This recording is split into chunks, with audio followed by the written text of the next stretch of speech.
A better deal? Liao quickly remembered that Wuxia had asked whether or not he could repair a starship at the beginning of the conversation. He suddenly felt that he was onto something. However, the most important question for him was not how to get away from Iron Plateau, but how to resolve the wretched black spider death curse. Although the curse brought him absolutely no pain, it was not like he should be confined to the peak of the refinement stage for the rest of his life. Pondering for a moment, Liao said, "Chief Xiong, in that case, it's all the more reason that we should start making a deal now. You are building war machines. I happen to know something about the production of sabers, swords, and crystal bombs, and I can help you build more powerful weapons. When the apocalypse arrives, I will fight side by side with you." Wuxia was somewhat bewildered. "You are going to fight against the apocalypse with us?" Liao answered, "Of course. I'm a cultivator." Sha Yulan's eyes suddenly shone with a smile of pride on her face. Liao thought for a moment and decided to speak honestly, even though his following request was a bit outrageous. "However, I am now suffering from the black spider death curse. Although it does no harm to me, my capability has been curbed to the peak of the refinement stage." By the peak of the refinement stage, I mean the 14th level of the refinement stage in your understanding. From what I've seen, it is not a very high level on Iron Plateau, and I doubt that I will make much of a contribution with my current capability even if I join the Battle of the Apocalypse. I wonder, can I learn the techniques of the Chi trainers so that I may have a breakthrough? Of course, I won't study your techniques for free. In space, it is very normal to exchange knowledge. I can trade for your techniques with the arts of crafting melee weapons, the practical battle skills of refinement stage cultivators, or even the tricks of building one's foundation. Liao's heart was pounding as he finished his proposal. Chi trainers' secret arts were their core techniques after all, and it was naturally questionable whether or not they would be willing to share them if they were not infuriated by the idea in the first place. Wuxia did not burst into fury or storm out as Liao had feared.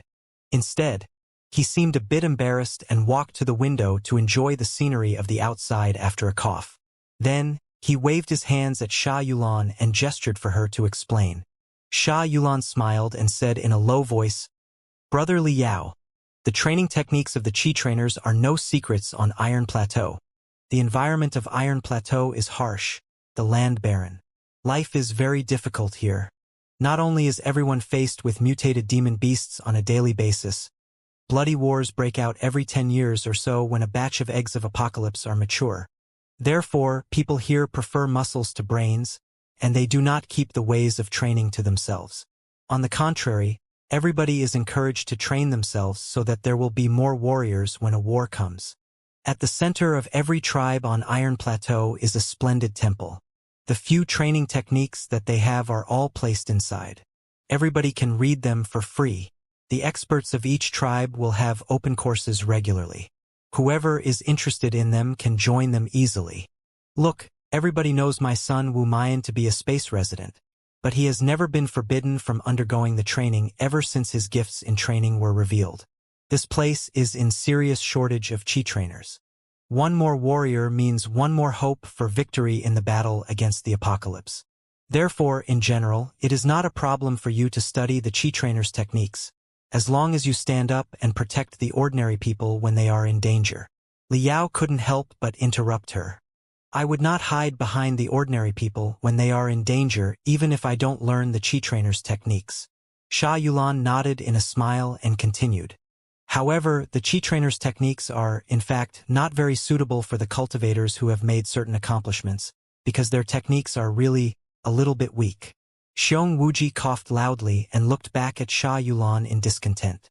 Sha Yulan pretended that she did not see it and simply continued her explanation. "When I arrived on Iron Plateau, I was also shocked by their unfathomable levels.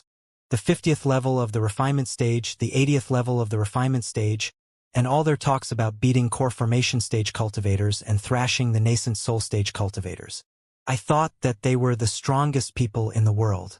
But after I stayed for a while longer, I discovered that it was not the case at all. It is true that they have made breakthroughs in the refinement stage of the traditional sense, but they never made great breakthroughs. If anything, they created a brand new level above the peak of the refinement stage that I would like to call Superlative height. The superlative height of the refinement stage? Liao chewed on the 7 words. Sha Yulan nodded her head. When they surpass the peak and reach the superlative height, they are no longer bound by the spiritual domain we know about, and they can expand the range of their spiritual gas outburst unlimitedly. They call the improvement of every meter in the diameter of the range of the outburst the advancement of a level. What? Liao was dumbfounded. A meter wider meant a level higher? That sounded rather straightforward. Xiong Wuji sniffed heavily and glared at the two of them. Such a way of classification is indeed easy to understand and implement, even for the old and the kids. It's very good. It's very good, observed Liao as he scratched his nose, not entirely meaning what he said. Sha Yulan smiled. Brother Liao, since you have reached the building foundation stage before, you must have a deep understanding about the source and structure of spiritual energy. If you really enter the superlative height of the refinement stage, I believe that your levels will definitely soar. Chances are that you may become an expert in the 60th level of the refinement within the next month. Liao grinned. It was quite a good possibility. But such a way of training did not touch the essentials of spiritual energy and simply aimed to collect more and burst out more. It might have sounded cool when he told other people that he was in the 60th level of the refinement stage, but it wasn't really proof that he was a top expert. If one can keep advancing into higher levels until they reach the 300th or the 500th level, it is quite possible that they can truly defeat core formation stage cultivators and be on par with nascent soul stage cultivators. However, one only has limited time and energy, and the range of the spiritual gas outburst has its own restrictions. Qi trainers have existed for thousands of years. Neither the legendary experts thousands of years ago nor the contemporary ones have ever broken into the 100th level of the refinement stage. Even the best of them come to a halt in the 99th level. Therefore, it is believed that the maximum range of spiritual gas is 100 meters. The 100th level of the refinement stage is an unbreakable wall of true qi. The slogan they wrote on the city walls, such as, "Go into the 100th level of the refinement stage if you are a man," is merely meant to cheer everybody up, Sha Yulan said. Xiong Wuji finally couldn't hold it in any longer and bellowed, "I don't believe in the wall of true qi. I will definitely break into the 100th level of the refinement stage. I will." Sha Yulan lowered her voice and said softly, "Big Xiong, I believe you will. But as of now, no qi trainers have ever entered the 100th level. Have they?" Xiong Wuji snorted again and turned around. This might have been the reason he was unwilling to explain it to Liao himself. The spiritual gas outbursts of the top experts of the 6 tribes of Iron Plateau can reach more than 90 meters, which means that they are above the 90th level of the refinement stage. According to my observation, their combat ability is approximately between the high level of the building foundation stage and the peak of it, but nowhere near the core formation stage. Liao was somewhat shocked. He asked, if their best warriors are only equal to the cultivators in the peak of the building foundation stage, how have they managed to resist so many demon beasts and the mutated ones resulting from the apocalypse? Sha Yulan explained, such a methodology of training cannot produce super experts, but they have another technique: teamwork. When an army of qi trainers is formed, their spiritual gas will be mutually spurred and eventually congregate into an unstoppable and destructive torrent. Liao thought of the Iron Knights of the Burning Sun tribe who had gone berserk when their spiritual gas resonated. That must have been such a teamwork technique. Sha Yulan said, "Do you see it now?" The qi trainers did not have a second path to walk on due to the special circumstances of Iron Plateau. For us, the cultivators, the best we can do is reach the peak of the building foundation stage if we follow their path. Why bother? Moreover, the qi trainers have to suffer excruciating pain when they get started. It is basically plucking their veins and bones and rebuilding them. The requirement on the solidness of the soul is very high. When I just joined the Furious Bears tribe, I tried the secrets arts of the qi trainers once out of curiosity, only to give up in the first test due to the overwhelming pain. The natives of Iron Plateau have been living on this land for thousands of years. They fought bloody battles, and their bodies are extremely strong. Even so, many of them still quit because they cannot bear the pain. You should be able to imagine how horrible the process is now. Liao's curiosity was aroused, too. He asked, I've suffered some pain during my training. I wonder, how painful can the Qi trainer's training be? Sha Yulan said solemnly. It's totally different from what you've experienced. The way that cultivators of space train ourselves is gentle and progressive in general. Nothing like the wild and barbaric style in this place. I can tell from your face that you don't buy it. Let me give you an example. Have you ever heard of a strange insect named purple ring sword ant? Liao was dazed. I know a thing or two about them. If so, you must know how agonizing the purple ring sword ant's biting is. Don't you? The training of the Qi trainers is like more than 10 purple ring sword ants gnawing you at the same time. Liao's expression suddenly turned extremely weird. More than 10 purple ring sword ants gnawing me at the same time? That must be painful. Sha Yulan added, that is only the first test. More breakthroughs mean more pain. In the end, you will feel that 100 purple ring sword ants are nibbling on you at the same time. Liao's face became even weirder. 100? That will be indeed quite painful. Sha Yulan nodded. Do you know how terrifying the process is now? There's even more. During the training, you cannot resist the pain with your spiritual energy, and you must keep your head absolutely clear in order to sense the stretch and expansion of your every vein and nerve. If your head gets muddled because of the pain, it is very possible that you will become mentally deranged. Such a terrible training method is pure nuts. It can only exist in such a wasteland like Iron Plateau. Seeing that there was weirdness but no fear in Liao's face, Sha Yulan raised her voice. The physical torment is already agonizing enough. However, the Qi trainer's brain will be put under pressure when they are training with the other technique. It is like inserting a memory piece that does not belong to you into your brain by brute force. Unless your soul is extremely solid, you will find it unbearable. If you are careless for even one moment, you might suffer mental derangement and go mad. Liao's eyes bugled even wider as he recited. Inserting a memory piece that does not belong to me into my brain? Sha Yulan nodded and continued speaking gravely. A bloody, horrendous, inhuman memory piece. The natives of Iron Plateau begin the Qi trainer's training when they were very young. At that time, their veins and nerves are not fully developed and boast endless potential. Their brains are not mature yet either, so they can take the relatively big blow. Just like that, they pick up the technique bit by bit while the difficulty of their training slowly increases. Some of them will be able to grit their teeth through the entire process and become real Qi trainers. For adults like you and me, our veins, nerves, and brains have taken full shape, and we must withstand unparalleled pain if we want to change them. Even if you make it through all the tests, the best you can do is to reach the 60th or 70th level of the refinement stage, which equals to the beginning of the building foundation stage. What's the point? Right now, are you still interested in the Qi trainer's techniques? Liao nodded. I have to try them no matter what. This might be the only solution to breaking the black spider death curse for me. Xiong Wuji suddenly rose up and walked to Liao. He looked down at him and said solemnly, when the 6 tribes of Iron Plateau were established, our ancestors vowed together that no techniques should be kept secret and that everyone's wisdom should be gathered to make best use of the techniques. Whoever is willing to learn and ready to endure the pain, we will try our best to teach them. If one more person learns the techniques, we will have one more soldier, and we will be more likely to survive the apocalypse.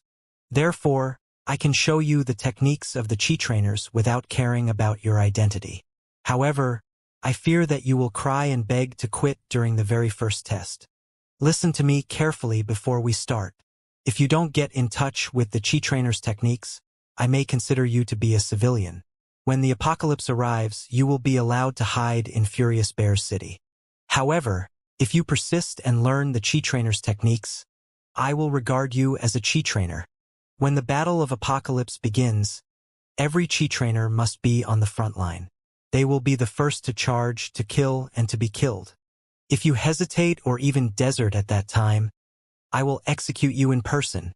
Liao did not give in to his intimidating aura, which felt like a giant mountain.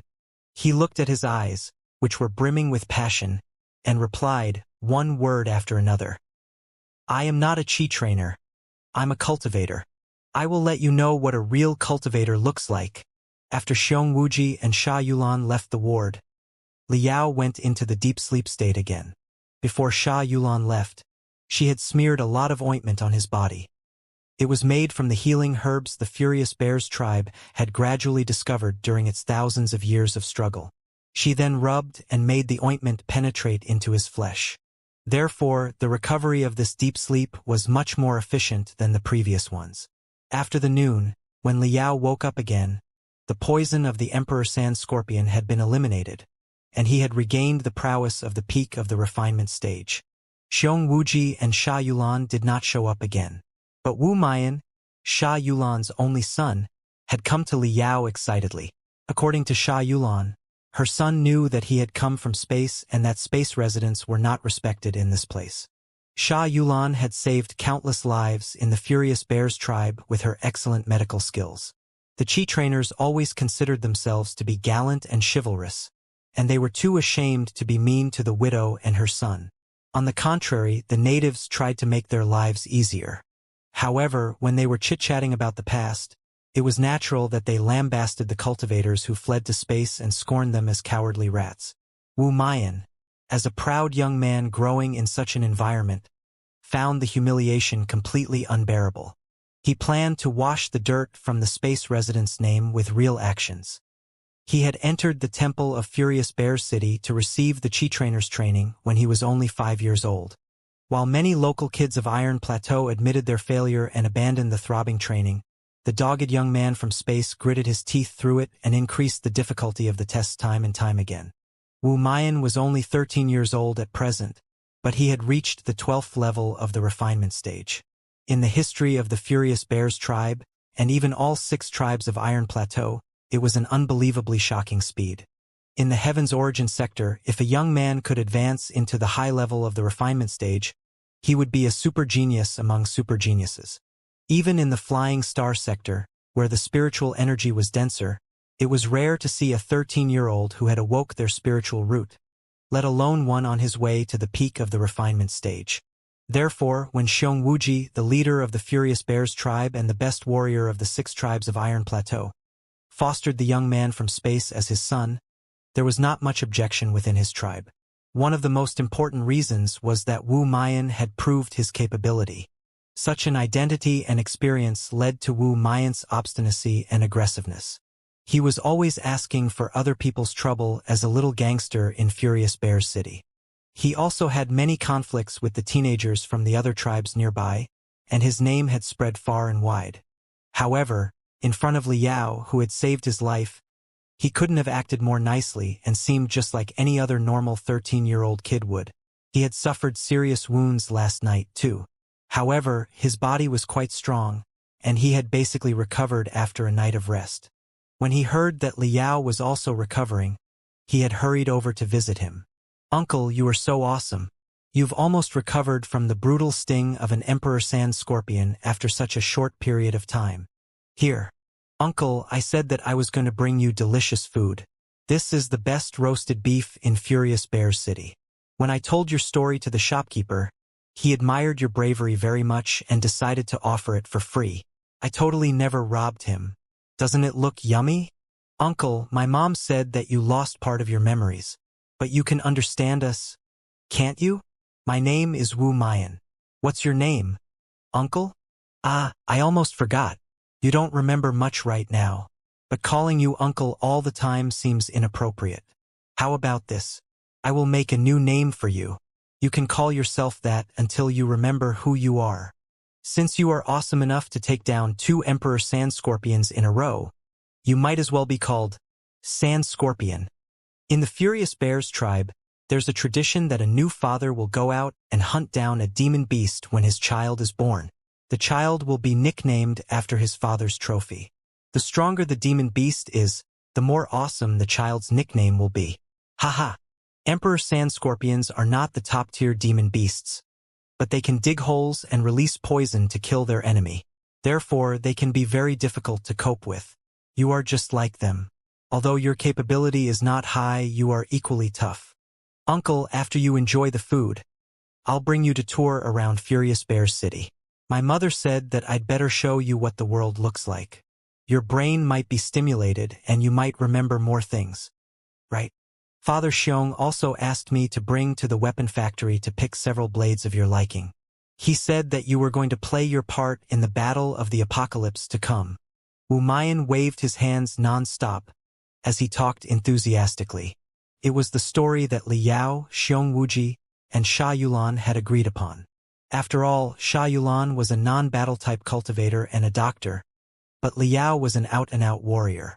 It had taken the Furious Bears tribe a long time to accept Sha Yulan.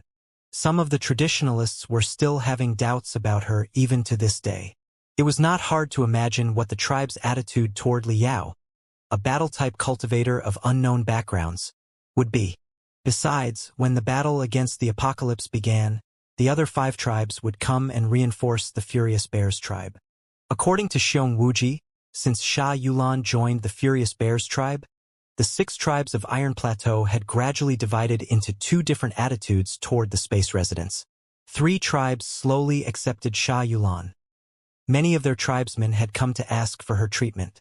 But the other 3 tribes, including the Burning Sun tribe, were as pig-headed as before and unwilling to reach out to the cultivator. The 2 parties had been in a bad relationship ever since the Furious Bears tribe accepted Sha Yulan. Therefore, it would be bad if Li Yao revealed his identity as a cultivator right now. In comparison, if Li Yao pretended that his memories were partly lost because of poison, there wouldn't be a problem for the time being now that Xiong Wuji and Sha Yulan had helped cover up everything. 1 month later, when the Battle of Apocalypse passed, they could figure out how to reveal his true identity to everyone. Thanks to his keen senses, Li Yao felt that the 2 of them were still concealing something. He was not aware what the bigger deal that Xiong Wuji mentioned was either. However, he felt no malevolence from them, so he simply agreed to the proposal. As for Wu Mayan's words about Xiong Wuji asking him to help Li Yao pick several suitable weapons for him, it had actually been Li Yao's own idea.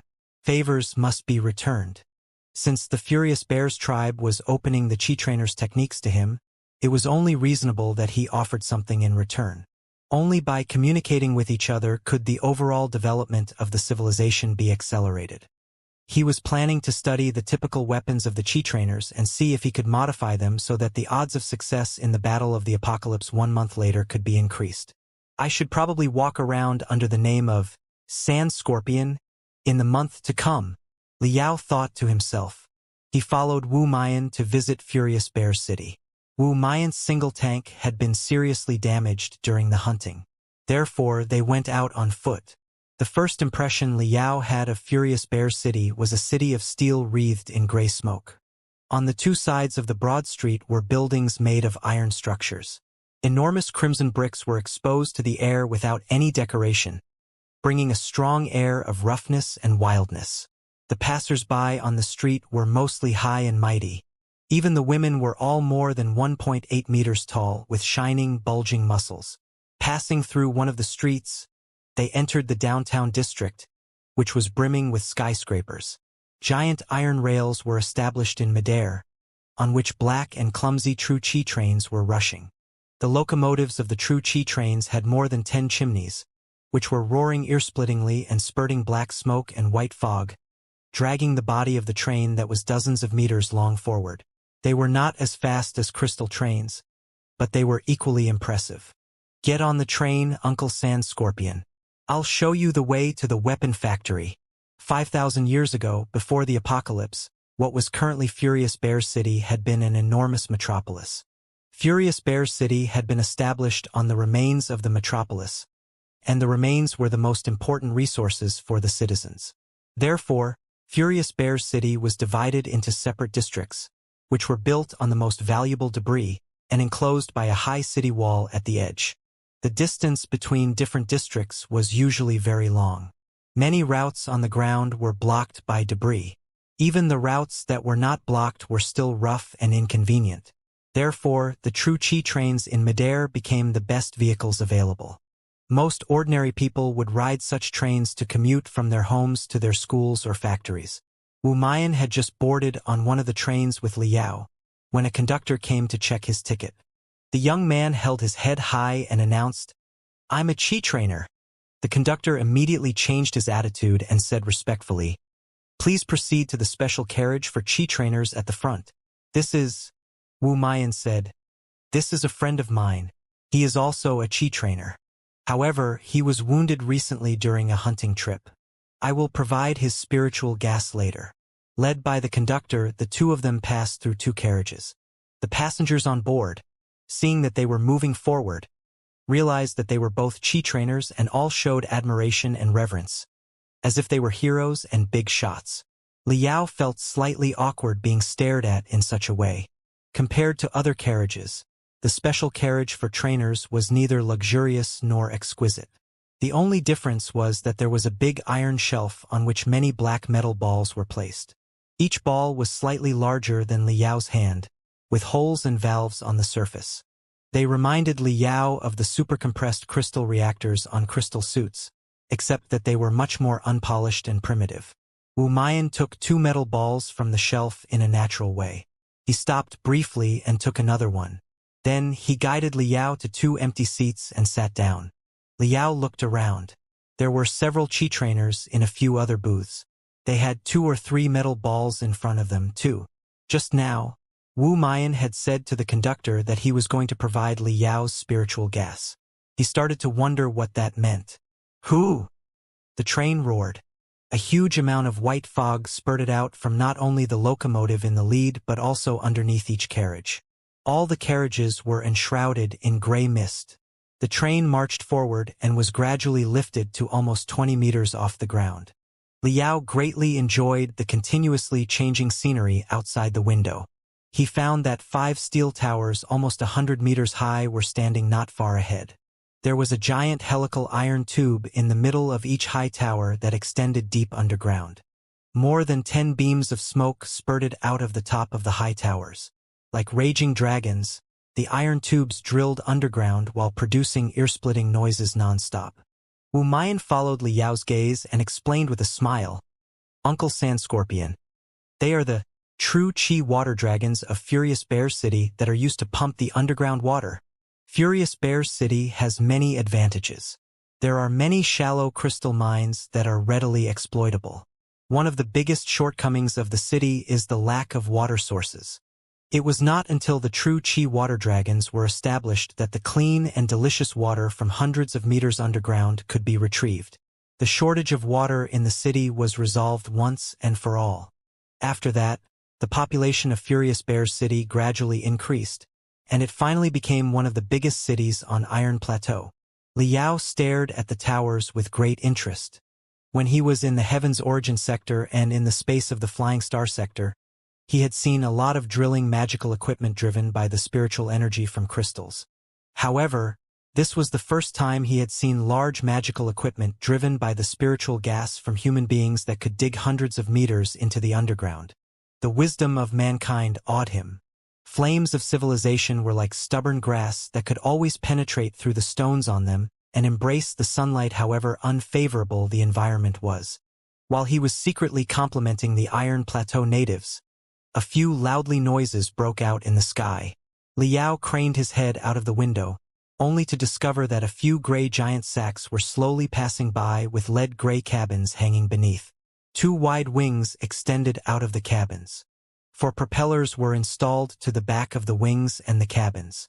They were spinning fast, driven by the spiritual gas and pushing the sacks to fly slowly, leaving white traces in the air that gradually dispersed. These are true Qi airships. They are the vehicles used to transport people from Furious Bear City to the towns of the tribe. The pilots of such true Qi airships are all expert Qi trainers. Their manipulation of spiritual gas is extremely delicate. They can lower the density of their spiritual gas with special techniques to the extent that it weighs even less than air. After pouring such light spiritual gas into giant airbags, they make the airbags float. By altering their directions with propellers, they can take us to wherever we want.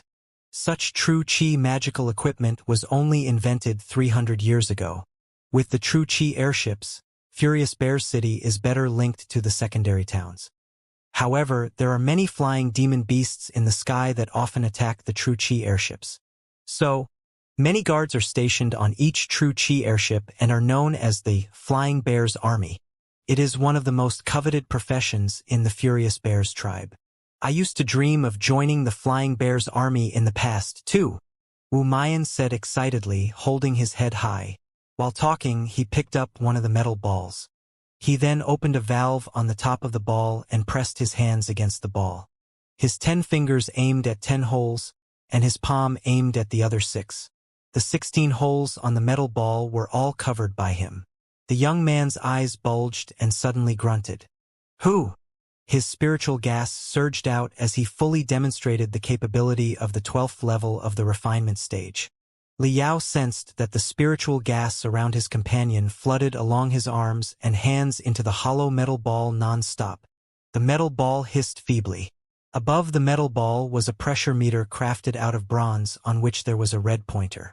As Wu Mayan's spiritual gas poured into the ball, the red pointer staggered and moved clockwise. There was a circle of numbers from 0 to 100 on the pressure meter. The pointer came to a halt when it reached 60. However hard Wu Mayan tried, and even when his face was completely red, the pointer simply shivered and would not move any further.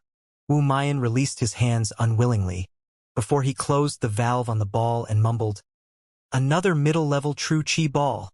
He took a moment of rest and warmed up his hands and legs. He then grasped the second metal ball and took a long breath, saying to himself, "I'm going to make a breakthrough over the 65% mark this time." Seeing Liao's confusion, Wu Mayan chuckled and explained, "Uncle Sand Scorpion. These are true Qi containers, the most important magical equipment for the natives of Iron Plateau. As you can see, the civilization of Iron Plateau is one based on spiritual gas. The vehicles in the sky and on the ground, the battles against the demon beasts and the apocalypse, and daily life such as pumping, tilling, and constructing all required spiritual gas. However, only the Qi trainers can produce spiritual gas. Even if ordinary people become strong experts in martial arts, there still won't be spiritual gas inside their body. As a result, true Qi magical equipment is supposed to be unavailable for them. However, long ago, a great Qi trainer invented this magical equipment, the true Qi container, which can store a lot of highly compressed spiritual gas like a solid pressure cooker. Look, we can store our spiritual gas in the true Qi containers and hand them over to ordinary people, who will use them as power sources. In such a way, they will be able to use simple true Qi magical equipment, won't they?" Wu Mayan smiled. "Therefore, it is not a privilege of ours that we don't need to buy tickets when we take the train. We buy our tickets by paying with spiritual gas instead of money. If a Qi trainer is to take a true Qi train, they will have to fill at least one low-level true Qi container. Right? True Qi containers are divided into 3 levels, namely high, middle, and low, depending on how much spiritual gas you transmit into it. The more spiritual gas you pour inside, the higher the pressure will be, and the more difficult it will be to pour more. Right now, I'm in the 12th level of the refinement stage, and I can only fill 60% of a true Qi container. I can't get any further than that. The more spiritual gas a true Qi container includes, the stronger the power it will release. The best ones can be applied to the more advanced true Qi magical equipment. Without sufficient pressure, the spiritual gas that the true Qi container releases will be weak and can only be applied to civil magical equipment. Such containers are low-level true Qi balls. These are the rules of the 6 tribes of Iron Plateau. Ordinary people till the land, weave the clothes, and earn their income by working hard in factories. Qi trainers are supported by ordinary people. We are fortunate to enjoy delicious food and various resources before them. We are not bothered by daily trifles and can dedicate ourselves to training and battles. In return for our benefits, we have 2 duties. The first is to slay the demon beasts and fight against the apocalypse, and the second is to fill true Qi containers continuously, which will serve as the power source of the whole tribe. Liao nodded. The environment of Iron Plateau was even harsher than that of the Heaven's Origin sector. Bigger threats were always looming in this place. Ordinary people and Qi trainers had to try their best and fulfill their respective responsibilities in order to keep the torch of civilization burning. Our train tickets are supposed to be paid by filling 2 low-level true Qi containers. But, generally speaking, most Qi trainers will try to fill more true Qi containers whenever they can afford to. We might be exhausted because of the overwork, but our tribe can be greater with each additional true Qi container. At this moment, the true Qi train rushed past a neighborhood of skyscrapers. Illuminated by the magnificent sunset, the forest of steel was glittering with brilliant gold brightness, bringing an air of splendidness. Wu Mayan watched the scenery with Liao quietly. A moment later, he remarked, "Beautiful, isn't it?" But on Iron Plateau, only 6 cities boast such splendid views. The 6 cities are established on 6 extremely vast areas of debris, where many resources and techniques from before the apocalypse were left. They are also protected by high city walls, and the demon beasts cannot break into them. However, the towns and villages out of the 6 major cities are often attacked by demon beasts. When an egg of apocalypse explodes after becoming ripe, the creatures inside can even destroy an entire town. Therefore, the development level of the towns and villages vary. Some of them are hundreds of years behind Furious Bear City. Can't be helped. Not all people have the privilege of living in Furious Bear City because of the insufficient resources here. Many farms and mines are scattered across the desert and must also be attended to. These places are among the luckier ones. Furious Bear City often sends a lot of Qi trainers to these places to protect the ordinary people. On the other side of Iron Plateau, there exists a large godforsaken area known as Dark Continent. Liao raised his eyebrow high to show his interest. Wu Mayan explained, "Dark Continent is the half-planet that was the first to take the blow of the asteroids. It is not hard to guess that the place bled most. Chances are that all the shelters were demolished in an instant. For thousands of years, the 6 tribes of Iron Plateau have been struggling, growing, and expanding on this half of the planet. But due to the limitation of resources and technology, we cannot afford to establish towns in the Dark Continent. We've sent many an exploration team to the Dark Continent. They reported that it was a desolate world that had been completely destroyed by the apocalypse. There were no cities or towns. Demon beasts were the masters of the place. According to the exploration teams, there were human beings in the Dark Continent, too. However, they had absolutely no rules or moral standards. Theirs was a cruel society where the strong feasted upon the weak. Many survivors had even become real barbarians, no different from animals who ate raw meat and drank blood. The biggest wish of the Qi trainers is to grow stronger and set foot in the Dark Continent one day to save our compatriots." The young man's face was brimming with determination. While they were talking, the true Qi train slowed down and reached a new stop. The intense scent of metal that filled the air belied where they were. It was the factory zone. "We're here. Let's go." As the apocalypse was drawing near, all the factories in Furious Bear City were running at the maximum efficiency to manufacture more war machines. The weapon factory was overloaded. The spiritual gas was threatening to explode, and coolants were splashing all over the floor. Yelling and collisions echoed nonstop. The air was sweltering to the point that it almost felt like one was burning. Liao observed the Qi trainer's magical equipment factory as a professional refiner. Prototypes of assembly lines could be found in the factory, albeit very primitive and in lack of automation. There were still a lot of workers and blacksmiths doing their hard jobs with sweat dripping off their heads at their posts. The technology of metal refinement on Iron Plateau was much more underdeveloped than the outside world. Most heavenly materials and earthly treasures were barely usable because they were mixed with too many impurities. Although Liao was a brilliant star on the Sky Hill Sword Seminar, he was not an omnipotent man. The creation of modern magical equipment included too many details. The enhancement of metals alone involved tens of thousands of techniques.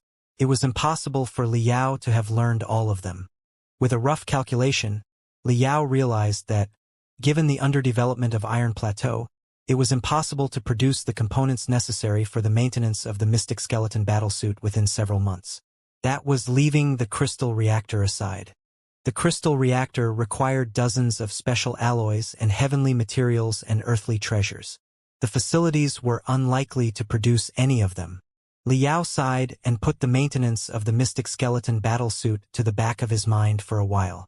He focused his attention on studying the magical equipment in the factory.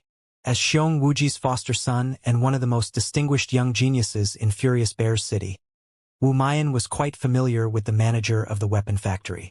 A fat chi trainer soon brought the two of them to a warehouse that belonged to the weapon factory. The manager smiled and said, "Boss Xiong has told us that this brother killed 2 Emperor Sand Scorpions and rescued you. What a tough man." Boss Xiong said that this brother is free to choose whatever blades and magical equipment he wants, and that he will be paying for them later. Liao was never courteous when it came to magical equipment.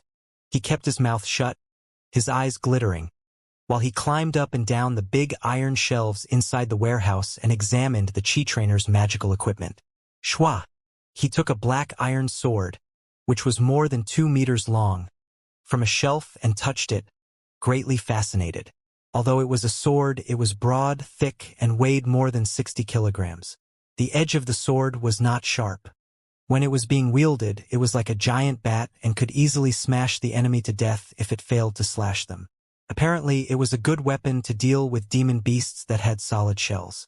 There were no decorations on the body of the sword, except for the dozens of small holes in rows. This is a jet sonic heavy sword. Everybody prefers to call it a sonic sword. It is the favorite weapon for all the chi trainers of Furious Bears City. Other than that, there are also sonic sabers, sonic bats, and sonic hammers, but they are all designed with the same mechanism. Wu Mayan explained, "Uncle Sand Scorpion. Look, there's a circle of inlet holes on the grip of the sword that lead to the center of the sword. Enhanced by the rune arrays there, the spiritual gas transmitted into the holes will spurt out from one side of the sword and thus accelerate it. As long as you are above the 17th level of the refinement stage, it will be more than easy to wield the sword at sonic speed." Liao's eyes suddenly shone. He sensed the sword with his spiritual threads and immediately understood the mechanism of the sword after a few seconds. He walked to a corner of the warehouse, raised the heavy sword high, and slashed down after pouring his spiritual gas into the body of the sword. Hiss, enhanced by the rune arrays inside the sword. His spiritual gas spurted out in 8 streams from the holes on the 2 sides of the blade, as if a whale spurting water. The edge of the sword was further accelerated by the enormous force resulting from the spurting spiritual gas. It broke the sonic barrier and surpassed the speed of sound instantly. Shwa! 2 sharp waves spread out from the air in Liao's front with an ear-splitting sound, as if the air had been wounded by Liao's attack and was moaning. Maximizing the damage by increasing the speed of the blades with a jetting mechanism. Such true chi weapons are simple in structure, easy to maintain, and do not require many heavenly materials and earthly treasures. They are very suitable for the refinement stage cultivators. Indeed, not bad. Liao complimented the inventions secretly. The refinement stage was merely the most basic phase in cultivation, both in the flying star sector and in the heavens origin sector. It was the starting point of a long journey. When all cultivators were devoted to training in the hope of building the foundation or even form the core, they sometimes overlooked the exploration and research of spiritual gas, which was considered to be the lowest form of spiritual energy and not worth studying at all.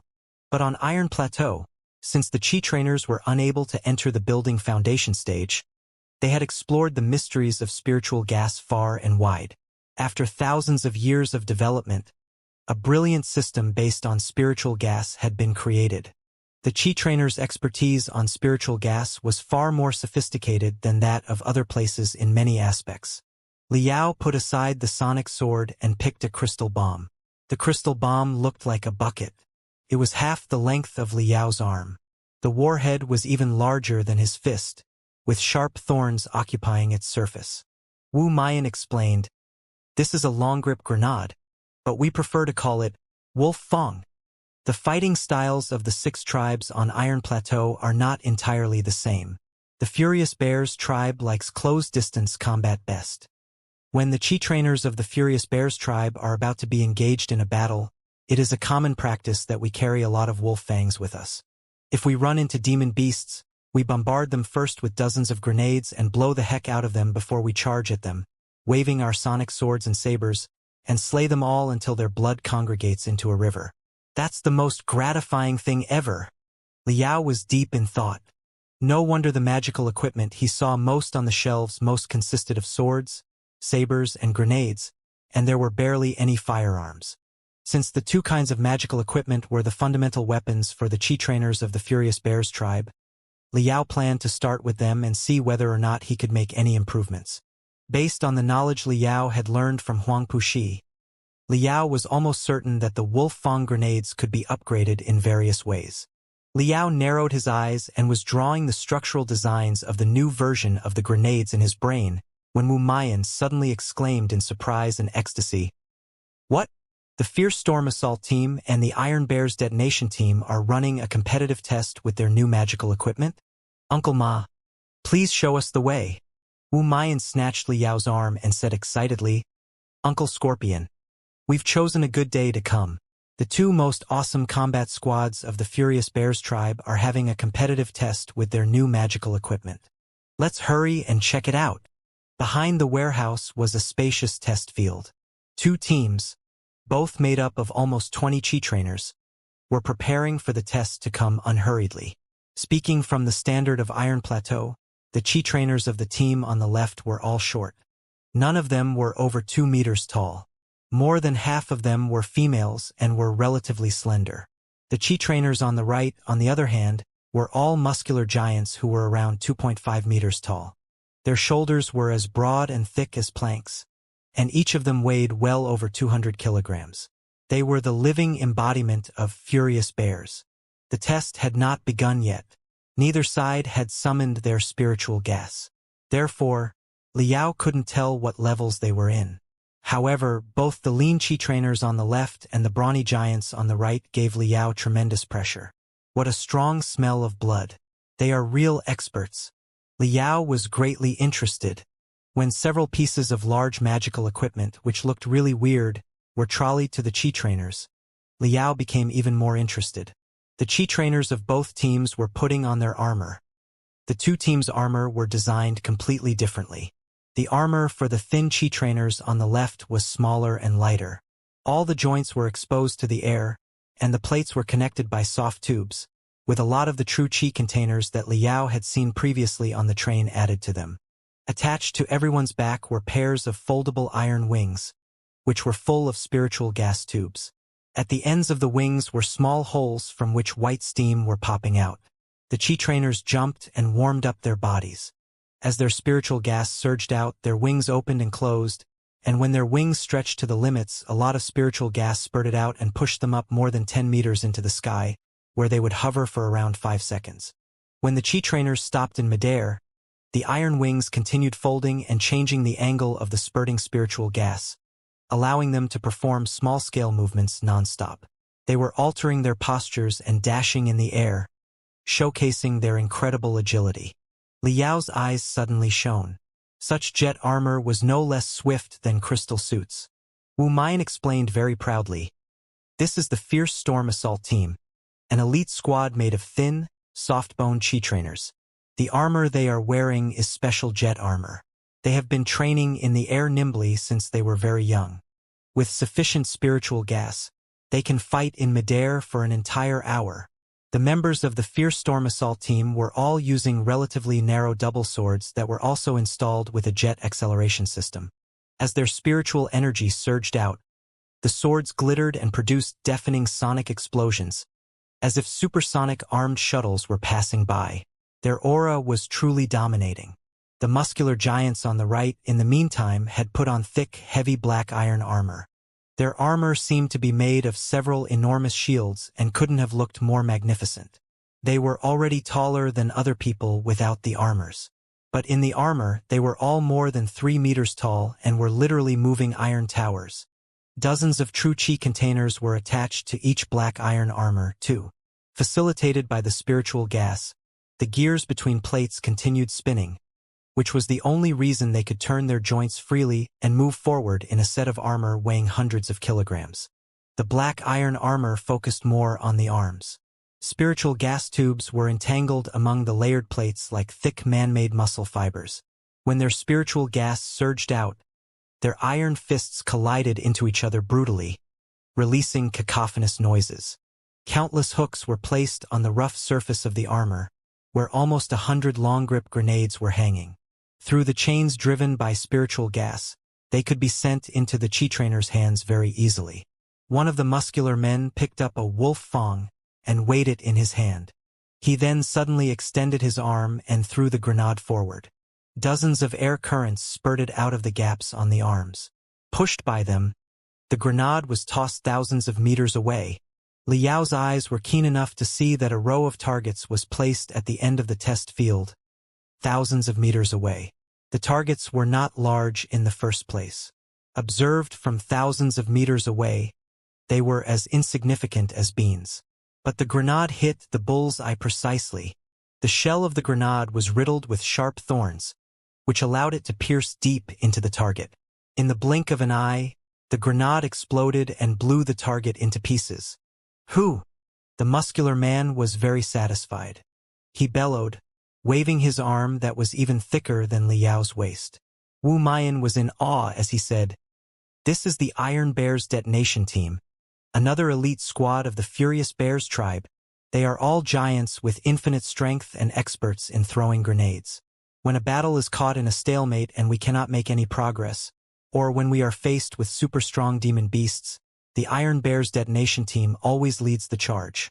Equipped with the most powerful iron shield armor of the tribe, with hundreds of wolf fangs, they can crush any demon beasts when they rush close and bombard them. Fierce Storm and Iron Bears are the strongest combat units of the Furious Bears tribe. Every young man in the tribe dreams of being admitted by one of the two elite teams one day.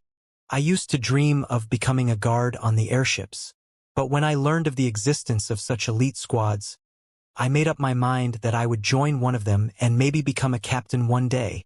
My foster father Xianxia was once the captain of the Iron Bear's detonation team. Although he was neither tall nor strong, he was extremely crazy during battles and ran in the front with absolutely no fear of death. He even detonated the grenades right on his armor several times. That was why he was called the best warrior of the 6 tribes of Iron Plateau. But I'm even leaner than him, and I doubt that I will ever be taller than 1.8 meters in my life. It seems more likely that I will join the Fierce Wind Assault Team. While talking, the 2 elite squads had finished preparing their equipment. The competitive test soon began. The rule of the test was very simple. There was a circle in the middle of the spacious test field. In the center of the circle was a red flag. The 2 sides would sprint at the circle at the same time. Whichever side snatched the red flag and brought it back to the home camp of their side would be the winner. Swoosh! The Fierce Storm Assault Team was best known for their speed and agility. Hardly had the test begun when several Chi trainers jumped to the sky and sprinted forward, flapping the iron wings on their jet armor. Their remaining teammates, while rushing on the ground, were also accelerating with their jet armor in a zigzag pattern that looked like white lightning.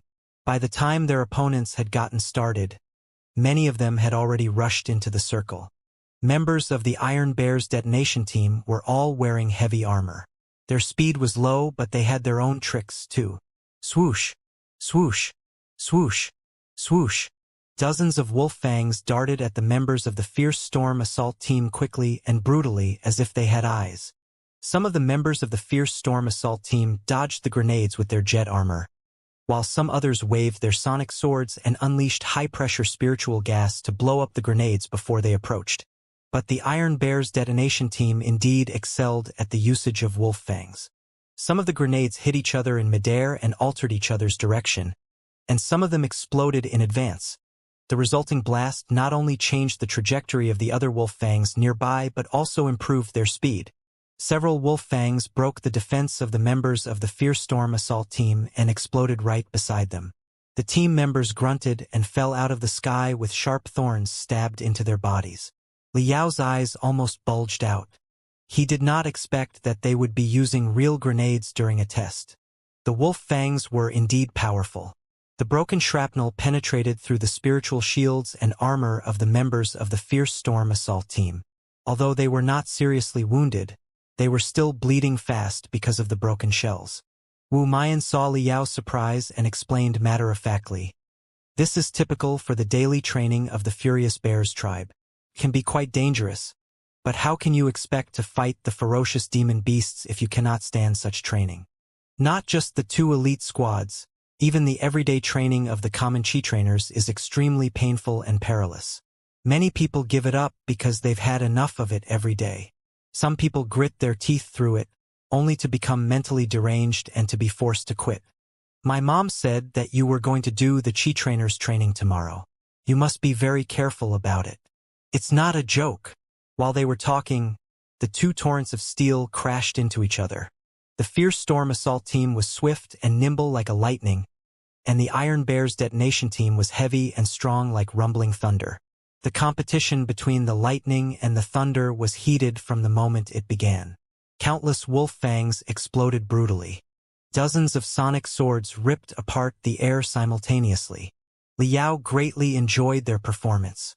Speaking of the combat ability of the refinement stage, the chi trainers on Iron Plateau had apparently achieved the best of it. If 100 chi trainers of Iron Plateau and 100 refinement stage cultivators from space were engaged in a match, Liao would definitely bet on the former. While observing the summit confrontation of two elite teams, Liao contemplated on the modification plans of sonic swords and wolf fangs. He was dwelling in his own world, when Wu Mayan suddenly exclaimed in shock, and he discovered that a black object was coming right at his face. As it turned out, one grenade was bashed away by a member of the Fierce Storm assault team and darted precisely at his head. Boom! Before he realized what was going on, the wolf fang had exploded. Hundreds of broken pieces formed a hurricane of metals and swept over. Liao's pupils shrank to the size of needle tips. He entered the super-perceptive state instantly and increased his brain cell activity to 500%. In the super-perceptive state, time seemed to have been slowed down to 1/5 of its original speed, and the air turned extremely thick. Every broken piece almost came to a halt.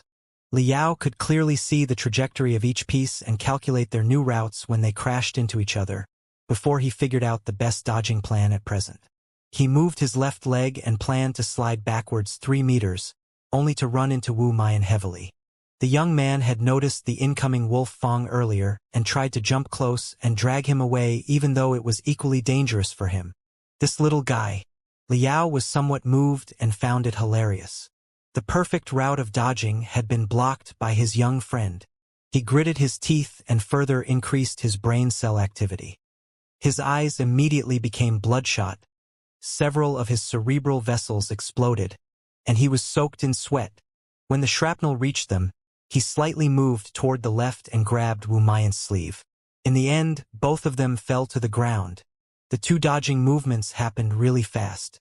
In other people's eyes, he was merely shocked and fell to the ground in fear.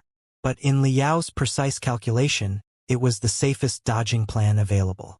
His shoulder and right arm would be hit by 2 broken pieces, but Wu Mayan would be unhurt. However, just as he fell to the ground hurriedly, a white figure dashed close, with a sword in hand that turned into hundreds of phantom-like shadows and blew away all the broken pieces. The white figure stopped. It was a tall woman in silver jet armor. She looked down at Liao with a slight smile of mockery. The woman was almost 1.9 meters tall, but her 4 limbs were evenly distributed and brought absolutely no feeling of clumsiness. On the contrary, she gave Liao the impression that she was as fast as a swallow. It was quite odd. Her nose was high, and her eyes were deep. Some of her hair was gold, enshrouding her in an exotic vibe. Yet, she was eyeing Liao with despise and contempt, as if she was scorning his cowardice. Liao did not realize the reason until a moment later. The dodging movement he had performed just now made it look like he was so scared by the wolf fang that he had simply fallen to the ground. Also, he had brought his brain cell activity to the maximum instantly a moment ago. As a result, several of his cerebral vessels had exploded. His face was pale, his hands were shivering, and he was soaked in sweat. It was exactly what a shocked man looked like. Chi trainers valued courage and valiance more than anything else. Given his chicken-like appearance, no wonder he was gazed at in such a way. Liao was unhappy. In the haste just now, He had forgotten that he was merely at the peak of the refinement stage and exploited his brain too much. If he were at the high level of the building foundation stage, he could have perfectly repaired a few broken cerebral vessels within several seconds. But right now, he only had the capability of the peak of the refinement stage. He had to extend his spiritual threads into his brain and connect the broken veins neatly and slowly. It could take quite a few minutes for him to fix the veins and disperse the extravasated blood. During the several minutes, there was no way that he could stand up. He would look as overwhelmed as he was right now. The tall and strong woman stared at him for a while and then turned to Wu Mayan. The two of them seemed to be quite familiar with each other. The woman smiled and said, "Wu Mayan, I'm told that you ran into 2 emperor sand scorpions when you went out hunting secretly all by yourself last night. Thankfully, someone saved you." The man put down the 2 demon beasts with merely half a shank. "You talked as if he was the most marvelous expert in the world. I don't think you were referring to him, were you?" Wu Mayan was a bit lost for words, too.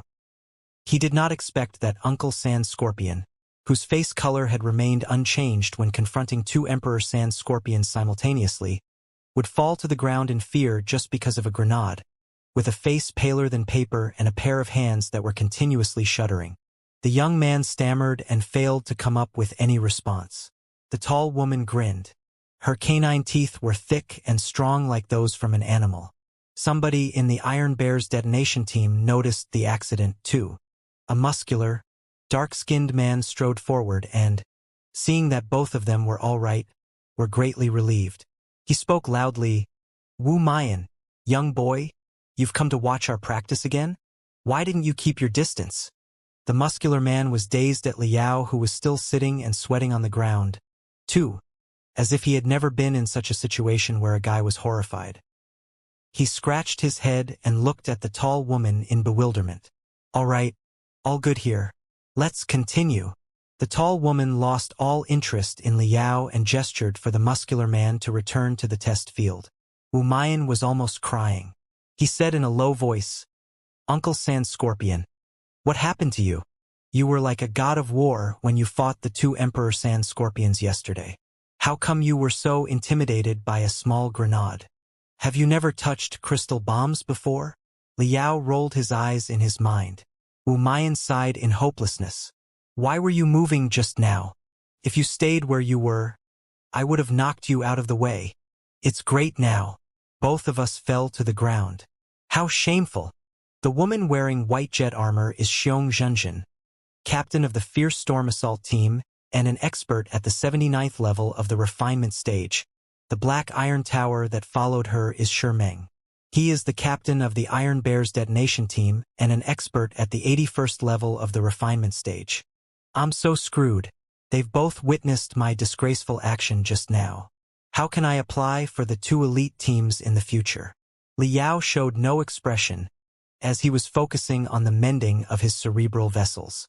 He was never a man who cared about how other people viewed him.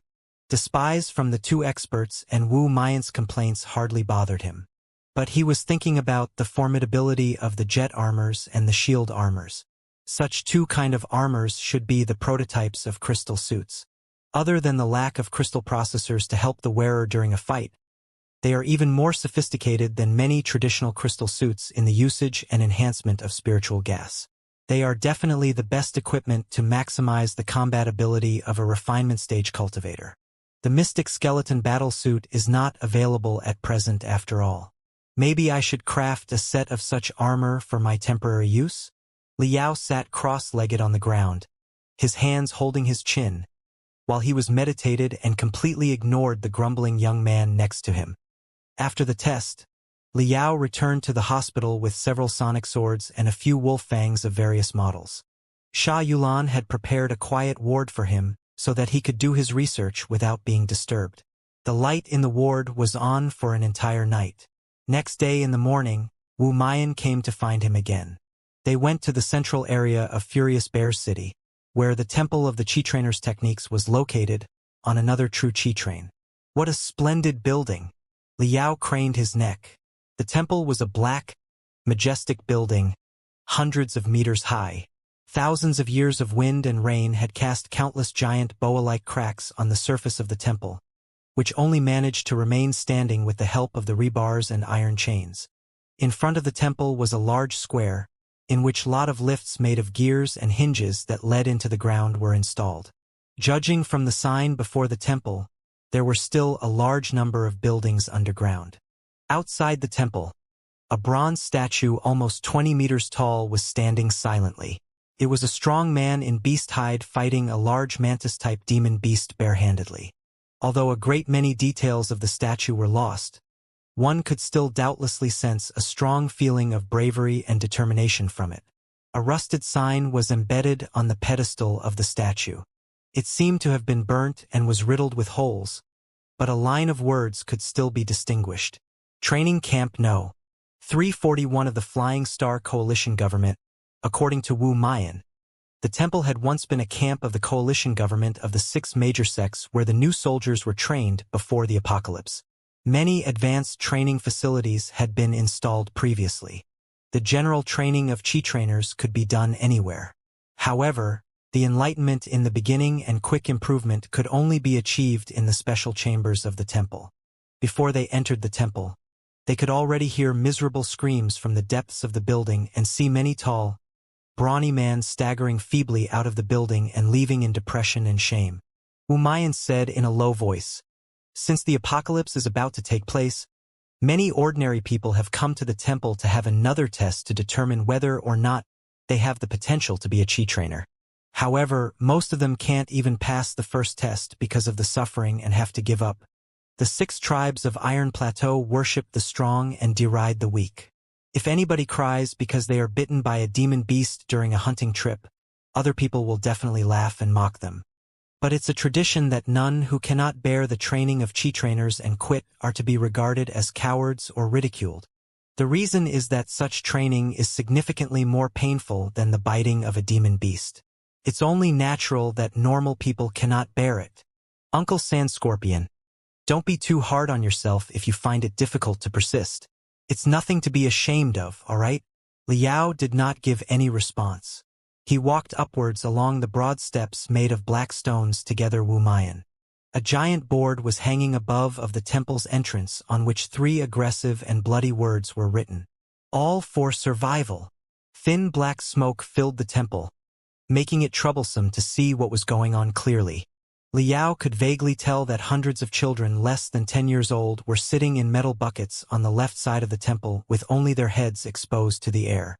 The metal buckets seemed to have been filled with special medical liquid. Tormented by the secret medicine, all the children were in great pain. Some of them were even sobbing. There was resentfulness on Wu Mayan's face, too, as he remarked, "This is the process to broaden the veins and bones of the children and to lay foundations for their training later. Only by strengthening their organs from the age 3 to 5 can they bear the pain of the expansion of their veins later and store the superfluous spiritual gas without exploding. I assume that you must have never been cleansed with such secret medicines. If not, the training of spiritual gas will be even more insufferable for you. Let me repeat myself. Don't be too hard on yourself. Just give up if you can't withstand it. Otherwise you might be killed." Xiong Wuji had already informed the deacons of the temple in advance. Therefore, Wu Mayan directly led him to an advanced training chamber on the 3rd floor below the ground. It was said that the training chamber was designed for experts above the 40th level of the refinement stage. The chamber seemed no different than the training chambers Liao had seen in the outside world. Barbells, iron sticks, and punching targets were in every corner of the chamber. All the training equipment was made of black iron and seriously oxidized, filling the air with an intense smell of rust. Liao had only just walked into the chamber when was he deeply attracted to the dozens of large colorful pictures hanging on the wall. They were the pictures of the veins and nerves inside the human body, but different from those Liao had seen in the outside world. There were hundreds of brand new veins as thin as hairs in the middle of the 12 essential veins and 8 subsidiary veins. It was not very clear in the general picture, but one could clearly see that the tiny veins were all over the body like capillary vessels. Fu Dong, the manager of the training chamber, was a brawny man over 2.2 meters tall. His 2 arms had been torn away by demon beasts, and shocking scars could be seen on his chest. He used 2 giant artificial arms on his bare shoulders and controlled the metal hands with his spiritual threads. When the artificial arms were extended fully, they could be well over 2 meters long. Wu Mian explained to Liao in a low voice that Manager Fu Dong was the toughest mentor in the temple and that he knew the guy's teaching too well. The manager was truly a cruel and merciless man. This training chamber of mine is reserved for the real tough men. Boss Xiong told me last night that you are an out-and-out one. That's why I decided to keep the training chamber for you today. Fu Dong waved his iron arms and picked up multiple training tools, which seemed more suitable for interrogation, while he eyed Liao coldly and said, "If you are not a hard man, just give up right now. There are a lot of other training chambers in the floors above. Let's not waste each other's time." While talking, he tossed a pile of metal shackles Liao. The veins of a human can be divided into the 12 essential veins and 8 subsidiary veins. For ordinary fighters, they mainly focus their attention on training the 12 essential veins. When someone enters the refinement stage, they start training their 8 subsidiary veins. Fu Dong's right arm was lengthened by the spurting spiritual gas. He pointed at the pictures of veins on the wall and explained, "The 12 essential veins and 8 subsidiary veins constitute a circulation where the spiritual gas will loop and trigger the potential in one's cells. However, in the middle of the 12 essential veins and 8 subsidiary veins, there are a lot of capillary vessels as thin as a hair. Cultivators discovered the capillary vessels long ago. But before the apocalypse, no one had attached much importance to the training of capillary vessels, because such training could prove excruciating, and the capillary vessels only had a limited capacity as they could not be expanded too much. It was more rational to consider how to build the foundation and form the core than to devote much time and energy to the training of capillary vessels. However, since the apocalypse, we Qi trainers have focused on the utilization of spiritual gas. Although each capillary vessel is as insignificant as a hair and can only store a tiny amount of spiritual gas, the total amount when all the capillary vessels are made use of is never to be underestimated. The 12 essential veins and 8 subsidiary veins combined are only 20 veins. But there are thousands of capillary vessels inside your body. If the width and hardness of all the capillary vessels are increased by 10 times, how much more spiritual gas will you be able to store inside your body? This was the principle of training for the Qi trainers in the beginning. After the apocalypse, the land was wreathed in darkness. The demon beasts dominated the planets, and we lost all our heritages. We had absolutely no other options except to concentrate on the training of capillary vessels. The trial turned out to be successful, but in a different way from what we imagined. As our ancestors continued training and broadening their capillary vessels, they discovered eventually that the function of the capillary vessels was to connect the 12 essential veins and 8 subsidiary veins. Before, it was commonly believed that the 12 essential veins and 8 subsidiary veins were solely connected by the 2 bridge veins. That was how the theory of becoming an expert of martial arts by breaking through the 2 bridge veins originated. But right now, as long as the capillary vessels are expanded and strengthened, the 12 essential veins and 8 subsidiary veins can better communicate too. When the capillary vessels get stronger, the 12 essential veins and 8 subsidiary veins will be improved too. In short, the purpose of this training is to transform all the capillary vessels inside your body into new bridge veins, so that there will be 100 or even 10,000 bridge veins in you. Breaking through 2 bridge veins is enough to make one an expert martial artist. It is not hard to imagine how overwhelmingly strong one will be if they can make 10,000 bridge veins in their body. This is our path of training. Look at the pictures on the wall carefully, especially the distribution of all the capillary vessels. Boss Xiong said that you'd done some training sessions before and you were in the 14th level of the refinement stage. If so, remembering the pictures is not going to be a difficult task for you, is it? Liao shook his head and studied the pictures wholeheartedly. Transforming the capillary vessels into the bridge veins and breaking through all of them? That sounded rather violent. 5 minutes later, Fu Dong picked up the training tools that looked like shackles and put them on Liao with Wu Mian's help. The set of training tools was made of 2 handcuffs and 2 leg cuffs. All the cuffs were black, heavy, and clumsy. There was no telling what they were made of, but each of them weighed more than 250 kilograms. Pressure meters, which were full of gears and valves and brought a feeling of messiness and crudeness, had been welded on top of them. Liao stretched out his arms and legs. Although he was carrying 1,000 kilograms of weight, it was not a big deal for him, who had become used to loaded training, and his punching was as fast as previously. Seeing that the trainee took the weight for nothing, Fu Dong was slightly surprised. However, he didn't comment on it. These tools are known as true chi locks. They are the best magical equipment to broaden your capillary vessels. As long as they are activated, the hollow syringes in the interior side of the shackles will pierce into your body shallowly and inject hundreds of streams of compressed spiritual gas into your capillary vessels. They will help the expansion of your capillary vessels, and the spiritual gas inside your body will be triggered to launch counterattacks at the intruding spiritual gas. Both the expansion of capillary vessels and the war between the local and foreign spiritual gas are extremely painful and unbearable for most people. Chi trainers of the Furious Bears tribe all start their training when they were little kids.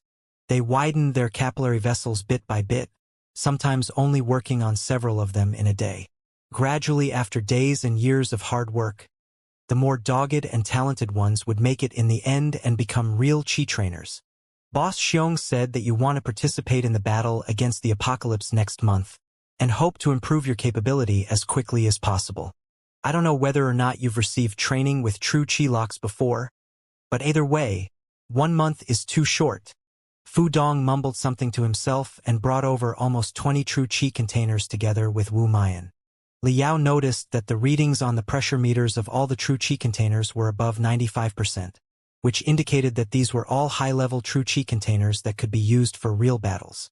The true chi locks had several holes on them through which the true chi containers could be docked. However, the airtightness of the gadgets was apparently not very good, as white steam was spurting out non-stop. A moment later, Liao was already enveloped in fog. There's a pressure-setting device on the true chi locks. Look, you can adjust the triggering level of the spiritual gas by spinning the gear this way. The standard pressure equals to the intensity of a middle-level true chi container, releasing all the spiritual gas evenly in 10 minutes. I suggest you train at 1/3 of the standard pressure in the beginning. If it is too much for you, you can change it to 1/5. When your body is used to the true chi locks, you can try to increase the pressure to twice the standard pressure, 5 times the standard pressure, or even 10 times the standard pressure. This set of true chi locks is prepared for the experts and supports 30 times the standard pressure at best. But remember, don't increase the pressure recklessly. Such a training process is like filling air into your body. You must keep your head in the clearest state and guide the spiritual gas into your veins consciously. If your head turns dizzy because of the pain, the spiritual gas will mess around inside your body. If you are lucky, you might be mentally deranged. If you are unlucky, one of your limbs might explode on the spot. Fu Dong reminded him of the risks seriously. Wu Mian interjected, if you can hold back the pain, you can train your physical strength with the equipment on the ground. The training effect will be better if you do them at the same time. Watch your mouth.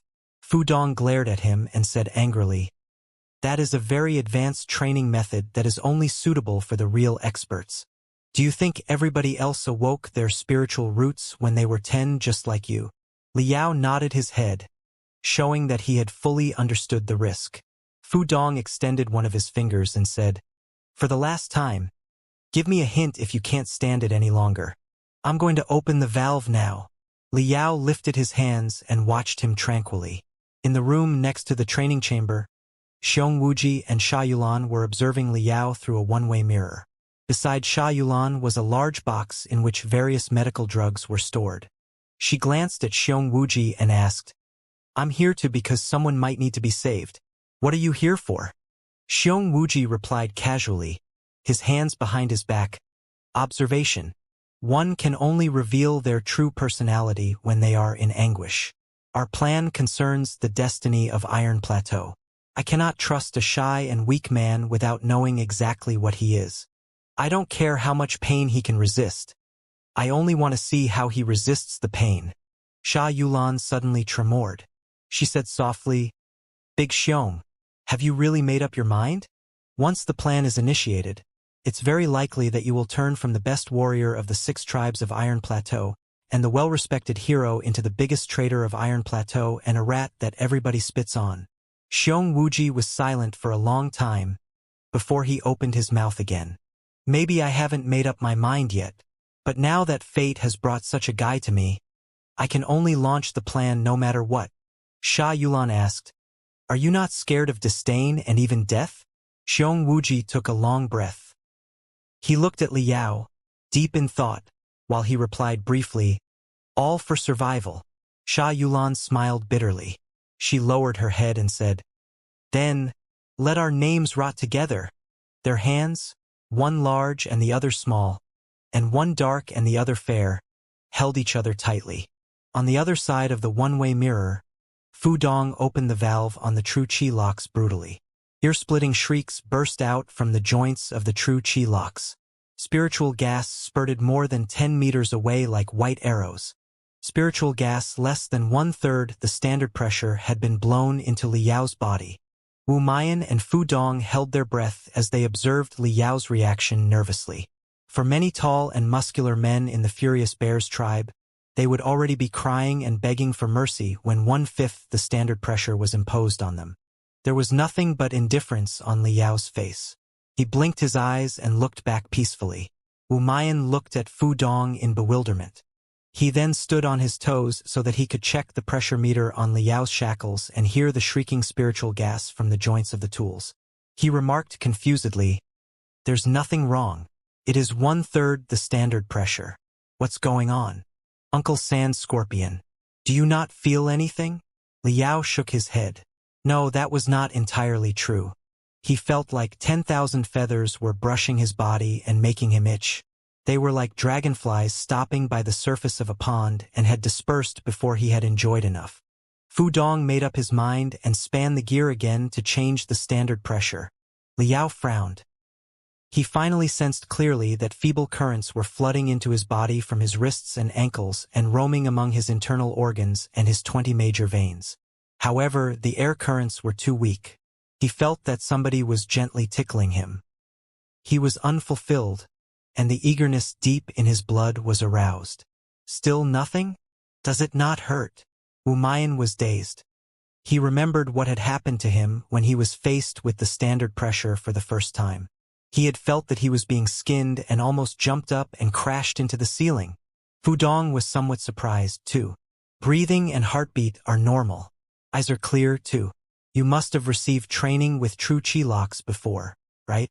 Liao shook his head emotionlessly, showing that he had forgotten everything. Wu Mayan's eyes suddenly shone. He exclaimed, "That must be the case. Uncle Sandscorpion is probably an expert of one of the other tribes and has received training with true chi locks before. That's why you can hold back the pain. Is this pain?" Liao did not think so at all. In Oyezi's memory fragments, to practice the ancient arts of refining, he had ruthlessly tortured himself countless times. The 1,000 fingers soft bones technique alone, which was for the purpose of improving the nimbleness of fingers, required breaking one's fingers repetitively, shattering them and restoring them with secret medicines. Some of the other training techniques even demanded that he put his hand in boiling medical drugs until they were cooked, and they were boiled again and again after they recovered. Only in such a way could the freshest skin and flesh be created, and the sensation of the hands be maximized. His 1,000 tempering 100 refining technique had also been improved many a time when he was practicing with Ding Lingdang.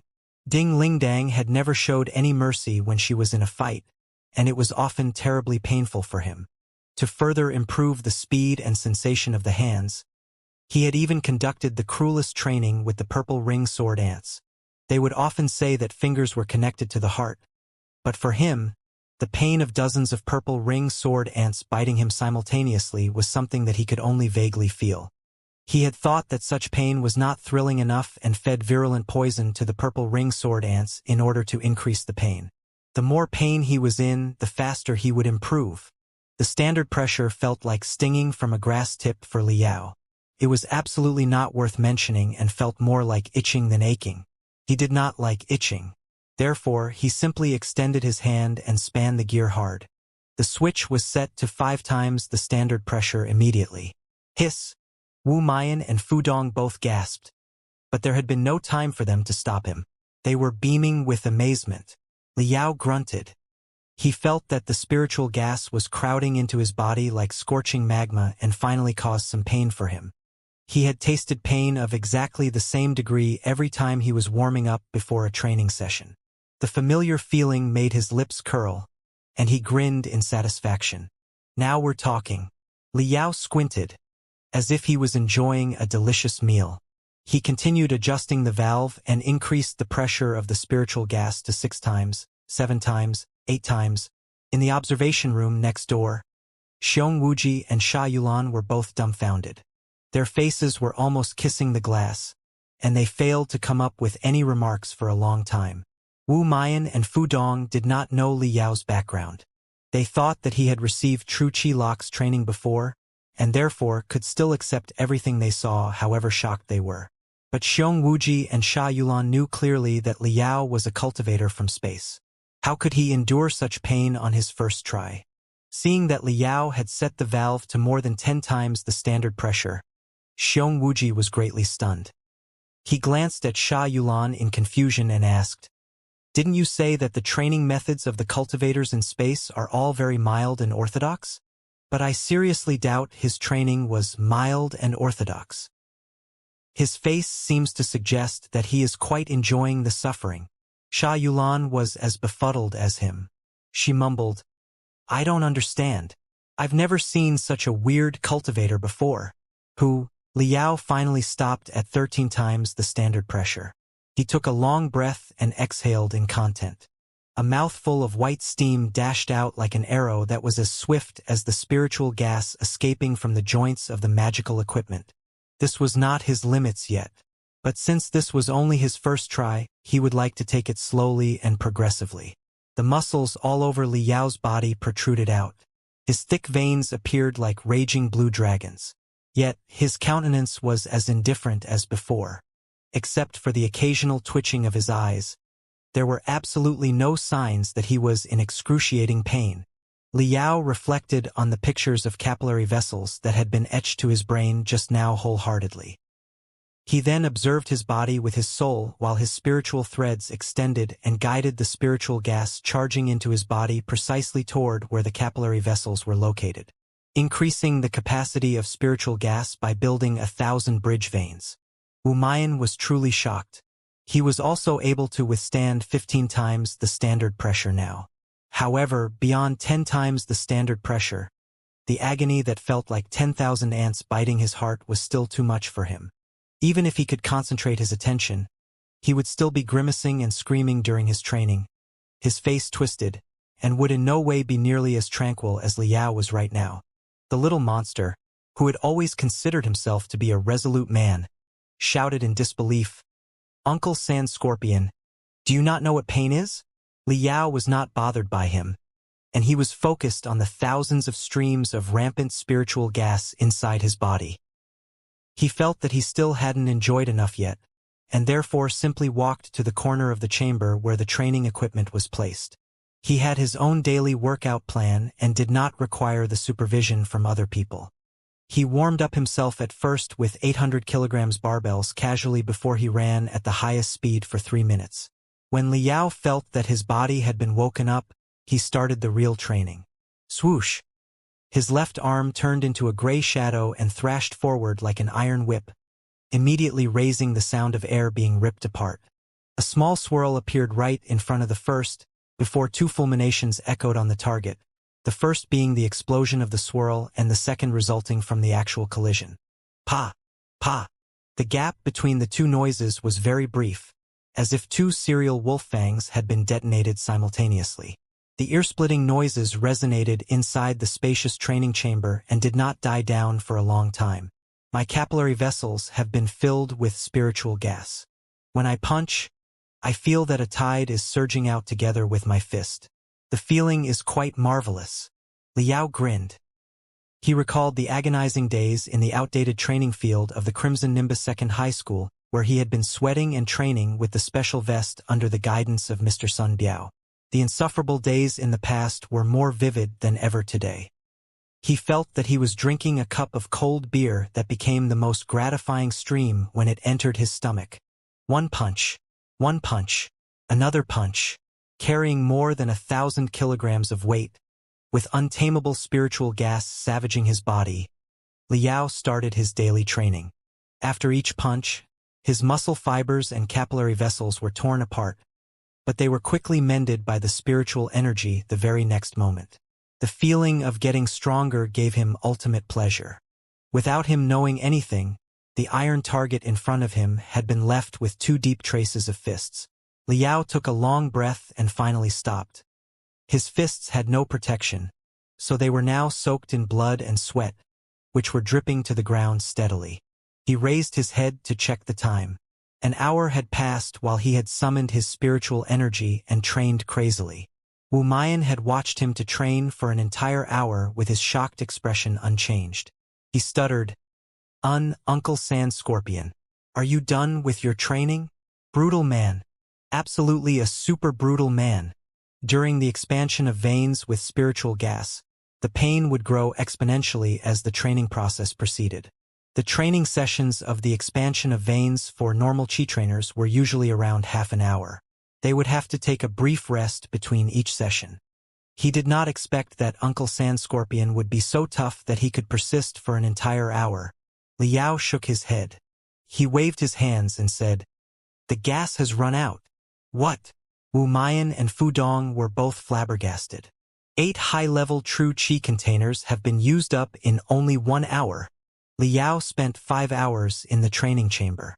Except for the half hour when he consumed food crazily, he devoted all his time to training at the highest intensity and sabotaged the barbells and iron blocks, which weighed hundreds of kilograms, to the point that they sounded like were about to break apart. Eventually, he used up 42 high-level true Qi containers and increased the pressure to 17 times the standard pressure. Even Fu Dong, the manager of the training chamber who had always thought that he had seen everything, was extremely shocked, much less Wu Mian. The young man had completely forgotten what happened in the test field yesterday and almost started worshipping Liao as a god. When the training was done, Liao did not return to the hospital with Wu Mian, because Fu Dong told him that someone else was waiting for him on the 14th floor below ground. It was Xiong Wuji. The deeper he went, the fewer traces of man-made architecture could be found. The -14th floor was essentially a natural underground cave, with mysterious and dark pathways leading to everywhere. Giant iron doors were embedded to the crude walls of the cave. Clang, clang. Countless ferocious animals seemed to have been locked in the depths of the cave. They were bashing the heavy and thick iron doors with all their might. Roars resembling those of primordial beasts leaked out from the gaps under the iron doors and raged in the pathways, making the ears of everyone who heard them soar. This is the most special training chamber in the Temple of Techniques. Only those with distinguished performances in the first test are qualified to enter this place. The pathway was almost blocked by the high and mighty Xiong Wuji, who said coldly, It is even safe to say that this is where the Qi trainers do their real training. The training of souls is different from the expansion of veins. It is much more dangerous. You will not necessarily be able to pass it even though your soul is very solid. Do you hear the screams in the secret cells below? They are all the experts of the Furious Bears tribe. They used to be determined, unwavering tough men, but they all became mentally deranged because of the blast to their souls. They have completely lost themselves and have become animals who know nothing but slaughtering. Therefore, they can only be locked in this place to wait for their eternal peace. I did not plan to bring you to the real training place of the Qi trainers in the beginning, but your performance earlier was widely beyond my imagination. With everything reaching this point, I have no other alternatives other than to wager on you. It's all up to you now. Do you want to go in or not? Xiong Wuji's philosophical words raised a lot of questions in Liao's mind. The creepy screams from the depths of the cave almost terrified him, too. However, expanding the veins with true Qi locks could only increase the body's spiritual gas capacity. He wouldn't be able to fully control the overflowing spiritual gas when it was unleashed. Liao vaguely sensed that the technique of spiritual gas resonation that Yan Qihua had performed had something to do with the so-called real training deep underground. Staring at Xiong Wuji without backing off, Liao replied briefly, "I would like to have a try." Xiong Wuji nodded and pushed open a rusted iron door next to him. The iron gate was almost 1 meter thick and looked strong enough to be installed in a vault. The interior side of the gate was riddled with interconnecting scratch marks, as if somebody had mauled the iron frenziedly. After you go inside, just follow your heart and try to enter a meditative state. If you are really connected to the Titan warriors, you will be able to enter the Titan illusionary land.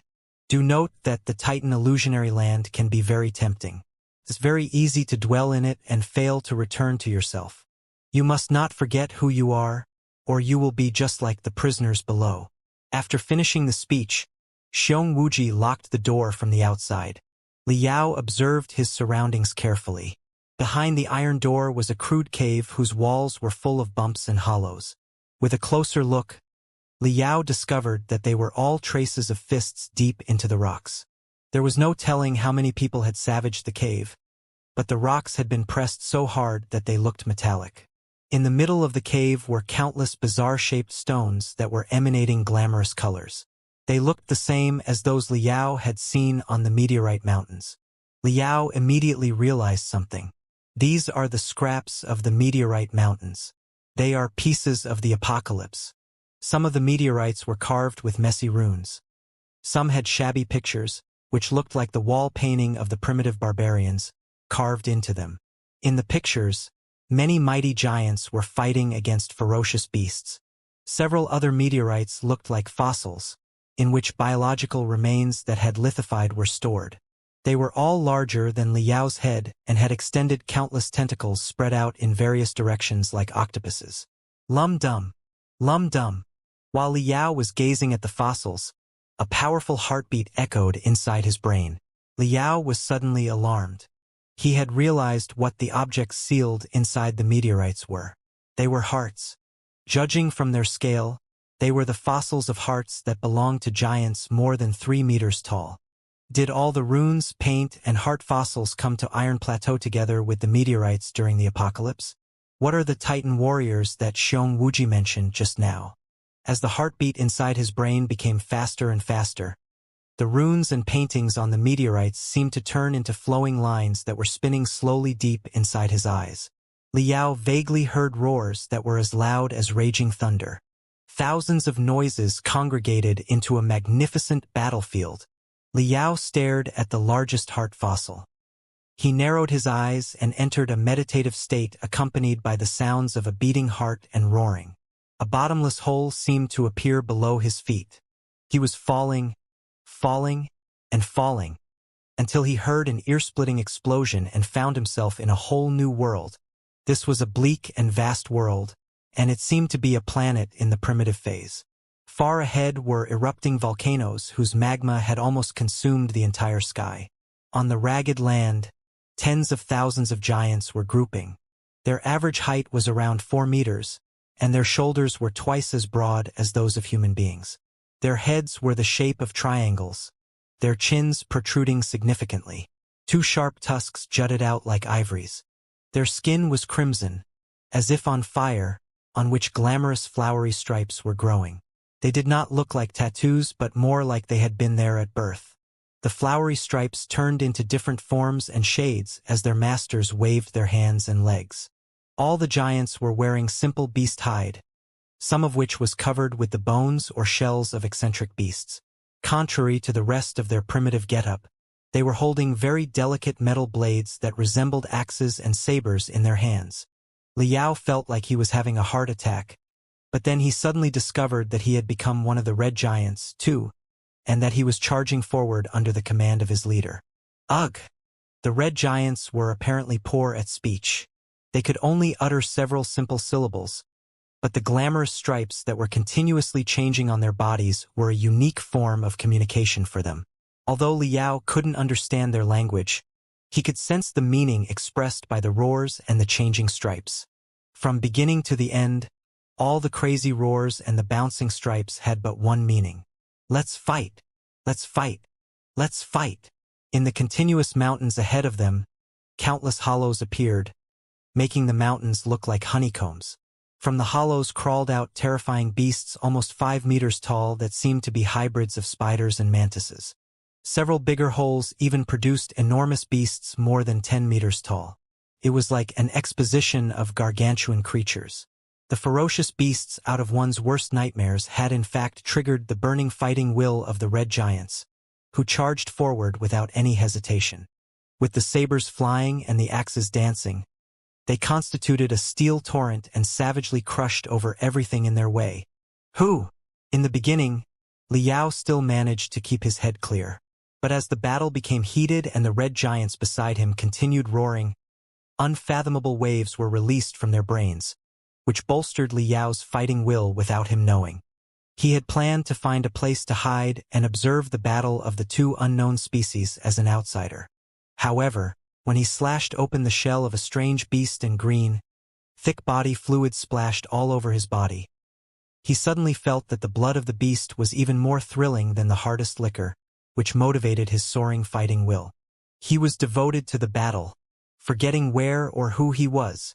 The battle lasted an entire day.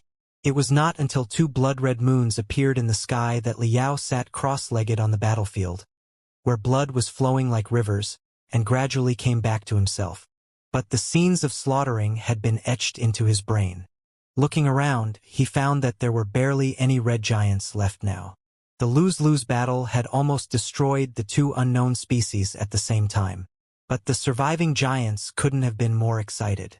Now and then, they would stab their saber into their enemy's dead body and raise it high, while they danced and roared in triumph. For some reason, Liao felt that his throat was itching. He craved to yell, shout, and even continue fighting in the uncanny world.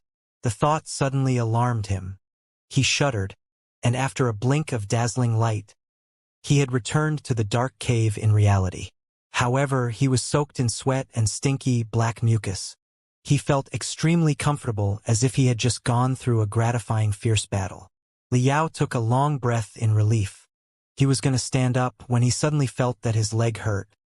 He lowered his head and discovered that a shallow wound had appeared on the outer side of his right leg. Liao remembered clearly that, in his illusion, a giant insect had slashed him in exactly the same place. What is going? Liao was deeply confused. He pulled open the iron door while he pondered on his experience. He could tell that the red giants in the illusion had been triggering special waves from their brains when they roared in the same way that the Chi Trainer's technique of spiritual gas resonation functioned. Is this the source of the Chi Trainer's technique? Did they find the heritage of an unknown species during their struggle against the apocalypse and learn the technique of spiritual gas resonation from them? The illusions felt similar to Oyezi's memory pieces, but they seemed to be more advanced than the memory pieces. My body has undergone high-intensity training without me knowing while I was fighting in the illusions.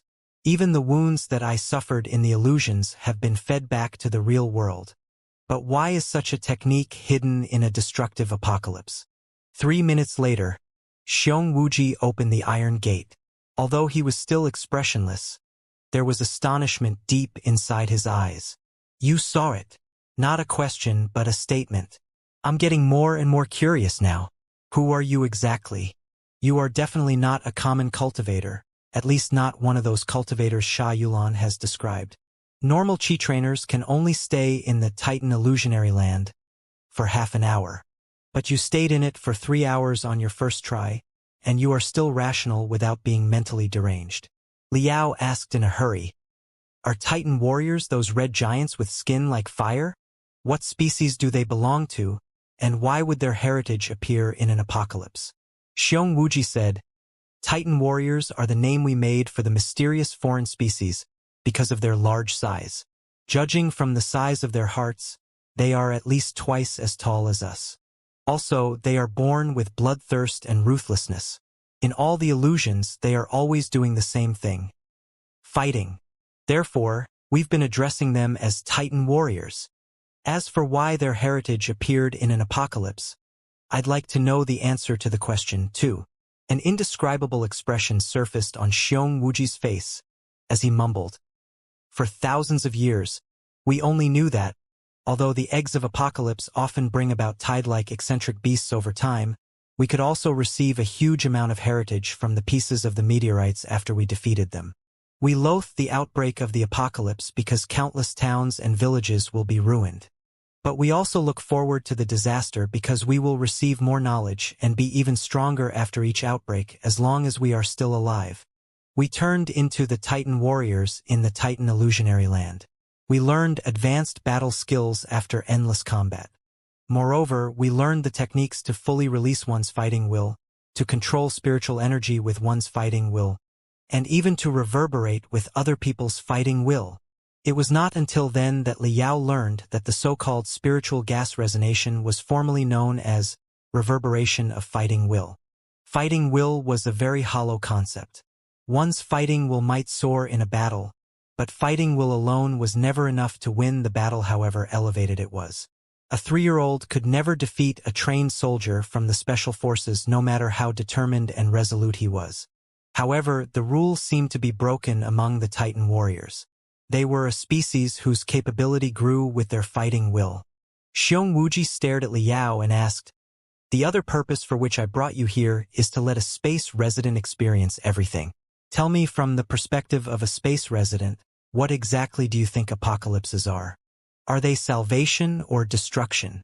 Liao was deep in thought.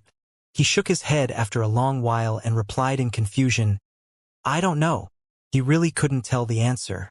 Before, when he witnessed the miserable appearance of Iron Plateau in person and heard the story that Sha Yulan and Xianxia had told him about the arrival of the apocalypse, he had naturally thought that apocalypses were strikes launched by species stronger than mankind. There were too many species in the Sea of Stars. The Star Ocean Imperium had destroyed countless alien species during its expansion, too. However, the civilizations of such alien species were usually very underdeveloped. In most cases, they had never even set foot off their home planets. But it was still possible that stronger civilizations were thriving in the vast universe where human beings had not set foot in yet. When those civilizations noticed the potential of mankind, they launched an attack in advance in order to demolish it. It was a natural and reasonable deduction. However, after what he had just experienced, Liao found the theory ungrounded and questionable. The first thing to be doubted was the speed of the apocalypse. According to Sha Yulan, the astronomers of Iron Plateau 5,000 years ago had determined that the meteoroids of the apocalypse were traveling toward them on a large scale no faster than 1/3 the speed of light, which was not an impressive speed. Besides, during the 100 years of observation, there were no signs that the meteoroids had the capability to perform space jumps. Since they could not perform space jumps, they could only pass through various space zones slowly and dutifully, and therefore gave human beings abundant time for the resistance and the escape plans. But the question was, Iron Plateau had only thrived in the recent 10,000 years. If there really was an alien species that had a civilization far more developed than that of mankind, their territory must have been very close to what the Star Ocean Imperium's old territory, so that they could detect the human being's existence in such a short amount of time and launch a close-distance attack unhurriedly. But people in the era of the Star Ocean Imperium had explored their surroundings far and wide, and they never found such a terrifying neighbor beside them.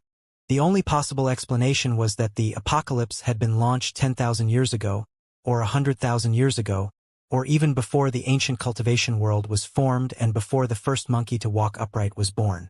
It was possible that the apocalypse was not aimed at Iron Plateau. It was just that, during its long journey when it flew past the Iron Plateau space zone, it detected a certain kind of civilization in this place and was triggered. The eggs of apocalypse outbreaks made even less sense. To deal with the outbreak of one egg of apocalypse, the 6 tribes of Iron Plateau had to work and fight together with all their available soldiers.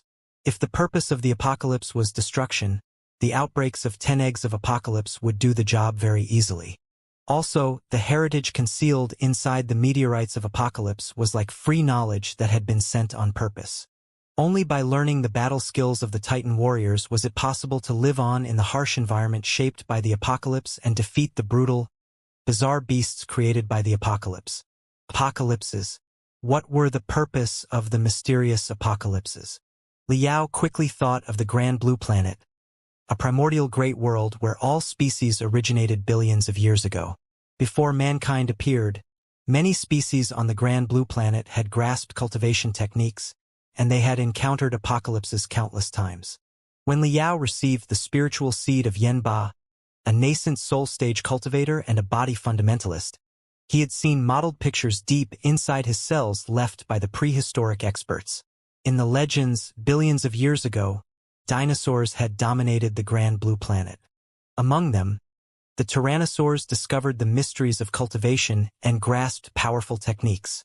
It was said that the tyrannosaurs had been able to create a new world or clutch the moon in their prime. They had created a once flourishing civilization of dinosaurs and called themselves the Pangu clan. The ultimate expert of the tyrannosaurs was known as Panguan. From the research of archaeologists of various generations, it was verified that the Pangu clan had been able to alter the surface and atmosphere of planets on a large scale and collect resources from the satellites of the Grand Blue Planet. Therefore, their claim of creating a new world and clutching the moon was not entirely bragging. It was the earliest civilization to human beings' knowledge that had been proven. There had been certain experts before the Pangu clan, but they had only been strong personally, possibly due to fortuitous incidents, and had never led a really developed civilization. Therefore, human beings regarded the Pangu civilization as the source of the civilization of mankind. Legends of Pangu establishing new worlds had been passed on generation after generation. However, the Pangu civilization had been overturned by an apocalypse while it was blooming. After the Pangu civilization, several other civilizations had replaced one another on the Grand Blue Planet. But then the second apocalypse arrived. This time it was not meteors, but an ice age that lowered the temperature of the entire planet by dozens of degrees for millions of years. The prolonged ice age almost obliterated all civilizations. It was not until tens of millions of years after the Ice Age that mankind gradually rose up and walked out of the Grand Blue Planet and the primordial world. The civilization of mankind had thus branched and blossomed in the boundless cosmos. When he heard the stories before, Liao had simply thought that the two apocalypses destroyed countless species and civilizations. But now that he reflected on it, he discovered that, although the first apocalypse terminated the Pangu civilization, it had given birth to billions of brand new species in the millions of years to come, many of which had learned the arts of cultivation. Countless experts and powerful civilizations had been born. After the second apocalypse, the species and civilizations were all wiped out, but mankind, the strongest species in the battles amid the sea of stars, was created. They developed a brilliant cultivation civilization and expanded their territory from a single planet to the entire universe. It appeared that the civilizations born after each apocalypse were always stronger than their predecessors. However, in the era of the Star Ocean Imperium, many worlds had failed to resist apocalypses, and their whole planets had been destroyed. In such cases, there would absolutely be no following civilizations. The contradictory findings cast Liao in a maze of thought. He couldn't figure out the logic at all. Wuxia patted his shoulder firmly and said, "Never mind. It doesn't matter what the apocalypses really are. All for survival, and survival is all. Try your best to train yourself and blow it up brutally." From that day on, Liao set off on the path of insane training again. His training sessions were more tiresome than those of any other Qi trainers, even including Wuxia. During the day, he would put on the true Qi locks and inject spiritual gas under 20 times the standard pressure into his body, and he would simultaneously improve his physical strength with barbells tons of weight. He was also engaged in speed training, namely sprinting and turning, and combat training with a weight of almost a ton bound to himself. Each day, he would do his training for 7 to 8 hours without any rest. In order to fill his stomach, Liao often devoured an entire bull during 2 training sessions.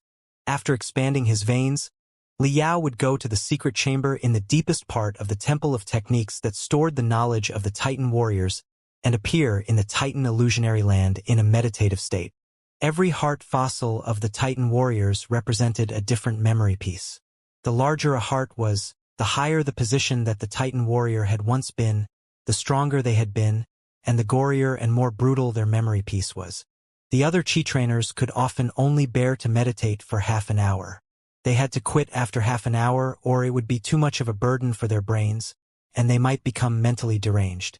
In the worst cases, their own memories would be jumbled with the memories of the Titan warriors, and they would become monsters who knew nothing except killing.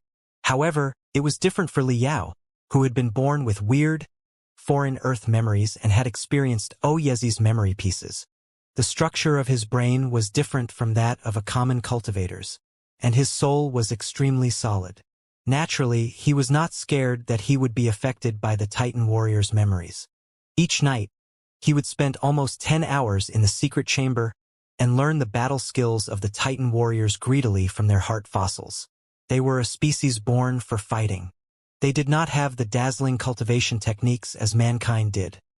They focused all their attention on the training of fighting will. They could manipulate and enhance their spiritual energy by increasing their fighting will and transform everything into the purest strength and damage eventually. All the memory pieces were battles, and more battles. Most of the time, they were fighting hard against a certain kind of insect. But they were occasionally killing each other until their blood ran dry when they couldn't find an enemy for a long time. In the beginning, Li Yao had thought that they were fighting the insects to invade or defend their land. But later, Li Yao realized that the purpose of their fighting was fighting, and that fighting was their everything. As the apocalypse was coming, most of the experts of the Furious Bears tribe had been summoned to the desert to practice their battle formations. The advanced chamber was often empty and almost became Li Yao's personal training room. Except for the manager, Xianxia, and a few other people, nobody knew that a monster named Li Yao was getting stronger and stronger below the Temple of Techniques. 5 days after starting his training, a shocking discovery excited the entire Furious Bears city. It was said that Xianxia had found a relic that was deeply buried in an underground cave by accident while he was training in the desert. It seemed to have been left by an expert 1,000 years ago. Most of the expert's belongings had eroded, but the schematics of a sonic sword and one for Wolfang remained intact. The two designs gave the refiners of the weapon factory of Furious Bears City tremendous inspiration and helped them develop faster sonic swords and wolf fangs that could deal more damage. Although it was not possible to upgrade everybody's gear due to the limited time, the elites of the Fierce Storm Assault team and the Iron Bears Detonation team were able to switch to stronger magical equipment before the apocalypse. Everyone in Furious Bears City was seething with exhilaration because of the discovery. They believed that it was a propitious omen. It was needless to say that they were actually Li Yao's masterpieces. As an expert in melee magical equipment and crystal bombs, he had come up with more than 10 modification plans after he disassembled the old sonic swords and wolf fangs and analyzed them carefully. The only problem was that he had to draft a plan that was not difficult and could be put into use by the weapon factory immediately. That was why he was delayed for a couple of days. But if he had simply offered his modification plan to the weapon factory, somebody was bound to become suspicious of him. Therefore, he and Xianxia came up with the story. Calling it Treasure from 1,000 years ago would not only eliminate the doubt of the refiners of the Furious Bears tribe, who would accept it gladly, but also boost the morale of the tribe. After he demonstrated unparalleled performance during his training and completed the modification blueprints of the two kinds of fundamental magical equipment, Xianxia's attitude toward him changed greatly. He was really considered a negotiable partner right now. The two of them often chatted and exchanged knowledge with each other. Xianxia brought out a lot of personal understanding about Chi Trainer's expertise, while Li Yao presented many secret arts and techniques from the cultivators. They both learned a lot and quite enjoyed the sharing. Wu Mayan, who had always considered himself a young genius, was totally awed when he witnessed Li Yao's unbelievably horrifying training process. He was worshipping Li Yao and even asking to become his disciple. Li Yao found it very funny. He did not want to be too involved, but since the young man was harassing him day and night, he simply gave him a cruel training plan and told him that he would consider the idea if the young man could persist. He had thought that the young man would give up shortly, but as it turned out, although he was crying and screaming during each training session, he actually made it to the end every time, however disgraceful he looked. Wu Mayan eyed Li Yao as if he were a devil after each training session. But when Li Yao appeared in the training chamber next day in the morning, he always found that Wu Mayan had come in advance and was helping to clean up his training equipment. The young man's stubbornness during his training reminded Li Yao of himself a couple of years ago. He suddenly felt that it was not a bad idea to recruit a disciple. 25 days later, according to the observation of the wizard of the Furious Bears tribe, who had experienced multiple outbreaks of the apocalypse. The eggs were about to be mature and would explode in the next week. The battle against the apocalypse was about to commence. Inside the advanced training chamber deep below the Temple of Techniques, Liao put the heavy barbells back onto the shelf with a huge clang. He felt that his legs were soft and couldn't help but gag with his two hands holding the floor. But the previous crazy training had completely consumed the residue of food in his stomach. He gagged for a long time only to throw out some saliva. Liao's face was pale, his body cramping. The sweat almost congregated into a lake, and his hands and legs were shivering softly. Taking more than 10 deep breaths, he finally regained control of his limbs. He gritted his teeth and stood up, before he observed himself through a giant mirror next to him. One last training procedure. I must carry on. Inside the bronze mirror, his upper body was naked, with multiple layers of true chi locks imposed on it. All the true chi locks had been modified and tempered by him. Delicate circuits could be found on their surface. Since he had been training for a long time underground, which was devoid of sunlight, his skin was much fairer than before, and his body size seemed to have shrunk. The large clusters of muscles on his body were now narrower and more exquisite. Even the female warriors in the tribe seemed to be stronger than him. However, compared to the angry, sinewy men of the tribe, his muscle fibers were clear and distinguishable. When he exerted his strength, his body seemed to have been decorated with gorgeous stripes that seemed to be flowing and appeared quite beautiful. Summon my fighting will. Release the soaring fighting will in the form of brain waves and manipulate the spiritual energy with them to strengthen my body. Liao meditated on the Titan warrior's technique of raising their fighting will.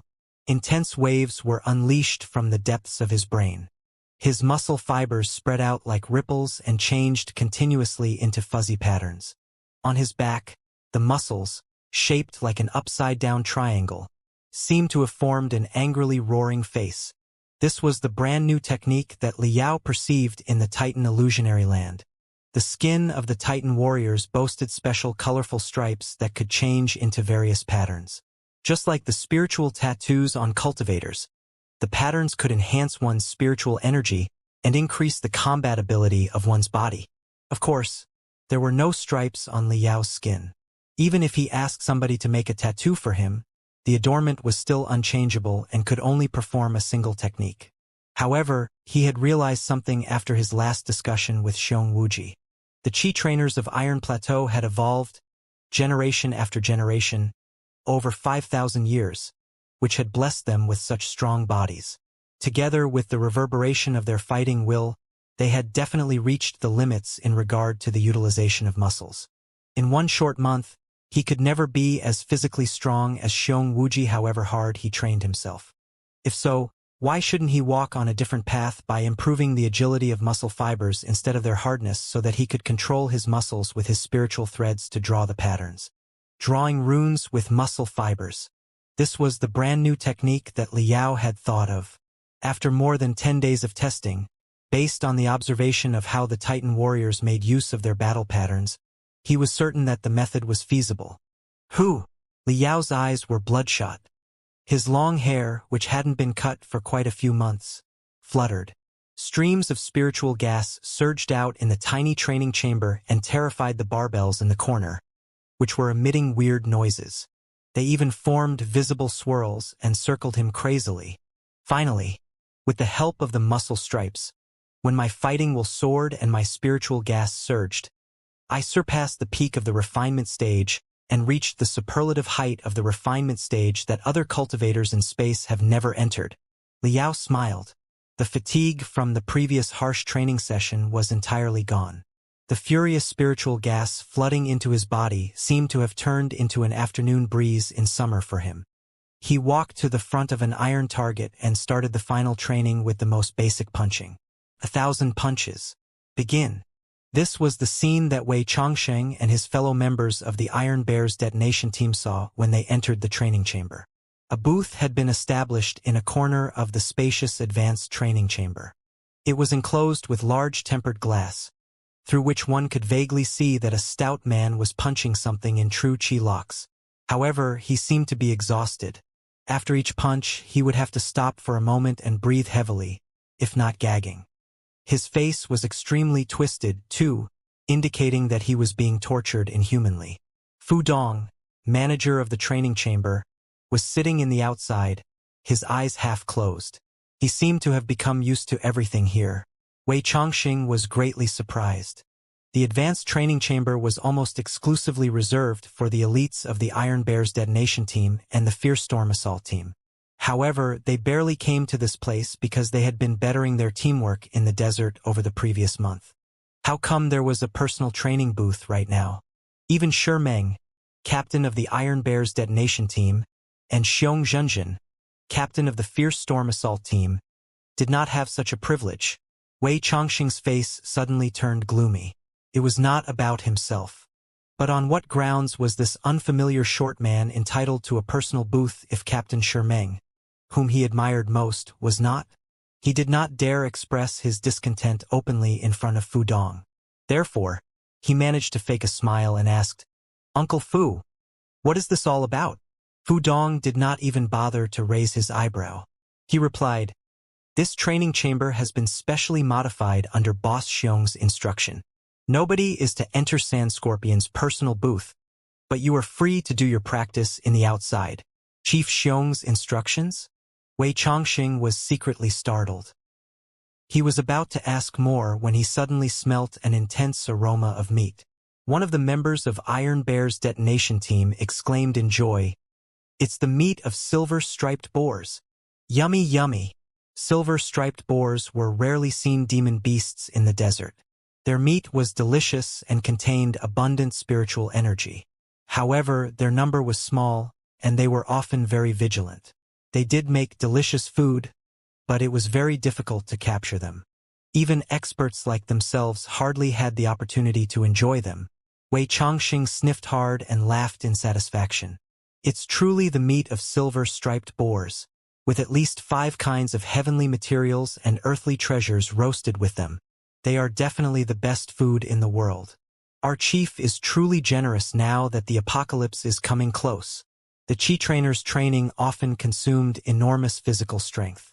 It was a common practice for some food to be kept in the training chambers for the gluttons, but such delicious food like the meat of silver-striped boars was hard to come by.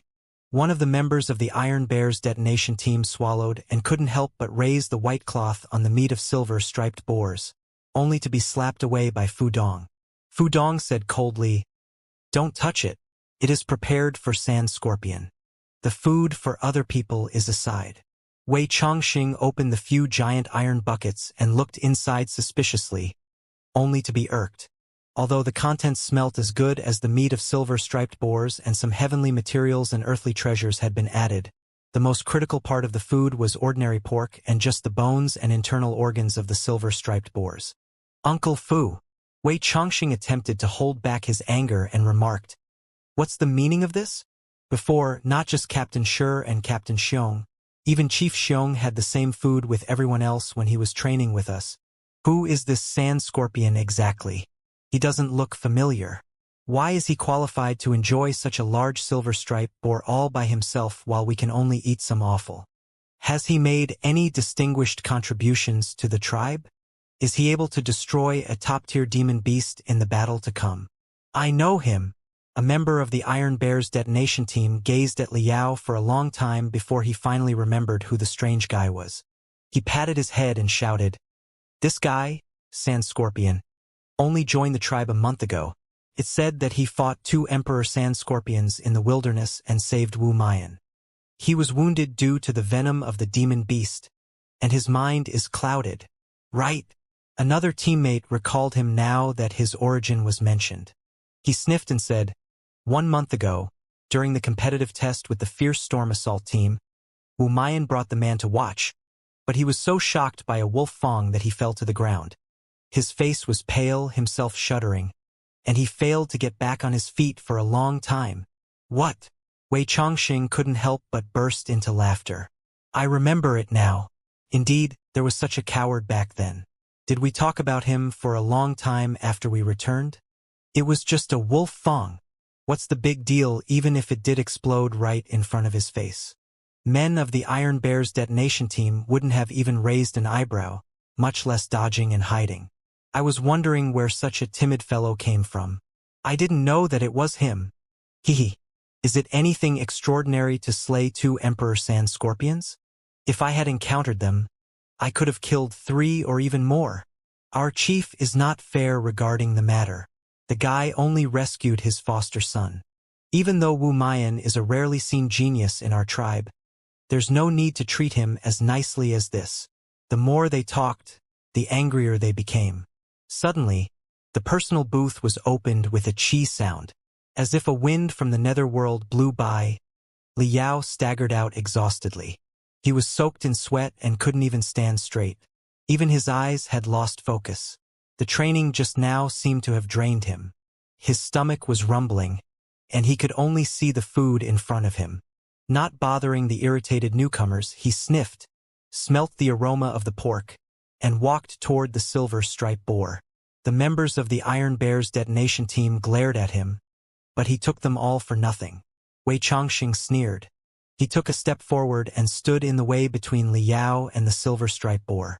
Liao's hair was soaked with sweat and was stuck on his face, droplets of sweat dripping constantly. He glanced at Wei Changxing through the gap of his hair casually and indifferently. With only that one glance, the smile on Wei Changxing's face froze. He felt that he had been placed in a frigid hell at absolute zero. His face was pale, his eyelids jumping crazily. He failed to come up with anything for a long time. Liao bypassed him silently and picked up the big tray of food, before he wobbled toward the gate with heavy feet. Sand Scorpion, you are not finishing the food here because you are in a hurry to train below? Asked Fudong, who was apparently not new to the situation. Liao did not even have the strength to talk. He nodded and vanished out of the gate. Everyone was awed by his uncanny aura. None of them stood out and stopped him. They only watched him leave proudly. It was not until 3 seconds after he vanished that the icy air thawed. Everybody in the room swallowed subconsciously, as if his neck had been grabbed by an invisible giant hand. Wei Changxing's face was practically blue due to shortness of breath. He was finally able to cough loudly as cold sweat began popping up on his back. Horrifying.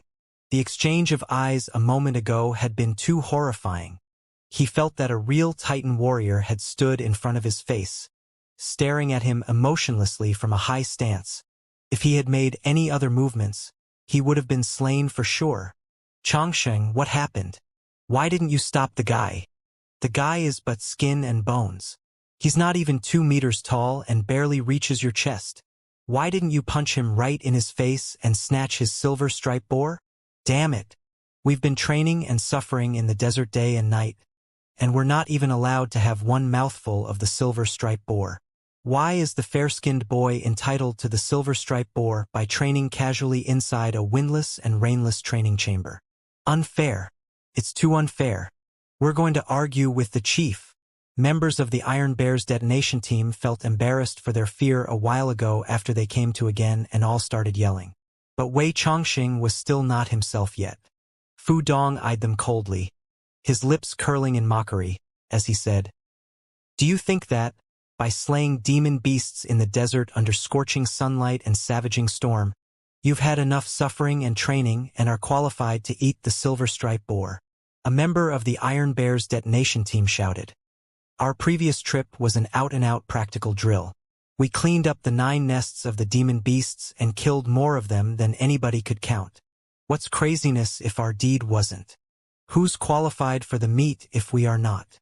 Fu Dong rose up suddenly and replied grimly, "You would not buy it if I say that Sand Scorpion is more qualified than you. Therefore, you can follow me and see how the man has been training himself so that you won't need to disgrace yourself before the chief. We might as well see it. How impressive can it possibly be? We've seen the outcome of his training just now." His grimacing face and half-dying appearance did not befit a real expert. The real men of Iron Plateau should be as calm as anything. Even if your leg is torn off by a demon beast, you simply kick out the teeth of the demon beast with your other leg. His words naturally raised laughter, and somebody even applauded. Fu Dong smiled casually and led everybody into the personal booth. Among the crowd, Wei Chongqing observed the surroundings suspiciously and mumbled, "Nothing interesting here. Who hasn't used true chi locks set at 30 times the standard pressure before? The weight of the deep squat is merely 1,500 kilograms. I can do 20 sets of them at any time." Fu Dong answered expressionlessly. "First, the weight of 1,500 kilograms is for relaxation and rehabilitation after 7 hours of crazy training. I will save the trouble of telling you what the maximum weight of his deep squat is because you won't believe it anyway. Second, look at the true chi locks more carefully. It's not 30 times the standard pressure, but 50 times. What?" All the members of the Iron Bear's detonation team were dumbfounded. Spiritual gas at 30 times the standard pressure was already the limits for common chi trainers. Even experts at their level were not willing to recall the terrible experience of when they endured 30 times the standard pressure. 50 times? What would that feeling be? Fu Dong smiled and continued. This set of true chi locks was modified by Sand Scorpion himself. It can trigger the spiritual gas up to 50 times the standard pressure. He has been training for 7 hours wearing such true chi locks and could still finish 5 sets of deep squats with 1,500 kilograms. His every training session consumes hundreds of true chi containers. Those present were all experts. They inferred the intensity of Li Yao's training instantly and were all frightened. Fu Dong then pointed at an iron target in a corner of the training chamber. "Now look at the target. Do you see any anomalies?" Everybody examined the target doubtfully. The target was made of black rock gold, a common metal material on iron plateau. It was riddled with fist indentations. However, it was not unusual. Everyone there could leave deeper, clearer traces on such targets when they exerted all their strength. Fu Dong said strangely, "Touch it." Wei Chongqing was bold enough to extend one of his fingers to the surface of the target. His eyes immediately widened as he exclaimed, "It's so hot. Hundreds of degrees at least." "Correct," Fu Dong said with his hands held in his back. "Maybe you think that the highest level of punching such iron targets is to embellish the targets with the traces of your fists. The deeper and the clearer the traces are, the more awesome you will be." But when Sand Scorpion was punching the target, he transformed most of the damage into heat. Under his bombardment, the temperature of the target was raised by 420 degrees. And this was after he had just finished the high-intensity training in the true chi locks. I even suspect that, if he filled himself and took a good rest, he could punch the target so hard that it will melt when he exerts his full strength on the target without burden. Everybody looked at each other in bewilderment. Fu Dong looked at their facial expressions and chuckled. "You think his training is as simple as that? Tell you what, such a personal booth was established because he needed to train himself in certain extreme environments. When you saw him just now, he was doing the final relief and recovery procedure.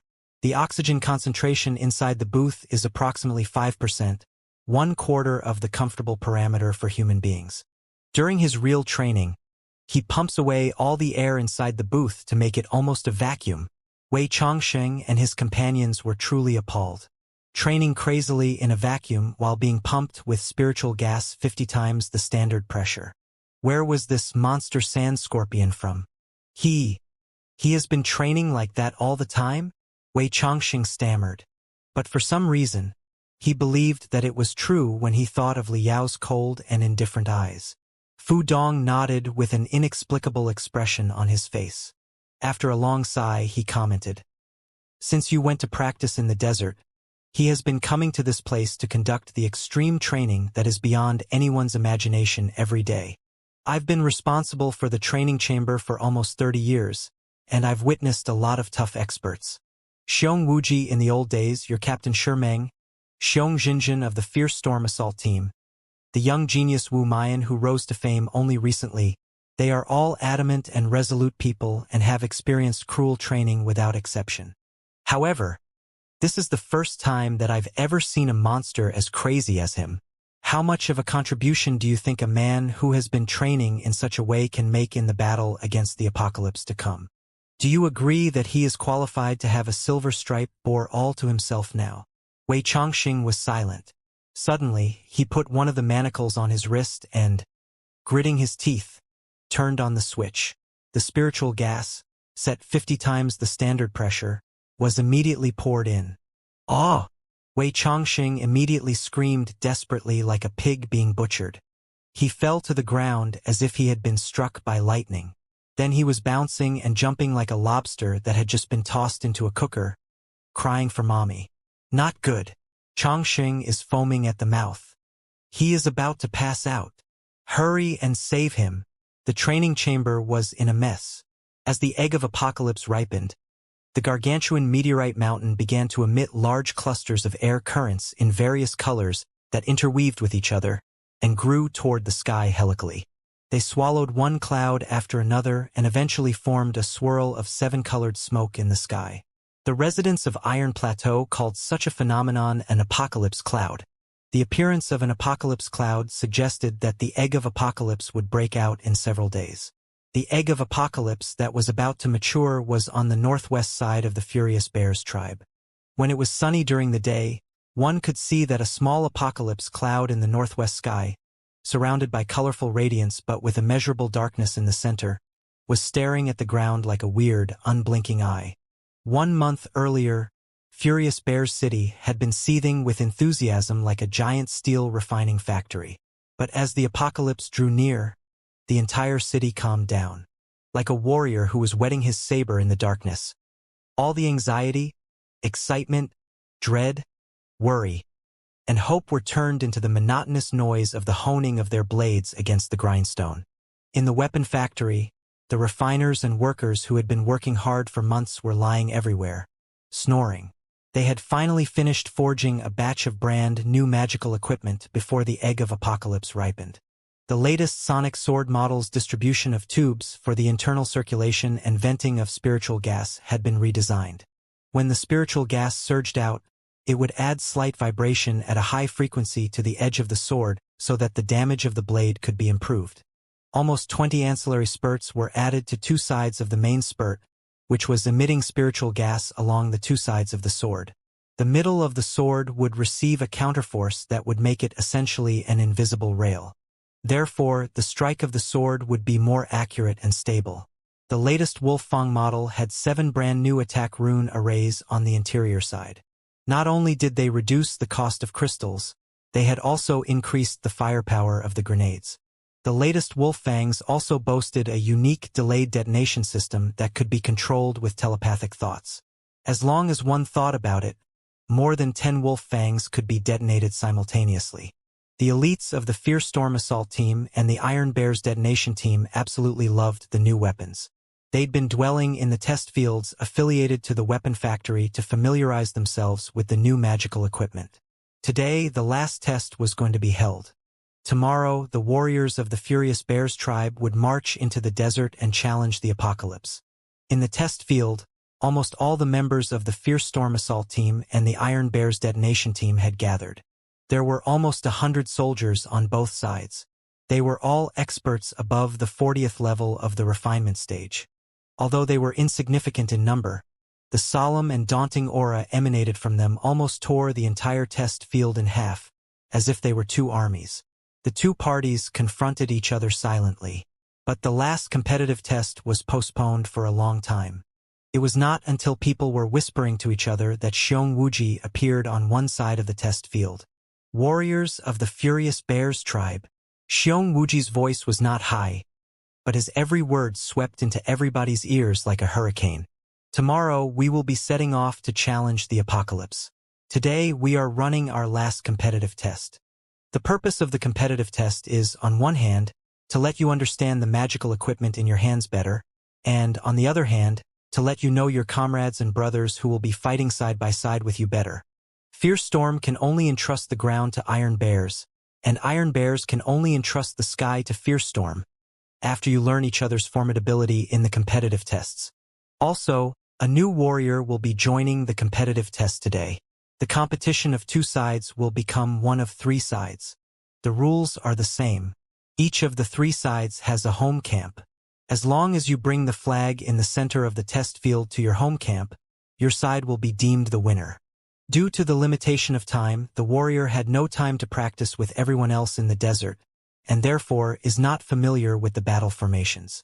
Therefore, he is not going to be listed in the main troop but will be asked to perform free hunting as a lone wolf in the battlefield. But still, I think that it is necessary for you to meet the warrior. After the competitive test today, you will know whether or not you should be worried if he is standing next to you. Xiong Wuji's words raised a riot. In the Battle of Apocalypse, most warriors would join battle formations and fight as a team. But there were always some experts who wandered out of the battle formations and to hunt individually. Sometimes it was because their capability was too high and they could not achieve their maximum damage in battle formations. Sometimes it was because of their special technique, say full-range indiscriminate area attack, which would hurt their teammates if they were in the battle formations.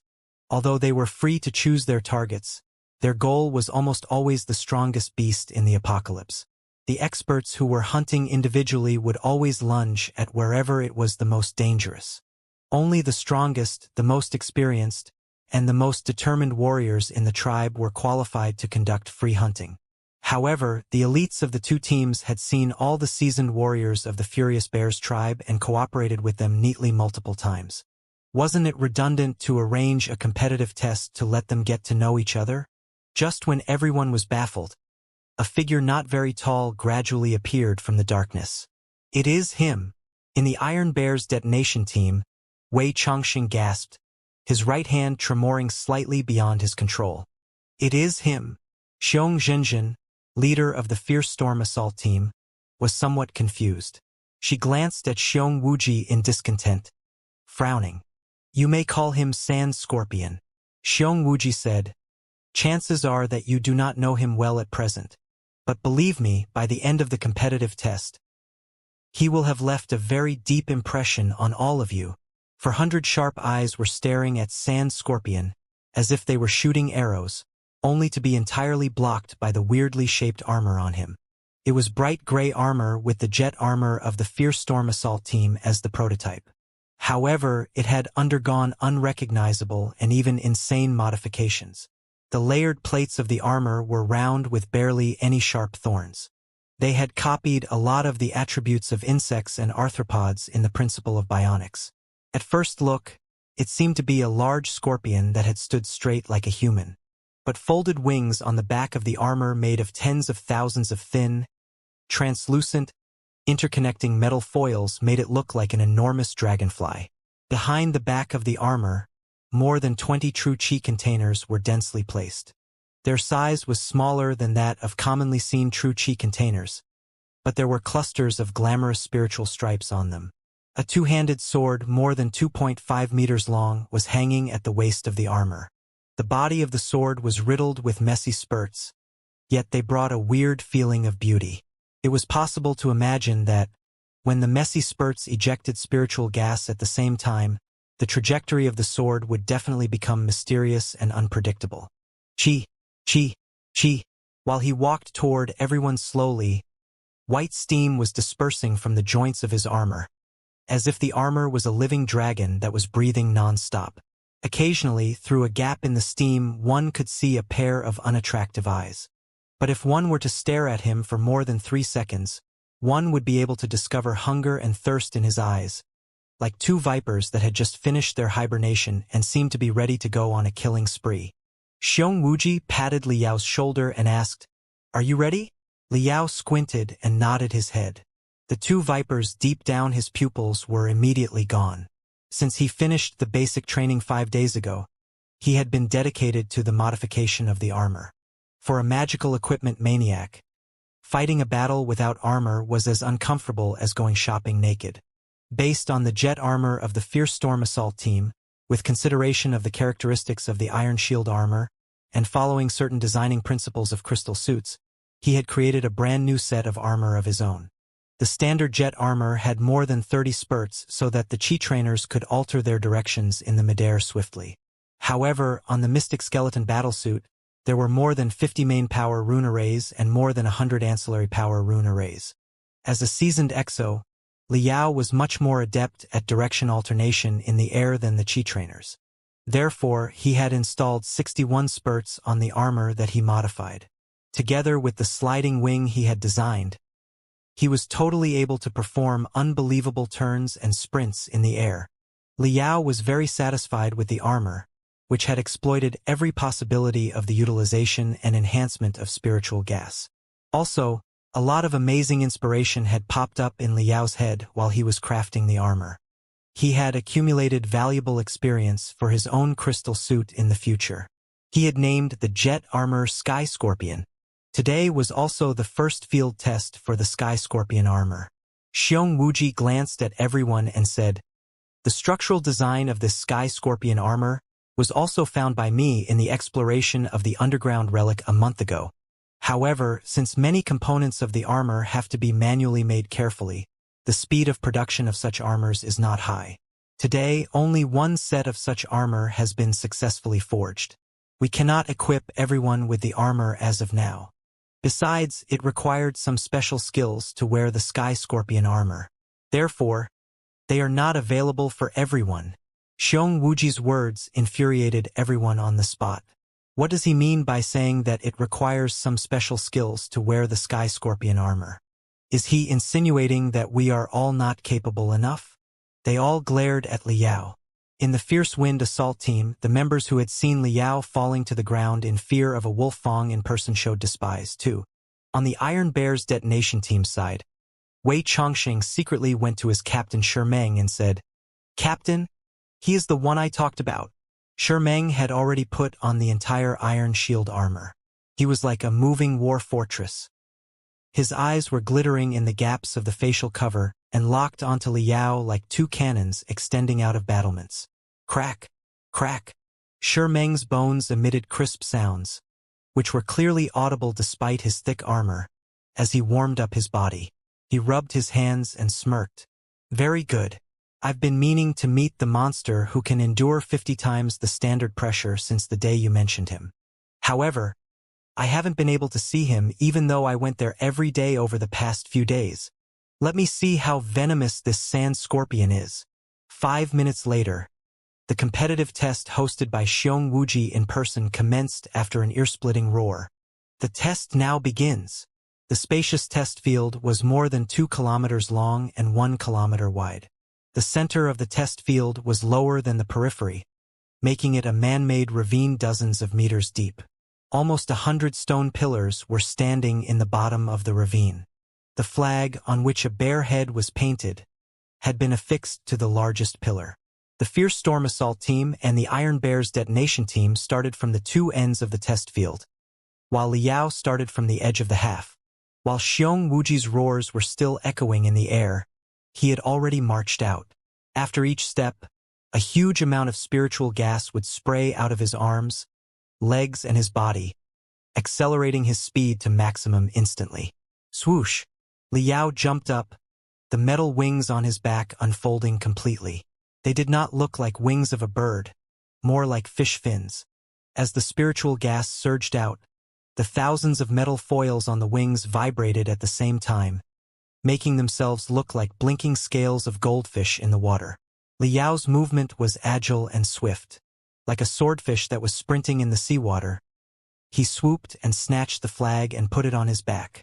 The pole of the flag had been crafted out of special magnetic materials, so that it could be conveniently fixed to the back of any armor. This was just the beginning. The elites charging close from the two directions had surrounded him. They considered him a deadly opponent after hearing Xiong Wuji's introduction.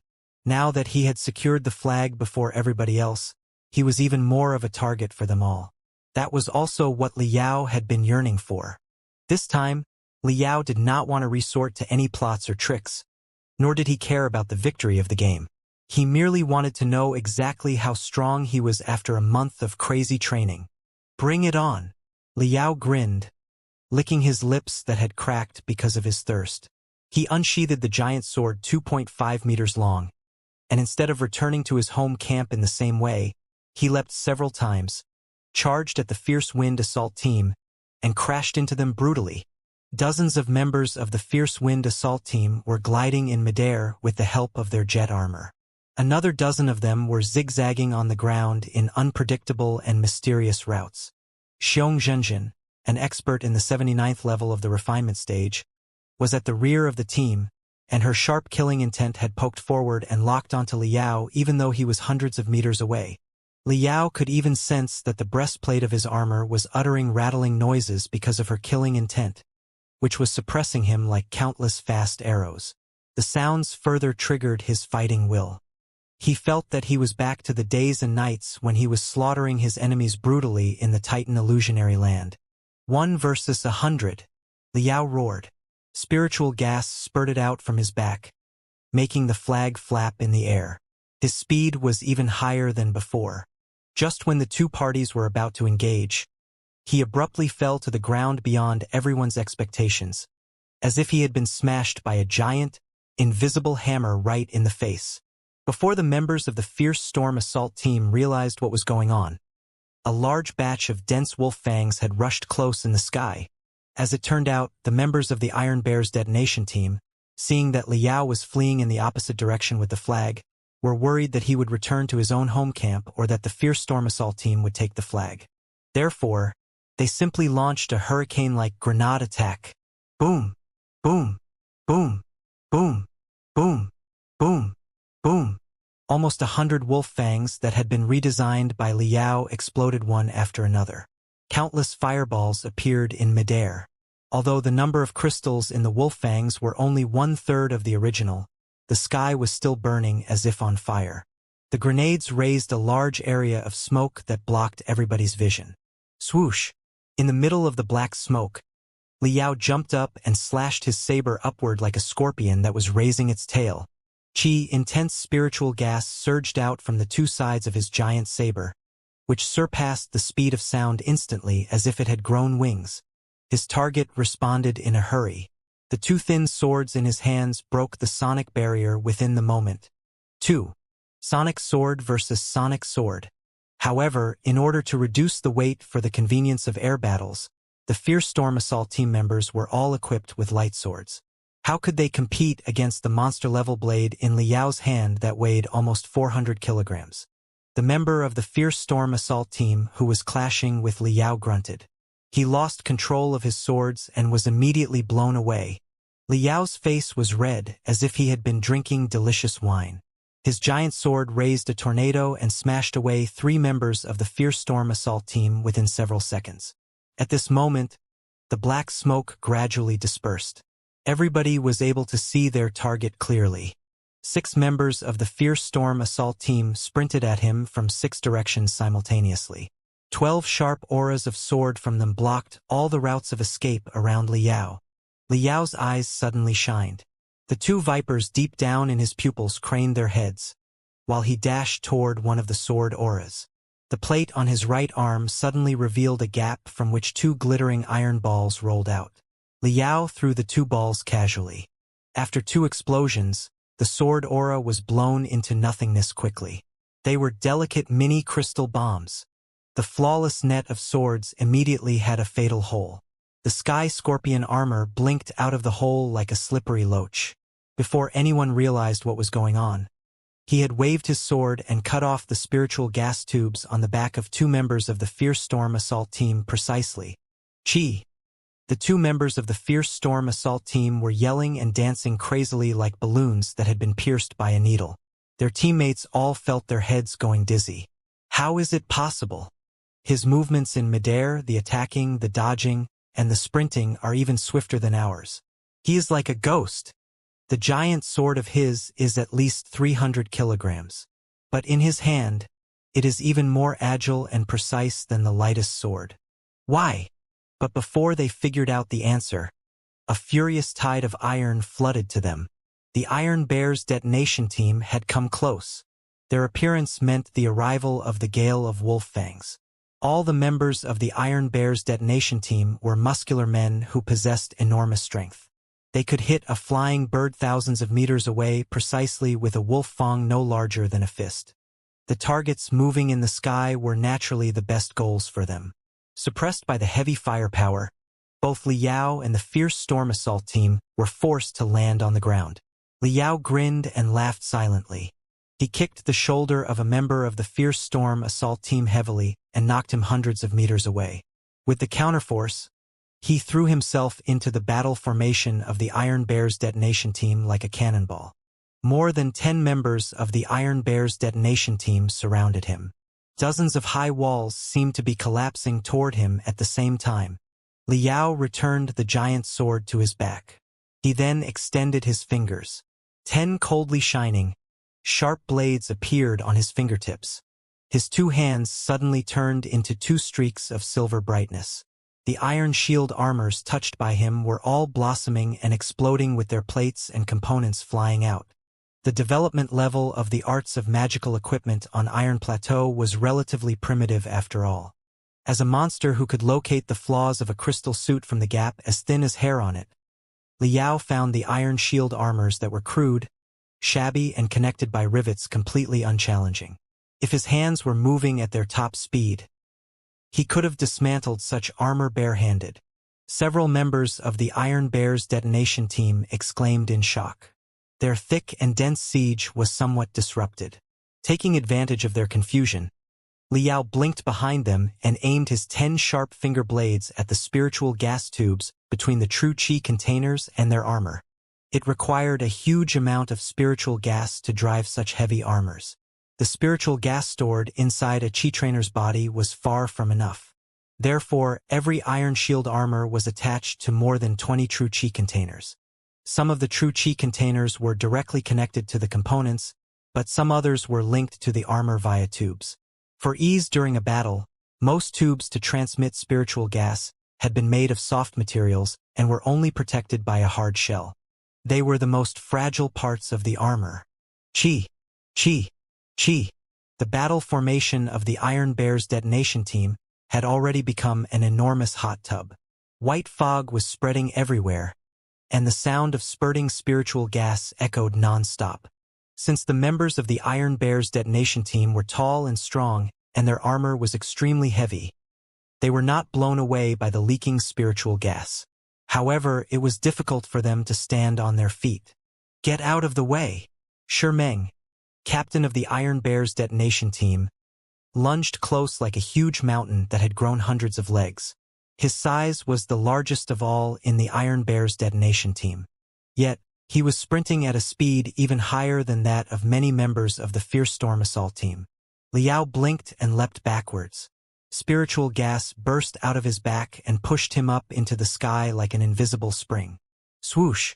In midair, Xianxia, captain of the Fierce Storm Assault team, crossed her swords and launched a deadly attack like a patient hunter who had waited long enough. Liao's face color remained unchanged. His giant sword appeared in his hands miraculously and cut in the center of Xianxia's crossed swords. Xianxia sniffed. She controlled her spiritual gas delicately and drew a slight curve on her crossed swords, which made them slide on the edge of Liao's giant sword. In the meantime, she slithered close like a swift swallow, almost kissing the edge of her enemy's blade. She finally discovered the biggest advantage of the giant sword. It was not its weight, but its length. The longer a blade was, the stronger it would be. The shorter a blade was, the trickier methods it had to resort to. Liao's giant sword was a heavy blade whose damage could not be maximized without enough distance. However, Xianxia had drawn close to Liao by the swinging force of her soft swords. Liao's face remained unchanged, except that the smile on the corner of his lips suddenly turned extremely weird. After a crack, the giant sword dissected itself into more than 10 pieces, each connected to one another via spiritual gas tubes, soft ropes crafted out of the veins, and nerves of demon beasts. Driven by spiritual gas, the sword had become a whip more than 10 meters long. It looked both like a swift boa and the deadly tail of a scorpion. How could the armor be named Sky Scorpion without a tail? The giant sword's name was exactly Scorpion's tail. Shwa! The giant sword took a turn like a scorpion that was waving its tail, and the tip of the sword lunged toward Xianxia's back like the sting of the scorpion. Xianxia did not expect Liao's weapon to be so sordid despite its simple and straightforward appearance. The strike was aiming at the blind spot on her back, and there was no time for her to block it with her swords. She frowned in anger. However, she was an expert in the 79th level of the refinement stage after all, and her combat ability was close to that of a high-level building foundation stage cultivator.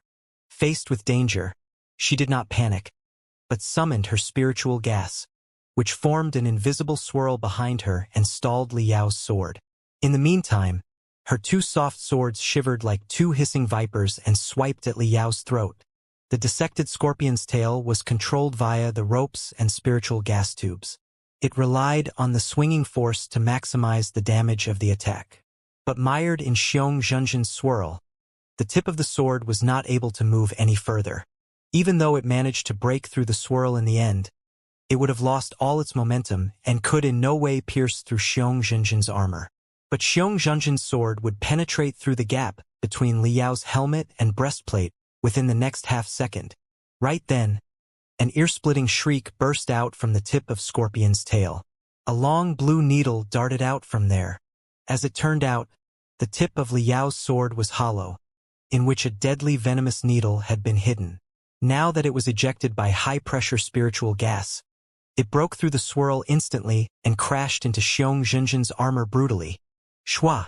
3 stabilizer fins as thin as paper opened up on the back of the needle. Exhaust flames squirted out and the needle started revolving rapidly. The venomous needle was much thinner than a chopstick.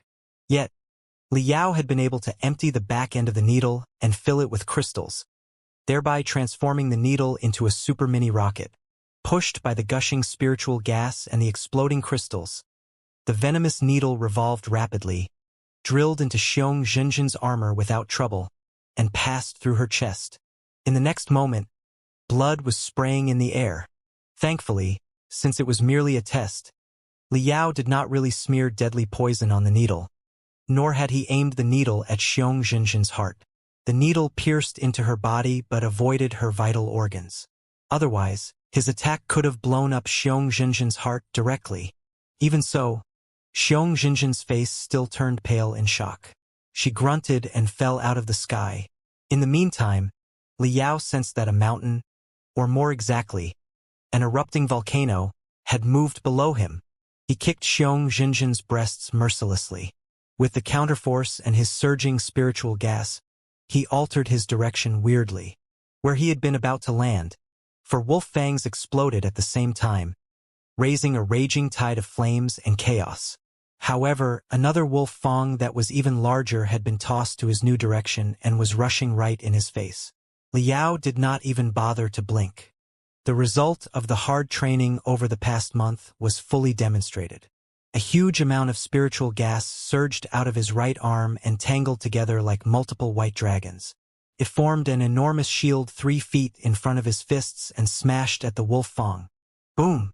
A startling fireball was raised in midair, which Liao crawled out from. Although his armor was blackened, his speed was as high as before. He had blown up a wolf fang directly. Excellent! Ear-splitting roars were echoing on the ground. Meng, captain of the Iron Bear's detonation team, couldn't have been more excited. He squatted deeply. Spiritual gas surged out crazily from his legs, as if he had bound 2 shrieking true chi trains to them. He exerted his strength. Centering at his feet, a vast spider net of cracks that looked like a super weird rune array appeared instantly on the ground covering 50 square meters. Voila! The ground within 50 square meters was pressed down brutally by his spiritual gas. A shallow pit more than half a meter deep had been left. Meng soared to the sky like a rocket and punched. Squeaking noises were resounding in front of him. Even the air turned extremely fuzzy. Liao's eyes were bloodshot, his face hideous, while he shouted like the primordial beasts had. If he were to take off his armor, everybody would be able to see that the muscles all over his body were bouncing crazily like furious flames. Those on his back had even formed an angry face of fire. Who? Liao punched too. White light seemed to appear on the edge of his fist as the air had been compressed to the point that it was about to explode. Iron fist versus iron fist. For a moment, all the members of the Iron Bear's detonation team held their breath and stopped moving, waiting for the result of the collision dumbly. One of them was the super strongman Meng, who boasted the most physical strength in his generation of the Furious Bears tribe. while the other one was a mysterious monster who could withstand spiritual gas set to 50 times the standard pressure. At this moment, even the most experienced teammates of the Iron Bear's detonation team were not certain that their captain would be the final winner. Boom! Before the fists of the two parties collided, the air currents raised by them had crashed heavily, leading to a visible blast that rippled out rapidly like manic gales. Brightness resembling flames were vaguely blinking on them. It was not spiritual energy but their hot, mad, unstoppable fighting will. The fighting will enchanted Liao's soul and bewildered his mind.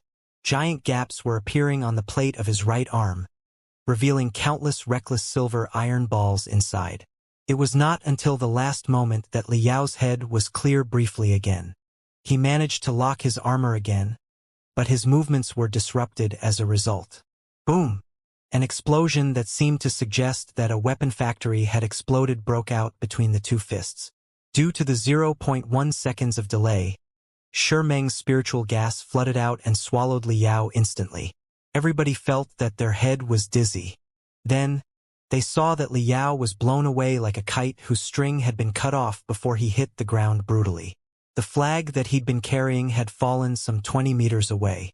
They were dazed for almost 3 seconds, before they realized what had happened and lunged at the flag after a shout.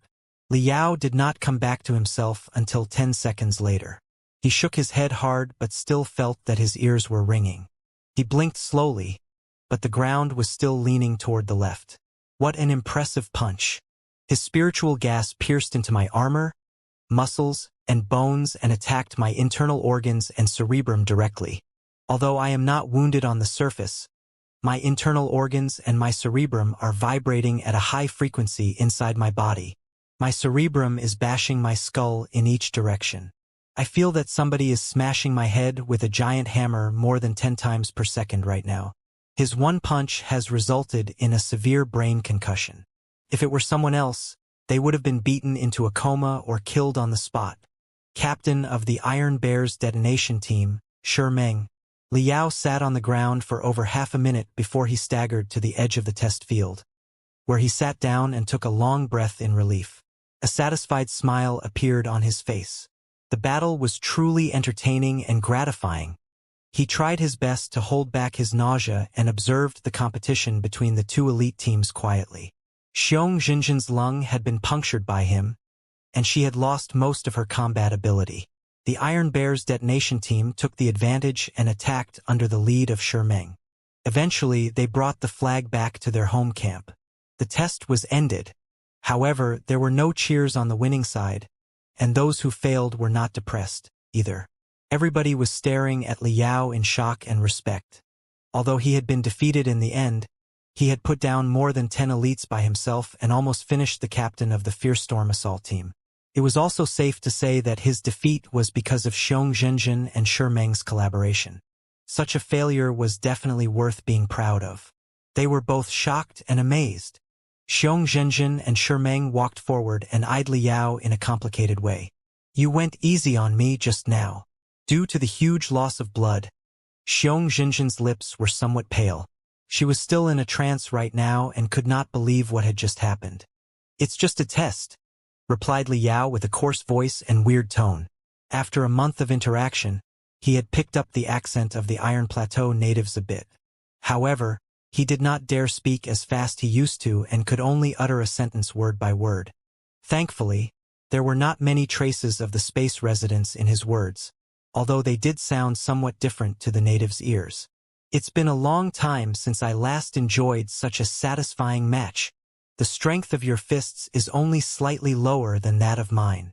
Meng burst out into laughter contentedly. He extended his hands to Liao as he remarked, Your name is Sand Scorpion? You are truly an expert. Welcome to the Furious Bears tribe. We are lucky to have you to fight side by side with us to challenge the apocalypse. Liao hesitated briefly. Then he grinned and extended his hand. 2. An hour later, in a desolate factory on the west side of the weapon factory. It was the place where the previous weapon factory had been established more than 5 decades ago. But the factory had been burnt to the ground in an accident and abandoned ever since. When Liao proposed to build his own armor, Xiong Wuji asked someone to clean up the area and install several simple tools. It was Li Yao's shabby refining chamber right now. The Sky Scorpion armor that Li Yao built was almost exclusively based on the ancient techniques 40,000 years ago that did not demand much on the facilities. Therefore, he could make do with what he had. In front of the giant mirror, Li Yao examined the Sky Scorpion armor with great satisfaction. But an urge popped up in his mind again when he thought of the fierce battle previously. The heritage of the Titan warriors is indeed terrifying. It can soak people in the pleasure of killing all the time. No wonder so many experts of the Furious Bears tribe became mentally deranged and slaves to their killing intent. My brain went blank when I was enjoying the fight just now. I almost couldn't help but perform that move before my fist and Shermeng's fist collided. Thankfully, I didn't. Otherwise, 4 metal statues were placed in the middle of the debris. The more Li Yao thought of the punch previously, the more untamable the fighting will deep in his bones got. He suddenly blinked to the front of one of the metal statues. He crouched, with his legs widened like a long bow, before he put his right arm behind his back. The plate on his right arm revealed a crack from which 9 iron balls rolled out. The iron balls were concentrated on the surface of his fist, controlled by his spiritual gas. The 9 iron balls were, in fact, mini crystal bombs with magnetic shells. They could be absorbed to the surface of the armor and roll around without falling. Explode! Li Yao bellowed and punched the chest of the metal statue brutally with his right fist. The 9 mini crystal bombs were immediately detonated. But before their damage was fully triggered, it had been wreathed by the trailing wind resulting from the punch and pierced through the chest of the metal statue like a focused, super-compressed magma. Boom! The punch mixed with the damage of 9 crystal bombs did not stop until it reached dozens of meters away. The upper half body of the metal statue had been completely destroyed, and a valley more than half a meter deep had appeared in the ground. It looked as if a meteorite had brushed past the ground. Hot steam was still popping up non-stop. The strength of his iron fist together with the damage of the crystal bombs was so overwhelming. Taking a deep breath, Li Yao looked at the traces left by his previous punch in fulfillment and finished his thought. Otherwise, Shermeng wouldn't be able to join the Battle of Apocalypse. At midnight, deep below the Temple of Techniques, inside Xiong Wuji's personal training chamber, bright silver starry brightness was blinking vaguely on the black star stone floor that was as deep and dark as ink, as if the night sky had been reversed and paved on the ground. Li Yao was standing right on the night sky. He was wearing a pair of pure white linen pants, and his upper body was naked. His eyes were half closed, his breath long and stable. Spiritual gas leaked through the pores all over his body and spread out like ripples. The furthest had reached more than 30 meters away. The field of spiritual gas around him was now 77 meters in diameter, suggesting that he was in the 77th level of the refinement stage. Li Yao suddenly opened his half-closed eyes and took a deep breath. His chest rose high, almost expanding to double its size. All the air inside the training chamber seemed to be absorbed by him. As he took in the air, the spiritual gas around his body also marched at his heart unstoppably under the motivation of his muscles and veins, crushing the black spider death curse with spiritual gas of the 77th level. The black tattoo on Li Yao's chest was writhing and wriggling like snakes that were burnt by fire. It was fleeing toward the deeper part of his heart with haste. Li Yao grunted and fell to one knee, smashing a tile of the floor into pieces, before he vomited a mouthful of black blood. The splashing blood shivered like an evil creature and did not die down for a long time. Still can't. But the black spider death curse has been somewhat moved. I can sense its fear. Li Yao grimaced and stopped attacking. He dispersed his spiritual gas evenly around his body to nurture his muscles and veins. Although the previous trial had not worked out, the reaction of the black spider death curse had given him new hope. He would definitely be able to break through all the shackles as long as the spiritual gas inside his body was stronger. Xiong Wuji's surprised voice came over. 1 month ago, I never would have believed that anybody could break into the 77th level of the refinement stage from the 14th level, nor would I have expected that a chi trainer in the 77th level could heavily wound Xiong Zhenjin and almost draw with Shermeng. Liao lowered his head, watching the tattoo on his chest reappearing as he replied confidently. My capability was close to the peak of the building foundation stage in the beginning. Gauged in the metrics of Iron Plateau, it was well above the 90th level of the refinement stage. It's just that my heart has been locked by the black spider death curse, and I cannot liquefy my spiritual energy. However, my brain, my limbs, and all my internal organs except for my heart are all in the building foundation stage. So, I did not break into the 77th level of the refinement stage in the past month. I merely trained myself crazily in the Chi Trainer's way and learned to wield the same strength inside my body in a different form. It's a shame that 1 month is still too short. If I had 3 months, I might have been able to reach strength equivalent to the peak of the building foundation stage while at the refinement stage. Chances are that I would have made it into the 95th level of the refinement stage or even higher. Liao was enticed by the idea. Now that he was in the 77th level of the refinement stage, he had sensed clearly that his combat ability was not far from when he was in the high level of the building foundation stage. Based on the deadly skills and the technique to release his killing intent that he had learned in the Titan illusionary land, together with the instantaneous damage when his spiritual gas burst out, his combat ability was even surpassing that of the old days. He pondered for a long time and concluded that, although he seemed to be at a lower cultivation level right now, he had in fact only switched to a different combat mode. Manipulating the spiritual energy in the gas form was one combat mode, and manipulating that in the liquid form was another. There were no rules that the latter was necessarily stronger than the former. But Liao was still desperate to know how strong he would become if when he was able to switch between the two combat modes freely at will, or even combine them into one after he resolved the Black Spider Death Curse. Thinking about that, Liao said earnestly, "Thank you very much, Chief Xiong. I don't think every native of Iron Plateau would be so open-minded and unbiased as to provide all their secret training techniques generously for a space resident." Xiong Wuji smiled casually. "The apocalypse is coming.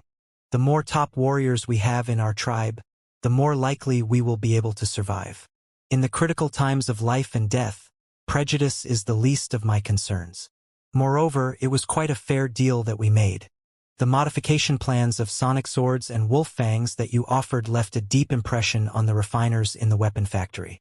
They said that the overall combat ability of the tribe will be significantly increased when the new weapons are manufactured and equipped.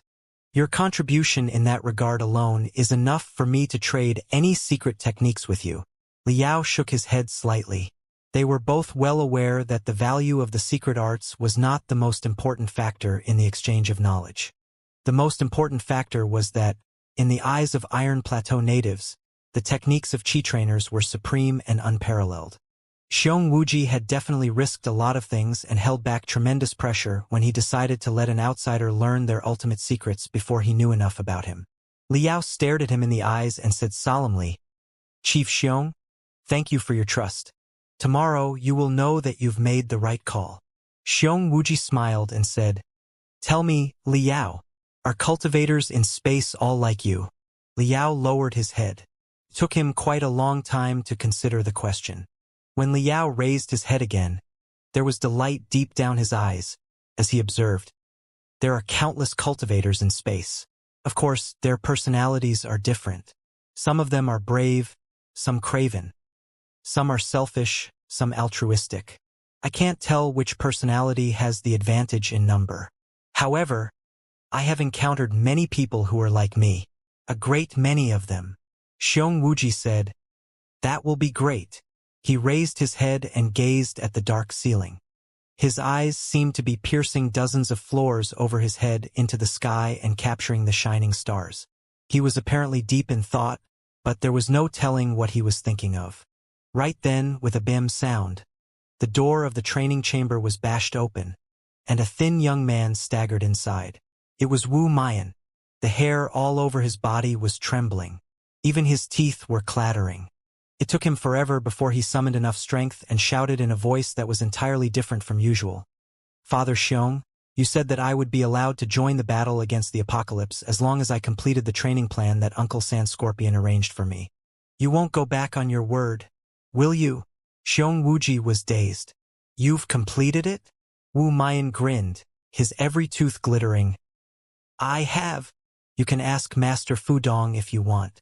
My movements were as standard as in a textbook, and I took absolutely no shortcuts."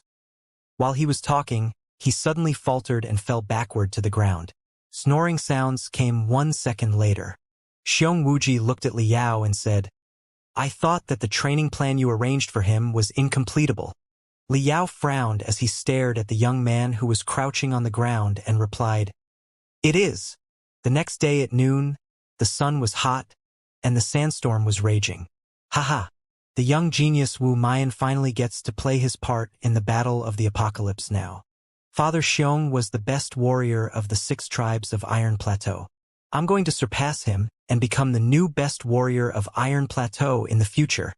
Wu Mayan danced excitedly on his single tank and almost fell off. 2 flags of the Furious Bears tribe were fluttering behind the vehicle. Liao was driving a single tank next to him. The tank had been added with the shells of the Emperor Sand Scorpions. They were the trophies that he had gotten when he saved Wu Mayan. The curved shells of the Emperor Sand Scorpions could make the surface of the single tank streamlined and reduce the friction of the wind. They could also protect the key parts so that they would not be affected by the sand in the desert. At first glance, the single tank was an Emperor Sand Scorpion that was lurking in the sand. The rams at the front of the vehicle had been replaced by 2 giant scorpion claws, which protruded out from the 2 sides of the tank. At the rear of the single tank, 2 scorpion tails were raised high and aimed at the front. They were 2 true chi cannons decorated with shells from the tails of the Emperor Sand Scorpions as if they were real scorpion tails. The awe-inspiring single tank made Liao look intimidating and dominating. Wu Mayan also found it difficult to move his eyes away from it. Liao had promised that he would craft an even better one for him after the Battle of the Apocalypse. Single tanks were fastest. A bunch of Iron Knights were charging in the lead like the sharpest arrowheads. Behind them, smoke was soaring like a sandstorm. Ear-splitting fulminations of spiritual gas made the ground slightly tremble. Thousands of true chi tanks, carrying tens of thousands of chi trainers, turned the desolate land into a simmering ocean. In the middle of the pack were many enormous true chi beasts that were almost 20 meters tall. They were like moving fortresses with countless exhaust tubes standing behind them from which dragons of smoke were rushing. Many other heavy true chi tanks were carrying large, fully enclosed iron boxes. Non-stop bashing sounds could be heard from the boxes, as if the most ferocious animals had been locked in them. The Furious Bears tribe only had a population of several million, and yet there were tens of thousands of chi trainers among them, meaning that 1 person in every 100 people had the opportunity to become a chi trainer. Such a ratio was much higher than the odds of ordinary people in the outside world awakening their spiritual roots. It was a result of being eliminated and filtered in the harsh environment for 5,000 years. The chi trainers marched forward toward northwest like a raging tide. The team made of ordinary fighters was some distance away from them and formed the second defense line. They were all the adults in the tribe. Although they were not chi trainers, the tall and strong Iron Plateau natives could still wield simple true chi weapons with the help of true chi containers. They were responsible for catching the small fries that luckily escaped the battle formation at the front. In the unlikely scenario that the chi trainers failed, they would fight until there were none of them, too. The apocalypse cloud in the sky of the northwest looked entirely different from several days ago. The colors had dimmed, and the arms formed by the cloud were slithering like the limbs of a giant beast. The size of the cloud was larger, and it looked like it had already consumed a corner of the sky. The black hole in the middle had expanded, too. From the center of the black hole, thousands of dazzling electric arcs were unleashed. They seemed to be piercing into everyone's heart. "Come on, let's fight!" The chi trainers of the Furious Bears tribe roared, laughed, and screamed. They accelerated the vehicles below them to the highest speed and almost blew them into pieces as they charged at the apocalypse cloud like a whirlwind.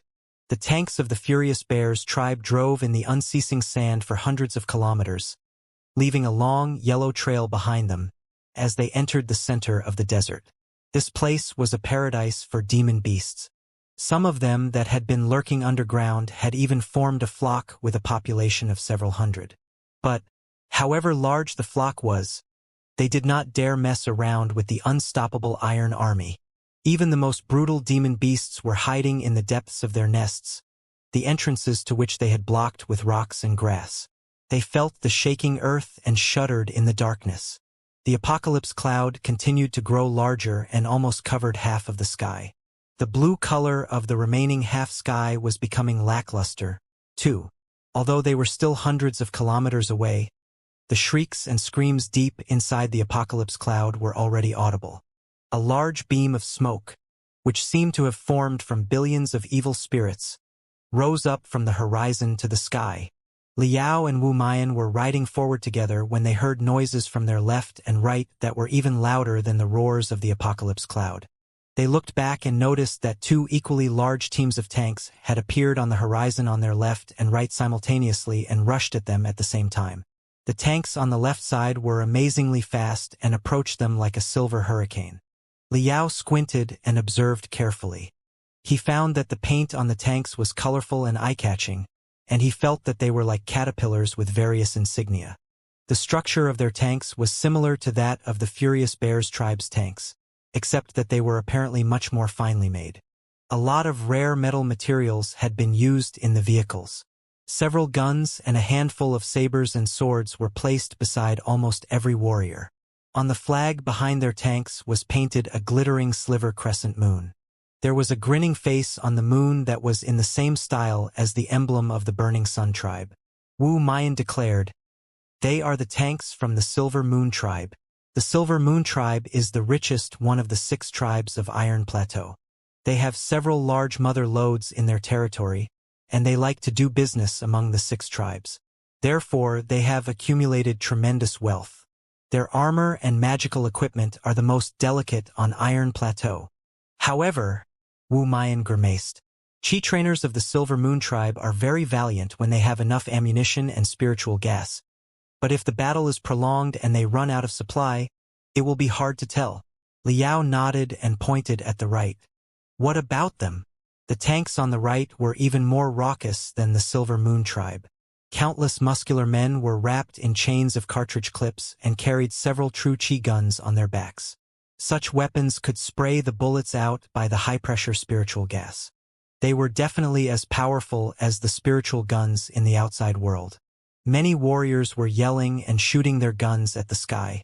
Their bullets were almost the size of a child's fist. There was no telling what kind of crystals were stored in them, but the chemical reaction in them was evidently not smooth. They all exploded in midair and became colorful fireworks. Wu Mayan announced, "They are the tanks of the Heaven Wolves tribe. People there prefer to use firearms. The larger the caliber of their weapon, the stronger they are considered to be. Therefore, the strongest expert is the one using the biggest gun. Look, their tanks are full of machine guns and turrets that can aim at any angle. What the top experts of the Heaven Wolves tribe use can barely be called guns. They are essentially carrying large cannons onto the battlefield." While the two of them were talking, Xianxia and the leaders of the Furious Bears tribe rushed out of the formation and gathered with the heads of the Silver Moon tribe and the Heaven Wolves tribe. The 3 parties rode together and greeted each other by shouting. Obviously, they were in a close relationship. Wu Mayan drew close to Liao and whispered to him, almost extending his mouth to Liao's ear. "In every battle of the apocalypse, all the experts and leaders of the 6 tribes of Iron Plateau gather together. Therefore, every battle of the apocalypse is also a chance for the 6 tribes to hold a meeting. The strategy for the development of the 6 tribes of Iron Plateau in the next 10 years will be discussed in such meetings. The Silver Moon tribe and the Heaven Wolves tribe are in a good relationship with us. We are always on the same side. But the other 3 tribes are not so close to us." Liao raised his eyebrow. "Are there conflicts?" Wu Mayan blushed. Thankfully, it was hard to distinguish in the middle of the raging sandstorm. He explained, "The environment on Iron Plateau is extremely rough. Nobody's life is easy. Sometimes, due to the different development plans, conflicts are bound to occur. Both mother lodes and arable lands are limited. In competition for resources, several major and minor conflicts have broken out over the past thousands of years. However, the occasional apocalypse outbursts suppress all the skirmishes in the end. 1,000 years ago, the seniors of the 6 tribes made a deal together that the resources should be distributed according to the performances in the battles of the apocalypse. Whoever hunts the most beasts in a battle of apocalypse will be granted with the largest portion of resources. Whoever has the best performance in a battle of apocalypse will earn the right to command everybody else in their tribe. Those who disobeyed them would be attacked by the other 5 tribes. It has been an unshakable rule on Iron Plateau. Therefore, although we do not always see eye to eye with one another, we manage to maintain the ostensible peace. However, Wu Mayan lowered his head deeply but held it high again a moment later. He bit his lips so hard that there were traces of his teeth on them, before he said loudly, "Since my mother brought me to the Furious Bears tribe 13 years ago, the conflict among the 6 tribes has become even more heated. Furious Bears, Silver Moon, and Heaven Wolves were relatively politer to outsiders. Later, after my mother cured several leaders of the Silver Moon tribe and the Heaven Wolves tribe, they all accepted us. But as for Burning Sun, Feathered Snakes, and Giant Axe, they were not so easy to talk sense to. They detest space residents and have demanded many times that the Furious Bears tribe kick us out and leave us at the mercy of the desert. I remember that, when the 3 tribes learned that I was starting to learn the Chi Trainer's techniques, a civil war among the 6 tribes of Iron Plateau almost broke out. Father Xiong has shouldered all the responsibility by himself so that my mom and I could live comfortably in Furious Bears City to this day." While talking, the young man's eyes turned red. He clenched his fists, his tone sharper than ever. "I have 2 motivations for my strict training. Firstly, I want to protect my mom so that nobody is mean to her. Secondly, I don't want to disappoint Father Xiong. I remember that, when the experts of Burning Sun, Feathered Snakes, and Giant Axe gathered at the time and urged the Furious Bears tribe to drive us away, Father Xiong took all the pressure by himself the hard way. I still remember clearly what my father said at that moment. He said that the Iron Plateau natives and the space residents shared the same blood. We are all human beings, striving for survival, and therefore shouldn't attack each other. If determined to fight, the real men of Iron Plateau should challenge the core formation stage cultivators and the nascent soul stage cultivators in the space fairly and squarely. Why should they vent their anger from 5,000 years ago on a widow and her child? After saying that, he defeated 3 experts from the 3 tribes in a row in the arena and therefore earned us the right to stay. I will never forget how manly Father Xiong was after the battle. Despite the heavy wounds and dripping blood, he has paid so much to protect my mom and me. I shall become someone who deserves his sacrifice. Yes, we are all human beings, and our blood is equally red and hot. I'm going to prove that point. Although the blood of space flows in my veins, I will become the strongest warrior on Iron Plateau." "Who?" the young man roared. He snatched a flag from the back of his tank and dashed at a slant stone. Then he leapt into the air with the stone as a platform. The young man burst into laughter, with the flag flapping in the wind, like a torch that would not die down however intensely the storm was blowing. The scene impressed Liao deeply. He recalled how Wu Mayan had fallen to the ground exhaustedly late the previous night. The training plan he had drafted for Wu Mayan was 10 times crueler than the infernal special training program of death. The plan Sun Biao had devised for him years ago. He had thought that Wu Mayan would definitely give up, but as it turned out, the young man had made his way through it. Maybe the 13-year-old young man was not a genius but a lunatic just like himself. Liao took a long breath in relief. He grinned and accelerated his tank to catch up with his young companion. After another hour of rushing, the tanks from the other 3 tribes finally appeared. The competition between the 2 sides started the moment they met. Wu Mayan pointed at the 3 waves of smoke and interpreted them for Liao. The red smoke on the left, and the fastest one, is the Burning Sun tribe. Their tanks boast the highest speed and specifications.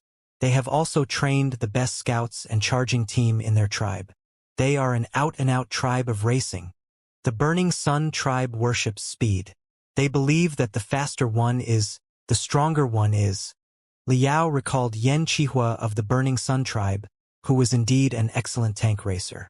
If he hadn't had such a marvelous gadget to escape, Black Wing, he might have been unable to escape the man's pursuit. The tanks in the middle belong to the feathered snakes tribe. Do you see the falcons and giant bats in the sky? They are all animals that have been tamed by the feathered snakes tribe. The feathered snakes tribe is the tribe that is best at domesticating animals. Not only are they adept at releasing animals in a battle, they are also fond of strengthening themselves with the animals. There's this virulent feathered snake that they specially bred. When they are young, they let the snakes bite themselves and stimulate their bodies with the poison.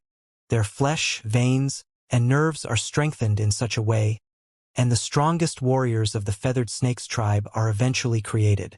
On the right, it's the giant axe tribe.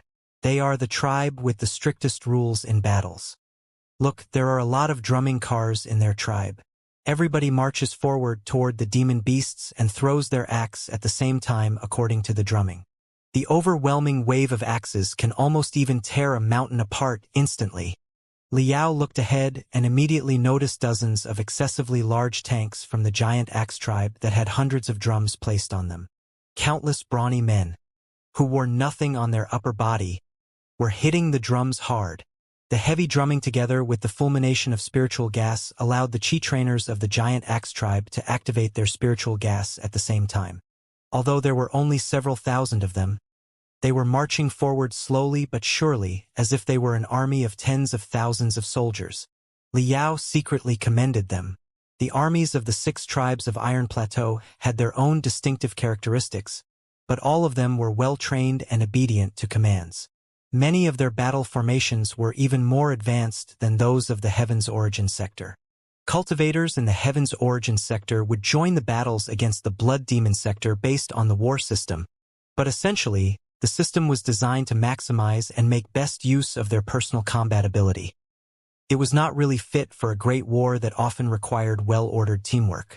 Enlisting the cultivators with high personal combat ability into thoroughly organized battle formations was a headache for every leader in the world of cultivators, especially commanding them like a real army while not preventing the cultivators from using their best techniques. Both the Heaven's Origin sector and the Flying Star sector had failed to find a good solution to the dilemma. But the Chi trainers on Iron Plateau had discovered a unique way. The leadership of the 3 tribes, including Xianxia, rushed toward the 3 new teams of tanks. In the meantime, countless young Chi trainers wandered out from the other 3 tribes and shuttled around the Furious Bears tribe's team on their agile and swift single tanks. They were yelling and roaring with arrogant expressions, as if they were trying to provoke the Furious Bears tribe intentionally. Liao glanced questioningly at Wu Mayan. Wu Mayan explained, "This is a tradition of Iron Plateau. Every battle against the apocalypse is the time when all the experts of the 6 tribes gather. As long as one distinguishes themselves in battle, their name will be heard all over Iron Plateau. Therefore, before each battle, many unknown Chi trainers will come out and show off in order to provoke the other tribes, especially the landlord. They are implying that, although this is our territory, they are going to make the greatest contributions in the battle to come no matter what. Valiancy is what matters most on Iron Plateau. We must fight back such provocations. Let's consider it a warm-up before the Battle of Apocalypse." His eyes bloodshot, Wu Mayan gazed at the single tank that was galloping at a high speed in the lead. Liao squinted and discovered that the flag of the Burning Sun tribe was on the back of the tank. It appeared that Wu Mayan still remembered how the 3 tribes had visited Furious Bear's tribe and insisted that he and Sha Yulan be banished. The Knight of the Burning Sun tribe in the lead was excellently controlling the tank. His single tank was moving toward left and then right, like a catkin in the wind, while he slashed his saber so fast that thousands of streams of silver brightness flooded out of the vehicles. He even drove under the heavy tanks of the Furious Bears tribe from one side and crawled out from the other side dangerously, raising roars of applause. Wu Mayan bellowed and accelerated suddenly toward the Knight of the Burning Sun tribe. He waved the flag of the Furious Bears tribe hard and crossed his opponent's flag of the Burning Sub-tribe. This was the way to answer someone's provocation on Iron Plateau. Boom! Boom! Intense white smoke spurted out of the back of the 2 true Chi tanks, with flames vaguely mixed in them. The fulminations of the 2 vehicles were even noisier than those of heavy tanks. At first, they drove next to each other. Then they started to try to go faster than their opponent, and whoever was in front would spurt the gas right into the other person's face. The two of them had officially pissed each other off and were ready for a competition. As more than 100,000 Chi trainers had gathered in the desert, there were bound to be young and ambitious warriors whose fighting will was soaring now that a life-and-death battle was approaching. It was only reasonable that such minor conflicts had burst out. Over the past hundreds of years, such competitions before battles had already become a tradition. As long as nobody was killed, everybody was free to do what they wanted. Also, the competitions greatly helped boost the morale of the army. Naturally, the winners of the competition were excited and more confident than before after they secured the victory, and those who failed would also feel ashamed and would try to win back their pride in the battle to come. Therefore, they were often particularly fearless later. Even for the spectators, the hot-blooded competitions were beneficial for them to release some tension before the battle. It was a valuable lesson that had been passed on generation after generation for hundreds of years. Nobody stopped them. Instead, seeing that the two of them were challenging each other, all the other Chi trainers shouted and cheered. The drumming tanks of the giant axe tribe worked even harder and started playing a blood-boiling battle hymn. Wu Mayan and the Knight of the Burning Sun tribe went faster and faster and soon surpassed the vanguard, leading the way in the desert. The desert was full of peril. Although the ground seemed normal, it was quite possible that the underground demon beasts had sabotaged and created countless empty chambers below the earth. Also, the seemingly solid ground could very well be a thin layer of rock that covered a bottomless abyss, opened up by the apocalypse's ravaging of the land. The anti-gravity technology of Iron Plateau was very underdeveloped. Most of the tanks had to ride close to the ground. For super-large tanks weighing hundreds of tons, they would be destroyed together with the passengers on them should they fall into a pit or an abyss. Therefore, in front of the main troops, there were vanguards who were driving single tanks that had been equipped with special probe magical equipment, which hit the ground continuously. They were able to determine whether or not the ground was solid enough for the main troops to pass over by listening to the echoes. The job could be very dangerous. Sometimes the probe magical equipment even collapsed the underground empty chambers directly. Weird whirls that boasted immense attraction force often existed in the empty chambers. Like swirls in an ocean, they could drag the victims underground easily. Therefore, only the nimblest warrior with the keenest senses could serve in the vanguard. Wu Mayan and the Knight of the Burning Sun tribe, on the other hand, had gone beyond the vanguard and were rushing into the desert that had not been explored yet. The gap in capability between the two parties was obvious. Wu Mayan was definitely at a much lower level than the Knight of the Burning Sun tribe. He was much less skilled at driving the single tank than was his opponent, too. The desert seemed flat from afar. But it was, in fact, ragged and full of ravines and bizarre rocks because of thousands of years of erosion. Occasionally, there were also skeletons of enormous demon beasts. Yet, the Knight of the Burning Sub-tribe was zigzagging about, dodging the obstructions swiftly. He was moving so fast and fluently that he seemed to be riding on a highway. Wu Mayan, on the other hand, was like a fearless desperado. He saw absolutely no obstruction and simply rushed straight at the apocalypse cloud. However bumpy the road was, his route remained utterly unchanged. His opponent was avoiding the obstructions while he was crashing into everything in his way without paying it any heed. Therefore, his opponent's advantage in skills was evened out by his boldness. However, everybody could tell that he was risking his life for the game. Such a way of driving was a major burden both for himself and his single tank. If he was inattentive for one moment, he and the vehicle would be buried together. All the Chi trainers were deeply awed. The competitions before the battles were only meant for fun after all. It was a game among the young people of the 6 tribes. There were no grudges between them, and rarely had anyone risked their life for the victory of such a game. They did not understand why the Knight of the Furious Bears tribe was so agitated. Swoosh! Wu Mayan's true Chi tank rode above the rib of the skeleton of a large demon beast and, drawing an arc in the curved bone, rushed up high into the sky, leaving 6 thick beams of smoke trailing behind him, as if the vehicle had grown wings. The speed of his tank was brought to the highest, and it surpassed the Knight of the Burning Sun tribe for the first time. The Knight of the Burning Sun tribe seemed to be intimidated by his resolution. He hit the brakes hard and came to an abrupt halt. Wumayan burst into laughter. He did not land on the ground until he had flown almost 500 meters. Sparks were spluttering everywhere when the tank hit the earth. However, at exactly the moment of his landing, a sandstorm suddenly swept over, and the ground collapsed, revealing almost 100 enormous caves. Not good. Iron or worm nests. The faces of some of the experienced chi trainers immediately blanched. Iron or worms were the experts of digging holes in the desert. They lived on the microconstituents in the rocks and could release special digestive acids that could transform the most solid rocks into loose sand. They had been devouring rocks and defecating unsolid earth all their life. One iron or worm was enough to drill countless holes under the ground of several square kilometers and turn the area into a labyrinth.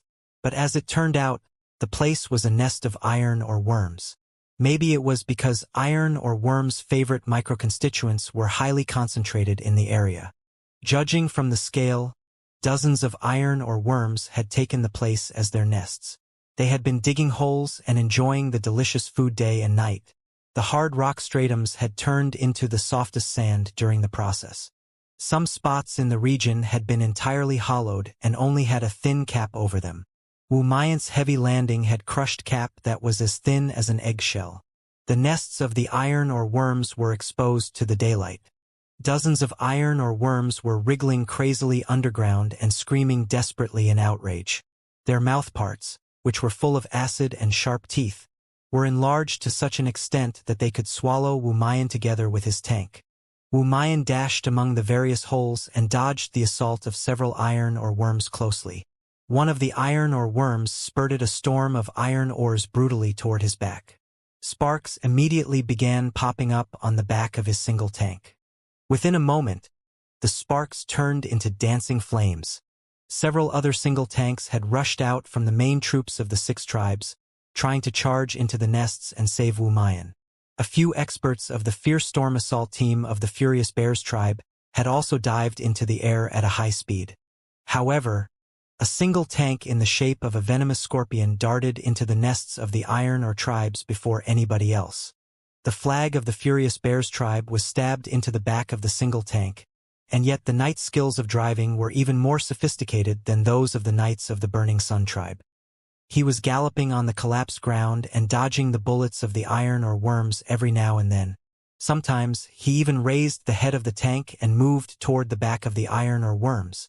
The second before Wumayan was to be devoured by the iron or worm, the scorpion-like tank arrived. The knight riding on it was quick enough to snatch Wumayan and toss him to the back of his tank.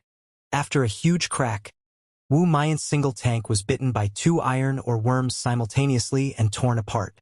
Boom! The broken single tank suddenly exploded astoundingly, as the knight had thrown several wolf fangs into it. Smoke was spreading, and fire was soaring. The scorpion-like tank weaved deftly among countless infuriated iron or worms before it rushed out of the cave several seconds later. His fluent driving skills made the spectators wonder whether or not he could drive the scorpion-like tank on a spider's web without breaking any of the threads. The knight of the Burning Sun tribe who had raced with Wumayan in the beginning was startled for a long time. He did not expect that there were such skilled knights in the Furious Bears tribe. A moment later, he accelerated his tank and drew close, planning to have a duel with the knight on the scorpion-like tank. However, the 18 exhaust tubes in rows at the rear of the scorpion-like tank suddenly dispersed. Like 2 folded hands that were now opened, 7 colored mystic rays burst out and pushed the vehicle forward. The knight of the Burning Sun tribe was left far behind, while the scorpion-like tank returned to his own tribe without even bothering to look at him. For a moment, the Furious Bears tribe were simmering with excitement. Nobody had anticipated that a knight of the Furious Bears tribe could defeat the Burning Sun tribe in a race. Cheers and applause echoed like thunder. There was brief silence on the Burning Sun tribe's side, but it was soon broken by thundering ovation. 2. Valiancy was valued most in the 6 tribes of Iron Plateau. The knight on the scorpion-like tank had risked his own life by rushing into the nests of the iron or worms and saving somebody else. Such an insane action and his marvelous racing skills had won the fondness of the warriors of the Burning Sun tribe. In the other tribes, many other experts were eyeing the scorpion-like tank in amazement, trying to find out who the knight was. However, his face was covered by a neatly forged helmet that looked like the head of a scorpion. They could only see a pair of sharp eyes through the blockage of the dust. The knight of the Burning Sun tribe, on the other hand, cursed and returned to his team in frustration, only to be mocked by his companions ruthlessly. At first, he had hesitated for a moment in front of the nests of the iron or worms and did not rush inside to save the victim as soon as possible, which was a clear sign of his lack of courage. Then, when he wanted to race with the new opponent, he couldn't even catch up with the tank's exhaust. It was truly a humiliating failure.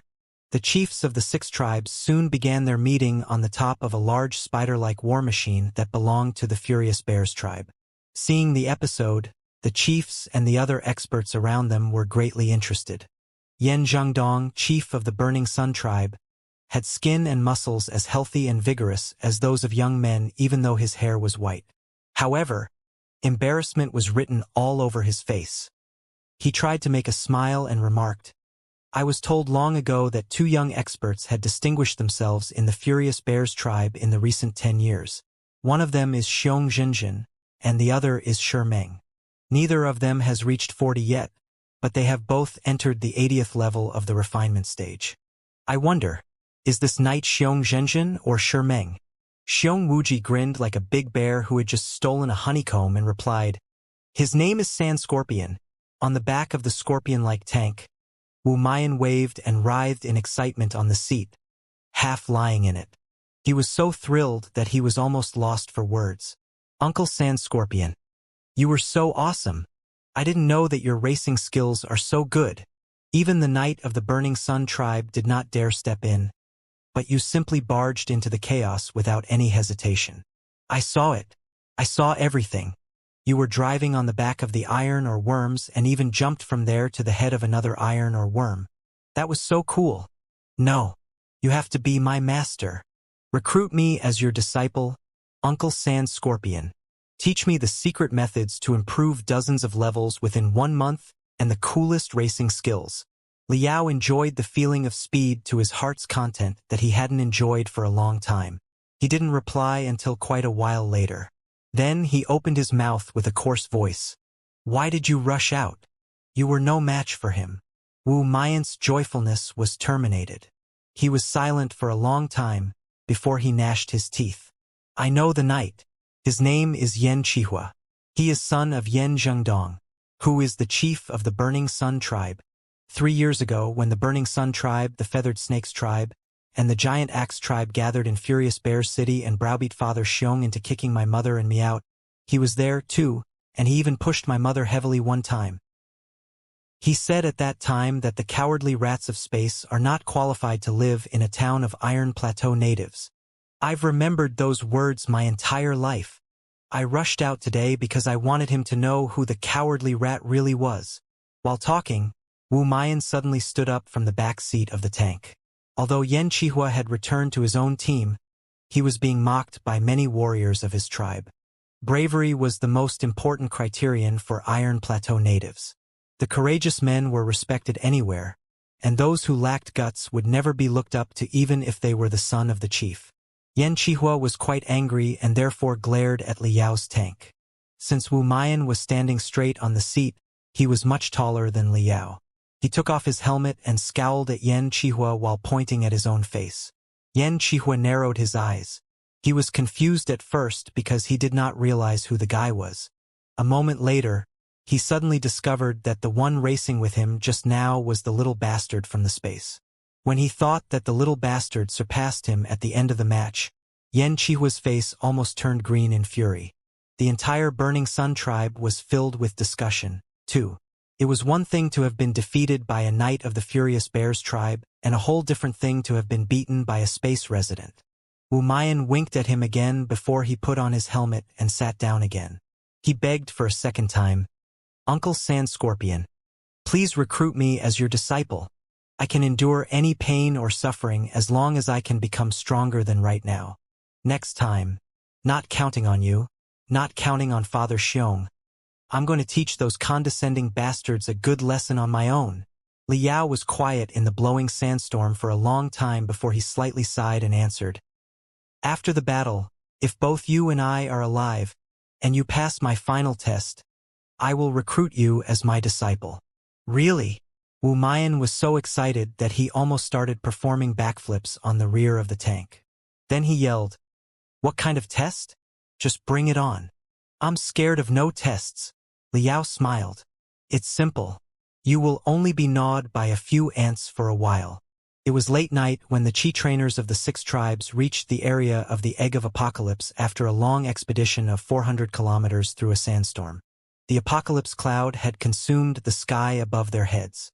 It was emitting bleak, gloomy, bluish rays. Illuminated by the light, every Chi trainer looked like a dead body. This was a great canyon hundreds of meters deep.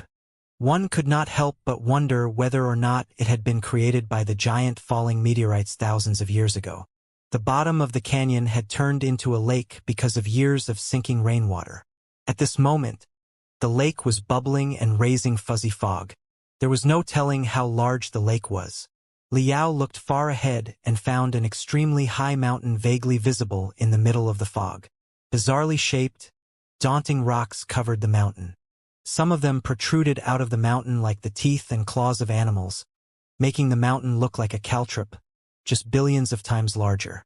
Large clusters of black smoke popped out of the gaps of the rocks and soared to the sky, joining the apocalypse cloud continuously. Boom crack, boom crack. Rumbling noises echoed non-stop inside the apocalypse cloud, and brilliant lightning danced crazily, adding to everyone's uneasiness. The beasts tamed by the feathered snakes tribe sensed danger, too. Although they were restricted by their masters through secret arts, they were still grunting in low voices nervously. Sensing that a large batch of human beings had drawn close, the apocalypse cloud shrank violently. It started raining suddenly, but the rainwater was extremely stinky. Hoo! The apocalypse cloud was rolling and constricting. It swept over toward the canyon and wreathed the entire meteorite mountain, making it look like a gargantuan black heart that was beating and emitting dull lum-dum noises. Everybody felt that their own heart was grasped uncomfortably. Eggs of Apocalypse can sense the existence of strangers.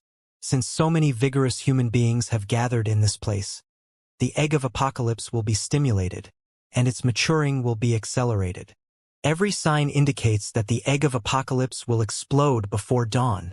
Wu Mian was extremely happy after getting Liao's promise, so he explained the situation to him respectfully. This particular Egg of Apocalypse was at the bottom of the Great Canyon.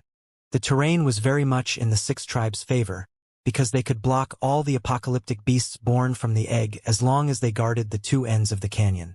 The east side of the canyon was relatively narrow. It was not suitable to deploy large armies there. Therefore, the Furious Bears tribe, the Silver Moon tribe, and the Heaven Wolves tribe were stationed in the west, while the Burning Sun tribe, the Feathered Snakes tribe, and the Giant Axe tribe established their camps on the east side. Everybody was ready for battle. The apocalypse cloud covered more of the meteorite through the beams of smoke with each passing minute. By 5 o'clock in the morning, the meteorite mountain had lost all its shape and was completely enveloped by the apocalypse cloud. It had truly become a wriggling egg of demons. When the first blood-red ray of sunlight pierced through the sky and reached the Egg of Apocalypse, ear-splitting shrieks burst out of the egg, as if the wraiths in the deepest level of hell were crying. In the dense smoke, thousands of black streams spurted out and spread to the entire canyon. Let it begin! More than 100,000 Chi trainers roared at the same time. Their voices almost broke the canyon apart. Boom! Boom! Boom! Boom! Boom! The true Chi artillery deployed behind the battle formations of the Chi trainers launched the first bombardment controlled by ordinary people. The true Chi artillery could throw crystal bombs weighing hundreds of kilograms several thousand meters away with a reasonably high precision by detonating supercompressed air. However, the bodies of the eccentric beasts born in the apocalypse were extremely sturdy. They wouldn't be hurt at all if the bombs did not explode right on their critical parts. Besides, the true Chi artillery would consume a large number of resources. Also, due to the underdeveloped technology in the production procedures, Many components would be loosened after each firing, therefore affecting the airtightness of the firearm. The second firing required tedious preparation before it could be carried out. So, the true Qi artilleries could not bombard the enemy continuously. In light of the shortcoming of the true Qi artillery, they were often used to launch one bombardment when the egg of apocalypse was about to explode and all the apocalyptic beasts were still gathered. After that, the Qi trainers would be engaged in head-on bloody battles to secure the final victory. Flowers of flames blossomed in the black smoke and soon wreathed the egg of apocalypse, transforming it into an orange super-large fireball. However, the fireball was collapsing inwardly non-stop. After each collapse, a large cluster of smoke rushed out. The giant lake in the center of the canyon had been enshrouded in black smoke. The bubbling sound of the lake water was getting louder and louder, as if the entire lake was being vaporized. Screams that nobody had heard, even in their worst nightmares, echoed from the black smoke. Some enormous shadows gradually revealed themselves from the black smoke, although they were still not very clear. The crimson sun outlined their body and dyed the shadows blood red. Most of the shadows were like humongous insects, except that the most brutal features of almost 10 different kinds of insects had been combined into one. Standing on a magnificent war machine that looked like a spider, Wuxia announced, his voice piercing through the entire canyon like a tolling bell and rumbling thunder. Warriors of Iron Plateau, yet another egg of apocalypse has broken out, and the pests have shown up in front of us again. Behind us is our home and countless defenseless towns where our parents, siblings, and children are living happily. One escaping pest is enough to destroy the peace. Come on, tell the pests with your fists and blades that this is our home and that the planet belongs to Qi trainers. Over the past 5,000 years, we've crushed countless pests. In the 5,000 years to come, we will go on fighting and exterminate even more pests. If the apocalypse breaks out 10,000 times, we will blow it up 10,000 times. This is our belief. This is the highest glory for every Qi trainer. Born in Iron Plateau, die in Iron Plateau. Cheers and roars burst out from the two sides of the canyon. All the Qi trainers were slapping their tanks with their weapons, raising brilliant sparks, while they bellowed at the same time. Born in Iron Plateau, die in Iron Plateau. Their killing intent soared up to the sky. Even the apocalypse seemed to be awed. Many gaps appeared in it like interconnecting wounds. Through the gaps, rays of sunlight sprayed down and flowed on the desert like gold blood. Coming, coming. Large flocks of beasts charged out of the black smoke. They were no longer blocked, and their hideous appearance was fully shown. Like a tsunami, they roared, shrieked, and scampered toward the two sides of the canyon. Most demon beasts that could live in the harsh environment of Iron Plateau for thousands of years were insects and reptilians. The eccentric beasts produced by the Egg of Apocalypse carried distinctive characteristics of the two kinds of demon beasts. Some of the eccentric beasts were like enormous lizards, except that their backs had grown almost 10 sharp blades that looked like the forelegs of a mantis, which they were waving crazily. Some other thick-skinned giant turtles with solid shells were dragging sturdy scorpion tails. When they waved their tails softly, visible waves spread through the air. There were also countless snake-type eccentric beasts that were as wide as buckets, but disproportional antennas that solely belonged to insects were protruding out of their heads. Some of the snake-type apocalyptic beasts only had one antenna that was thick, straight, and looked like a battering ram, while some others had 4 antennas that looked like iron maces on each sides of their head, which could concentrate in the middle from various directions and pierce forward as their jawbone constricted. Whatever the form of the eccentric beasts, the surfaces of their bodies were all glittering. Because of the large amount of metal inside their bodies, it was like in an invisible armor that increased their defense ability by 10 times. So, they were much more difficult to deal with than common demon beasts. Such eccentric beasts of the apocalypse were not natural-born after all. They could not even be called life forms because they were weapons that the apocalypse had specially refined. Their vitality and strength would fully burst out for several days. After the duration, they would be automatically disassembled and die. It was also why the outbreaks of apocalypse in the Dark Continent did not affect the territory of the 6 tribes. However, for the outbreaks of the apocalypse that were too close, the weapons could sweep over everything in their way like locusts and demolish all the towns, villages, farmlands, and mines before their vitality ran out. Not only would they eliminate every creature they met, they would also absorb the mother lodes and corrupt all the arable land. The development of the civilization would suffer a critical setback because of the disruption. Therefore, they had to be gathered and annihilated before they dispersed into the wilderness. "Release the manic warriors!" shouted Xianxia. Soul-stirring drumming echoed. Dong! Dong! Dong! Dong! Wu, countless brawny men, whose muscles and veins were bulging, were carrying long horns on their shoulders that had been crafted out of the bones of bull-type demon beasts. They blew the horns, and the sound rang over in the battlefield. He-ho! He-ho! More than 10 heavy tanks, on which hundreds of fully enclosed big boxes were carried, had been deployed on the two sides of the battle formation. The doors of the boxes were slowly opened by chains as a bunch of men chanted. "Hoo!" With roars that seemed to be from the most ferocious animals, countless crazy figures leapt out of the iron boxes. They were all tall and mighty giants. These men had messy hair and bloodshot eyes. There was not even the tiniest hint of humanity on their face. The soul of deadly animals seemed to have been poured into the bodies of human beings. Wounds were all over their bodies, from which blood was flooding out. The wounds were all caused when they bashed the walls of the boxes too hard. Some of them were wearing simple armor, but most of them felt uncomfortable because of the friction of the armors and tore apart their clothing, revealing their unparalleled sinewy bodies. Who? The giants that looked like crazy devils had been consumed by their fighting will and lost their rationality long ago. Also, since they had been locked in darkness for too long, they turned around and immediately launched attacks when they were freed. They are the chi trainers of all the 6 tribes who have become mentally deranged. There was pity deep down in Wu Mayan's eyes as he further explained to Liao. Their souls dwelled in the Titan illusionary land for too long to come back. They've turned into slaves of bloodthirst. They no longer recognize anyone, not even their own family, and will simply kill anyone they see when they go mad. Therefore, they could only be confined to below the Temple of Techniques. Liao remembered the screams and the bashes he had heard when he entered the bottom level of the Temple of Techniques for the first time. He frowned and asked, "What about now?" Taking a deep breath, Wu Mayan held his head high and said proudly, "Now is different. With the apocalypse drawing near, even the most insane chi trainer will recall their true destiny." Xianxia roared and jumped off the spider-like war machine.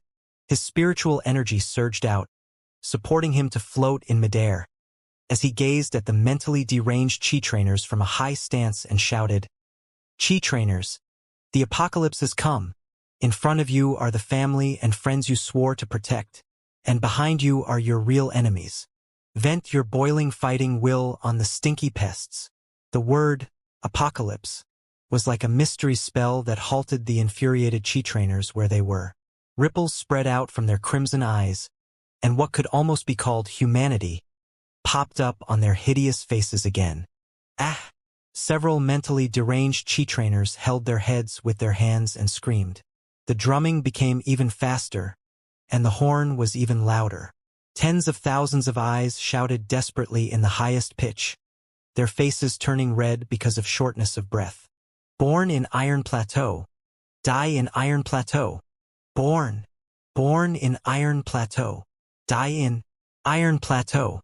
Finally, many mentally deranged chi trainers struggled and started echoing the declaration, however hard it was. After each syllable, their vocal cords seemed to be ripped apart once. The weird voices sounded like a mix of the roars of a human being and those of a ferocious animal. They breathed heavily and raised their fists, which were still bleeding. They waved them at the battle formation hard, as if they were cheering up their comrades and asking everyone to fight bravely. Then they slowly turned around inch by inch. Hundreds of heavy sabers and swords, as well as several flags that were fluttering in the wind, had been stabbed in the empty ground hundreds of square meters ahead of them. The mentally deranged chi trainers walked forward faster and faster, leaving deep footprints behind, until they were sprinting to the forest of blades. They each snatched a weapon or a flag when they passed by the field. Boom! Boom, boom, boom, boom.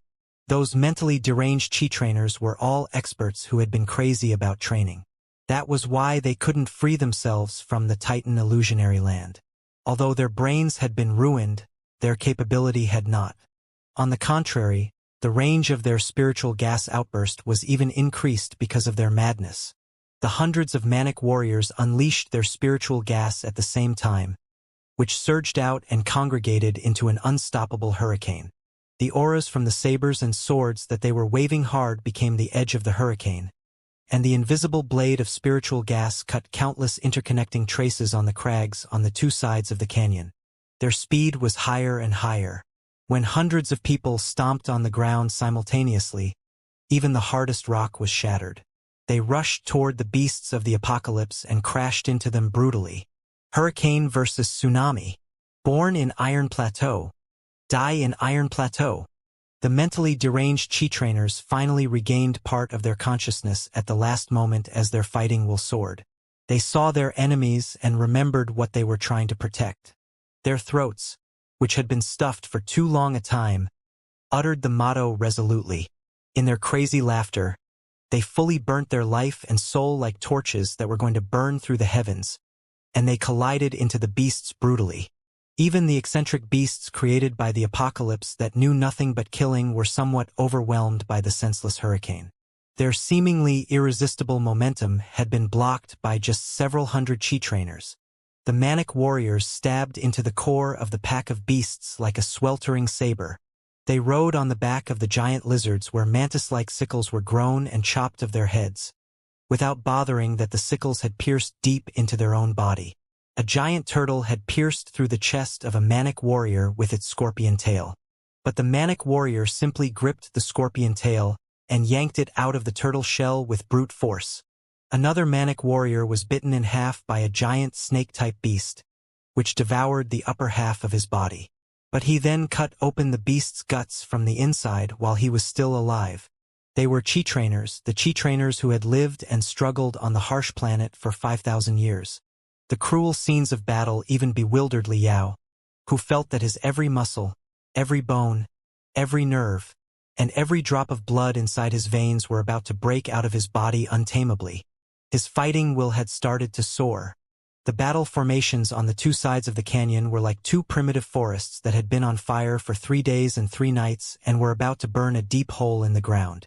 Everybody's eyes were blood red, their muscles bulging and their spiritual gas surging out. When the spiritual gas of the 100,000 chi trainers gathered together, brightness that seemed to be real flames soared up hundreds of meters into the sky, flickering. Everybody's fighting will had been brought to the maximum. Fighting will and fighting will collided, and spiritual gas joined spiritual gas. As if 10,000 burningly hot iron blocks had been tossed into an icy lake, steam began popping out non-stop, and the water was splashing. An intense storm was brewing.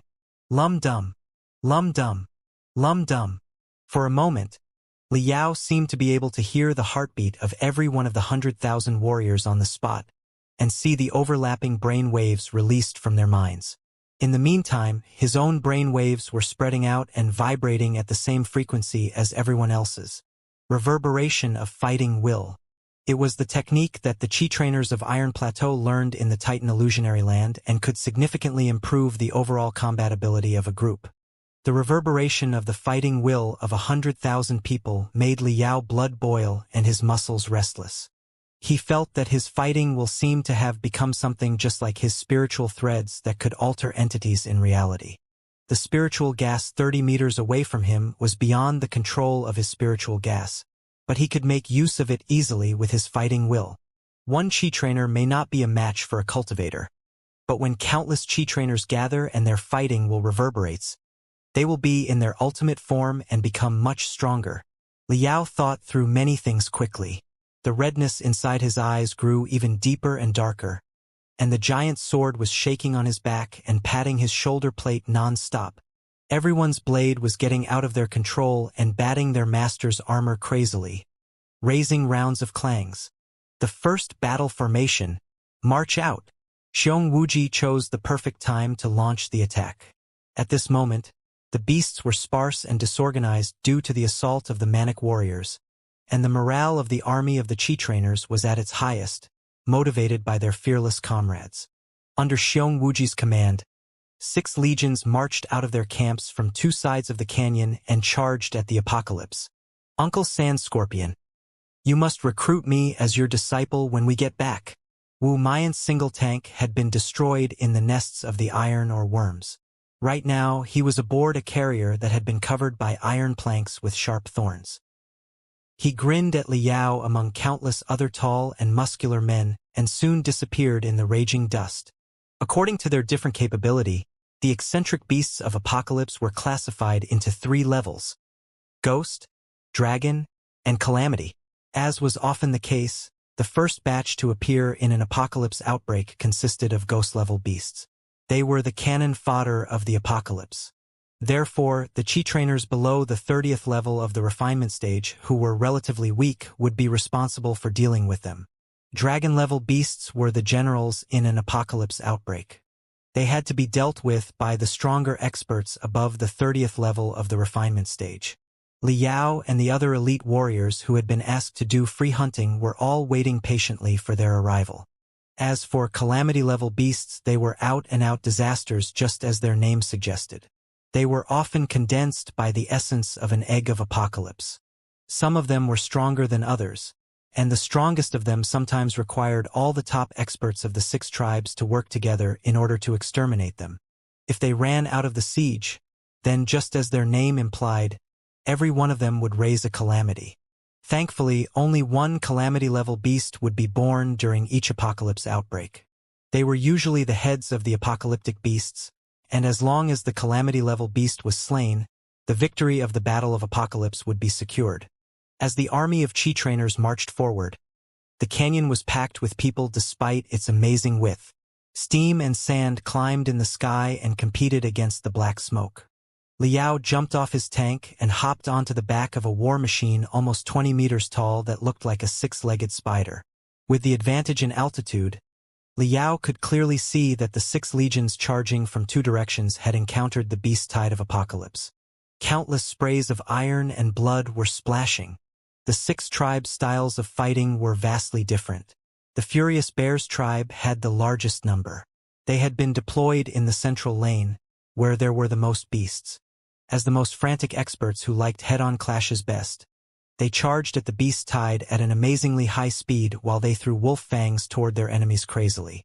Many of the heavy grenades pierced into the shells of the eccentric beasts like falling stars before they exploded suddenly, leaving shocking holes on the beasts' bodies. Just when the apocalyptic beasts felt that their heads were dizzy, the legion of the Furious Bears tribe crashed into them. Ear-splitting noises only drifted over several seconds after the slashing of sabers and swords, just like devastating thunder that could only be heard long after lightning had torn apart the sky. The Silver Moon tribe used a completely different style. They were the richest among the 6 tribes of Iron Plateau and possessed the finest weapons. Every true Chi tank and every Chi trainer was carrying various kinds of firearms on them, as if they were running mobile magical equipment stores. When they were engaged with the beast tide, after the noise of scraping metal and the spinning sounds of gears, 6 stabilizer feet would extend out of their tanks, and a layer of iron shields would descend, turning the tanks into small fortresses, which were like nails that had been pinned into the beast tide. In the meantime, all the Chi trainers would shoot guns from behind the shields. Occasionally, they would lower the shield on purpose to lure the beasts in before they cut the intruders into pieces with such fancy tricks that one might think they were doing acrobatics. Although such a style seemed somewhat sordid, Liao had to admit that it was quite effective. As one tank after another crashed into the beast's tide, the torso of the apocalypse had been tacked multiple times, and the nails were gradually reaching its heart. The unconquerable mobile fortresses disrupted the momentum of the beast's tide, which became intermittent after they reached the point. When the fortresses were finally destroyed, the Chi trainers of the Silver Moon tribe showed unparalleled courage, too. None of them turned around and ran away. When there were only a few of them left in their team and had run out of supplies, they would trigger a gadget on the tank and turn it into a burning fireball that consumed all the apocalyptic beasts in the surrounding 100 square meters. In such a way, They proved the valiancy of the merchant tribe. The Heaven Wolves tribe on the right was even tougher. Black firearms had been added to the shoulders, arms, waist, and legs of everybody's armor. The guns they were carrying in their hands were even thicker than the six-barreled Vulcan machine guns that Liao was used to. In his opinion, they were not guns at all, but crystal bomb launchers. Countless muscular men of the Heaven Wolves tribe were holding such crystal bomb launchers in their hands, and they shot dense waves of destruction and crushed over the beast's tide. Further ahead, legions from the Burning Sun tribe, the Feathered Snakes tribe, and the Giant Axe tribe could vaguely be seen. The legion of the Burning Sun tribe was in the lead. It was almost entirely made of single tanks, each of which had blades on both sides of their body. There was no telling what crystal powder had been added to the tank, but as the spiritual gas of the riders surged out, the blades all glittered coldly like two broad, magnificent sabers. As they were about to engage with the enemy, the Chi trainers of the Burning Sun tribe suddenly dispersed and rushed into the beast's tide like lightning. The blades passed by the apocalyptic beasts at such a high speed that many of them felt nothing wrong and did not collapse to the ground or break into two halves until several seconds later. Some of the apocalyptic beasts noticed the incoming threats and lunged at the Knights of the Burning Sun tribe.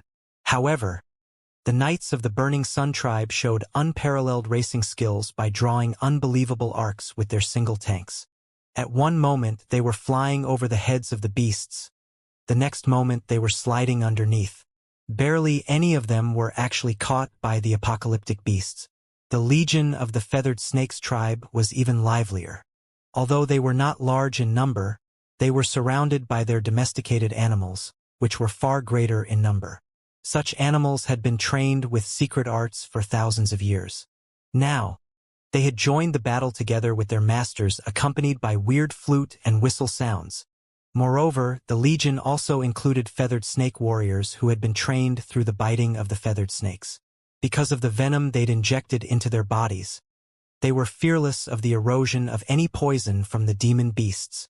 What left Liao the deepest impression, however, was the legion of the Giant Axe tribe. The Giant Axe tribe worshipped the color black.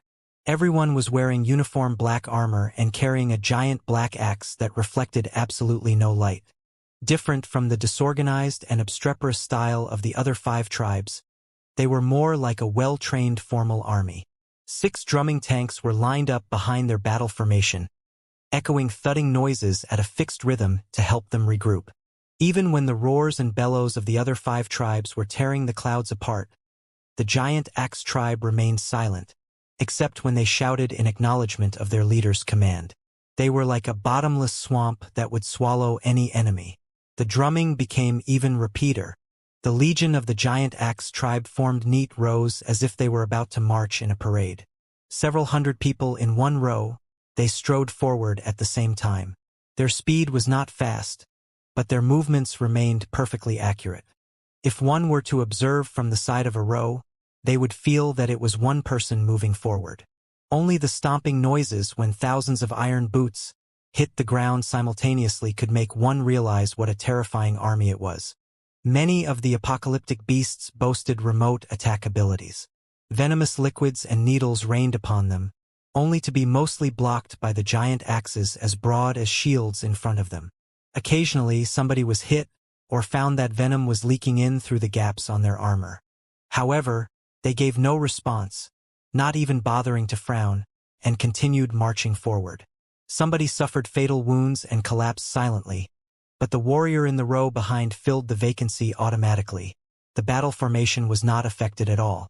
The neat rows gradually approached the beast's tide like the edge of a black saber. Finally, many apocalyptic beasts were outraged and dashed at them. The one in the leftmost of each row seemed to be the squad leader. Under their command, the hundreds of warriors in the row raised their giant axes and slashed them down at the same time. The spiritual gas generation devices embedded inside the giant axes blew out streams of white air currents and accelerated them. Hundreds of blade auras gushed forward and minced every apocalyptic beast within range. Liao was deeply impressed by the scene. He couldn't help but wonder what the outcome would be if Chi trainers and cultivators of equal number were engaged in a fight. His conclusion was that, Faced with chi trainers whose fighting will was reverberating, cultivators would definitely be on the losing side, unless there were multiple core formation stage cultivators as backup. However, cultivators had exploited the potential of spiritual energy in various ways. They had devised countless kinds of brilliant models of spiritual energy and rune arrays, and they had invented many different types of powerful magical equipment, including warships that were tens of thousands of meters long. The chi trainers were definitely no match for them in this regard. The two branches of human beings had their own specialties. If they could join hands against a common foe, the Temple of Immortals and the immortal cultivators would be eliminated in no time. However, due to the trick of fate, there was still a long way to go before the deep misunderstanding from 5,000 years ago was fully resolved. The first assault lasted 3 hours. The apocalyptic beasts seemed to be butchered and barely had chance to counterattack. However, according to Wuxia's description about the entire process of a battle against the apocalypse, the real fight had only just begun. Every battle of the apocalypse was like this. At the beginning, the chi trainers were full of supplies and spiritual gas and at an overwhelming advantage when they met the enemy. However, as the battle continued, the true chi containers they carried and the spiritual gas inside their body would run out after a long fight. Eventually, they would be both exhausted and short of supplies. To make things worse, when the chi trainers were in the state of fighting will reverberation, they would know nothing except to march forward. Even if they were worn out and their vitality was being drained, they would not step back anyhow. Simply speaking, they all went mad during the fight. Many experts had collapsed to the ground and perished on the spot while they were fighting hard. The apocalypse would often seize the moment and summon a large batch of dragon-level apocalyptic beasts to retaliate. This had often led to a tremendous loss for the chi trainers and had nearly broken their battle formations several times throughout history. Therefore, when the first batch of warriors became tired, the stronger experts would be deployed. They had to charge at the beast tide without bothering about anything else and replace the chi trainers who were becoming overexhausted so that they could rest in the camps and refill their true chi containers. The replacement was key to a battle. If the first echelon failed to fall back successfully, it meant that a lot of warriors would be killed even if the battle was won in the end, and the victory would hardly be a victory at all. "The second echelon, march out!" bellowed Wuxia at the top of his voice. The head count of the second echelon was only 1/3 of the first, and yet they were 10 times more daunting. Every tribe sent out their best elite squads, including the Fierce Wind Assault Team and the Iron Bears Detonation Team. Bam! Bam! Bam! Bam! The earth was shaking, with fractures appearing on the ground from which scorching steam was popping out. The fractures extended deep into the black smoke in which their source was hidden deeply. As the black smoke wriggled, magnificent beasts rushed out of it. The new apocalyptic beasts were all almost 20 meters tall. They were like moving hills and were surrounded by vague demonic fog that was burning like flames, indicating that they were capable of not only killing with their animalistic instincts but also manipulating spiritual energy in a certain mysterious way. The dragon-level apocalyptic beasts had finally shown up. The appearance of the dragon-level beasts greatly refreshed the ghost-level beasts, which had been cast into chaos. As if receiving the same command at the same time, they automatically regrouped around the dragon-level beasts and formed combat squads with their reinforcements as the core. Some of the chi trainers could not free themselves from the bloodlust. Although their spiritual gas had run out, they were still charging at such combat squads alone with nothing but their broken blades, only to be torn apart by the dragon-level beasts miserably. The first echelon, fall back! The elite teams of the 6 tribes had marched into the battlefield. Many experts above the 50th level of the refinement stage soared into the sky and aimed at a dragon-level beast before they lunged at them. The third echelon, go forward and cover the retreat of the first echelon. At Wuxia's command, the iron line constituted by countless enormous tanks and spider-like war machines pushed forward slowly but surely. The chi trainers responsible for the tanks and war machines were not very strong, but they had all received special training to steer the giant machines that were driven by spiritual gas. Their mission was to push forward and form an iron defense line so that the exhausted warriors of the first echelon would return to safe area sooner. There was also the 4th echelon after the 3rd echelon, which included Xianxia and the other top experts of the 6 tribes. As the reserves, they were waiting patiently and silently for the arrival of the calamity-level apocalyptic beast. Standing on the back of a giant war machine stably as if he had been nailed to it, Liao was moving forward together with the 3rd echelon while he observed the situation of the battle coldly. Since he had never practiced or cooperated with anybody else, he would only be a nuisance if he was enlisted into the battle formation. Therefore, Xianxia had sent him to the 3rd echelon and asked him to decide what to do on his own. Liao condensed his spiritual gas into needles and stimulated his brain cells in order to enter the super-perceptive state. After 1 month of training, he had grasped the threshold of his brain cell activity in the refinement stage, so he wouldn't wreck his cerebrovascular vessels easily now. By slightly increasing his brain cell activity, his eyes instantly blinked like a rippling lake. Everything happening in the battlefield turned into clusters of dazzling data in his mind. Now that the war machine was about to enter the battlefield, Liao suddenly leapt out. The sky scorpion armor turned into a streak of brightness and reached the edge of the canyon after several jumps. Swoosh! Liao moved on the vertical crags as if he were running on the ground. Sometimes he was crawling on all fours. Sometimes he was gliding forward, pushed by his surging spiritual gas. Both like a sordid lizard and a nimble leopard, he dashed to the center of the canyon within a moment. He stomped on the cliff brutally and rushed out like a rocket with the counterforce, leaving a giant hole dozens of meters in diameter behind him. Shwa! With the surging spiritual gas, the aura of his giant sword extended out more than 100 meters and slapped downward like a long whip. A large apocalyptic insect with transparent wings was hovering 4 to 3 meters in the air and diving down to hunt the chi trainers. Too focused on the enemies on the ground, it did not notice the incoming attack from the sky. Half of its wing was chopped off by the aura of the blade instantly, making it lose control over its body and fall to the ground. The spurts all over Liao's body were gushing air out fast, accelerating him helically and turning him into a giant revolving drill falling from the sky. Before the dragon-level beast came back to itself, his giant sword had pierced into the critical part on his abdomen and span brutally, breaking the torso of the insect into 2 halves. Careful!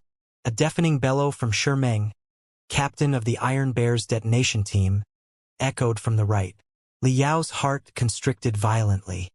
He concentrated his attention and noticed that a behemothtic dragon-level beast was rolling over from his left. This eccentric beast seemed to have been a certain kind of large armadillo originally. It was covered in solid shell, and a coldly shining sharp thorn was protruding from every piece of the shell.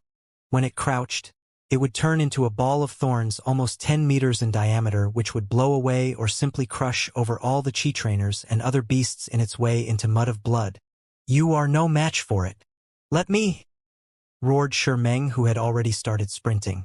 Liao tried to retreat his giant sword, only to find that the body liquid of the dragon-level beast under his feet was extremely thick and had stuck his blade and his boots to the ground. He only drew long translucent gel out and was not able to either free his sword or himself in the haste. In the meantime, the stinky smell of the iron-armored armadillo had almost reached the back of his head. Liao's bloodshot eyes seemed to be exploding in the time of urgency. He extended his right arm and opened his hands. The shoulder plate split, and more than 20 crystal bombs that looked like iron balls rolled out of the arsenal and gathered in the front of his fist. Liao put his right arm below his ribs. His upper body was almost twisted to the opposite direction of his lower body, as if he had become a battering ram that had been compressed completely. His every muscle was nearly torn apart, while helical spiritual gas revolved in front of his right arm rapidly together with more than 20 crystal bombs and formed a cone. Half of the crystal bombs were smeared black, and the other half remained white. At that moment, the black bombs had been aimed at the iron-armored armadillo. The 77th level of the refinement stage, explosive punch. After a roar, the muscles all over Liao's body shrank abruptly, while his right arm drew an arc as fast as lightning and hit the shell of the iron-armored armadillo brutally in dazzling brightness. Boom! Because of the special design of the crystal bombs, together with the spiritual shield condensed by Liao's spiritual energy, All the damage had been released forward like an arrow. Pushed by the helical spiritual gas, the more than 20 crystal bombs were detonated almost simultaneously. They congregated into an orange line of flames and pierced through the iron-armored armadillo's body directly. The iron-armored armadillo screamed miserably and fell to the ground, unable to roll forward anymore. The previous attack had cracked the shell on its back. Blood was flowing out from the wounds, and almost all its bones had been broken. Its soft internal organs were exposed to the air, too. Liao took the opportunity and drew out his sword by chopping off the thick gel with his condensed spiritual gas. He then jumped high into the sky and stabbed the giant sword into the body of the iron-armored armadillo quickly until the only thing left in the air was the grip of the sword. At this moment, the spurts on the two sides of Liao's giant sword showed their second usage. Other than increasing the stability of the sword when it was waved, they could expand the internal injuries by spraying out air currents when the sword was stabbed into the enemy's body. Liao's spiritual gas surged out and blew into the hollow grip of the sword. 16 unstoppable streams of spiritual gas jetted out from the spurts of the sword and minced the soft internal organs of the iron-armored armadillo like 16 sharp blades. The high and mighty ferocious beast finally died amid desperate screams. Standing behind the iron-armored armadillo, Liao raised his giant sword and waved the blade to remove the dense blood that was still mixed with the invisible aura of sword. An unlucky ghost-level beast was precisely on the way of the invisible sword aura that had just been shaken off. It was cut into two halves before it even had the chance to scream. Slaying 2 dragon-level apocalyptic beasts within a breath, including an iron-armored armadillo, which ranked top 10 among all the dragon-level beasts, Liao cast the battlefield 100 square meters nearby into a second of weird silence with his unparalleled brutal behavior. The Chi trainers were all dazed. The ghost-level beasts that had lost the leadership of the dragon-level beast were unable to move anymore. Intimidated by Liao's soaring killing intent, Xianxia was stunned and soaked in sweat. It was not until this moment that he knew Liao had not tried his best in the test. If the guy had collided into him with that punch, his right arm wouldn't be able to move for at least half a month. Liao did not realize that so many pairs of shocked eyes were gazing at him, because he was still thinking about that earth-shaking punch. The explosive strength of the iron-armored armadillo was quite impressive. The previous punch had left him with heavy wounds, too.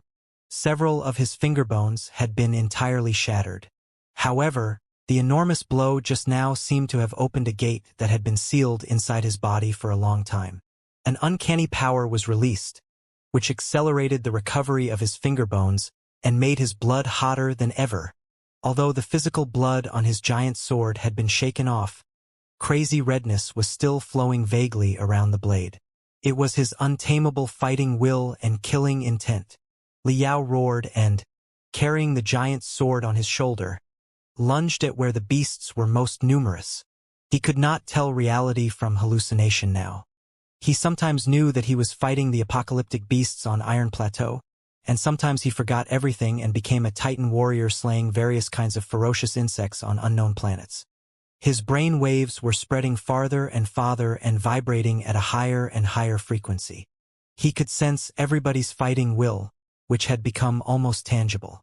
The entire battlefield was a simmering ocean of fighting will, slashing, slaughtering, and exploding. After every movement, his nerve endings would shiver beyond his control, giving him ultimate pleasure and a deeper understanding about the truth of fighting. Suddenly, there was nothing in front of him and nobody to kill. Liao suddenly felt lost. It was at this moment that he heard Xianxia shout, "Sand Scorpion! Sand Scorpion! Fall back now. You've been fighting for 2 hours. Your spiritual gas is running out. Retreat quickly." Liao was suddenly greatly alarmed. As if somebody had tossed a bucket of cold water on his head, he finally regained the ability to think normally. In his own memory, the battle had only been going on for no more than 5 minutes. He finally understood why so many Chi trainers dwelled in the world of killing and were unwilling to quit the battlefield even when they were exhausted. The feeling was too wonderful and addictive. One would only sink deeper and deeper until one could not free oneself anymore. The Sky Scorpion armor had almost turned into a pile of wasted copper and iron. His giant sword was full of dents, as if it were a chains word. There was no part on his body that was not aching. He felt that his several veins and nerves had been cut apart by burning clamps, and spiritual gas was flowing violently and messily inside his body due to the fractures. Liao grunted and almost fell to his knees. He hurried to stab his giant sword into the ground as a club to support himself. Looking ahead, he found that he had marched forward almost 1,000 meters against the direction of the beast's tide, leaving a gory path behind him. The 500 square meters nearby was filled with the bodily fluids of the apocalyptic beasts. There was no telling what the broken corpses had once been at all. The apocalyptic beasts further ahead that were still alive only dared to bare their fangs at him from afar, but none of them had the courage to draw close, as if the 500 meters around Liao was a swamp of death. Meng and 6 members of the Iron Bear's detonation team rushed close, carried Liao, and ran back immediately. Their voices were all shaking. Sand Scorpion, you are too crazy. Even Chief Xiong was not as insane as you all those years ago. You broke out of the front line and moved so deep into the beast's tide that you almost pierced through it. The chiefs and experts of several other tribes were all asking who you were. Now, your name is truly resounding in all the 6 tribes. Chief Xiong asked me to bring you back no matter what. Take a rest after you're back and refill your true chi containers. You can still fight again later if you want. Liao breathed heavily. He felt drained at this moment, and his body felt like it was soaking in a thick, sticky lake that was still rising. He was so tired that he did not even have the strength to blink. Right at this moment, the earth trembled all of a sudden. An immense blast came over from the depths of the black smoke, accompanied by a high-pitched shriek. Everyone within 5 kilometers was knocked over. Even the heavy tanks weighing dozens of tons were pushed back several meters. Bam! Bam! Bam!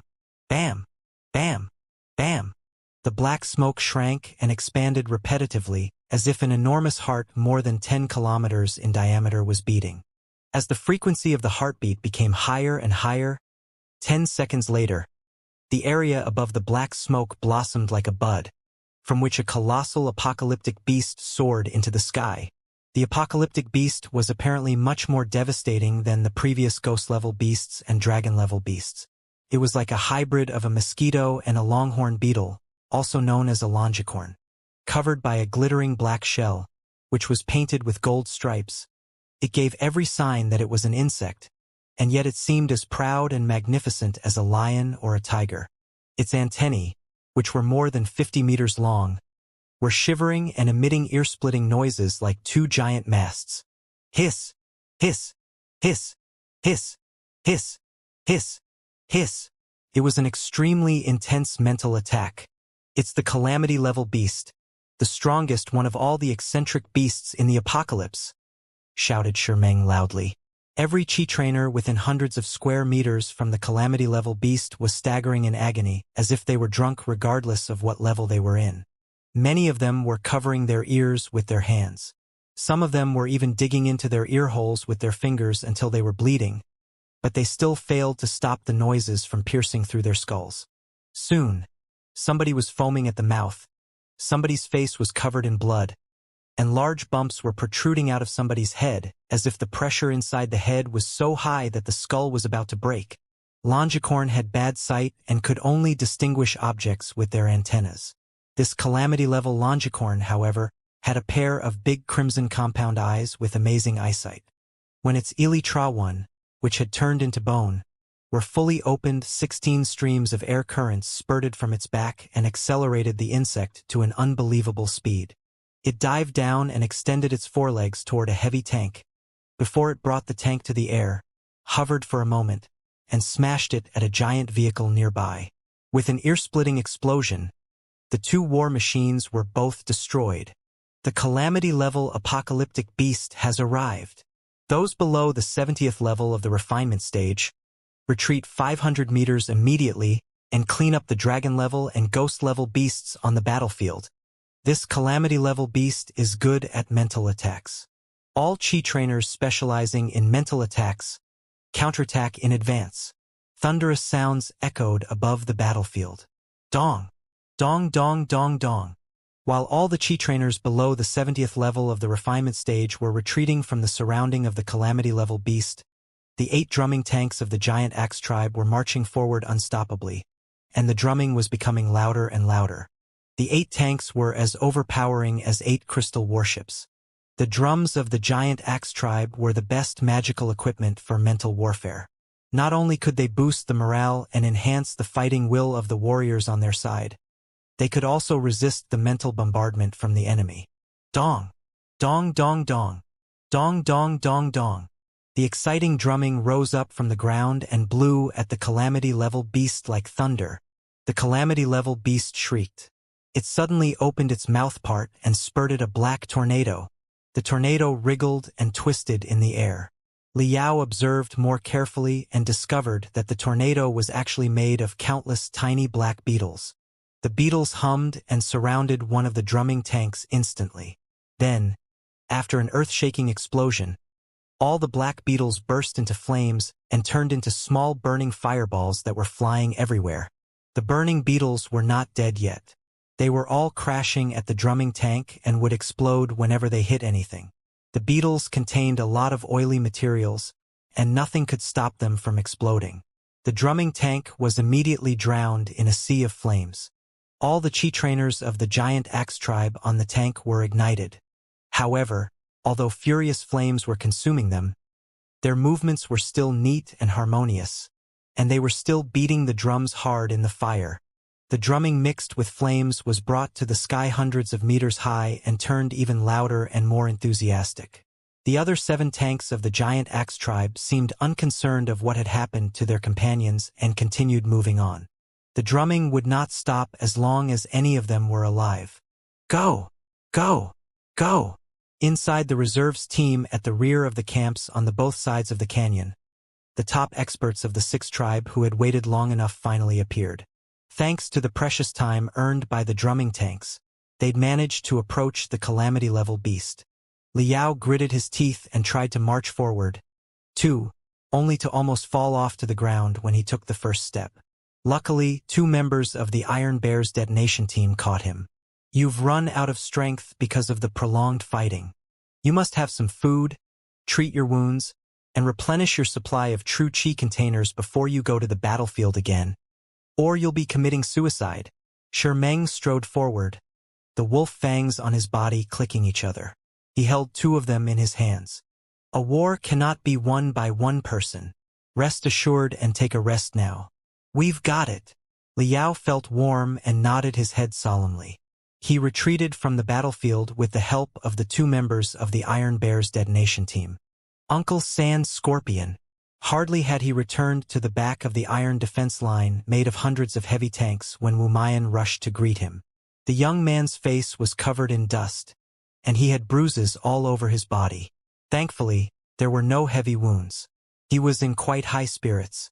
Uncle Sand Scorpion. You were so awesome. I saw everything from back here.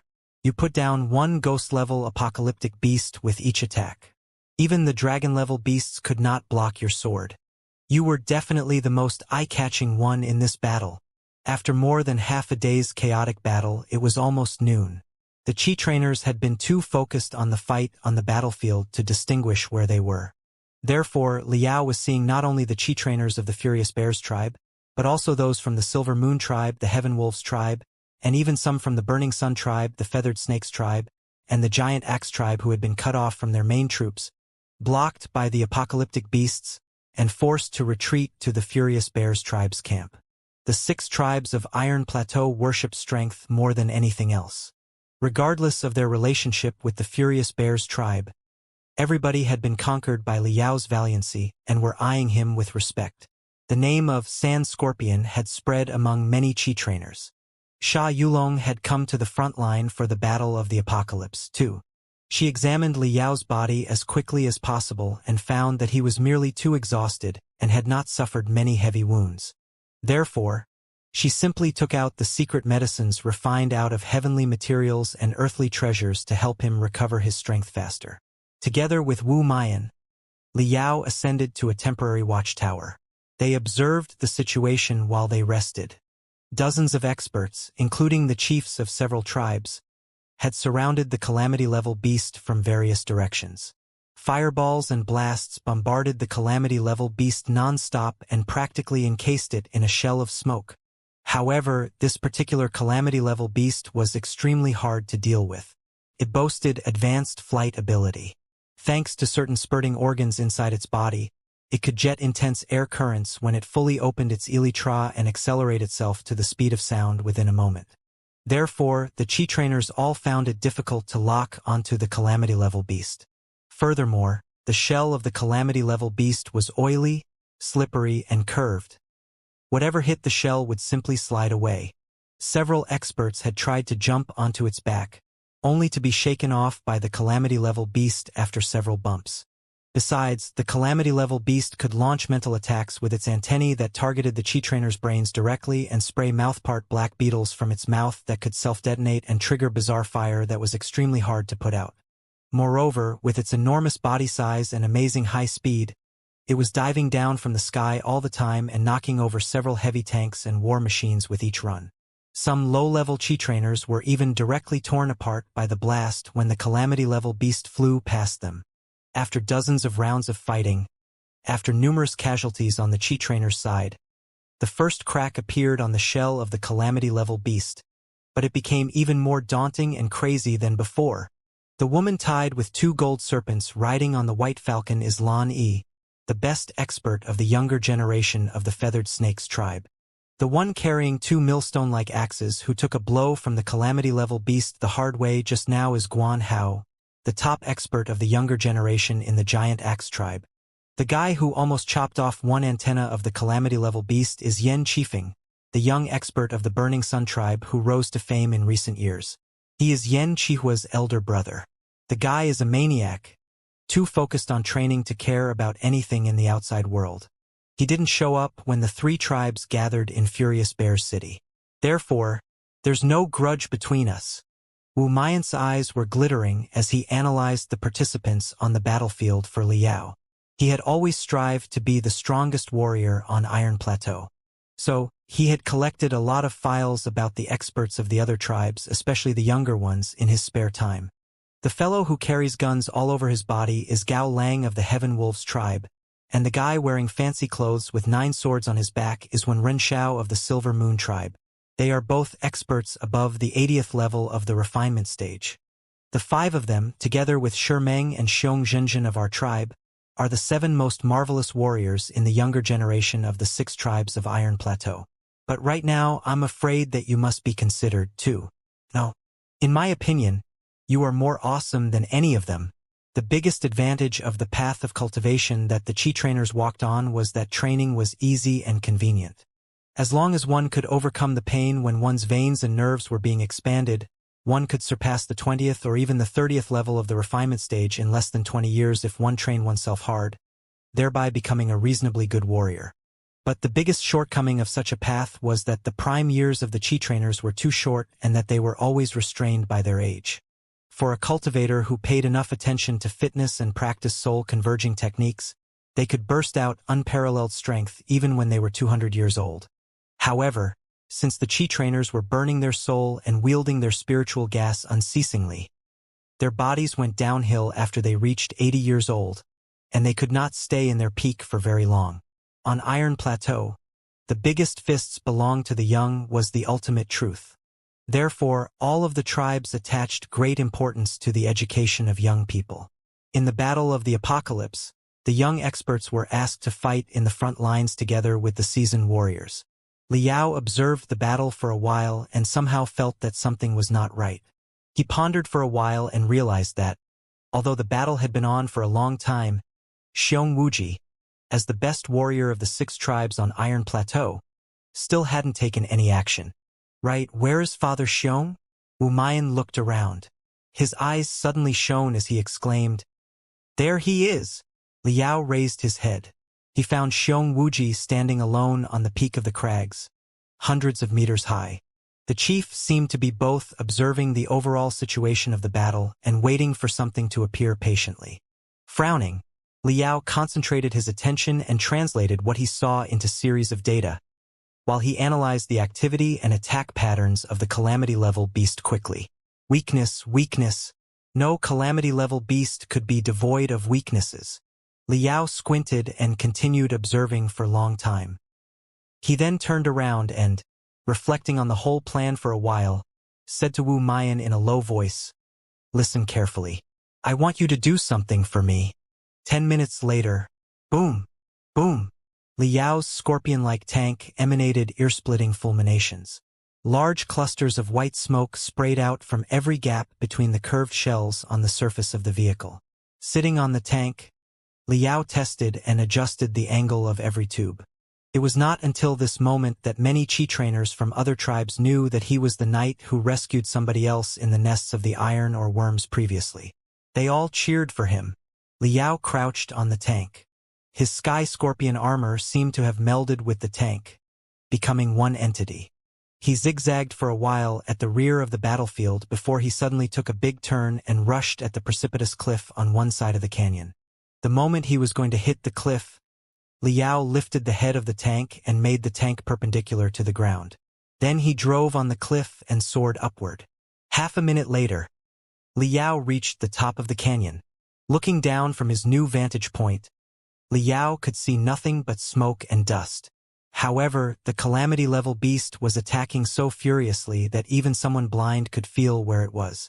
Liao narrowed his eyes and gazed at the experts who were attacking the calamity-level beast in a group. His computational ability increased non-stop as he calculated the deadliest moment to attack. Finally, the calamity-level beast burst into an outrage again after it was hit brutally by Guanhao's axe.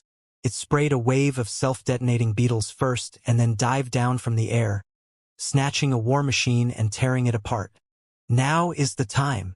The scorpion-like tank roared like an iron beast and rushed at the edge of the cliff as if it were an arrow just released from a bow. Drawing a sharp arc in the midair, the tank aimed at where the calamity-level beast was precisely. The calamity-level beast was feeling dizzy because of the collective attack from the experts well above the 70th level of the refinement stage.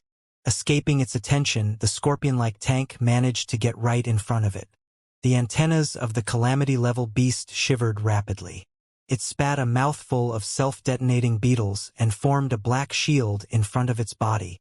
The scorpion tank, however, accelerated itself by spurting large clusters of air currents and made 2 circles in the air before it crashed into the wall of black beetles and turned into a fireball. At this moment, the tank passed by the left eye of the calamity-level beast. But judging from the trajectory of the sliding, the tank was about to brush past the calamity-level beast, and there was no way that it could hurt the eye. It was also what the calamity-level beast thought. However, a large and thick tail pierced out of the fireball into a corner of the calamity-level beast's eye. The tank dangled from the eye of the calamity-level beast with the stinger on the tail as the hook. So deep was the stinger that it was impossible to shake off. Before the calamity-level beast was able to grab it with its forelegs, the scorpion-like tank exploded intensely. Countless pieces of the tank immediately turned one of the calamity-level beast's eye into a hole mixed with blood and flesh. Hiss! Hiss! Hiss! Hiss! Hiss! Hiss! Hiss! The calamity-level beast screamed miserably. Liao, on the other hand, had leapt out of the fireball the second before the explosion. The sky scorpion armor had been stained with a lot of the thick liquids from the black beetles. It was now on fire and turning him into a man-shaped flame. However, in light of the principles of crystal suit designs and crafted by Liao himself, the sky scorpion armor was both tight and heat-proof. The fire would not leak in any time soon. How could the heat alone stop a monster like Liao? Shwa! Liao splayed his hands, one sharp blade ejecting from each finger. He grasped the shell on the back of the calamity-level beast and moved forward inch by inch with his arms. The calamity-level beast sensed that the enemy was on its back. 2. Its antennae started twitching violently and launched mental attacks non-stop, and it shook crazily in the air, trying to shake Liao off its body. The other experts on the ground and in the air were all dazed. They did not know how tight and heat-proof the sky scorpion armor was, and were all stunned to see a burning man clutching the back of the irritated calamity-level beast. A moment later, they all realized what Liao was trying to do. Somebody immediately roared, "Attack with full strength now." distract its attention. Everybody spared no efforts, not even caring that they might die because of exhaustion after the battle, while they launched storm-like attacks. With their cooperation, Liao crawled to the other eye of the calamity-level beast, which failed to get a moment of rest, slowly but surely. The crimson eye was like 10,000 hexagonal rubies piled together. It was glittering and emitting soul-stirring brightness. Chi! Suddenly, intense air currents spurted out from the gap of the shell on the top of the eye and knocked Liao off. However, the moment Liao was blown away, he had unsheathed his giant sword and stabbed it in the opposite direction of the course of his flight. The giant sword dissected itself again and was lengthened to more than 10 meters. In a weird curve, the blade pierced into the calamity-level beast's remaining eye deeply. Liao released the giant sword. Spiritual gas spurted out from the grip of the sword and pushed it forwards. Eventually, the sword was reassembled, with 1/3 of its body buried in the eye of the calamity-level beast. The eye of the calamity-level beast was a compound one. Even if part of the eye was damaged, it wouldn't lose all its vision. However, boom! In the next moment, the giant sword exploded brutally just like the tank had. There were fewer crystals in the giant sword than in the tank. But since all the damage had been aimed in one direction, not only was the eye of the calamity-level beast completely destroyed, some of the shrapnel even reached deeper into the enemy's brain and diminished its thinking and sensing abilities heavily. The abdomen of the calamity-level beast emitted shrieks that could tear the Chi trainer's brains apart. Every stripe on the shell was glittering. The two antennae were shaking so violently that they seemed as if they could break apart at any moment. It was apparently in insufferable agony. However, the senses of an insect were not entirely based on its eyes. This calamity-level beast was a biological weapon produced by the egg of apocalypse and had the distinctive features of many insects. Other than its eyes, it could also perceive the surroundings with its antennae. Hating Liao's guts, the calamity-level beast rushed at Liao crazily. Drawing a helical line of fire in midair, Liao fled toward the back of the battlefield and dived to the ground. The calamity-level beast, in excruciating pain, focused all its attention on Liao while it pursued him. The two parties were both amazingly fast. They hit the ground in no time. On the ground was an iron fortress made of 5 or so heavy tanks and war machines. The spiritual gas surging out of the sky scorpion armor was now mixed with dazzling flames right now. Liao roared and crammed through the narrow gaps in the iron fortress. The calamity-level beast was too huge, and its brain was too seriously damaged to determine the size of the object in front of it. It thought that there was merely a heavy tank in front of it and therefore crashed into the object brutally, trying to knock it over. However, it only ended up crashing into the iron fortress. The several heavy tanks constituting the iron fortress were all vehicles used to carry the large true Chi artillery. When the situation demanded, they could serve as artillery bases. Therefore, they all had stabilizer feet that could pierce deep into the ground and fasten themselves. Right now, the stabilizer feet had all been extended deep the underground as the tanks were deployed as artillery bases. The tanks were also connected with each other with thick chains and couldn't have been steadier.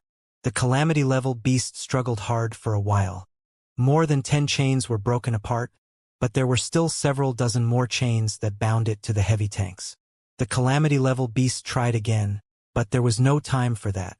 The cannonballs piled in the iron fortress, which could almost be called an arsenal, were detonated at the same time. The fireball consumed everything within 200 square meters nearby. The blast from the explosion even knocked several tanks 1,000 meters away. The relatively weak Chi trainers could not hear anything after a dull pain in their ears. They could only watch a giant mushroom cloud rising into the sky slowly and eclipsing the apocalypse cloud not far away, which was now at its most lackluster. When the fireball finally died down, a giant pit almost 20 meters deep appeared on the ground. All the heavy tanks had been blown to smithereens in the previous explosion, along with the calamity-level beast. Much of the metal on the tanks had been melted and was flowing inside the body of the beast. Swoosh! Swoosh! Countless experts approached the calamity-level beast and gave the thrashing pest a final strike. Insect-type apocalyptic beasts were extremely vigorous. Some of them could go on a rampage as if nothing had happened even when their heads were chopped off. Therefore, one could never rest assured until they were fully shattered. It was the lesson learned from blood and tears in the hundreds of battles before. But it was none of Liao's business now. After running away as quickly as possible for more than 100 meters, he took off the burning armor on his body and collapsed to the ground. The demonic flames of the beetles were extremely weird. Despite the protection of the sky scorpion armor, a lot of black and purple blisters had formed on his body. Some kind of poison seemed to be mixed in them, too, as the wounds were extremely stinky. Hardly had he rolled on the ground to put down the flames when countless hands lifted him up high. Countless chi trainers of Iron Plateau were cheering for him. They were echoing the same thing. Sand Scorpion. Sand Scorpion. Sand Scorpion. Sand Scorpion. No matter who killed the calamity-level beast in the end, it was Liao who had given it the critical strike. Nobody would rob him of the glory. He was destined to be the most brilliant Nova in this battle of the apocalypse. Soon, cheers burst out from the front, indicating that the calamity-level beast had been unquestionably slain. All left on the battlefield were small fries. It was only a matter of time before the final victory was secured. Liao was thrown into the sky and caught by the crowd. His head was dizzy, and he was extremely excited. Yet he had a weird feeling. Looking ahead, he discovered that Xiong Wuji was still standing on the top of the cliff hundreds of meters high. The chief's eyes were even sharper than before, as if he was searching for something. Right when Liao was baffled by Xiong Wuji's odd behavior, and right when everybody was ecstatic, intense quakes came from underground. The shaking was so strong that hundreds of cracks immediately appeared on the ground and crawled to the crags on the two sides of the canyon, reaching the top into time. Ka, ka, ka, ka. The cracks interconnected and spread afar like a spider net, covering the steep cliffs. Large rocks fell from the sky and triggered enormous dust when they hit the ground, as if the bottom of the canyon was a dim, yellow sky. What's going on? An earthquake. Not good. We are now at the center of the canyon. The crags on our two sides might collapse and bury us. Everyone, including Liao, looked at the center of the quakes behind the defense line of the Furious Bears tribe in shock and desperation. In less than 3 seconds, the ground there rose up abruptly, forming a hill dozens of meters high. Then the hill suddenly exploded. A gargantuan figure almost 100 meters long gradually revealed itself in the dirty smoke. What a terrifying apocalyptic beast it was. It looked like an iron or worm, except that it was 10 times larger. The length of its body that had crept out of the ground was already almost 100 meters long, and its width was close to 10 meters. Sharp thorns covered its body. Different sections of the body were twisting and revolving in different directions, making it look like a super-large excavator. The apocalyptic beast that looked like a longicorn just now was merely an ant compared to the newcomer. A heavy tank was precisely on the spot where the new apocalyptic beast dug out of the ground. It had been blown into the sky, only to be wolfed down by the apocalyptic beast in the next moment. Boom! The remaining cannonballs and crystals inside the heavy tank exploded. 2 vast fireballs popped out of the super-large worm. Yet, it couldn't have cared less about it and simply spurted a mouthful of flames as if it were burping after it swallowed the remains of the burning tank. This is a calamity-level apocalyptic beast? A second calamity-level apocalyptic beast? Everybody was dumbfounded. Even the chiefs of the other tribes were lost for words for a moment. In the time of urgency, Xiong Wuji leapt down from the cliff and fully released the terrifying capability of the 99th level of the refinement stage. Like a falling star, he landed on the head of the super-large worm within a breath, and he slashed down his 3-meter-long saber. Dang! The saber and the super-large worm's head collided in a thunderous sound. The saber cut deep into the super-large worm's head and almost slashed its circular mouthpart into 2 halves. But it was pinched by the worm and Xiong Wuji failed to withdraw it quickly. The super-large worm retreated underground in agony. But Xiong Wuji was absolutely fearless. Spiritual gas surged out of his fists, which were expanding crazily in furious flames. as he punched the mouthpart of the super-large worm time and time again. After each punch, several tusks of the worm were smashed into pieces. The worm and the warrior slowly sank underground just like that. The earth was still shaking violently non-stop. Everybody was stunned at what they saw. Liao was the first to come to himself. He quickly ran to the edge of the cave that the super-large worm had slithered out of, only to discover that the cave was too deep to measure and seemed to lead to the center of the planet. Boom! Boom! Boom! The earth was as unsteady as an ocean that was experiencing a tsunami. A bump dozens of meters high would rise up.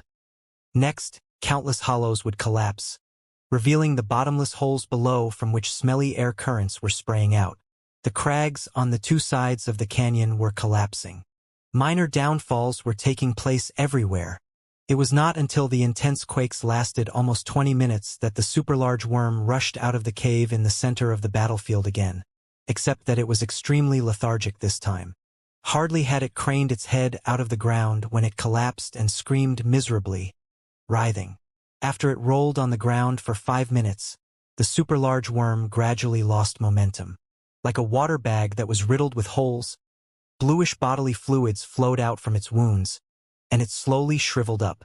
From its mouthpart, which had lost almost all its teeth, a man neither tall nor strong walked out unhurriedly. Everybody gasped. His body was stained with thick liquids that seemed to be very corrosive.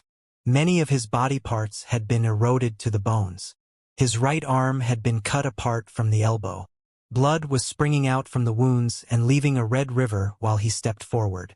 He was literally drawing a bloodline as he made each step. Liao, Shaoyulan, Wu Mayan, and the rest of the Qi trainers of the Furious Bears tribe hurried to rush forward to support him. "Chief!" Before Xiong Wuji collapsed to the ground, Liao and Wu Mayan, one from the left and the other from the right, caught him in time. The man had the weight of a mountain. "Father Xiong!" Wu Mayan looked at Xiong Wuji's vanishing right hand and knew that the worm must have swallowed it and grinded it into pieces. It was impossible to get it back. He was so worried that his eyes turned red. "Don't cry." Xiong Wuji still had the strength to smile. He said softly, "I still have a left hand. It is enough for me to resist another apocalypse outbreak and earn you 20 years of time." 20 years later, when a third battle of apocalypse begins, it will be little ones such as you who must really play your part. "Father Xiong." Wu Mayan sniffed hard, trying to hold back his tears. Yet his voice was shivering. "How did you know that there was another calamity-level apocalyptic beast and that it would be such a large one?" "Because the previous one was too weak," Xiong Wuji said softly. "Judging from the scale of the apocalypse cloud, enormous energy should have been contained inside the egg of apocalypse. But the apocalyptic beasts born from it were too weak and were almost annihilated by us within 1 day. Even the calamity-level beast that showed up at the end was weaker than it should have been. If history is any reference, several experts above the 70th level of the refinement stage should have to sacrifice themselves in order to slay a calamity-level beast. But this time, barely any of us were seriously hurt. It definitely did not feel right. Only 70% of the resources were used to produce those apocalyptic beasts. Where did the remaining 30% resources go? Therefore, I estimated that there was another calamity-level beast. No. In fact, it was the only real calamity-level beast in this battle against the apocalypse. Liao took a deep breath to suppress the shock in his heart. Going underground and slaying a calamity-level beast purely on his own. That was exactly what Xiong Wuji, the strongest expert on Iron Plateau in the 99th level of the refinement stage and the best warrior of the 6 tribes, had done. 5 days after the Battle of Apocalypse, eggs of Apocalypse were not simple meteorites. They were more like queer plants whose roots could reach thousands of meters below the ground to absorb the nutrition and various other resources in the deep mother lodes in order to produce terrifying apocalyptic beasts. Based on the technology of Iron Plateau and the trend of development, such deeply buried assets could not have been exploited within the next few hundred years. Therefore, the corpses of the apocalyptic beasts and the broken pieces of the eggs of Apocalypse after they exploded were all extremely valuable. From the dead bodies of the beasts, the Iron Plateau natives could not only collect the unreachable resources from underground but also gather a lot of super alloys that could not be synthesized by themselves. Only after clearing the battlefield for 5 days were all the dead bodies and broken pieces on the ground scrutinized and amassed. Still, below the ground, the roots of the meteorite were still waiting to be excavated. Such resources would help the torch of humanity on Iron Plateau burn for the next 10 years. According to the custom, all the warriors participating in the Battle of Apocalypse were invited to Furious Bear's City regardless of which tribe they belonged to. A grand carnival, which would last 10 days and 10 nights, began in Furious Bear's City. The Chi trainers from the other 5 tribes, as the most honorable guests, received the best treatment for their life and death fights, which had saved countless people from the Furious Bear's tribe. The young Chi trainers from different tribes also took the opportunity to get to know each other and tried to build up their social network. Some of their lifelong brothers were actually met in such occasions. Many other young men were entertaining themselves day and night after they were drunk. Iron Plateau was quite open-minded in this regard. For the survival of the civilization, the strong experts were expected to have more children. Such communication between tribes was of paramount importance to improve the bloodlines of the certain tribes. Not only was it not forbidden, it was even something that was encouraged. The children conceived on such occasions were all valuable treasures. They would not be despised even if they did not know who their father was. The tribe would offer a lot of allowances to the children to help them grow healthily and set them on the path of training. All in all, for ordinary people and the low-level Chi trainers, this was the moment of pleasure after a life-threatening battle. As for the leadership of the 6 tribes, they had gathered in Furious Bear's City, too, to discuss the credits of every warrior in the battle and distribute the trophies accordingly. They would also try to settle the minor conflicts that had arisen between the tribes over the past 10 years, and those that might occur in the next 10 years due to the different ideologies of development. They would revise the rules on how to handle such conflicts when they happen, too. Essentially, it was a grand alliance meeting for the 6 tribes. The 6 tribes of Iron Plateau had kept the fire of civilization burning for thousands of years due to such a convention. Furious Bear's City had now become an ocean of excitement. Although night had fallen, the city was as bright as day because of the brilliant lights. All the chimneys were spurting steam that were mixed with fireworks crystals non-stop. The smoke was colorful and dazzling in the night sky, constituting glittering clouds and illuminating Furious Bear's City as if it were a flamboyant paradise. There was nothing but cheers and laughter on the street. After going through life and death together, even the Chi trainers from the Burning Sun tribe, the Feathered Snakes tribe, and the Giant Axe tribe who had been in a bad relationship with the host tribe had become the most welcomed guests. Whenever they saw Chi trainers from the other 5 tribes, the residents of Furious Bear's City would crowd forward unanimously and lift them high into the sky as if they were great heroes. Many passionate girls were also taking the opportunity to whisper their addresses to them, or even simply slipping little notes on which their addresses were written into the Chi trainers' pockets. On a corner of Sha Yulan's hospital, inside a single ward, Liao was emotionless as if he were in a vacuum because he was fully focused on the refinement of a magical equipment component. Over the past month, he had been living in this place. This particular ward had been modified into a minor workshop by him. The heavy work such as forging and tempering had to be done in the weapon factory, but the delicate work such as polishing, microcarving, and assembling could be done in this place. After the battle against the apocalypse, Liao did not waste any second in celebration. He was dedicated to the maintenance of the Sky Scorpion armor and the recreation of his tank. The work took him 3 days. During his spare time, he also drafted a brand new design after thorough consideration, and he had finally created a piece of new magical equipment based on the design. Kata. Liao placed the last gear into the magical equipment and sent a stream of spiritual gas into it softly. The 5 iron fingers of the magical equipment immediately started bouncing agilely. What he had refined was a true Qi artificial arm. By altering the angle, intensity, and direction of the inputting spiritual gas, the fingers could be manipulated very nimbly.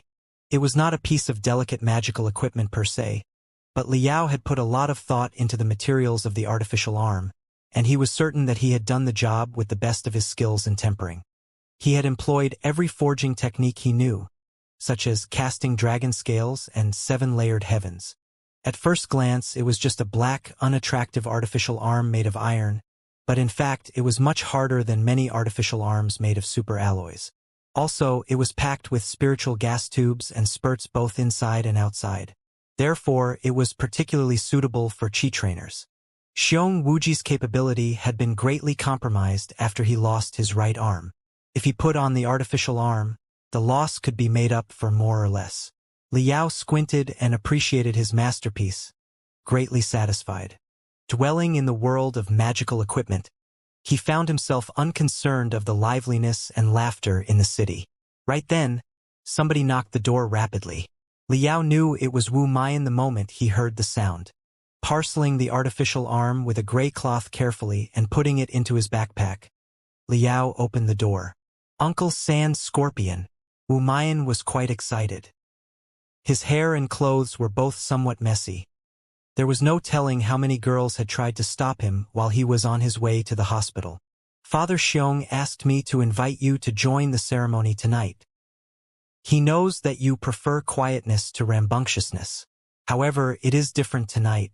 It's the ceremony for all chi trainers. Wu Mayan explained what would happen while they walked forward. Liao only learned at this moment that, according to the tradition of the 6 tribes of Iron Plateau, only the warriors who participated in the Battle of the Apocalypse would be considered real chi trainers. The purpose of the ceremony was to grant the title of chi trainer to the participants of the battle such himself.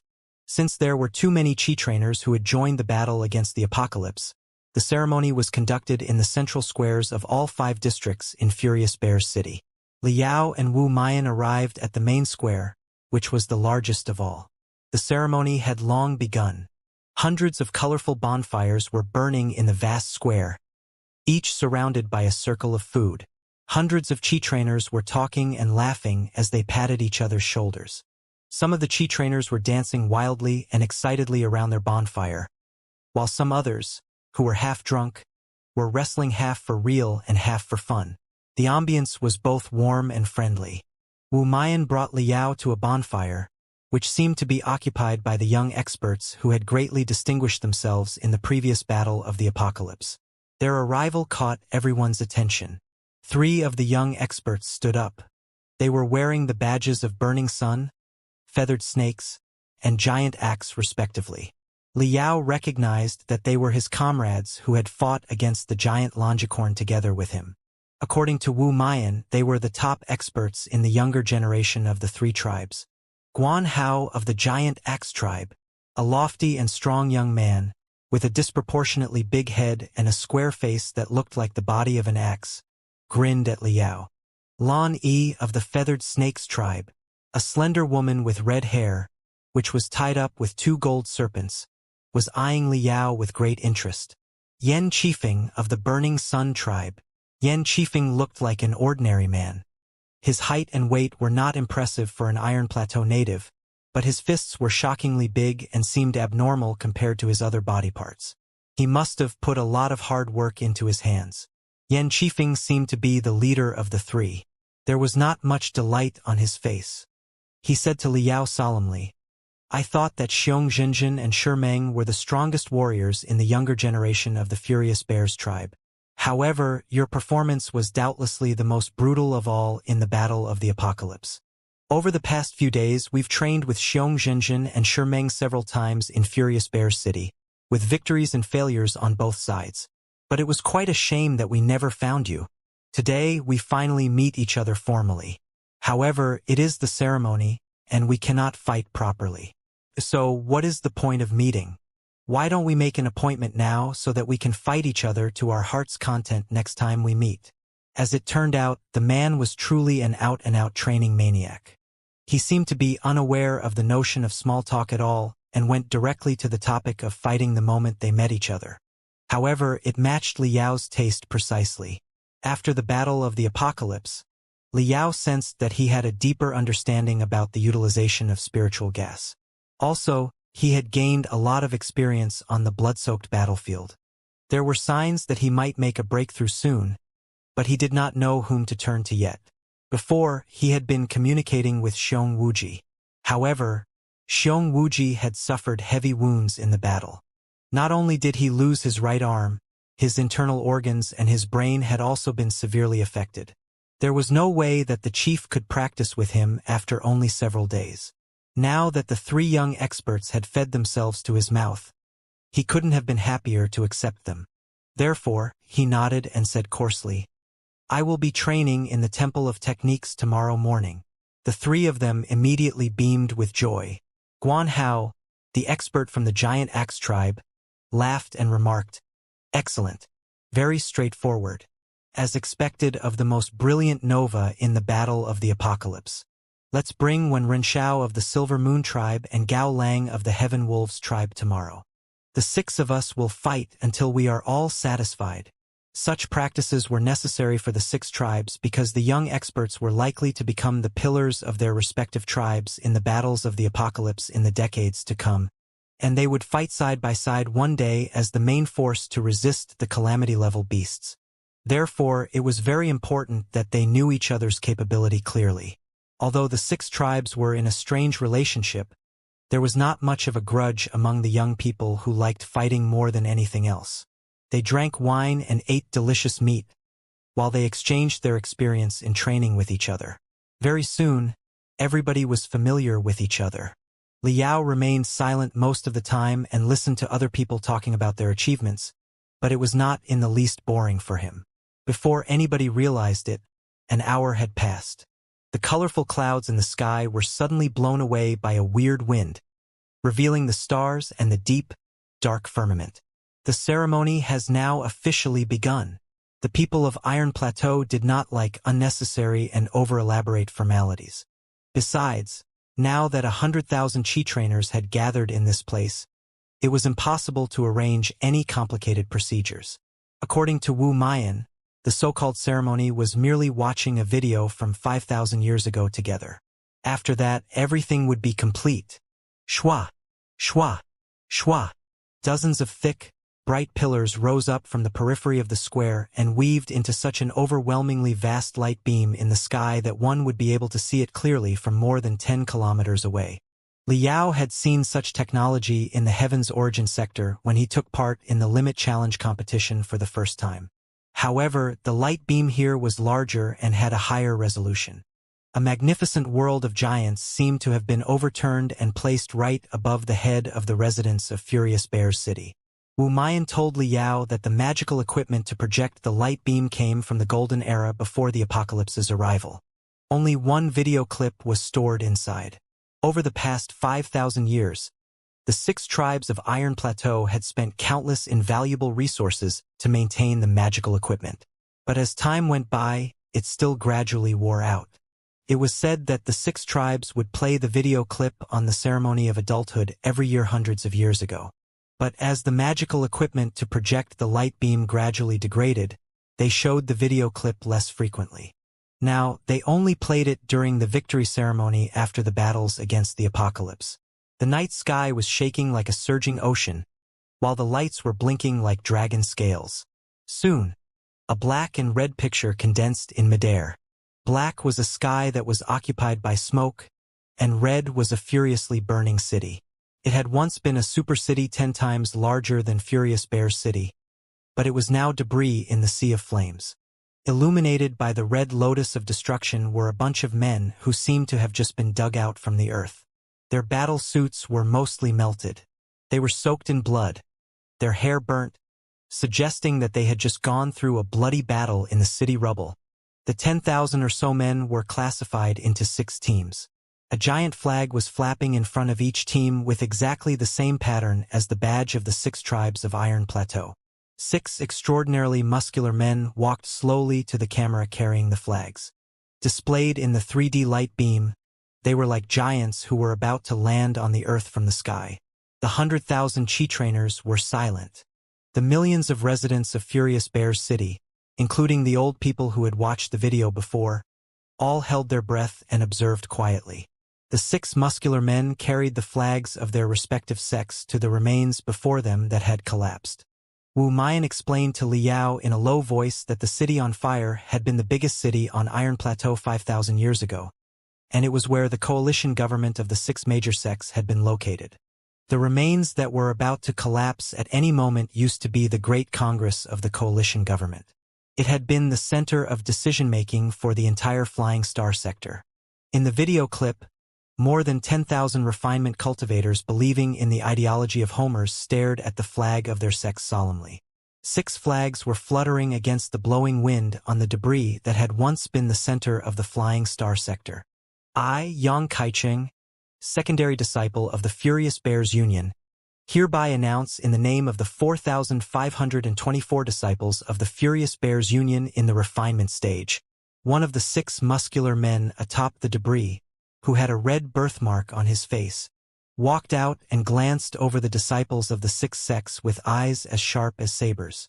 That Xianxia, leader of the Furious Bears Union, Master Qingfeng, former leader and the manager of Library of Classics, Xiaoliang, Dong Jiaping, Xie Tianling, elders of the Furious Bears Union, as well as all the other members of the Furious Bears Union who escaped from Iron Plateau, are in violation of the creeds on which the Furious Bears Union was established. They are guilty of cowardice and disloyalty. The 4,524 refinement stage disciples of the Furious Bears Union have ruled unanimously that Xianxia, leader of the Furious Bears tribe, shall be banished and never allowed to return. Master Qingfeng, former leader and the manager of Library of Classics, shall be banished and never allowed to return. The 3 elders and all the other members of the Furious Bears Union who defected shall be banished and never allowed to return. Below him, countless disciples of the Furious Bears Union were roaring thunderously. Yang Kaicheng waved the flag hard and retreated. A second muscular man, whose hair had been burnt, strode out, the giant flag flapping in the wind like a blossoming flower.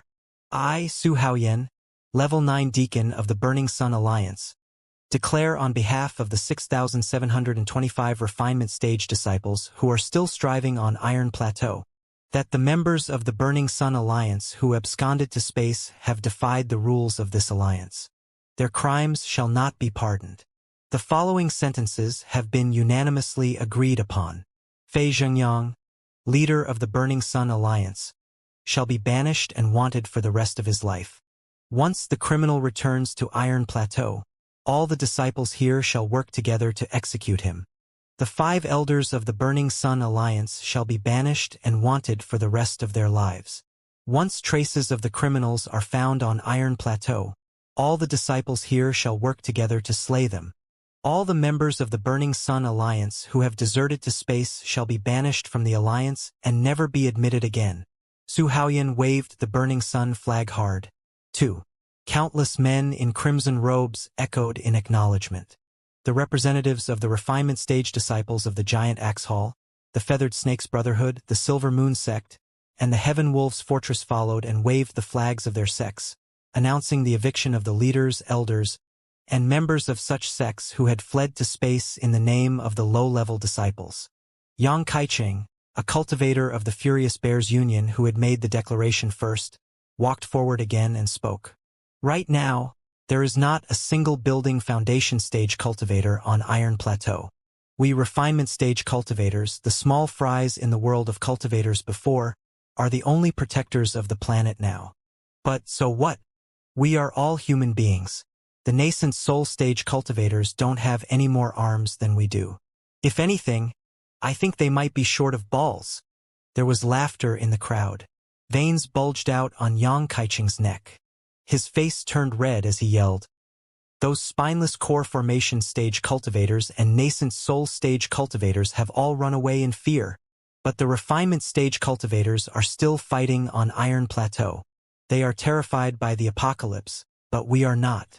We will fight the apocalypse at the cost of anything for 1,000 or even 10,000 years without giving in. Maybe we will fail. Maybe we will die. Maybe our civilization won't last long in the desolate land, and we might end up being barbarians like those at the beginning of our civilization again. But so what? 100,000 years ago, the ancestors of human beings started from scratch and understood the mysteries of cultivation by fighting against the harsh environment. They built a brilliant and prosperous civilization from the barbaric tribes. Even if we are really forced to go back to the era of tribes, we will simply walk through the path of evolution again. I announce today that the Furious Bears Union will be renamed as the Furious Bears Tribe.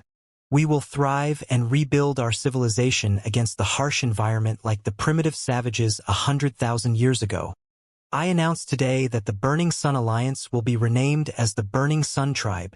I announce today that the Feathered Snakes Brotherhood will be renamed as the Feathered Snakes Tribe.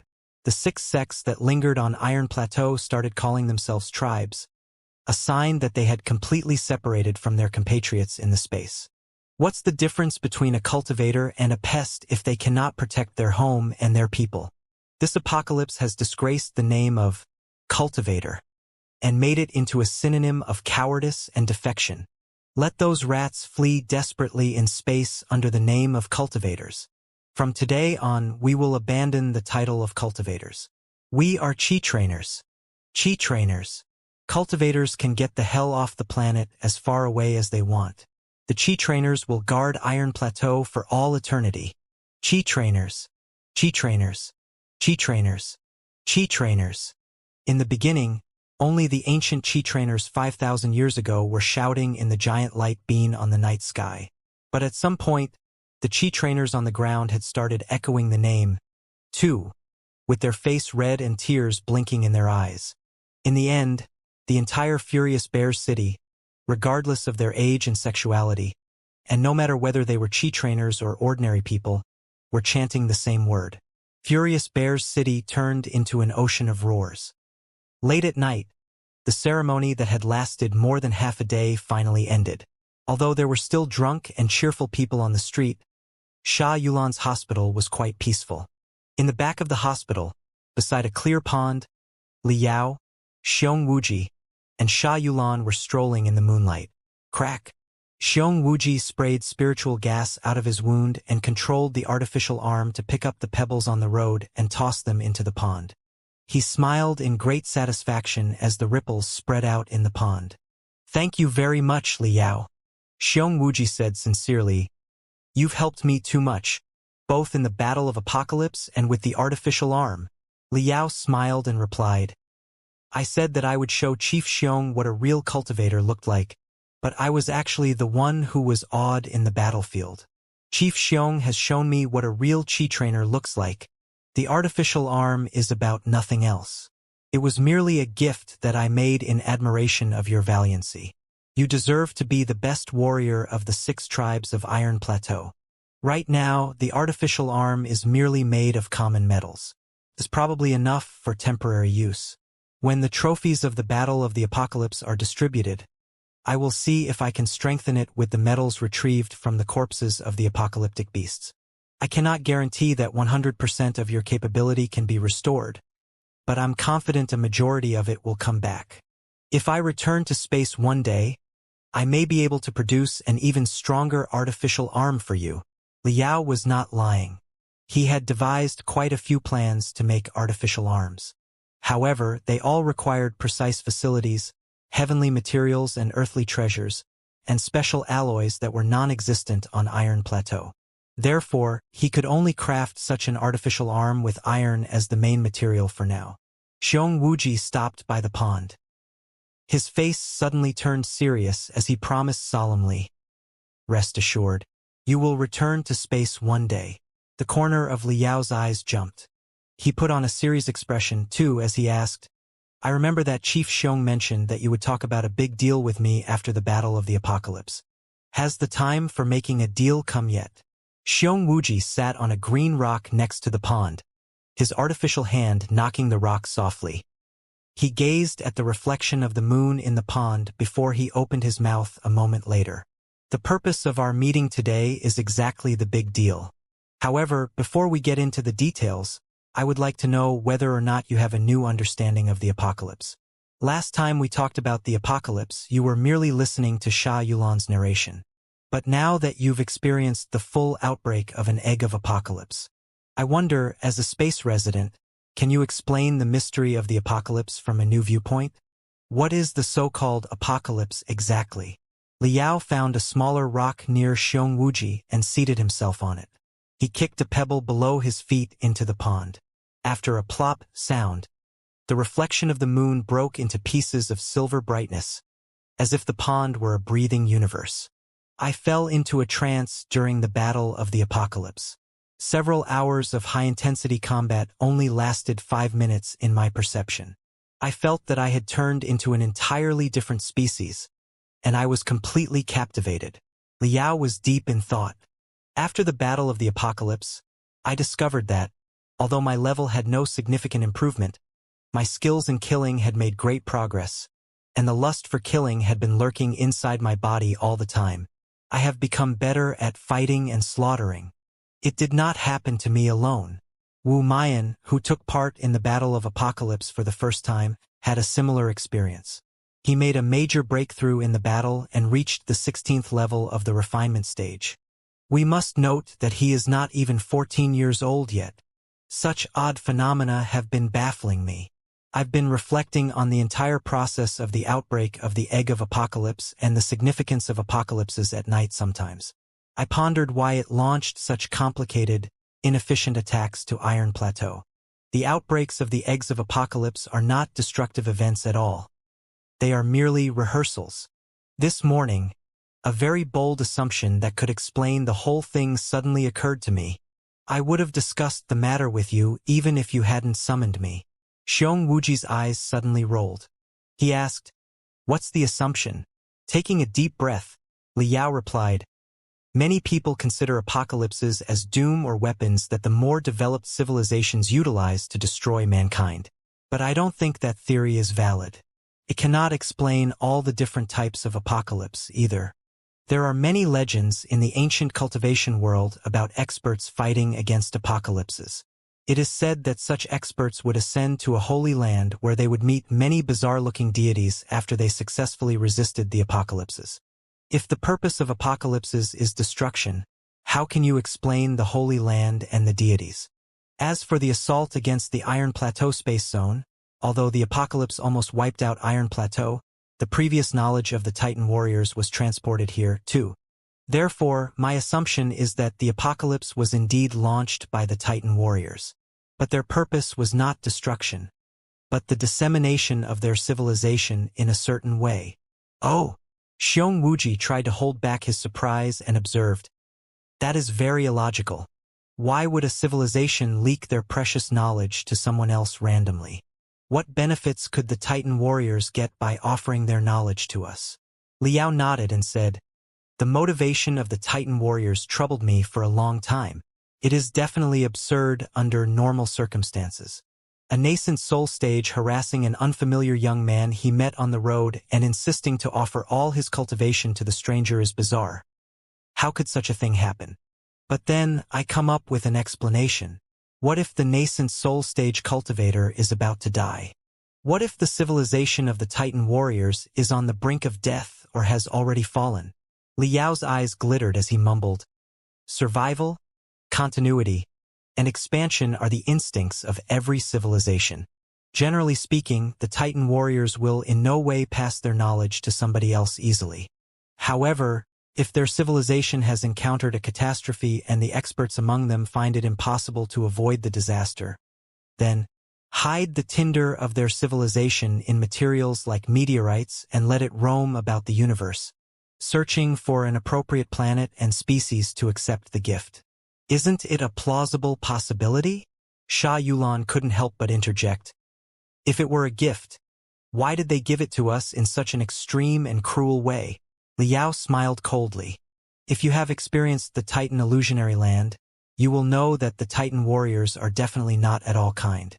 To fight is their natural instinct, and their civilization is based on fighting too.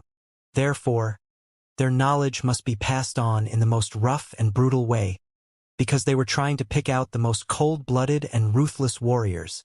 Sha Yulan was curious. "But what if we failed to persist and were entirely destroyed?"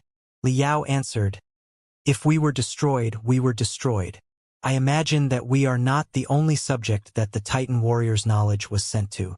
Chances are that many other apocalypses are still floating in the sea of stars. They are tests for civilizations, and only the species that have passed the test are qualified to accept their knowledge. It can be compared to an evil wizard who kidnaps a lot of children and forces them to go through the harshest and bloodiest training. It doesn't matter if most of the children are killed in the process as long as the strongest, meanest, and toughest one survives through everything and picks up his knowledge. That's all he desires. The apocalypses that the ancient cultivators experienced and the holy land and deities they witnessed must have been for similar reasons. They passed the test of certain civilizations and received parts of their heritage. Sha Yulan shuddered and murmured, "Horrible! If that's the truth of apocalypses, it will be so horrible. Horrible, but natural and reasonable." Liao squinted and continued. For example, if the civilization of mankind is coming to an end one day and there's no other choice except to send out our heritage that stores the essence of our civilization, will we not put some tests on the heritage? Will we grant the knowledge to whatever species is lucky enough to gather it? Sha Yulan was somewhat confused. "I don't understand." Liao explained. "Let's say that there is a creature that looks like a hybrid of centipede and maggot. Do you want the tinder of human civilization to be passed on to them?"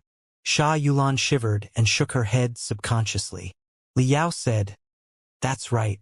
The creature that looks like a hybrid of centipede and maggot is still within the range of our perception after all.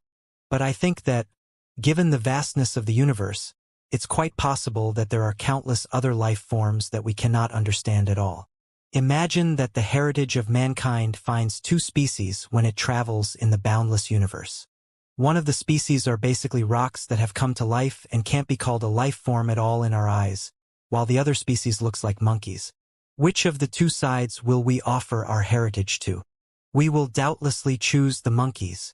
Imagine again that there are two monkey species. One of them is mild and gentle and believes in justice, order, and ethics, while the other is brutal and aggressive to the point of parricide. Who will we wish our heritage to be passed to? Obviously, we will set up an extremely complicated examination system in our heritage to determine whether or not the life form and the moral principles of a certain species befit our tradition. If possible, we will choose the species that is closest to us to accept the tinder of the human civilization, won't we? Everything that has happened to the Iron Plateau space zone was perhaps merely a judgment made by the civilization of the Titan warriors. The Titan warriors' civilization is based on wars. Violence is their highest moral standard. Sha Yulan smiled bitterly. If that is really the case, I really wish that we could have rejected the uncanny gift. Liao's voice was somewhat gloomy. Now that the Titan warriors have found a species that is similar to themselves, how can they abandon it casually? I'm even beginning to think that the apocalypse is not just about passing on the knowledge. It is also meant to transform the humans on Iron Plateau without anybody realizing. The eggs of apocalypse that break out every 10 years or so have mired the Iron Plateau natives. All the resources have been dedicated to war preparation. It's impossible for the civilization to advance into a higher phase. In the end, we will become a fighting species that knows nothing about construction and everything about destruction. In every battle of the apocalypse, after each fighting will reverberation, the knowledge of the Titan warriors will be further entrenched in our brains. If it goes on like this, things may still look the same in the 100 or 1,000 years to come. But what about tens of thousands of years? Isn't it possible that the human civilization on Iron Plateau will forget everything, fight in the most primitive ways, and become the new Titan warriors? I said heritage just now. On second thought, the word is not accurate. The process is more like a possession. A civilization is trying to possess another civilization. The Titan warriors are trying to reincarnate themselves in the bodies of the Iron Plateau natives. Think about the Chi trainers who dwelled in the Titan illusionary land for too long and lost their minds. From our perspective, they've become mentally deranged. But if we were to look at them from a different perspective, aren't they the new generation of Titan warriors? Let's review the story I told in the beginning. A dying nascent soul stage cultivator found a young man on the street and demanded that the young man accept his heritage no matter what. Did the nascent soul stage cultivator really want to pass on his knowledge? Or was he planning to steal the young man's body and be reborn in it through special methods? This is the truth of the apocalypse that I have come up with. It is not trying to destroy us but transforming us into them. Liao finished his speech and looked at the two of them peacefully. Sha Yulan was dumbfounded, her body shuddering beyond her control. Xiong Wuji, on the other hand, was completely emotionless. He seemed to have figured out the point long ago. Excellent. He talked slowly. Your speculation is exactly the same as what I've been thinking lately. However, I didn't see things as clearly as you because I've been part of this game all along. Now that you've mentioned it, everything is beginning to make more sense now. If our understanding of the apocalypse is similar, a lot of time can be saved in convincing each other in the deal that I'm about to propose. Liao, the deal I'm going to propose concerns not just you and me but also the fate of Iron Plateau. Let's be honest here. I'm hoping to eliminate the chasm that has lasted 5,000 years and re-establish communication between the Iron Plateau natives and the space residents.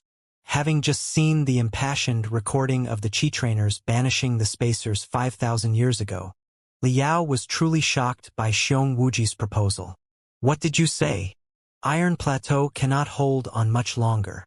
Xiong Wuji was entirely emotionless. Every muscle on his face was as tough as steel, as he explained. For countless years, the Iron Plateau natives have been struggling, reproducing, and expanding. The east part of the continent below our feet is almost entirely occupied by us. Our society seems to be prosperous and blooming, but in fact, we've reached the limit of our expansion and the peak of our development. What awaits us is a path leading straight down to the hell. The most critical problem is the lack of resources. Every battle against the apocalypse consumes tremendous resources. To deal with the battle of the apocalypse that just happened, all the mother lodes near Furious Bear City have been emptied in order to produce enough war machines and crystal bombs, but the equipment was mostly wrecked in the battle. The trophies we collected from the apocalyptic beasts are far from enough to make up for the loss. The other 5 tribes are in a similar situation to the Furious Bears tribe. All the existent mother lodes will be drained in the new few decades. If they want to excavate more resources, they will have to establish new mines and towns far from the main cities. However, building new mines and towns and protecting the supply line between such locations and the main city will consume a lot of resources itself. The scourge of the demon beasts on the way must be taken into account, too. One moment of carelessness may result in tremendous losses. The leaders of the 6 tribes are well aware of the situation. Judging from the trend of our development, the best we can do is to persist for several decades and resist another 10 or so apocalypse outbreaks. Then we will run out of resources and have no way to continue walking on the old path. Everybody has been considering how to solve the problem. They have proposed many insights such as improving our technology in excavation and tempering so that we can make use of the mother lodes deeper below the ground. But whatever method we employ, they all demand the investment of tremendous time and resources. The upgrade of technology cannot be completed within one day. Dozens of years or even hundreds of years, and the hard work of several generations are mandatory for the process, not to mention that we might be walking on the wrong path and have to correct our mistakes every now and then. However, we have neither time nor resources. The outbreaks of the eggs of apocalypse every 10 years or so have forced us to spend all our available resources to cope with it. The harassment of the demon beasts has been a major headache for us, too. We don't have the resources to begin research that could potentially last 100 years. Before, it always baffled me why the eggs of apocalypse broke out in such a weird pattern. But after I listened to your assumption, I've figured out everything now.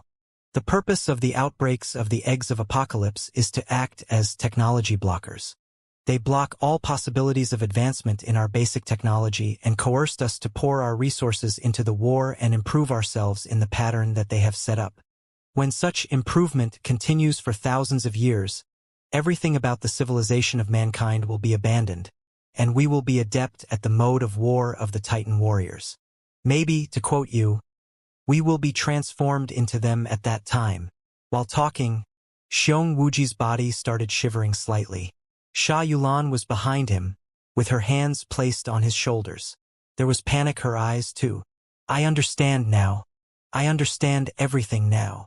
Xiong Wuji mumbled to himself. I was always curious about one thing when I was training in the Titan illusionary land. Titan warriors were a species that preferred slaughtering to construction. Then why did they boast such finely made weapons? Many of their weapons were made of special alloys based on technology that was far more advanced than ours. Such weapons were indicative of a high industrialization level. Now that I think about it, it might be related to the eggs of apocalypse. Eggs of apocalypse, as well as the insects we see in the Titan illusionary land, are possibly the tools of production for the Titan warriors. They herd the insects just like we herd cows and sheep. They stabbed the eggs of apocalypse deep underground where the eggs would grow weird roots to collect the resources in the mother lodes. Then a lot of apocalyptic beasts would be born. Such apocalyptic beasts were the best metal manufacturers. They could eliminate the impurities inside the raw minerals by inexplicable biochemical reactions so that the purest metals could be retrieved. They could even combine several different kinds of metal and turn them into super alloys. Not to mention that the apocalyptic beasts were themselves heavenly materials and earthly treasures that contained tremendous spiritual energy. The Titan warriors have been herding such apocalyptic beasts. Then, when the time is right, they detonate the eggs of apocalypse, slay the apocalyptic beasts, and collect the super alloys and heavenly materials and earthly treasures inside the bodies of the beasts to arm themselves. I assume that this is the paradigm of survival for the Titan warrior civilization. Right now, the Titan warriors are guiding us to give up mankind's way of life and embark on their path. Taking a deep breath, Liao nodded quickly. That's very reasonable. Gathering the resources deep underground with eggs of apocalypse, and slaying the apocalyptic beasts after they have purified and melted the resources will not only satisfy the Titan warriors' lust for killing, but also provide them with profound resources. In such a way, the Titan warriors can get a huge amount of super metal without any industry and craft indestructible weapons with the materials. It is indeed particularly suitable for the Titan warriors. Wuxia gnashed his teeth and said, "There's more to it. In the Titan illusionary land, I turned into a Titan warrior several times that was hiding inside giant creatures, which were thousands of meters long and looked like enormous beetles. I was jumping from one planet to another and going on new killing sprees. It's possible that such enormous beetles are the interstellar warships for the Titan warriors. They swallow one planet after another like locusts in such vehicles." Liao added, "I've had similar experiences." Wuxia said, "Maybe in thousands of years, when all the Iron Plateau natives are transformed into new Titan warriors, they will grasp the method to produce such warship beetles too. They will collect the underground resources with the eggs of apocalypse and create countless warship beetles. And then, they will sabotage the entire flying star sector." Liao subconsciously shivered. "Although it does not have any proof, your theory sounds rather plausible. The appetite of the Titan warriors is definitely much bigger than a single planet." Wuxia smiled bitterly and replied, "Do you understand now why I propose to get in touch with the space residents despite all the possible opposition? The heritage of the Titan warrior civilization is like thick ink, while Iron Plateau is like a glass of water. If you pour the ink into the glass, all the water will be corrupted before long. However, the human civilization of the flying star sector as a whole, which has expanded to every corner of this constellation, is like the pond in front of us. Thick as the ink may be, it will disappear once it is poured into the pond. In such a case, the Titan warriors won't be able to transform us. Instead, the civilization of mankind will swallow theirs completely. This is a war. Maybe the Titan warrior civilization perished billions of years ago, and maybe it was millions of light years away from us. But still, this is a war between two civilizations, spread out over infinite time and space. If the Iron Plateau natives continue secluding ourselves and refuse to get in touch with the outside world, we will be transformed by the Titan warriors sooner or later. Eventually, the entire flying star sector and even other human civilizations beyond this constellation will be jeopardized. However, I believe that, as long as the wisdom of the Iron Plateau natives and the space residents is combined, We will definitely figure out a way to unravel the mysteries of the Titan warrior civilization and find out the techniques of resource collection and reproduction of creatures behind the eggs of apocalypse. By then, the Titan warrior civilization will be entirely swallowed by us. We will become even stronger than right now. Xiong Wuji's eyes were glittering.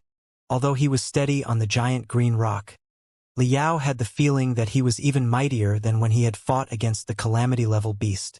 A war between two civilizations across billions of years and hundreds of light-years. Liao was so shocked by the groundbreaking hypothesis that he found it hard to breathe. He also understood better why Xiong Wuji, the best warrior of the 6 tribes of Iron Plateau and the strongest man on the planet, was proposing to get in touch with the space residents who had once been considered traitors. Liao asked, "Chief Xiong, what are you planning to do?" Xiong Wuji pondered for a moment. Then he smiled bitterly. The chasm between Iron Plateau natives and space residents has become too deep and wide over the years. The icy wall cannot be thawed within one day. In fact, about 2,000 years ago, the space residents sent representatives to Iron Plateau, hoping to restore communication between the two parties. But the resources on Iron Plateau were relatively abundant at that time. Also, our predecessors had made continuous breakthroughs on the path of Qi training from the 50th level to the 70th and even to the 90th. Everybody thought that we could make breakthroughs without any constraint. We would surpass the 100th level, the 500th level, and the 1000th level in no time. Therefore, the predecessors at that time discarded the space residents' request on the spot and dismissed all the representatives.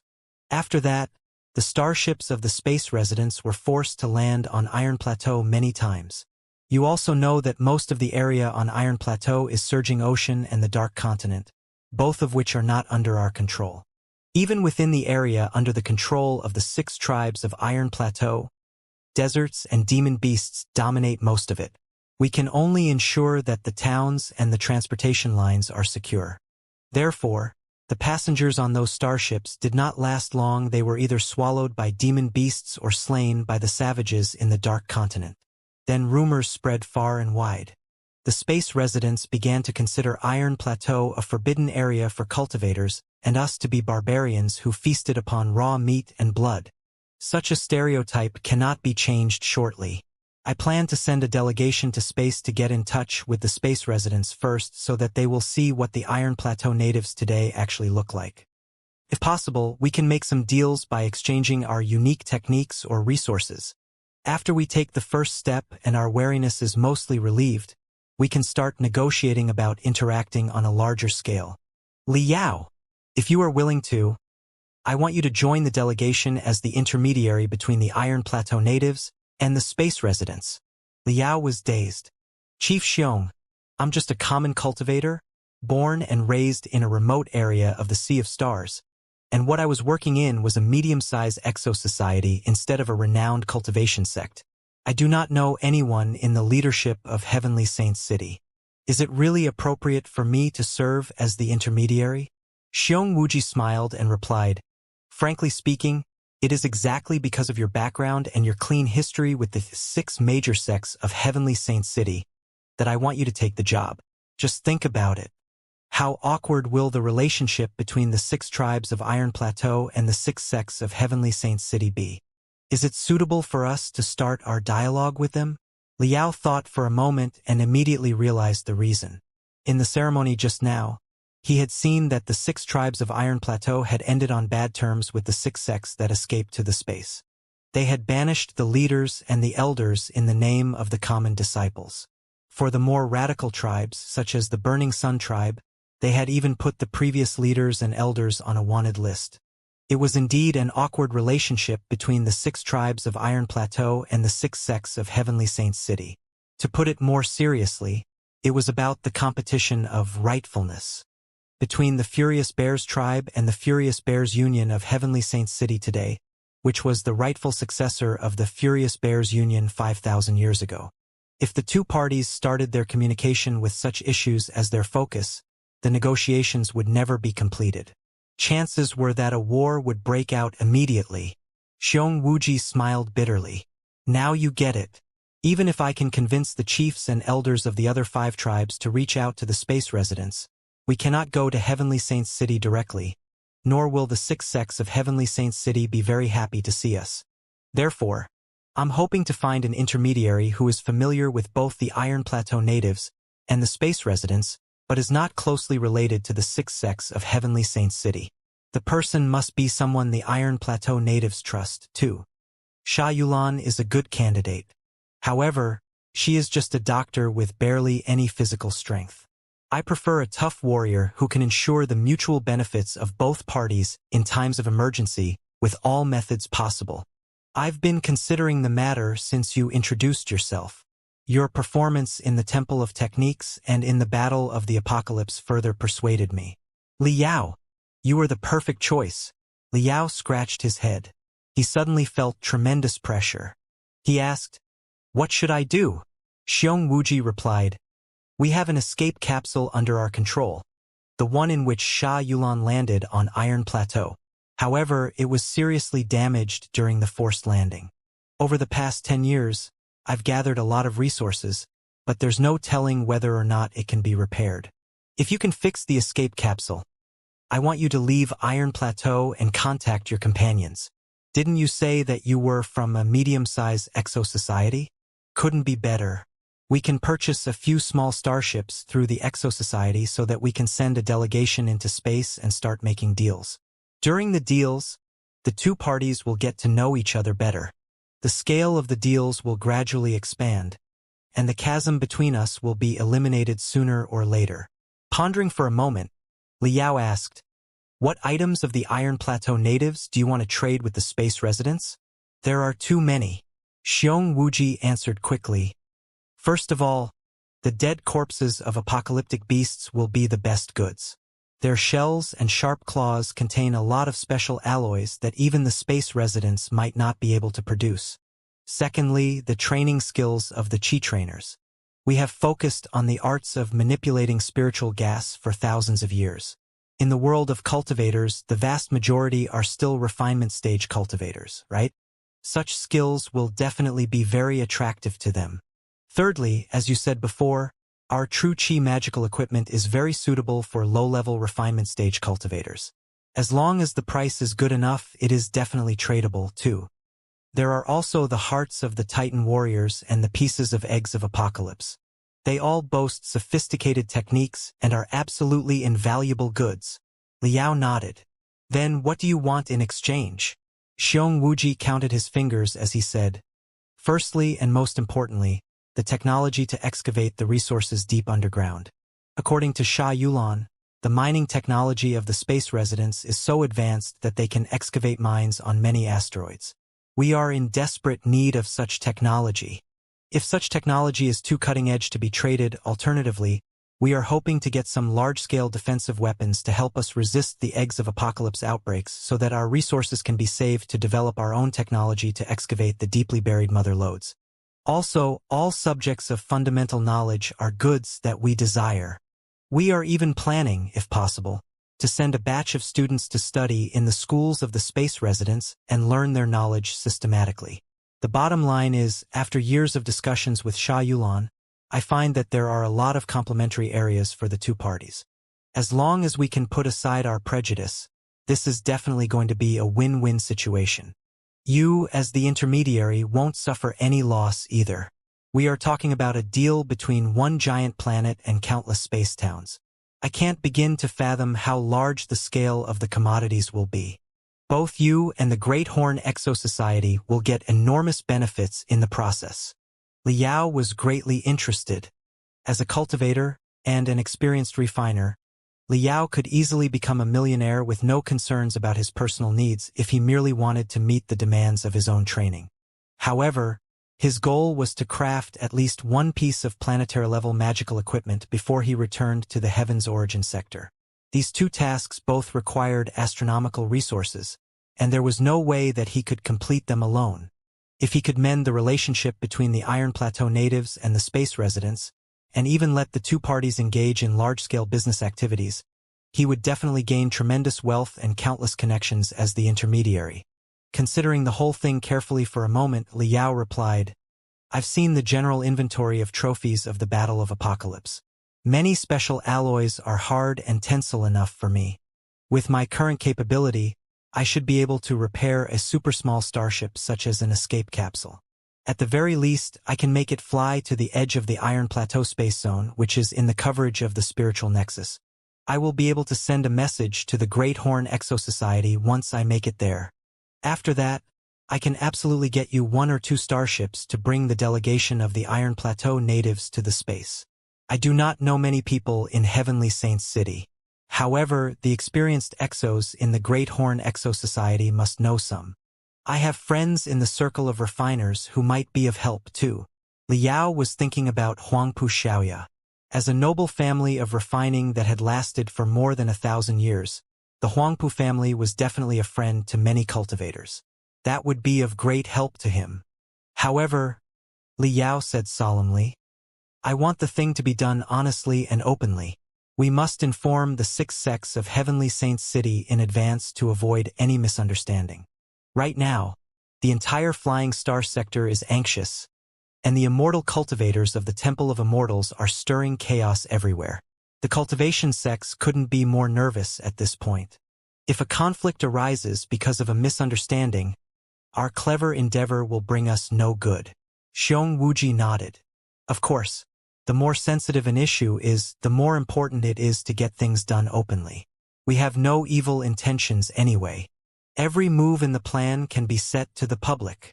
Liao hesitated for a moment and asked, do all 6 tribes of Iron Plateau agree to get in touch with the space residents?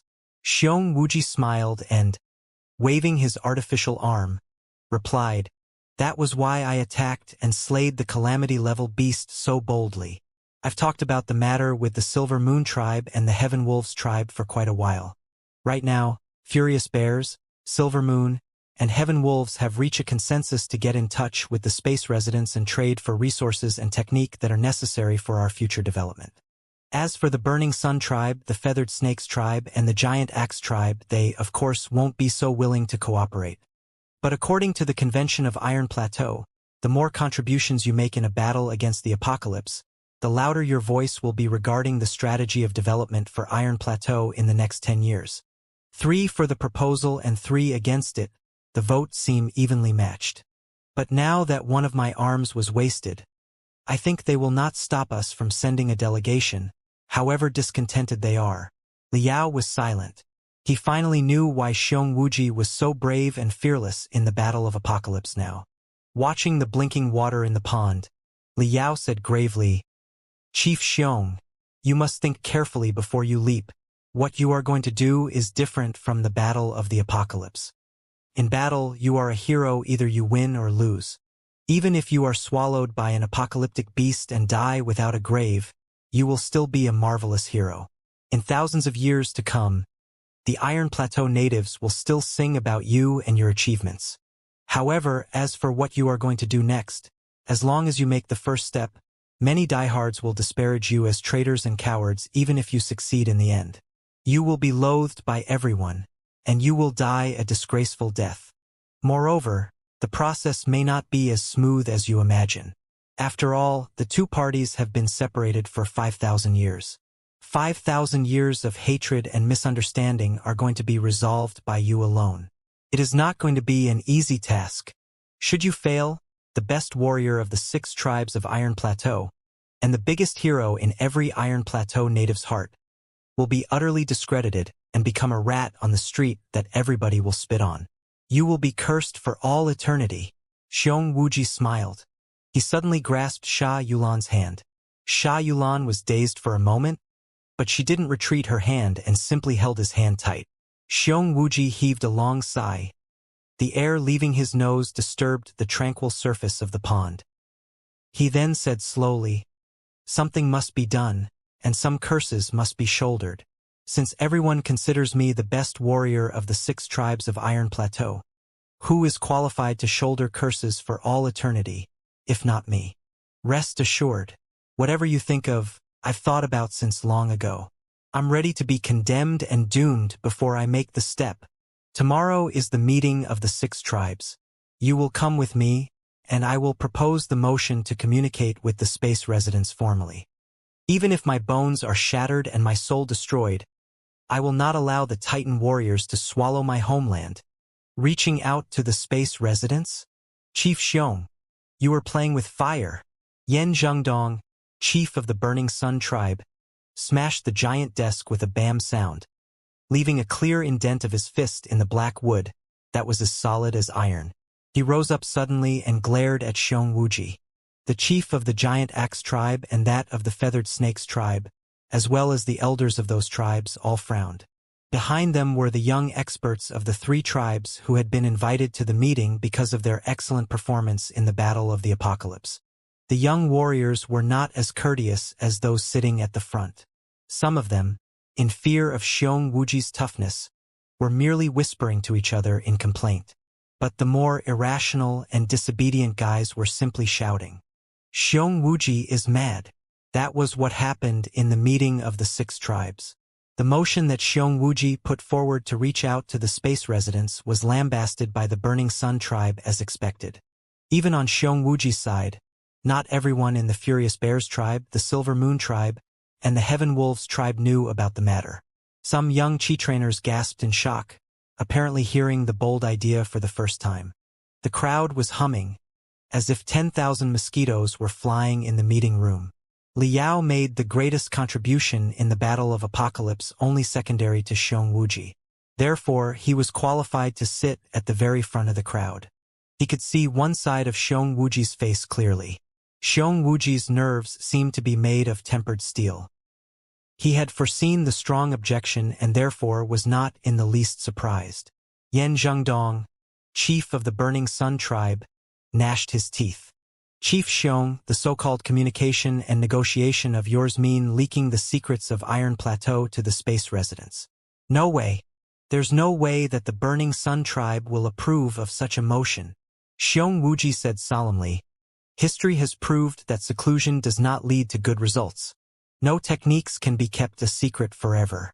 Only by communication, absorption, and evolution can our techniques become stronger and stronger. Of course, we won't be offering our core techniques for nothing. We are going to trade them for the space residents' techniques and resources. By then, if Chief Yen feels that a certain deal is inappropriate, you can always vote against it. Yan Zhengdong burst into laughter. That's an interesting thought. But who can guarantee that the space residents have no other evil purposes? Chances are that they've been coveting Iron Plateau for a long time. Xiong Wuji replied seriously, all the more reason we should communicate with them. Only by talking with them can we know what is on the space residents' mind and how advanced their cultivation technology is. As the saying goes, you can never lose a battle if you know both yourself and your enemy. But right now, we don't know the first thing about the space residents. If they are really malicious, we don't even know how to resist them. That's definitely not what we want.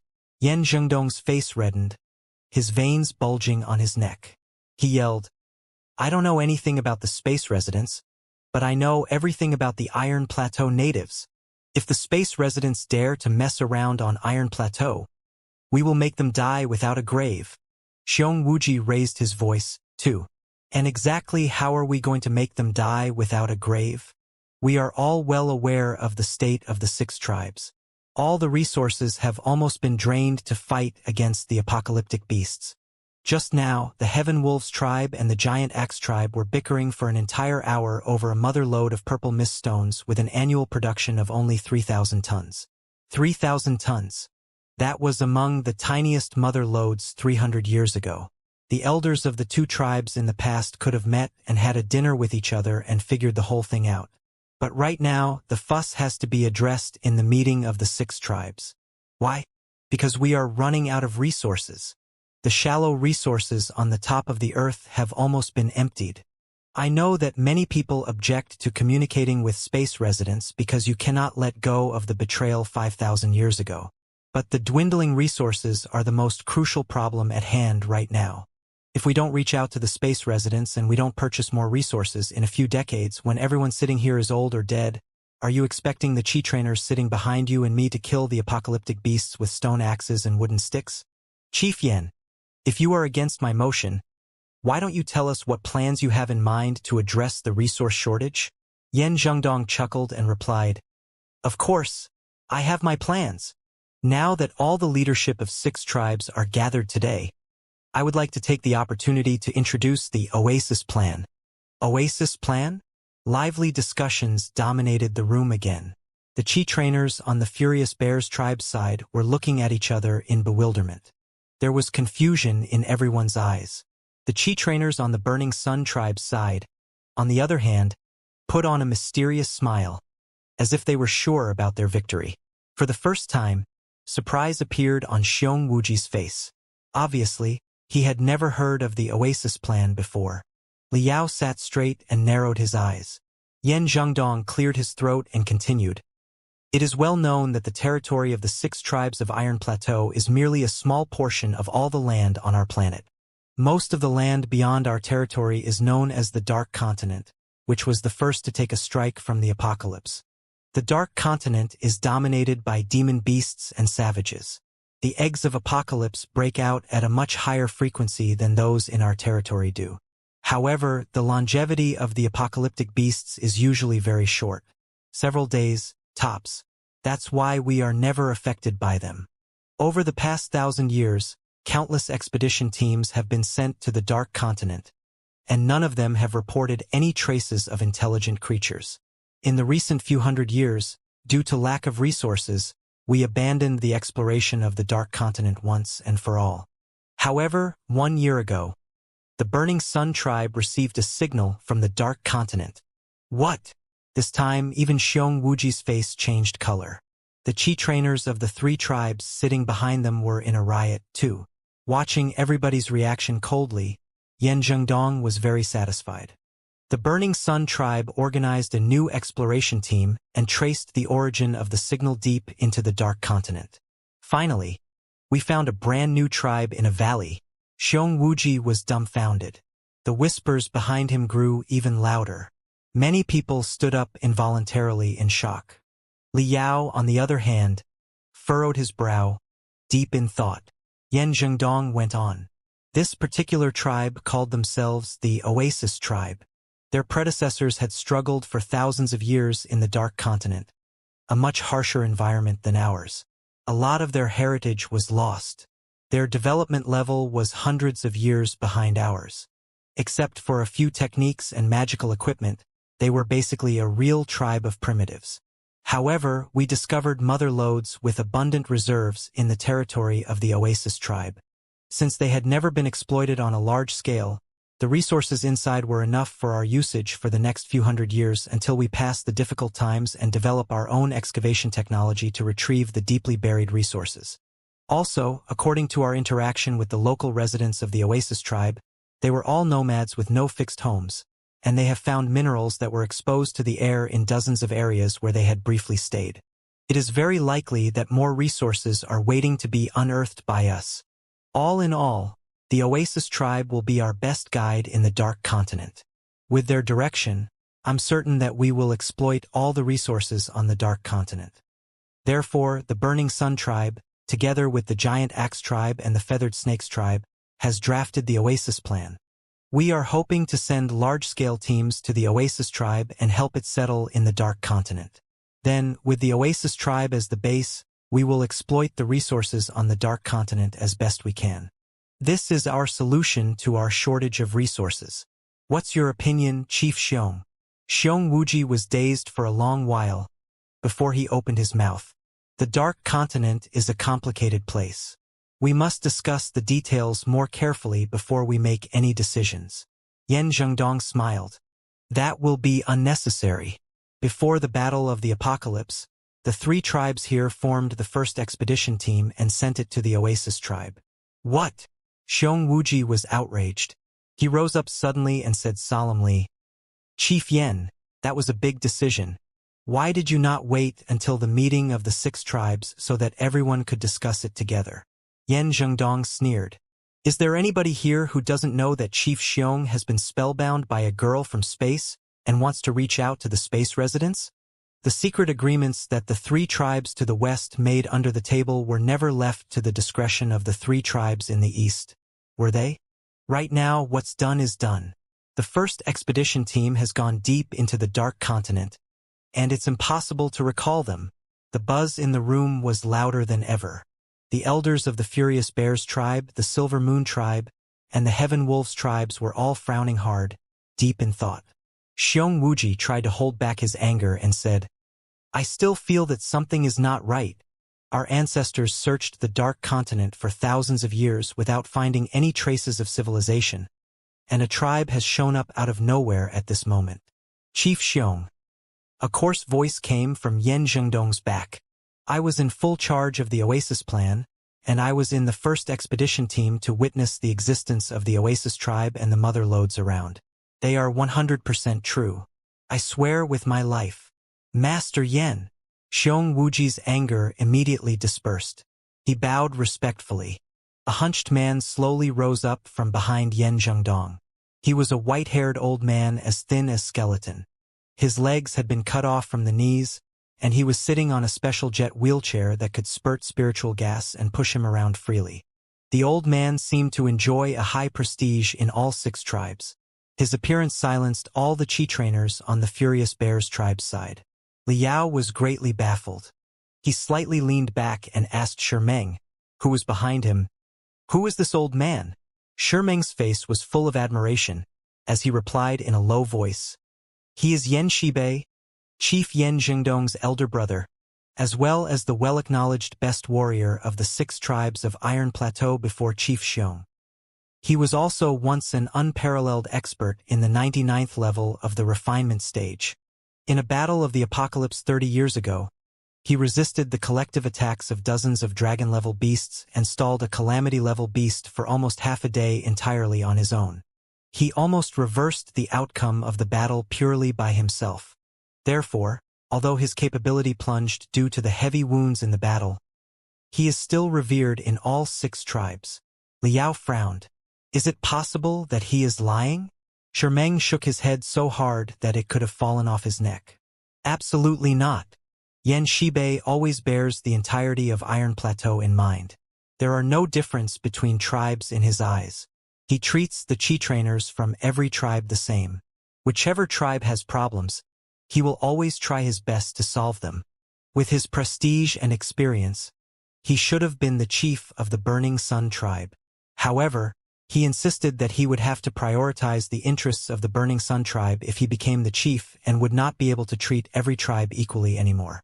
Therefore, he handed the post over to his younger brother, Yan Zhengdong. After he was heavily wounded, Yan Shibei has been traveling among various tribes and helping everyone in need with the fortune of his family. He also kept nothing to himself when he taught the younger generation the arts of training. Our Chief Xiong was once stuck for more than half a year when he tried to surpass the 90th level of the refinement stage. It was not until he received Yan Shibei's wholehearted enlightenment that he made a major breakthrough and went on to the 99th level. That's why Chief Xiong called Yan Shibei master just now. The 2 of them were indeed a student and a teacher. Do you think that such an upright hero would be a liar? Liao felt a headache coming on. According to Shimeng, Yan Shibei, the previous best warrior of the 6 tribes of Iron Plateau, was an impeccable saint. Such a man was either too wise and brave or extremely cunning. It was definitely not going to be easy to deal with him.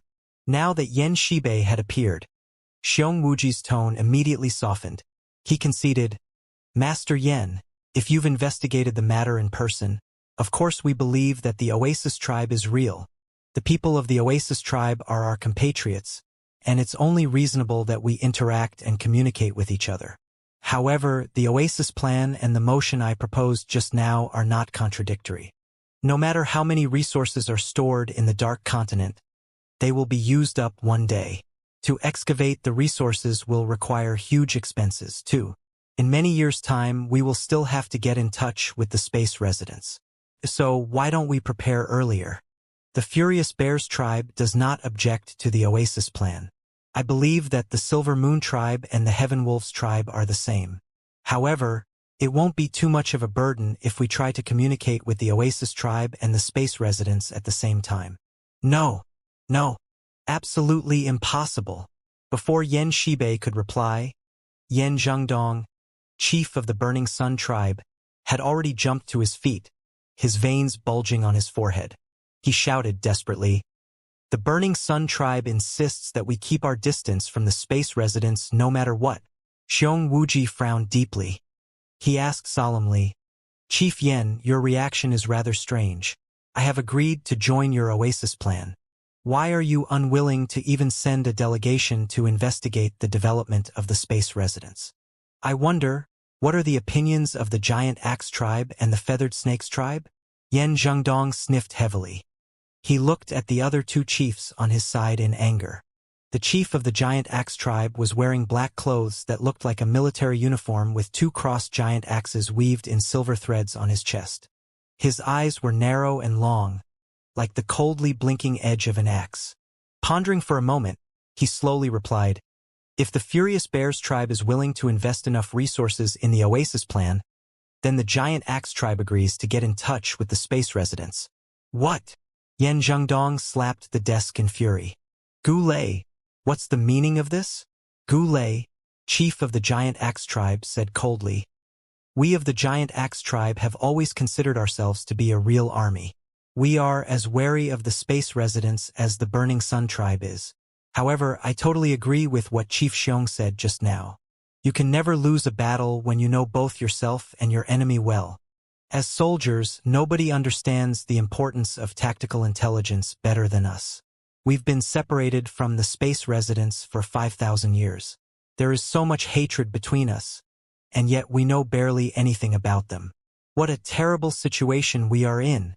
Over the past 1,000 years, some starships of the space residents have been forced to land on Iron Plateau, and we've examined a lot of debris. Everybody here knows that the starships of the space residents are getting more advanced and powerful. God knows what phase they are in right now. Nothing is more horrifying than an enemy lurking in the shadows that we know nothing about. Therefore, the Giant Axe tribe agrees to reach out to the space residents. If they really are as friendly as Chief Xiong hopes they will be and would like to communicate with us peacefully, it will be all good. If they are hostile, at least we will get to know more details about them and make precautions accordingly." Yen Zhengdong was rendered speechless. His face turned red, but he failed to give a response for a long time. At last, he added, "Gulei, have you forgotten the vow our ancestors made 5,000 years ago?" The chief of the Giant Axe tribe answered calmly, "Of course we haven't.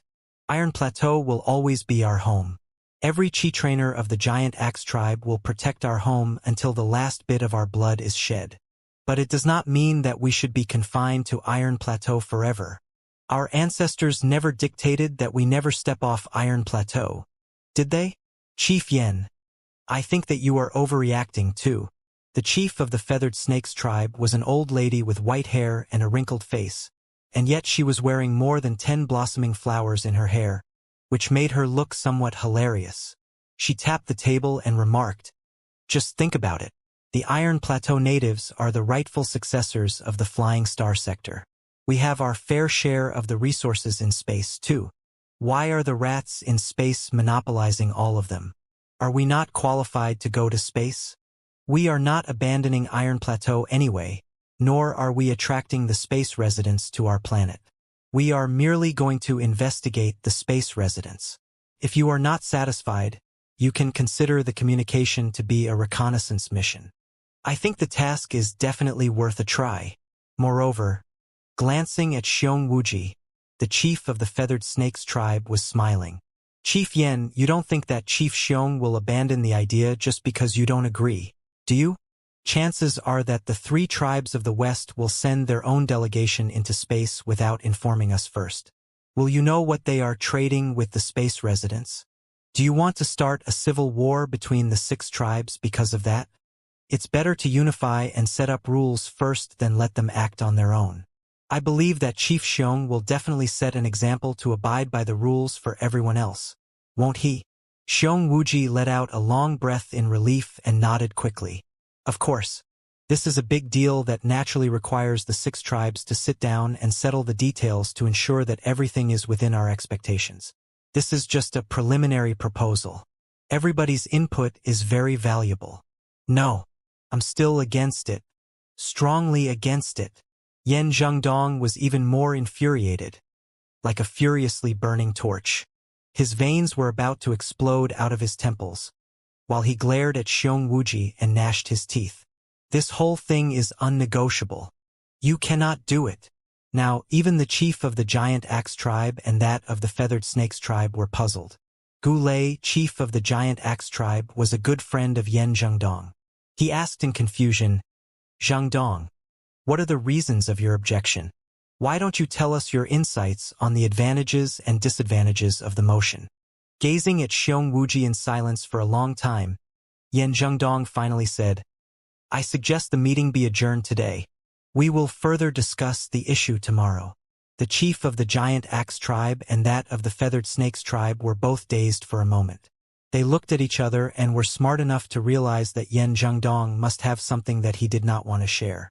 They could only nod their heads and postpone the meeting for now. The first day of the meeting of the 6 tribes came to a sudden end just like that.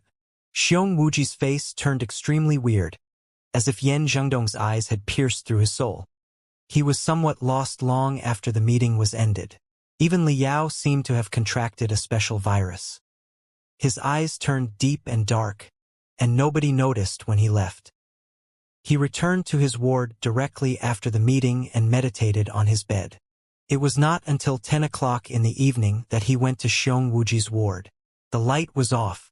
Xiong Wuji was sitting in the darkness all by himself, like a rotten wooden sculpture. He seemed to be much thinner than half a day ago. The aura of the best warrior on Iron Plateau had vanished from him. The discovery of the Oasis tribe is quite odd. Liao went to the topic straightforwardly. Your ancestors searched the Dark Continent for thousands of years without finding any civilizations.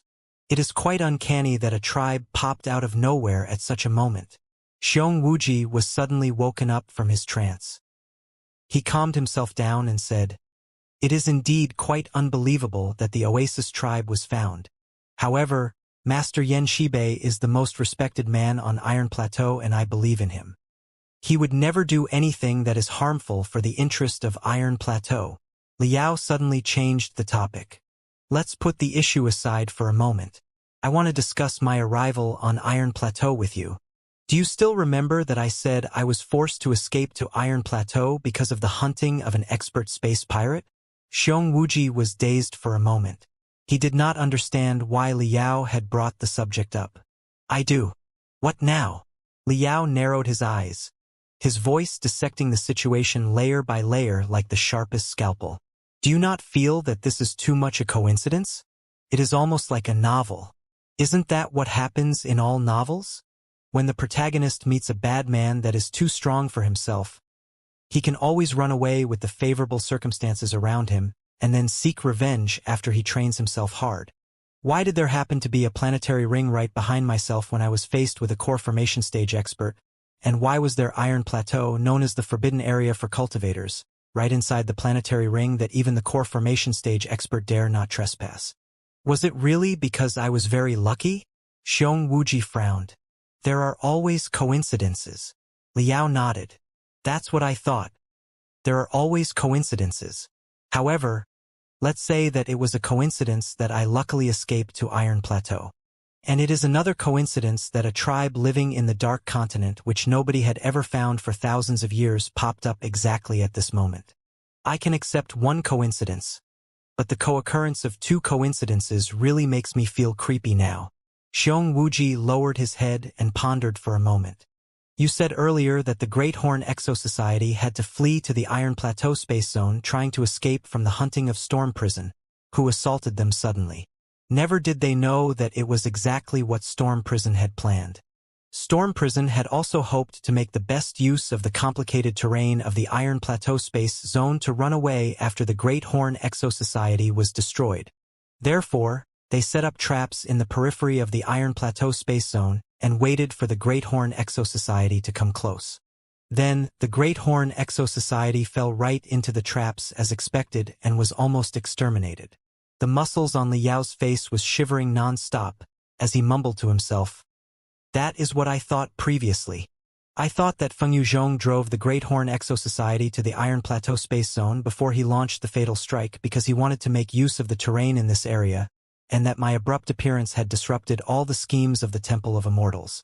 I've never doubted that until this afternoon. But after I heard the discovery of the Oasis tribe, Liao took out a piece of paper from his pocket.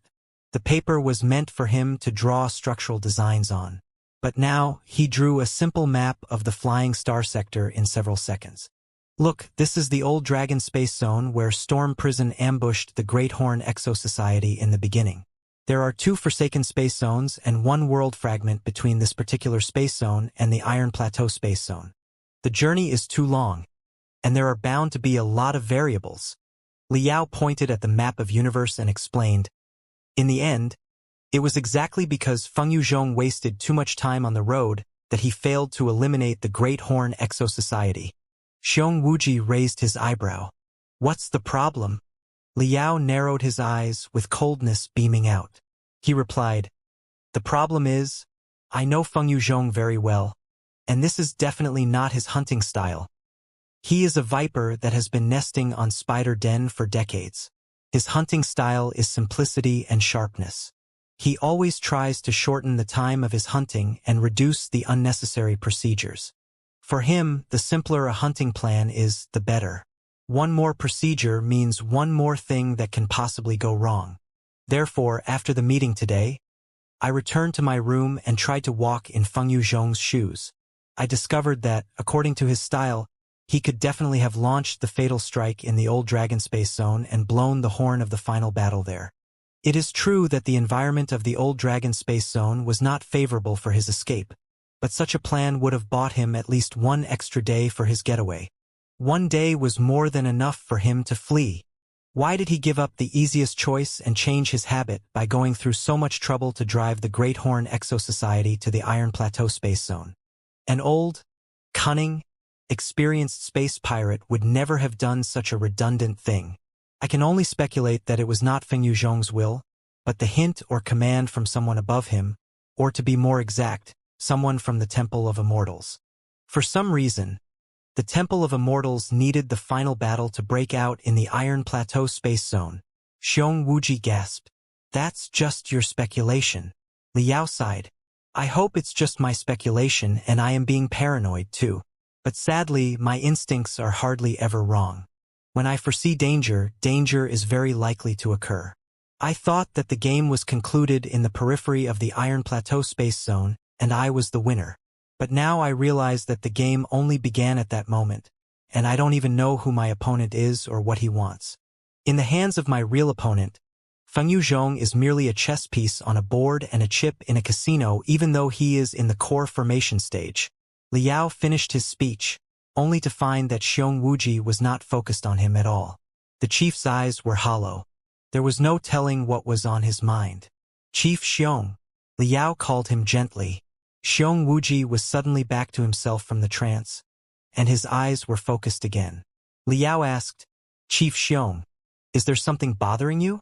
Xiong Wuji coughed and said, I'm all right, just a bit tired. Please do take a good rest, Chief Xiong. I will calculate everything carefully when I return. Logically, the Temple of Immortals did not know of my existence in the beginning. So, I was definitely not the target of the scheme. I must rule out all the interfering factors resulting from my appearance and deduct the entire event from the starting point with the hypothesis that I don't exist. I'll see whether or not I can find why our enemy had to set the Iron Plateau Space Zone as the battlefield. I believe that, as long as I find their motivation, we will know what they are really up to. Liao rose up and bid farewell to Xiong Wuji, but Xiong Wuji seemed to be hesitating about something. It was not until Liao reached the door that he suddenly called out, Liao! Liao turned around, confused. He felt that Xiong Wuji was getting weirder and weirder. Xiong Wuji clenched his fists so hard that his artificial arm was emitting cracking noises. He gnashed his teeth. Believe me, whatever I did for Iron Plateau. You must believe me. Liao frowned. What do you mean, Chief Xiong?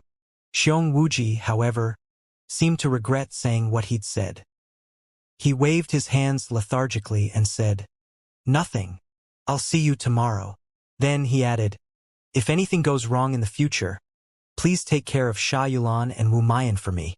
Send them back to the space if possible. Liao was dazed. He was planning to pursue further, but he found that Xiong Wuji had turned into a frozen statue again.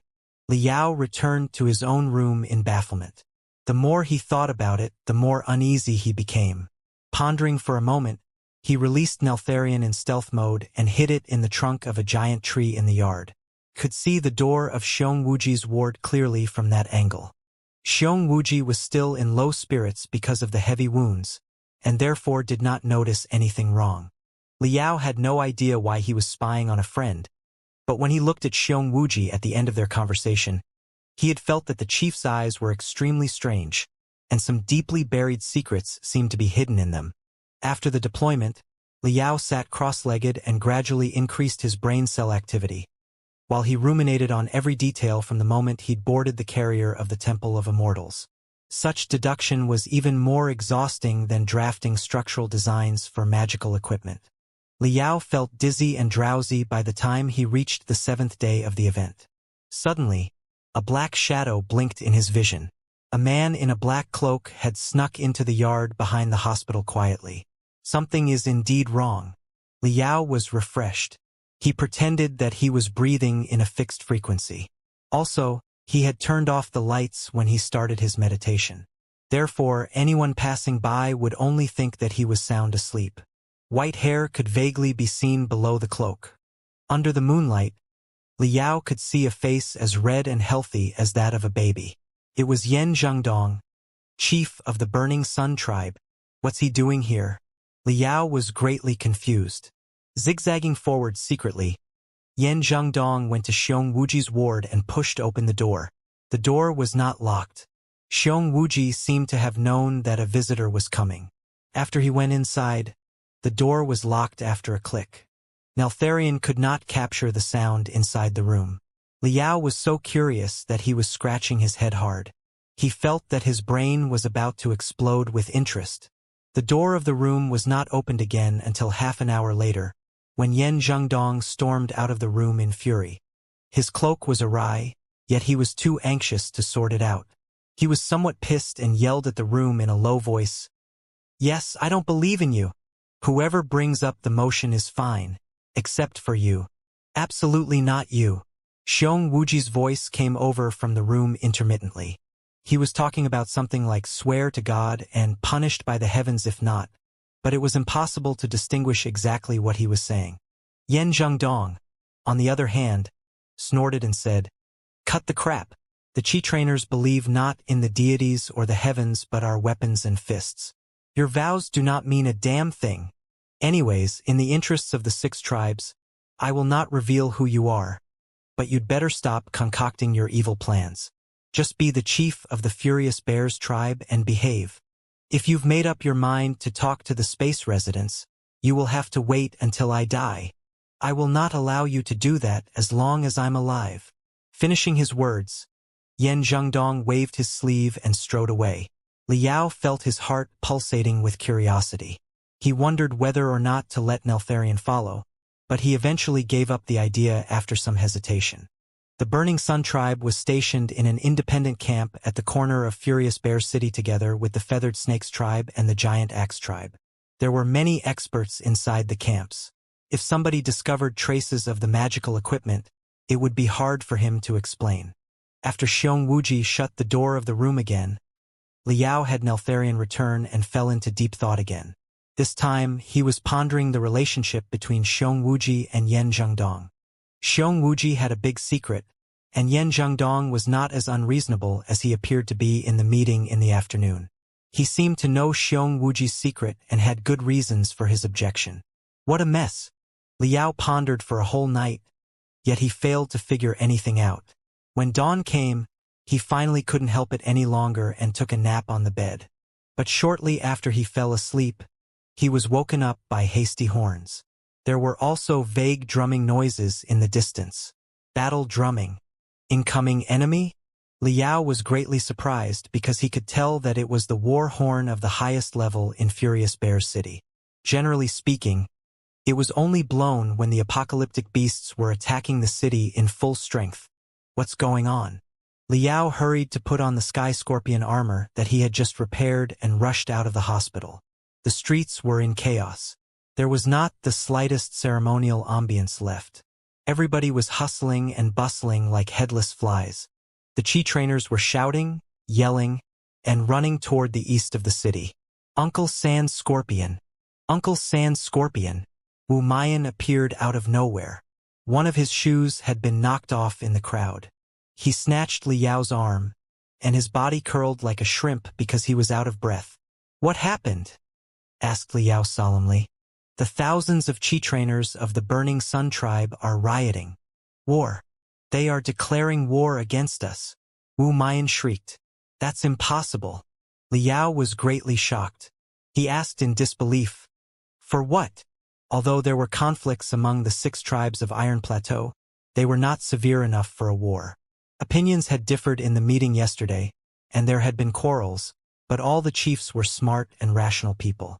The chiefs of the Giant Axe tribe and the Feathered Snakes tribe, for example, had both agreed to get in touch with the space residents despite their hatred against the deserters. Even when the secret conversation between Yan Zhangdong and Xiong Wuji ended on bad terms last night, Yan Zhangdong had mentioned that he would keep the interests of the 6 tribes in mind. How come a war was breaking out? Yan Zhangdong, chief of the Burning Sun tribe, has been killed. Wu Mayan was almost crying. He panicked and exclaimed, The Burning Sun tribe seems to have proof that Father Xiong killed him to keep his mouth shut. They are trying to avenge their chief. When Liao and Wu Mayan reached the camps of the Burning Sun tribe and the other 2 tribes, the sky in the east of the city seemed to be burning. The thousands of Qi trainers of the Burning Sun tribe were all fully armed. Many of them still had bandages on their heads, and yet they'd all unsheathed their weapons and summoned their spiritual gas, suggesting that they were ready for a total war.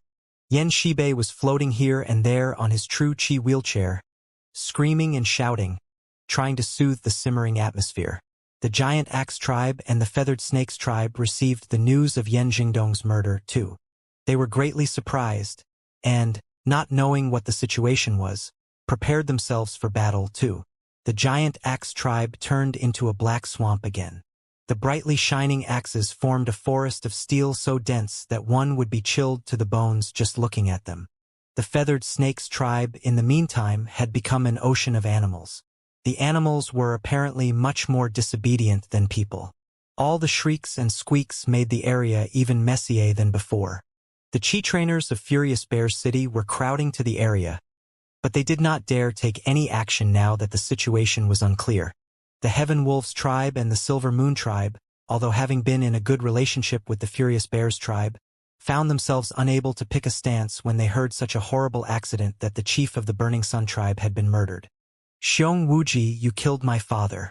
The Burning Sun tribe will not stop fighting until all of us die. War. Total war. Yan Qihua, Yan Zhangdong's youngest son, was standing on a heavy tank and screaming in outrage, with a white cloth tied to his forehead. Yan Qifeng, the eldest son of Yan Zhangdong and the best expert in the younger generation of the Burning Sun tribe, was wearing a white cloth on his head, too. However, he remained silent in the heavy tank. Inside the heavy tank was a long desk covered by a white sheet in the shape of a human. Brown stains of blood were left on the white sheet. Xiong Wuji was standing on another heavy tank. He bellowed first to silence everybody, before he opened his mouth again solemnly. Brother Yan Qihua, we will definitely investigate your father's misfortune in Furious Bear City until the truth is found out, but I don't have either the motivation or the capability to kill Chief Yan. Please don't act recklessly and do things that satisfy your foe and hurt your friends. Xiong Wuji, stop being pretentious here. Everybody thought that you were a big hero, the best warrior of the 6 tribes of Iron Plateau. Screw you. I didn't know you were so cunning and sordid until today. Tears in his eyes, Yan Qihua pointed at Xiong Wuji and shouted, You and my father had a big fight in the meeting yesterday. Late last night, my father went to visit you to discuss things, only to come back furious. My father was up all night. He'd been sighing and saying that he knew a big secret about you.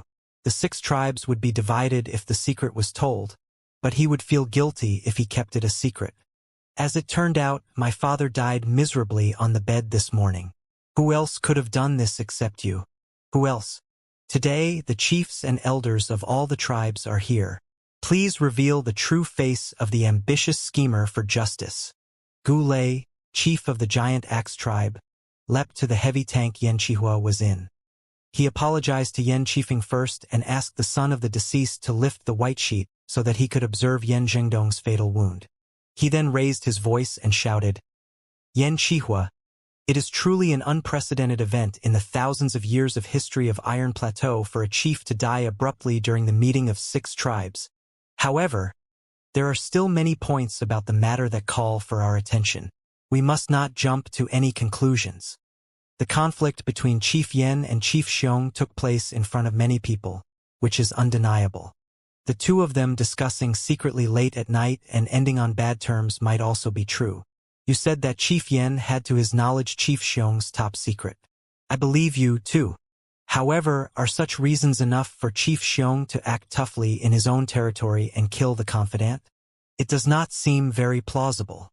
The chief of the Feathered Snakes tribe, in the meantime, had stepped on the heavy tank too with 2 pythons as stairs. She also checked the cause of Yan Zhengdong's death. Then she shrieked, "The Feathered Snakes tribe has always been a good friend to the Burning Sun tribe. The Furious Bears tribe is definitely responsible for the neglect ion of safety measures, which caused Chief Yan to be assassinated in Furious Bears City. However, if Chief Xiong really wanted to keep Chief Yan's mouth forever shut, he wouldn't have chosen such crude methods, would he? Everybody saw how intense his relationship with Chief Yan was yesterday. If Chief Yan was killed, he would definitely be at the top of the list of suspects. If the investigation proves Chief Xiong to be the murderer, the Feathered Snakes tribe will surely stand with the Burning Sun tribe and seek justice for you even at the cost of total war. However, groundless speculation does not seem enough for us to start fighting each other. Try to calm down for a moment. We'll look into the case carefully. The true murderer, whoever they are, must not be let go of." "Indeed," Xiong Wuji declared. "It's true that Chief Yan and I didn't see eye to eye, but why on earth would I kill him just like that in my main city? Besides, I was heavily wounded in the Battle of Apocalypse and just put on an artificial arm. How was I capable of killing Chief Yan without alarming anyone else?" Yan Qihua gnashed his teeth. "Because of my father's old age and the wounds he suffered when he was young, he was far less vigorous than he appeared to be. However, to preserve his face, he always bulged his flesh by expanding his spiritual gas when he was out to pretend that he was still healthy. In fact, his capability plummeted long ago. Also, he suffered internal injuries in the Battle of the Apocalypse. Even if you don't act in person, there are at least a handful of experts in the Furious Bears tribe who can kill my father quietly in an ambush. As for the reason you killed my father with such crude methods, that's because the secret my father knew about you is too shocking, and if it was revealed, you would be discredited and doomed forever. Therefore, you had to kill him immediately, however risky it was." Xiong Wuji bellowed. "He who has a mind to beat his dog will easily find a stick." The chief of the Giant Axe tribe and the chief of the Feathered Snakes tribe frowned at the same time. "Yan Qihua, do you have any solid proof?" Yan Qihua's eyes glanced over the faces of the 2 chiefs like magma. He suddenly burst into strange laughter that was even nastier than wailing. He roared to the sky, "Xiong Wuji, you are truly a distinguished schemer, considering how you've been fooling everyone. It's too bad that the wheels of justice grind slowly but surely. A sleazy man such as yourself won't get your way for long. Proof? All right, let me ask you. Why on earth have you been insisting on getting in touch with the space residents?" Xiong Wuji replied immediately, "For the future of Iron Plateau, of course." Yan Qihua's face had been fully twisted, as he yelled, "More like you've been spellbound by the witch Sha Yulan." Everybody was whispering to each other when they heard Yan Qihua's words. The chi trainers of the Furious Bears tribe, having been berated by Yan Qihua for a long time, were more than angry. They all took the chance to curse back. Even the chiefs of the Giant Axe tribe and the Feathered Snakes tribe were shaking their heads slightly. The chief of the giant axe tribe said in a low voice, Ahua, that's entirely irrelevant. The thing about Sha Yulan and Wu Mayan has been settled in the arena. It's not a tradition of the Iron Plateau natives to go back on our words. Yes, in the battle formation of the giant axe tribe, a tower-like muscular man more than 2.5 meters tall suddenly walked out of the crowd. He waved his giant axes and shouted at Xianxia. That year, the three tribes gathered in Furious Bear City and made a deal with Chief Xiong to settle the matter with 3 battles. If he won them all, we would seek no more trouble and consider the woman and her child ordinary members of the Furious Bears tribe. As it turned out, Chief Xiong defeated me, mountain-cutting hatchet, in front of everyone in the arena. Now you are calling that woman a witch again. Aren't you slapping my face? The Chi trainers valued their credits more than their life.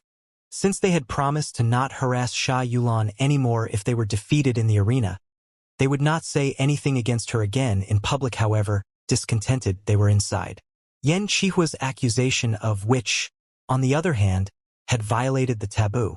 Even many people in the giant axe tribe and the feathered snakes tribe were booing him. Brother Yan Chihua. Xiong Wuji held his head high and announced furiously. Previously, the Burning Sun tribe, the feathered snakes tribe, and the giant axe tribe gathered in Furious Bear City and demanded Sha Yulan and her child be banished from Furious Bear City. We swore in the name of the ancestors of the 6 tribes that we would sort everything through 3 battles. If I won all of them, everybody would stop nitpicking the identity of Sha Yulan and her child. If I failed any of the 3 battles, they would be banished to the desert to live on their own. The result was that I was fortunate enough to win all the 3 battles. The 2 of them had been regarded as ordinary members of the Furious Bears tribe ever since. Now you are calling Sha Yulan a witch. Do you want to overrule the result of the battles? As for your indictment that I was spellbound by Sha Yulan, ha ha ha ha. What's wrong with that? Now that so many Chi trainers of the 6 tribes are gathered here, I would like to announce to everybody that it's true that Sha Yulan and I are in love with each other. With everything coming to this far, I will take her as my wife for the rest of my life. His declaration almost blew more than half of Furious Bear's city into the sky like an enormous crystal bomb. Ah! Wu Mayan shouted and pinched Li Yao's waist hard. The young man had known that his mother and his foster father were in a close relationship, but he did not expect his foster father to be so audacious as to declare his proposal in front of more than 100,000 people. The Chi trainers of the tribes were all dumbfounded, especially those from the Burning Sun tribe, the Giant Axe tribe, and the Feathered Snakes tribe. They had thought that they had located Xiong Wuji's weakness, but now that he had put forward such a straightforward declaration, they suddenly felt lost and didn't know what to do next. Li Yao found Sha Yulan in the crowd. She was dumbfounded, too. Her face was red, her body was shuddering, and she was already on the brink of passing out. There was no telling whether she was overly scared or overly happy. Xiong Wuji squinted, his voice suddenly turning sharper than ever. Brother Yan Chihua, Sha Yulan is the woman I love most, and a member of the Furious Bears tribe. I want you to apologize to her for your insulting words. The daunting aura of the 99th level of the refinement stage was fully released, as if a tornado was rising up from the ground. Xiong Wuji suddenly turned more horrifying than ever. Yan Chihua's face turned pale. He suddenly took a step back and swallowed. Then he said that, "All right, I apologize. It was wrong of me to say that. Sha Yulan is definitely not a witch." Everybody was dazed again, especially those familiar with Yan Chihua. Yan Chihua suddenly changed his tone and shrieked. "I thought that Sha Yulan, the witch from space, had been deceiving our Chief Xiong with pillow talk and finally planted the idea of meeting space residents into your head. I was wrong, very wrong. I didn't know until this morning that Sha Yulan is indeed not a witch. She is just a poor woman whom you have been using as your camouflage. You were never spellbound by her. Since the very beginning, long before she arrived in Iron Plateau, Xiong Wuji, the ambitious schemer, has been planning to get in touch with space residents. Everything has been within your control. Her arrival merely gave you a perfect excuse for your cause. All this time, the Burning Sun tribe, the Feathered Snakes tribe, and the giant axe tribe believed that Sha Yulan beguiled you and that you were confused because of her. In fact, it was never the case. The truth, and the biggest secret that my father discovered, is—" Yan Qihua pointed at Xiong Wuji's nose, his fingernails pale and his fingertips shivering. Xiong Wuji's expression suddenly turned extremely weird. The aura around him became sharp beyond his control. Coldness beamed out of the eyes of the chief of the giant axe tribe and the chief of the feathered snakes tribe. They made a step forward simultaneously and shielded Yan Qihua. "Xiong Wuji, you never saw this coming, did you?" Yan Qihua laughed out loud. "You thought that your secret would be safe forever after you killed my father. But you didn't know that my father passed on the secret to me smartly before his death. Chiefs, elders, and seniors of all the 6 tribes of Iron Plateau, brothers and sisters of the 6 tribes, and the chi trainers in the Furious Bears tribe who have been fooled by Xiong Wuji. Listen to me carefully. The man standing right before your eyes, the greatest hero on this planet who has slain a calamity-level beast on his own, known as the best warrior of the 6 tribes of Iron Plateau, Xiong Wuji, is actually a space resident." Silence. There was nothing but dead silence throughout the area. Yan Qihua's last announcement was so shocking that it blew the minds of all 100,000 chi trainers like a supercrystal bomb. The vast camp was absolutely quiet. It was not until 3 seconds later that hissing sounds soared to the sky. That was because everyone had opened their mouth as wide as humanly possible and was gasping hard. More than 10 seconds later, shouts and curses occurred in the Burning Sun tribe, the Feathered Snakes tribe, and the Giant Axe tribe. The chi trainers of the Furious Bears tribe were more than angry. They called Yan Qihua's name and condemned that he was talking nonsense. The hair all over Wu Maiyan's body was shivering. He crouched and could barely talk. "Father Xiong. He. Li Yao was dumbfounded too, but he also realized that it was probably true. The accusation was too appalling and unbelievable. Yan Qihua wouldn't have dared to say that if he did not have valid proof. If that was the case, Yan Zhengdong's uncanny words last night would make perfect sense. As it turns out, you are the one with the real acting skills here, Chief Xiong." Li Yao secretly commended him while he recalled everything he had experienced after he had come to the Furious Bears tribe. Many problems that had been troubling him had answers now. He had been curious why Xiong Wuji trusted a space resident so quickly and even fully opened the core secrets of the Temple of Techniques to him. He had thought that it was because Iron Plateau natives were simple and straightforward. But the truth was, he peeped at Xiong Wuji and found his face gloomy with pity and fury. The chief's fists were clenched so hard that the air might be exploding at any moment. Yet, he didn't give any refutation. The chief of the Giant Axe tribe took a long breath and said solemnly, "Yan Qihua, this is a very severe accusation. You must not attack other people blindly. What evidence do you have? If you do not have valid proof and simply speculate that the chief of another tribe is a space resident, the Giant Axe tribe will not stand on the Burning Sun tribe's side." The chief of the Feathered Snakes tribe shrieked. "Nor will the Feathered Snakes tribe. This is too shocking. What proof have you got?" Yan Qihua sniffed and laughed. Then suddenly, tears flowed out of his eyes. He took out a piece of creased paper from his pocket and said, "This is proof. After my father and Xiong Wuji's meeting failed, the more he thought of it, the less confident he became. Therefore, he released a stream of sharp spiritual gas and left shallow traces on the paper. The words were not readily recognizable. But as long as you mix the ash of the candle grass and the purple firefly powder into water and soak the paper into the solution, the substances will have chemical reactions with the spiritual gas left on the paper, and you can see the tiny words appearing on the paper. The paper was folded and thrown into the dustbin. But when we were checking our father's body, we found that his eyes were unclosed and focused on the dustbin. That's how we retrieved the paper in the end." Leaving hidden script with spiritual gas was our father's favorite game that he liked to play when my brother and I were young. I did not expect that he would be playing the game with us for the last time in such a way. Yan Qihua was weeping again while he was talking. The chief of the Giant Axe tribe nodded. "That explains a lot. What exactly was written on the paper? Don't be hasty and take your time. If possible, don't skip any words on it. Yan Qihua sniffed. Biting his lips, he said, "It was a story that happened beside the Black-Tooth River more than 40 years ago. The Black-Tooth River was a big river to the south of the territories of the 6 tribes. The river was rapid, the spiritual energy was abundant, and there were many resources. Occasionally, many precious beasts would go by the place. It was a prime hunting spot for many chi trainers in the 6 tribes. That year, my father went hunting with his companions in the tribe upstream of the Black-Tooth River.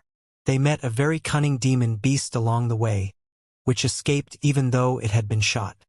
My father pursued the demon beast and got further and further away from his companion. Eventually, they lost in touch with each other, and my father did not know where he ended up. At that time, he encountered Xianxia, a chi trainer from the Furious Bears tribe.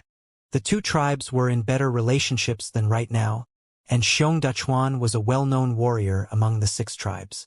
My father had always admired his valiancy. The 2 of them had a nice talk. As it turned out, Xianxia had an only son who was not 1 year old yet. His wife passed away because of dystocia during labor. The baby had congenital muscular dystrophy and suffered from various other diseases. There was no telling how much longer he could survive. According to the shaman in the tribe, only a 7-colored phoenix tail mushroom, a rarely seen fungus, could potentially restore his son's health. He was looking for such mushrooms in the origin of the Black-Tooth River. Then, the 2 of them went further to the upstream and hunted together. But later, my father discovered in a bush the remains of an escape capsule and some items for infants when they were apart. A while later, he heard Xianxia roaring. My father hurried to join him and check, only to find the bones of a baby that had been gnawed out of shape by demon beasts. It must have been an escape capsule of the space residents that malfunctioned during the forced landing to Iron Plateau. It happened to fall into the depths of the desert and became the victim of demon beasts. It was not unusual in Iron Plateau. Although the Burning Sun tribe was never fond of the space residents, young infants were innocent after all. My father and Xianxia slayed 2 demon beasts that were planning to feast upon the bones and buried the poor baby. Then, they searched the escape capsule's surroundings for a day and a night, only to find no other space residents. They must have been eaten by the demon beast if there were any survivors of the crash. My father did not think too much of the incident and dropped it when he returned to the Burning Sun tribe. He and Xianxia became good friends and exchanged quite a few letters. My father had even asked somebody to bring a batch of heavenly materials and earthly treasures to aid in his son's recovery. Later, it was said that Xianxia finally found the 7-colored phoenix tail mushroom, and his 6th son gradually got better. My father was very happy for him. But what was odd was that, although my father valued his friendship with Xianxia and planned to visit him in the Furious Bears tribe many times in the years to come, Xianxia always avoided meeting my father on purpose. My father did not overthink it. He thought that their friendship was affected by the relationship between the 2 tribes that was getting more and more intense. In the end, he dropped the idea once and for all. But 15 years ago, Xianxia suddenly sent a letter to my father and insisted that my father come to meet him. My father was quite confused, but he went to Furious Bears City anyway. Then he learned that Xianxia was dying due to heavy wounds from a hunting trip. Xianxia was in a high fever for 3 days and 3 nights, and his head had become muddled. But my father's arrival somehow refreshed him. He dismissed everyone else and talked to my father alone. Xianxia told my father that he did a silly thing more than 20 years ago which had been bothering him the whole time. He could not let go of it, nor did he know how to face my father. My father was greatly baffled and pursued further. But Xianxia went mad again and kept repeating Black-Tooth River without offering any explanation. 3 days after my father left, he heard news of Xianxia's death. My father was puzzled by Xianxia's riddle. More than 20 years ago, Black-Tooth River. The clues suggested their first encounter. Then what was the silly thing that he referred to? It was not until the next battle of the apocalypse, in which Wuxia, Xianxia's only son, greatly distinguished himself and made unparalleled contributions to the elimination of the calamity-level beast, thereby becoming known as the best expert in the younger generation of the 6 tribes, that my father noticed him. However, after his observation, my father found that Xiong Wuji and Xiong Dachuan were not alike at all. Xiong Dachuan was a typical chi trainer of the Furious Bears tribe. He was more than 2.4 meters tall and extremely muscular, literally a moving iron tower. His face was long, and his jaw was very sharp. Xiong Wuji, on the other hand, was less than 2 meters tall, even shorter than the common chi trainers of his tribe. His shoulders were not wide, and his face was square. My father thought that he took after his mother. But after investigation, my father found that his birth mother was also more than 2.2 meters tall. She had been a marvelous warrior herself. How come the son of 2 giants was so short? Was it because of his natural-born deficiencies?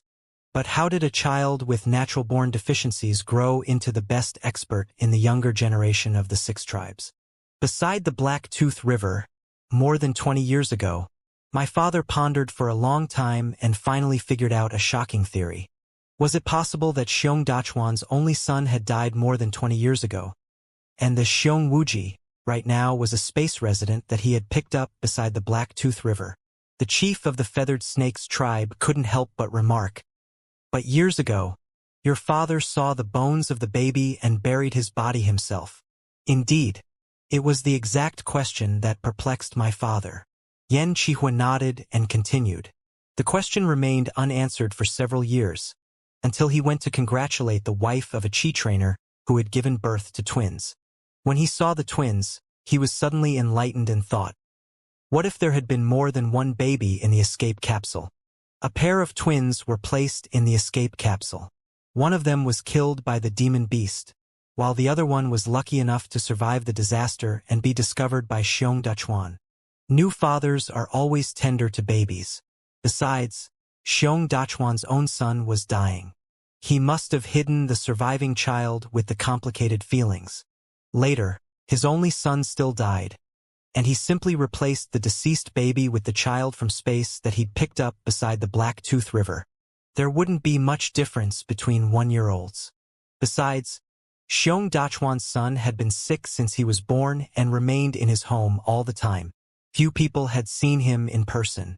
Even if somebody else noticed the anomaly of the baby, Xiong Dachuan could always give the credit to the 7-colored phoenix tail mushroom, which had turned his son plump and healthy again. That was perfectly convincing. If the aptitude of the baby had been insufficient and he ended up being an ordinary member of the Furious Bears tribe, maybe Xiong Dachuan would have been less bothered. However, seeing the child from space reveal a natural talent in training and was almost certain to become an important figure of the tribe in the future, Xiong Dachuan naturally felt uneasy and therefore summoned my father to Furious Bears City. It was a shame that he had been grasped by madness before he was able to tell the story. When my father thought the whole thing through, it was already years later. At that time, Xiong Wuji had earned the title of Best Warrior of the 6 Tribes of Iron Plateau, and was already nominated as the chief of the Furious Bears tribe. Although my late father's rashness is well known, he knew that he had to do everything cautiously because the conclusion was too shocking. By that time, my father had been the chief of the Burning Sun tribe for many years. He was no longer just an ordinary warrior. Therefore, it was definitely inappropriate of him to declare his discovery without solid proof.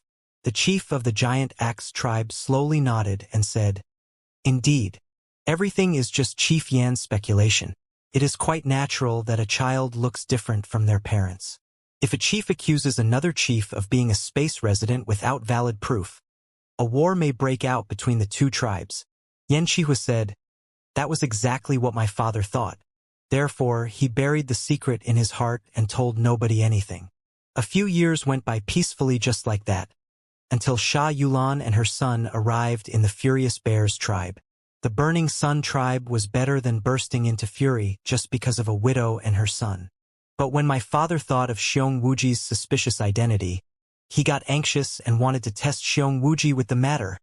The chief of the Giant Axe tribe nodded and frowned. "That explains a lot. I have been wondering why Chief Yen was so concerned about a woman from space, who did not even have the strength to catch a chicken, and her baby who was still in his crib, that he even asked the 3 tribes to gather and force Xiong Wuji to kick them out. It nearly caused a riot. Yen Qihua said, "My father has been a hero all his life. Even though he loathed the space residents, he wouldn't have asked for a woman's trouble. It was Xiong Wuji's attitude that he wanted to test."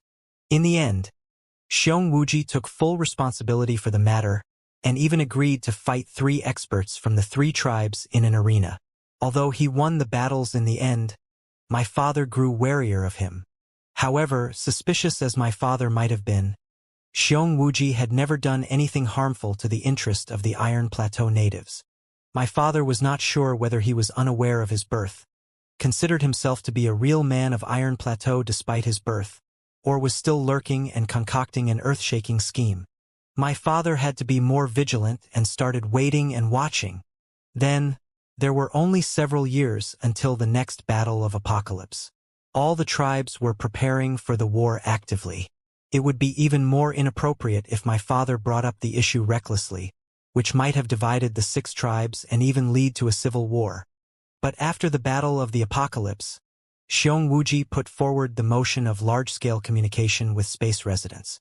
My father couldn't help but doubt what his true purpose was, given everything that had happened in the past, and therefore strongly voted against the motion. He finally had enough of waiting and went to confront Xiong Wuji last night. Interrogated by him, Xiong Wuji admitted in the end that he had learned of his own birth from the mouth of Xiong Dechuan before his death more than 10 years ago. It is the blood of space that has been flowing inside his veins.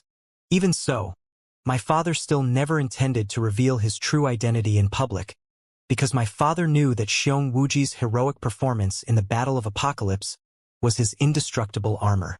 Unveiling him would definitely lead to the ultimate confrontation between the Burning Sun tribe and the Furious Bears tribe. Therefore, my father simply reminded Xiong Wuji that, as long as he abandoned the idea of meeting space residents and worked as the chief of the Furious Bears tribe dutifully, my father would tell nobody the secret. But my father did not see through Xiong Wuji's personality at all. The man was brutal enough to agree with my father at the moment and immediately had him killed later. When Yen Qihua finally finished his speech, he was crying so hard that he could barely talk anymore. The 100,000 people in the spacious camp fell into silence. Unbelievable as the story that Yen Qihua had told was, it was quite logical and explained a lot of things. Nobody could find any loopholes in it. While observing Xiong Wuji's face, the chief of the giant axe tribe said, "Yen Qihua, can we read Chief Yan's last note in your hand in person?" Yen Qihua sobbed and said, "Such hidden script can only manifest once. Right now, the spiritual gas attached to the paper has all been consumed. There's nothing left, but I've scrutinized the paper when I read it.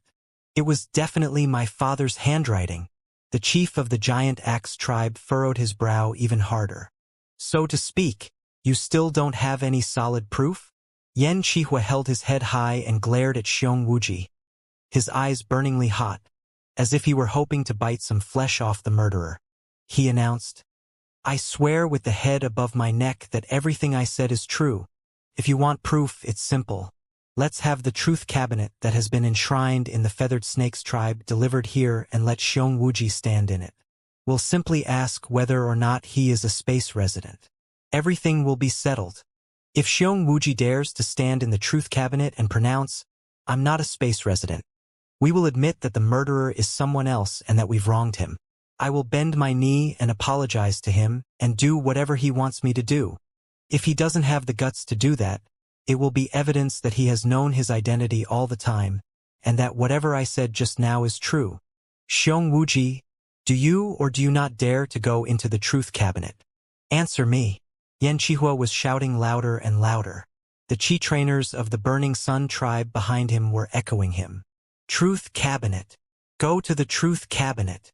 There were many times more Qi trainers on the Furious Bears tribe's side. Yet their spirits couldn't have been lower. Most of them were looking at each in shock and panic, unwilling to accept Yen Qihua's accusation. They were all staring at Xiong Wuji, hoping that he could give a powerful rebuttal immediately or even prove his innocence in the truth cabinet to wash off such shameless slander. Wu Mayan held Liao's hand tight and explained. His eyes read, "The truth cabinet is a piece of powerful magical equipment that was created before the apocalypse. It is said that the magical equipment can test whether or not someone is lying by monitoring the changes in their heartbeat and pulse as well as the waves of the soul. It has been proven that the results are absolutely precise. However, the operation of the truth cabinet is very complicated. It requires a large quantity of resources, too. Therefore, it has never been used randomly and is now sealed in the temple of the Feathered Snakes tribe." Gazing at Xiong Wuji, the chief of the Feathered Snakes tribe had a grave expression on her face, her high-pitched voice turning low and deep. "Chief Xiong, you've heard Xianxia's case clearly. Generally speaking, it is very unsuitable to test whether or not the chief of a tribe is speaking the truth with magical equipment. But the accusation is too appalling and seriously jeopardizes the relationship between the 6 tribes. Do you have any solid proof to answer Xianxia's accusations, Chief Xiong? If you cannot provide evidence, either, then the Feathered Snakes tribe strongly suggests that Chief Xiong go to the Truth Cabinet to prove that you are not a space resident." The chief of the Giant Axe tribe said solemnly. The Giant Axe tribe seconds the suggestion. Such an absurd accusation is a huge insult to the Furious Bears tribe. If Chief Xiong proves that he is not a space resident in the Truth Cabinet, the Giant Axe tribe is willing to provide 30% of our trophies as compensation. Xiong Wuji, if you are not a space resident, I'll chop off my head and give it to you as my apology. Infuriated, Xianxia slapped his own neck so hard that it turned red. Everyone held their breath, waiting for Xiong Wuji's reply. Xiong Wuji's face was twitching violently. He gritted his teeth and said, "I'm willing to go to the Truth Cabinet to prove that I did not kill Chief Yen or ask anyone else to kill him." "No!" Xianxia bellowed. "Only the simplest true or false questions can be completely examined by the Truth Cabinet. There are many methods to bypass the detection of the Truth Cabinet if the question is too complicated. For example, you could have made a deal with your accomplices long ago that, as long as you cough or blink your eyes on certain conditions, they would immediately carry out the annihilation operation. Such an assertion as, 'I did not kill him or ask anybody to kill him,' is too ambiguous and very easy to circumvent the investigation of the Truth Cabinet. If you are really innocent, just go to the Truth Cabinet and declare to the world that you are not a space resident. I dare you." The chief of the Feathered Snakes tribe nodded and said, "Xianxia is right. The Truth Cabinet can monitor the heartbeat, flow of blood, rhythm of spiritual gas, and vibration of the soul. It is absolutely precise. However, it is a tool after all and can be deceived by complicated questions. If you mix one deceptive sentence within 10 true sentences, the remaining 9 sentences will still be true, but the meaning of your statement might be entirely changed. Chief Xiong, now that you are willing to go to the Truth Cabinet, just a simple declaration, 'I am not a space resident' will be perfect, right? As long as you prove your innocence, the Feathered Snakes tribe is also willing to offer 30% of our trophies as compensation for the offense to the Furious Bears tribe." Yen Shibei had been listening to the heated debate in silence all the time. Finally, he opened his mouth. "It is the Burning Sun tribe that calls for the test. If the Giant Axe tribe and the Feathered Snakes tribe are both willing to offer 30% of their trophies as compensation, then, on behalf of the Burning Sun tribe, I announce that if Chief Xiong proves himself not a space resident, we will bring out 50% of our trophies as compensation for the Furious Bears tribe." Humming sounds burst out again in the crowd when they heard Yen Shibei's words. The compensation that the 3 tribes were proposing was even more than the trophies that the Furious Bears tribe had been allocated previously. It was evident enough of their integrity. There was sorrow on Yen Shibei's face. He sighed. "This incident is the misfortune of the Burning Sun tribe as well as all the 6 tribes. Now, if we want to settle the conflict shortly, we must prove Chief Xiong's innocence as soon as possible. A test in the Truth Cabinet is the best choice at hand. Heaven Wolves, Silver Moon, what do you have to say?"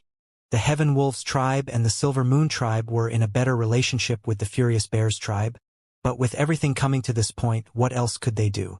The two chiefs looked at each other and tried to convince Xiong Wuji. Chief Xiong, what's happened has happened. There's no other solution. Just go to the truth cabinet and prove your innocence.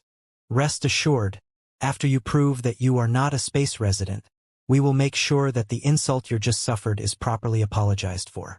In the meantime, we will provide 10% of our trophies as compensation. What's the big deal about the truth cabinet? Chief, just go to the truth cabinet. How is it possible that you are a space resident? Not in the world. Chief, show them that you are an out-and-out man of Iron Plateau in the truth cabinet. On the Furious Bears tribe's side, many Chi trainers were shouting and yelling, not believing that Xiong Wuji was a space resident no matter what. Xiong Wuji lowered his head and gave no response. Like a black hole, he absorbed all the rays of light near him. He was silent for half a minute, before he suddenly raised his head again. Desperation was written all over the face of the best warrior of the 6 tribes on Iron Plateau, when he said in a tone resembling that of a ghost, "That will be unnecessary. I am a space resident." Many Chi trainers of the Burning Sun tribe, the Feathered Snakes tribe, and the Giant Axe tribe had almost already believed the story when Yan Qihua told it so convincingly, and Xiong Wuji had kept silent all that time. Now that Xiong Wuji had admitted it himself, a super-compressed true Chi container seemed to be exploding all around him. The 3 tribes were in an utter mess right now. Even the Chi trainers of the Giant Axe tribe, who were most famous for their strictness, were yelling and cursing. The Chi trainers of the Burning Sun tribe were all jumping to their feet, cursing him. On the Furious Bears tribe's side, everybody was devastated. They could not believe that the pillar of their tribe was a space resident who had known his identity for more than 10 years ago but kept it a secret the whole time. The Chi trainers who cursed Yan Qihua and swore that Xiong Wuji was in no way a space resident were all rendered speechless. Blushing, the chief of the Giant Axe tribe and the chief of the Feathered Snakes tribe sighed softly. Even the chiefs of the Heaven Wolves tribe and the Silver Moon tribe were shaking their head, not knowing what to do next. Li Yao and Wu Mayan were still in the crowd. Wu Mayan had been simmering all the time, but now that he had heard that his foster father came from space just like him and saw his foster father being lambasted by so many people, he couldn't hold himself back any longer. Throwing off Li Yao's hand, he leapt upwards to Xiong Wuji's side before he shouted aloud, "Shut up! Father Xiong is a space resident." "So what? That's no proof that Father Xiong killed anybody. Why are you cursing him? Regardless of whether he is a space resident or an Iron Plateau native, Father Xiong has always been a great hero. He just slayed a calamity-level beast in the battle against the apocalypse a few days ago. He is a good guy, not a bad man. And you?" Wu Mayan turned around and glared at everyone in the Furious Bears tribe, his hands on his hips. "Are you all deaf? Do you not hear that they are cursing our chief? Just ask yourself. Was Father Xiong not at the forefront of every battle and hunting trip? How many of you have been saved by Father Xiong before? Did Father Xiong not give you the meat and the intact bones and himself the worst materials when he was distributing trophies? For how many years has Father Xiong been the chief? Just go to his house and see if Father Xiong has bought anything of any value. In the Battle of the Apocalypse a few days ago, Father Xiong lost one hand. If Father Xiong hadn't fought so hard, the giant worm could have collapsed the entire canyon and buried all of you. Right now, just because the blood of the space residents flows in Father Xiong's veins, you've stopped believing him and think that he is a murderer?" He jumped and bellowed. Many Chi trainers of the Furious Bears tribe was blushing in embarrassment. Somebody suddenly shouted in a corner of the Burning Sun tribe's camp, "That little bastard is in Xiong Wuji's gang. They are both space residents. Space residents murdered our chief." Hearing such words, the Chi trainers of the Burning Sun tribe grew even angrier. Xiao Wenyan. Sha Yulan was so concerned about her son that she crawled up to the heavy tank without even thinking and stood in everybody's sight. Many people were woken up by Wu Mayan's words. He was right.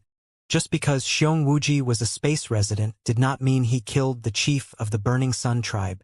Whatever the truth was, he was still the chief of the Furious Bears tribe right now, and he represented the dignity of their tribe. How could they allow other people to insult him just like that? This was Furious Bears City, territory of the Furious Bears tribe. Whoever the murderer was, the Furious Bears tribe should be in charge of the investigation and the trial. Immediately, a lot of chi trainers of the Furious Bears tribe triggered their spiritual gas and lined up beside Xianxia. Many other chi trainers had formed battle formations and tried to push back the formations of the other three tribes. The two parties were shoving and cursing each other. It was quite a mess. Many people had unsheathed their weapons. Blood was about to be spilled. Stop! Thunder suddenly seemed to burst out on the ground. Overwhelming sound waves broke out of Xianxia's chest, and the intimidating aura around him reached every corner of the field. Everybody felt that they had been hammered right in the head, and their ears were all ringing. Xianxia took a long breath. His voice was sent to everyone's ears like rumbling thunder with his extremely powerful spiritual gas, as if he was pushing his words into everyone's earholes hard with a pair of invisible, giant hands. I, Xianxia, am indeed a space resident who was picked up by Xiong Duchuan beside the Black Tooth River more than 40 years ago. I admit that part. However, over the last 40 years, I've always considered myself to be a real Iron Plateau native, even after I learned of my birth. I've done nothing wrong to Iron Plateau. I want to get in touch with the space residents for the future of Iron Plateau. 2. I can say confidently that I deserve my late foster father Xiong Duchuan and all the compatriots of Iron Plateau. I did not kill Chief Yen. There must be a dreadful scheme behind all this. My own death or disgrace matters little. But the scheme might put the future of Iron Plateau at risk. Right now, the 6 tribes of Iron Plateau must be more united and find the one behind the scheme, instead of fighting and killing each other. I know that I will be the prime suspect anyway after I reveal my identity. The brothers of the Burning Sun tribe have every reason to doubt me. As a space resident, it's inappropriate for me to be the chief of the Furious Bears tribe anymore. I hereby announce that I, Xianxia, will no longer be the chief of the Furious Bears tribe. The affairs in my tribe handled by me will now be handed over to the 3 elders of my tribe until the new chief is selected. As for me, I am willing to be locked in the underground cage that used to hold the manic warriors in the bottom level of the Temple of Techniques while the investigation proceeds. I will stay in the cage until the investigation is concluded. However, Xianxia's countenance suddenly turned extremely horrifying. The heavy tank below his feet fulminated, as if the metal found his fury unbearable and was screaming in pain. It's true that I've been lying to everybody, and I have no defense now that everybody doubts me. But Sha Yulan and Wu Mayan did not know of my background, either. They are innocent. However outraged you are, just vent your anger upon me. I am no longer the chief of the Furious Bears tribe now, but just a common chi trainer. I love them more than anybody else in the world.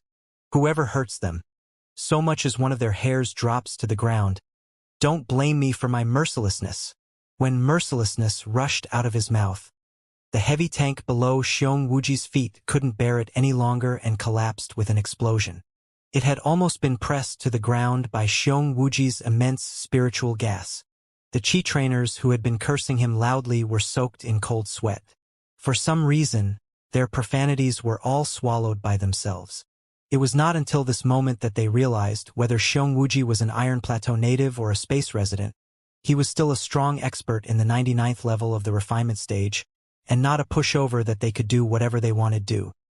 Late at night, in a special prison cell used to lock the mentally deranged chi trainers in the depths of the Temple of Techniques deep underground, since all the manic warriors had been sacrificed in the Battle of Apocalypse, Xianxia was all by himself in the prison cell. He was sitting cross-legged in a dark corner. His breath was steady, and his hollowed eyes were glittering. Suddenly, the hinge out of the prison cell was moved, and the door was slowly opened. Liao crept in quietly and closed the door. I didn't kill him, said Xianxia calmly. I know, Liao replied casually. If you really wanted to kill him, you would have made thorough plans more than 10 years ago, when you knew your foster father Xiongtuan talked with Yan Zhengdong before his death. Anyways, if it were me, and I had clandestine schemes, I definitely would have eliminated all the problem-causing factors 10 years in advance. Then what are you doing here? Xiong Wuji asked, somewhat in surprise. Liao smiled. To discuss what we are going to do next, of course. Stop pretending, Chief Xiong. I don't believe that you will simply wait and watch. Xiong Wuji raised his eyebrow. How am I pretending? Liao stared at him in the eyes and said, the whole drama you played after your true identity was revealed was truly seamless and immaculate. Too bad that your desperation, as deep and dark as black hole in the end, was too exaggerated, and your face was utterly ingenuine. Therefore, I realized you were putting on an act. I believe that you and I are the same kind of people. We will not give up, even if everything is hopeless, as long as we are still breathing. Since you had such a big secret with you, you must have thought of the strategies for when your identity was revealed. How could you possibly be grasped by desperation after only a few words and simply locked yourself in a cage, waiting to be punished? If my guess is correct, this seemingly unbreachable cage of manic warriors is definitely not enough to stop you. You were merely trying to vanish from everyone's sight with your submission as a disguise so that you could carry out your plans. Xiong Wuji pondered for a moment and chose to believe in Liao. Admitting that he still had backup plans, he asked, you feel that everything that happened today was odd, too? Of course it's odd. Other than anything else, there were clearly several people in the Burning Sun tribe who were fanning the flames. Logically, the fact that you are a space resident is completely irrelevant to the murder per se. It is not difficult to think through at all. However, according to my observation, several activists in the Burning Sun tribe were fooling those around them and planting in everyone's mind the notion that space residents murdered Chief Yen. The situation should have been under control, but misled by those activists, it went further and further over the line. Xiong Wuji clenched his fists so hard that they were almost cracking. He gnashed his teeth. If I knew who planned the whole thing in the background, I would cut out their living guts and let them be cursed for all eternity. Liao said, the entire Furious Bears City was in a mess today, but I managed to find a peaceful place to reflect on the accident and to continue the deduction I didn't finish last night. Finally, I figured out what the outcome of the battle in the periphery of the Iron Plateau space zone would have been if I wasn't there. Do you want to know what I discovered? The coldness inside Xiong Wuji's eyes were almost burning through the rocky wall of the underground cage.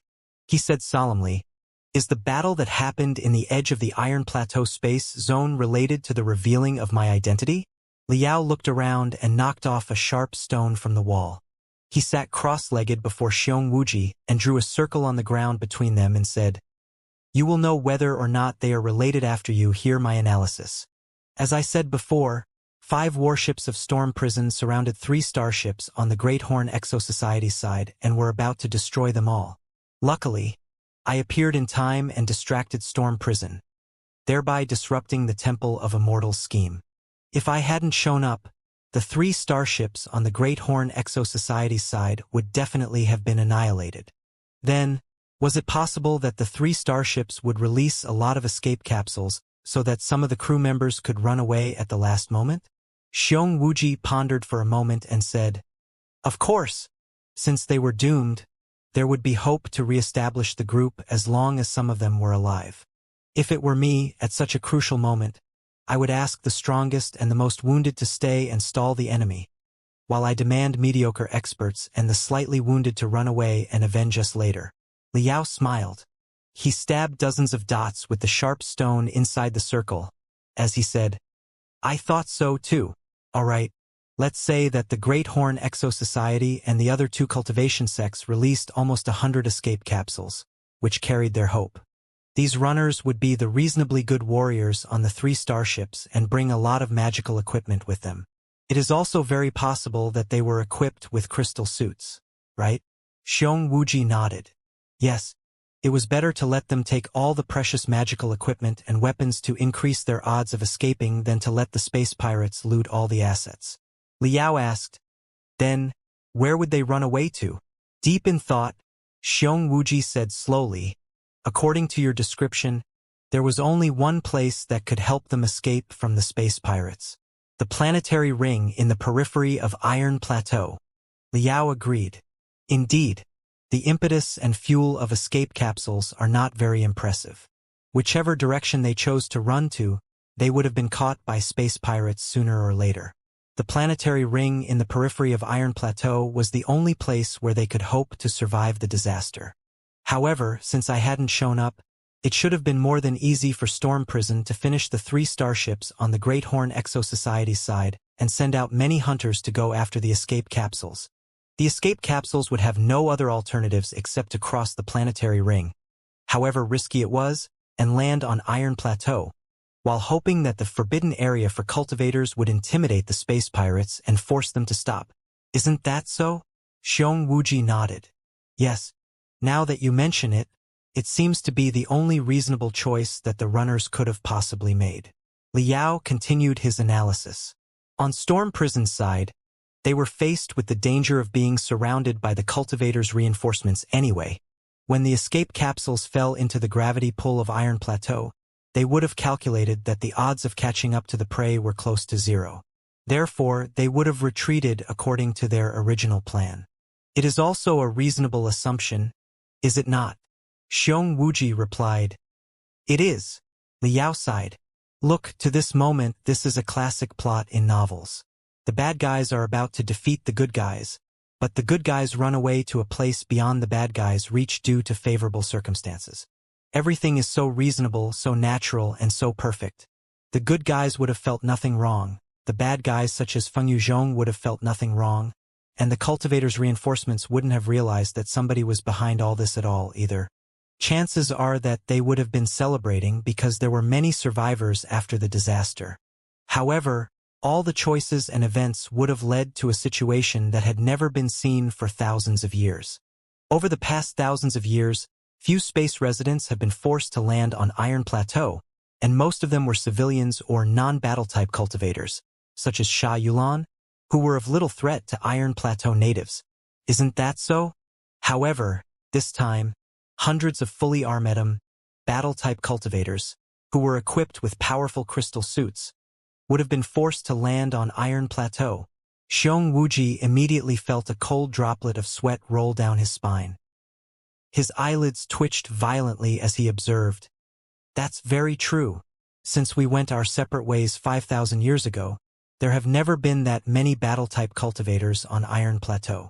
Liao went on. If 1 or 2 cultivators unfortunately fell into the desert, they would doubtlessly become food for demon beasts. But the case would be different if there were hundreds of battle-type cultivators equipped with crystal suits. They had all received the most professional combat training, and their teamwork was flawless because they were on the same side and had cooperated for a long time. It is very likely that they would have gathered within a few days and survived in the desert as a group. They knew very well that Iron Plateau was a forbidden area for cultivators. Therefore, they would definitely tread lightly. Then they would be faced with 2 choices.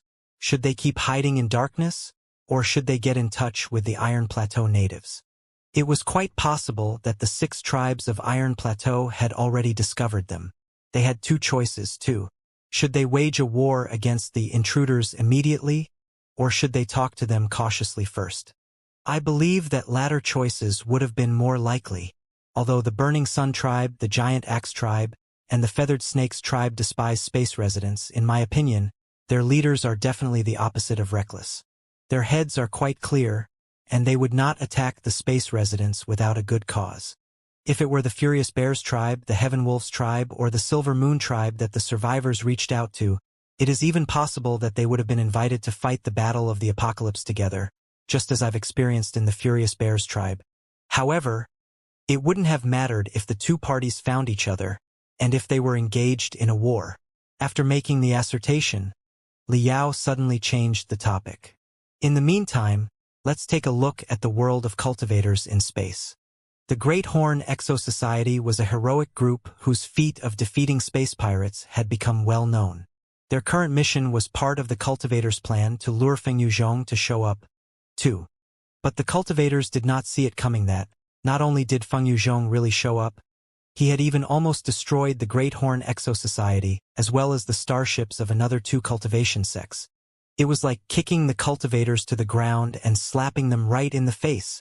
To preserve their face, and to honor their brotherhood, The cultivators would have had no choice but to break into Iron Plateau to rescue the survivors when they learned that so many people had been forced to land on the planet. Otherwise, people would stop trusting each other. Cultivator would become an absolutely worthless word. Xianxia nodded. Indeed, according to what you've said, people of the Great Horn Exo-Society are out-and-out heroes. The forces of the Flying Star Sector cannot turn a blind eye to them, at least not ostensibly. That is especially so now that the space pirates are on the rise and all the cultivators are panicking. The heroes who had become symbols for the resistance against space pirates could not be ignored. They would have to be rescued no matter what the cost was. Liao said gloomily, I thought that the purpose of the Temple of Immortals was to exterminate the Great Horn Exo-Society. But now that I think of it, I'm afraid their true purpose was to create a certain scenario in which a large batch of battle-type cultivators were forced to land on Iron Plateau. Therefore, the battle had to be fought in the periphery of the Iron Plateau space zone and nowhere else. However, it wouldn't have been an easy task even if the cultivators wanted to save their fellows. The starships sailing in space are different from the crystal warships designed to fight within the atmosphere. Besides, Iron Plateau's harshness is well known. They could not be too prudent when they were making their preparations. Therefore, when the cultivators discovered that the survivors of the battle had escaped to Iron Plateau, it was not likely that they would breach through the planetary ring and land on the planet to rescue them immediately, which would have been a suicidal endeavor. They would make thorough plans and select some smaller crystal warships that were suitable for battles and rescue missions within the atmosphere. They would also adjust their crystal suits and form a large rescue team that was familiar with battles on the ground and the rescue work. They would only act when everything was set. All things considered, it would have taken them at least 2 months. Alright, this is about everything that would have happened in this circle. Let's take a look at the other side. Liao drew another circle beside the previous one and continued. This circle represents Iron Plateau. Things happening here are much simpler and require no deduction, because they are facts that are still going on. In the meeting of 6 tribes, the chief of one of the tribes is killed. Before his death, he unveiled a big secret that the chief of another tribe is a space resident. This particular chief from space has been trying hard to convince everyone to get in touch with the space residents. Moreover, the chief talked to, if not embraced, hundreds of fully armed, battle-type cultivators not long ago. Now, what have we got here? We've got tens of thousands of infuriated, rampant chi trainers who hate the space residents' guts. What do you think would happen when they learn that hundreds of fully armed, battle-type cultivators were living in the desert? Xianxia's eyes suddenly shone, his face pale. Liao drew an arrow out of the circle on the right and one from the left silently. The 2 arrows collided heavily. He then drew a star that stood for explosion in the middle. My conclusion is that, misled by several activists, the tens of thousands of outraged chi trainers would march toward the cultivators and tear them to pieces. Not just the Burning Sun tribe, the Furious Bears tribe, to prove their innocence and that they had nothing to do with cultivators, would be even more active to eliminate them. Such a conclusion is not very implausible, is it? Alright, what would the rescue team of cultivators find when they finally reached Iron Plateau? The bones of the big heroes who had been torn to pieces, if there were any left. More than 100,000 warriors who were extremely vigilant and hostile were on Iron Plateau. What would they do when they found that the space residents were invading them on a large scale? Would there be communication or negotiation? There wouldn't. Since the moment they killed hundreds of big heroes in the eyes of the cultivators, reconciliation was no longer an option. The only outcome would be war. A war between space residents and the Iron Plateau natives. That is the most reasonable possibility that I deduced based on the information I knew. Please do enlighten me if you find any errors or mistakes. Liao finished his speech and looked at Xianxia, his hands on his legs. Xianxia stared at him weirdly and didn't open his mouth until a long while later. Are you a monster? How did you figure out such a delicate scheme? Liao crumbled the sharp stone into powder in his palm and sprayed it on the 2 circles, while he said casually, I'm not a detective. I merely let everything run the most natural course and see what would happen. Xiong Wuji rubbed his rough face hard and remarked, "There is a loophole in your deduction. What if the rescue team of cultivators were faster than you thought and came before my identity was exposed? There wouldn't be conflicts if so." Liao explained, "Don't you see? The one behind the curtain knew of your identity long ago. That was a bomb that they could detonate anytime they wanted. Also, the 6 tribes of Iron Plateau, at least the Burning Sun tribe, has been infiltrated. The spies had everything under their control. If needed, they could even have created some evidence to prove that you were associated with the hundreds of battle-type cultivators who fell onto Iron Plateau. The bottom line is, there were bound to be conflicts when the rescue team of cultivators arrived." Xiong Wuji asked, "Raising a war between the Iron Plateau natives and the space residents, what benefits can the Temple of Immortals get from such an endeavor?" Liao explained, "Before the Battle of the Apocalypse, although I knew that many Qi trainers were in the superlative height beyond the 14th level of the refinement stage, I did not think too much of it and believed that the cultivators' powerful fleet and techniques could destroy the Iron Plateau natives easily. But the battle against the Apocalypse changed my opinion. In regard to combat on the ground, the Iron Plateau natives would definitely make the most formidable opponents. Despite the powerful fleet of the space residents, Iron Plateau was still protected by a piece of defense magical equipment very close to the stellar level. They could not launch large-scale attacks from space. Let's say they bombarded Iron Plateau crazily from space, but Iron Plateau has the most profound underground life support system. Years ago, even the Apocalypse failed to demolish the planet completely. The space residents would never kill all of you simply by bombarding you from space. Therefore, when the war began, the space residents could only break into the atmosphere and start marching on the ground if they wanted to win the war. I believe that the space residents would definitely underestimate your combat ability. I doubt that they would see you as anything more than barbarians, before reality taught them a harsh lesson. If so, Iron Plateau would be a swamp of war that could mire and eliminate a huge number of soldiers in the world of cultivators. Wouldn't that be the greatest benefit for the immortal cultivators?" Thinking for a moment, Xiong Wuji replied, "What if the cultivators were smart enough to recognize the invincibility of the Iron Plateau natives on the ground after the few battles in the beginning and decided to cut their loss and retreat? We must note that the Iron Plateau natives do not have the ability to sail in the Sea of Stars. If the cultivators stopped attacking Iron Plateau, we would not be able to counterattack however angry we were." With a weird smile, Liao observed, "Indeed, you do not have the ability to cruise the cosmos. But other than cultivators, there is a third force that boasts such an ability." Xiong Wuji shuddered. "Space pirates." Liao nodded. "Yes, space pirates. Before, although space pirates are a major hazard, it has always been mobility and speed that they counted on most. They are a bunch of bandits after all. In regard to head-on battles, they are definitely no match for the regular soldiers in the world of cultivators.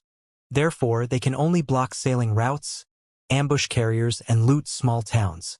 As for the larger star fortresses where the strong sects were stationed, they wouldn't dare to touch them for the world. But let's imagine such a situation. The space residents and the Iron Plateau natives were engaged in a total war and fought several battles hard on Iron Plateau, both parties suffering heavy losses.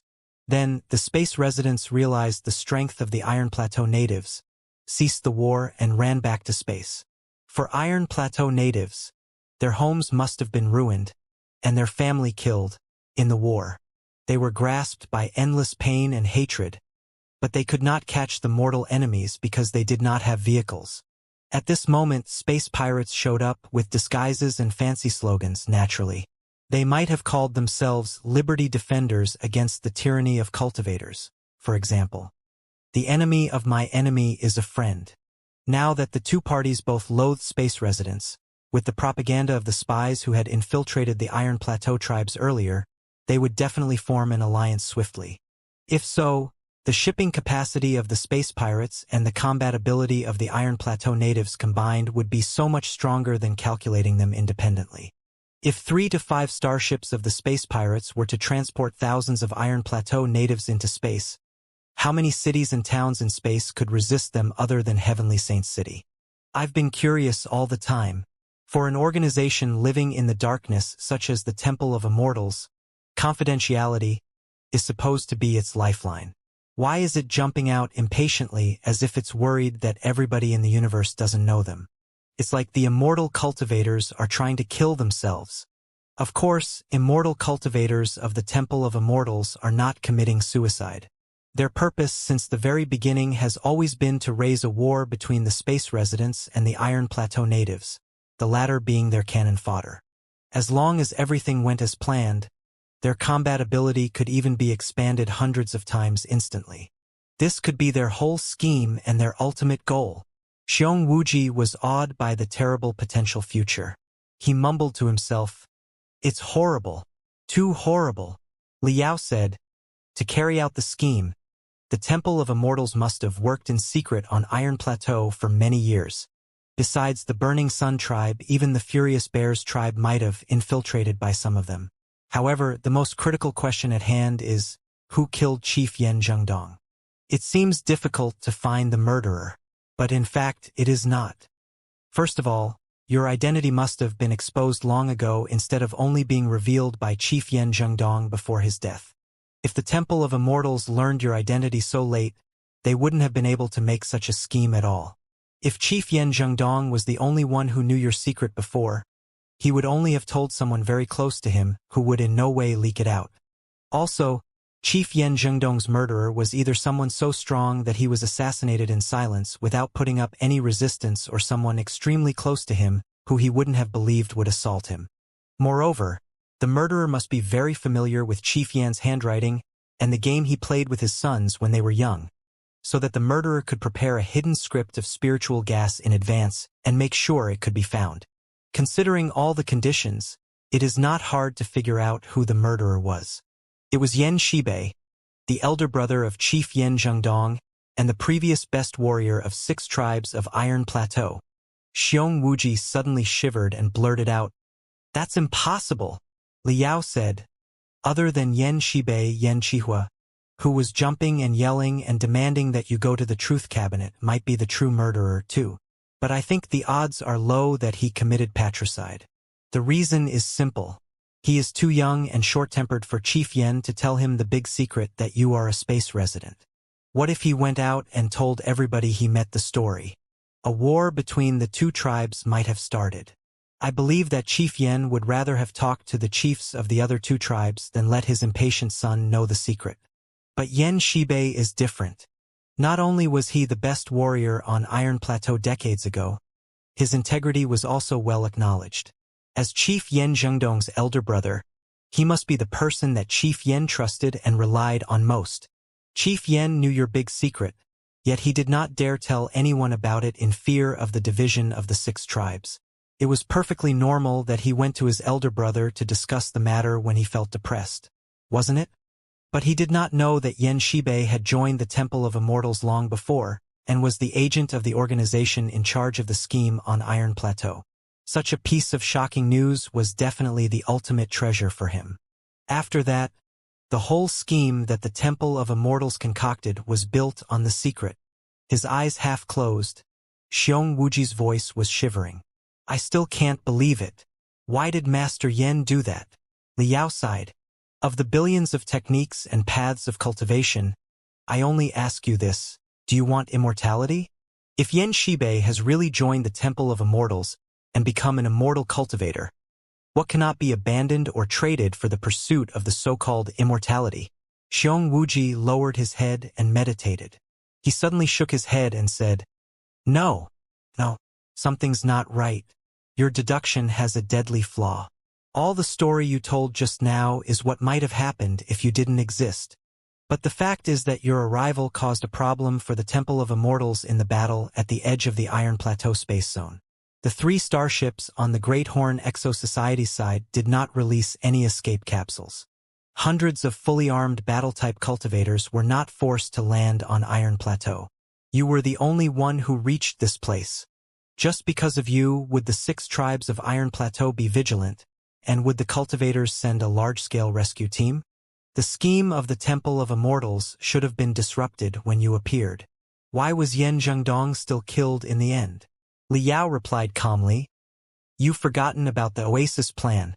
The Temple of Immortals has been planning in the darkness for too many years. How on earth could they put all the eggs in one basket? I think that the battle in the periphery of the Iron Plateau space zone was their plan A, and it's possible that the Oasis plan was their plan B.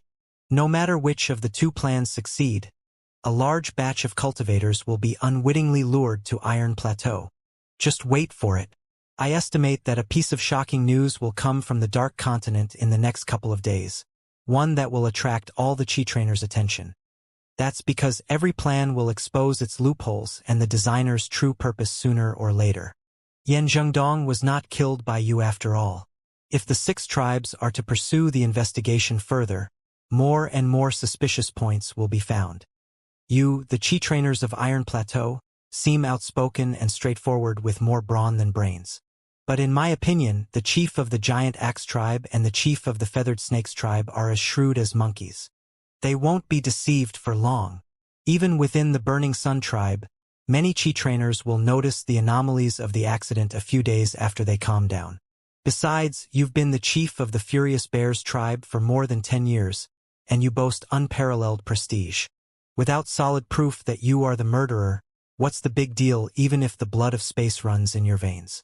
Besides, although you were born in space, you've grown up on Iron Plateau since you were a baby. Right now, people may still be eyeing you with bias because of the shock. But after a few days, I'm sure many of them will let go of the prejudice. By then, you will still have strong influence in your tribe even if you are no longer the chief. Your identity is like a time bomb. Once it is detonated, huge damage might be dealt. But when smoke clears, everything will be peaceful again. Therefore, I estimate that the Temple of Immortals will definitely seize their chance in the coming few days and release another piece of devastating news that will lead the situation to the point of no return. Hardly had Liao finished his speech when hasty footsteps could be heard outside the door. The heavy iron door was pulled open by chains. Wu Mayan and Sha Yulan staggered inside. When the door was closed, vague yelling and shouting echoed in from the pathway outside. Wu Mayan was already out of breath from running. He waved his arms as if he were flapping wings, while he shouted, "Father Xiong, not good!" According to the Burning Sun tribe, the expedition team sent by the Burning Sun tribe, the Feathered Snakes tribe, and the Giant Axe tribe found that some cultivators were attacking the Oasis tribe when they arrived. After they defeated the cultivators, they interrogated the captives and learned that cultivators were preparing to ambush the Oasis tribe and launch a large-scale invasion to Iron Plateau with the Oasis tribe as their base. Also, there is no telling where the story comes from, but word on the street is that the young man caught his breath for a moment and continued speaking, his eyes blinking. That Father Xiong is an agent that the space residents sent. You were proposing to get in touch with the space residents so that they could know more about us. The space pirates finished their preparations long ago. A few months ago, they made their move in the periphery of the Iron Plateau space zone. Now that your identity has been revealed and their plot failed, they are planning to attack by force instead. Right now, Furious Bears City is in mayhem. All the tribes are summoning their elite warriors, preparing to go to the Oasis tribe and check what is going on. Liao and Xiong Wuji looked at each other. They were not in the least surprised. Wu Mayan was about to cry. "Father Xiong, you are not an agent, are you? You are definitely not an agent, right?" Xiong Wuji was silent. With the light from a dim torch nearby, he suddenly noticed that Sha Yulan's right hand was bleeding. He frowned and rose up, trying to hold Sha Yulan's arm, while he asked, "Are you hurt?" Sha Yulan suddenly jerked back and avoided him. She bit her lips and said, "Xiong Wuji, regardless of whether you are a good man or a bad man, you have always been using me as your camouflage, haven't you?" Xiong Wuji was dazed. The flames in his eyes were frozen as if a cold wind had just blown by. He was silent for a long time before he took a long breath and replied, "Of course not." His eyes turned deep and dark, as his thoughts went back to long, long ago. He said in a low voice, 15 years ago, my foster father, Xiong Duchuan, told me the secret of my birth before his death and cast me in confusion and misery. I'd been listening to the stories of the ancestors of Iron Plateau resisting the apocalypse all my childhood. It would be too much if I said I hated the space rats who fled without fighting, but I did not think highly of them, either. As I gradually grew up, I considered the predecessors as my role models and trained myself crazily, hoping to become a real tough man of Iron Plateau. Finally, I distinguished myself in my tribe and became one of the top exerts in the younger generation. I was about to embark on the path that the predecessors had walked on. Never did I expect that fate would make such a terrible joke. I learned that I was a descendant of the rats in space. For 2 years, I was unable to free myself from the desperation. I lost my way in my training, too, and was almost mentally deranged many times. When I was at the lowest point of my life, you brought Xianxia to the Furious Bears tribe. Since I already knew that I was the offspring of space residents, I was naturally very curious about my compatriots from space. Therefore, I found you very attractive and wanted to know more about the space residents from you. While you stayed here, I heard many stories about the space residents, and I witnessed you treating the patients, who in my eyes were already dead, despite the cold eyes of other people and at the risk of humiliation or even abuse. I knew that it was absolutely none of your business, and that if the patients really died later, your outcome would have been more than awful. Because of you, I discovered that there was not much difference between the space residents and the Iron Plateau natives. Kindness, tenacity, sincerity, the characters that Iron Plateau natives were proud of could be found in space residents. 2. When Xianxia started training, I saw how he gritted his teeth and endured the pain that many young men of Iron Plateau found unbearable in order to prove the courage of space residents. I was greatly touched by his determination. If a space resident could become a chi trainer and even the best warrior of the 6 tribes of Iron Plateau, what was the essential disparity between a space resident and an Iron Plateau native? It was thanks to lessons I learned from the 2 of you that I finally realized who I was and what I should do. That's why I wanted to reach out to the space residents, eliminate the chasm between the 2 parties, and re-establish some form of communication. I, Xianxia, swear to the ancestors of Iron Plateau and the billions of stars in the space that my purpose is as simple as that. I have never done anything that harms the interest of Iron Plateau. Moreover, I have never regarded you as camouflage. I really am attracted to you. I love you. And I want to marry you and make you my only woman. Xianxia's shouting was almost battering the big iron door. It was the second time that Wu Mian had heard the proposal. He blushed in embarrassment and hid behind Liao. Sha Yulan finally burst into tears. She murmured, I believe you. I believe in you. Xianxia was overjoyed. You do. Sha Yulan smiled, tears in her eyes. Who else can a woman trust if she doesn't trust the one she loves? Xianxia laughed out aloud. Great, great. As long as the 2 of you are on my side, what's the big deal if everyone else considers me to be an unforgivable devil? A deeply buried plot is behind everything that has happened. The Oasis tribe should be the center of the plot. Xianxia, guard the door and make sure other people do not come close. There is something I need to discuss with your mom and Sand Scorpion. Wu Mian was much more well-behaved after all the abrupt changes today. He did not ask any questions and nodded before he pushed open the door and walked out.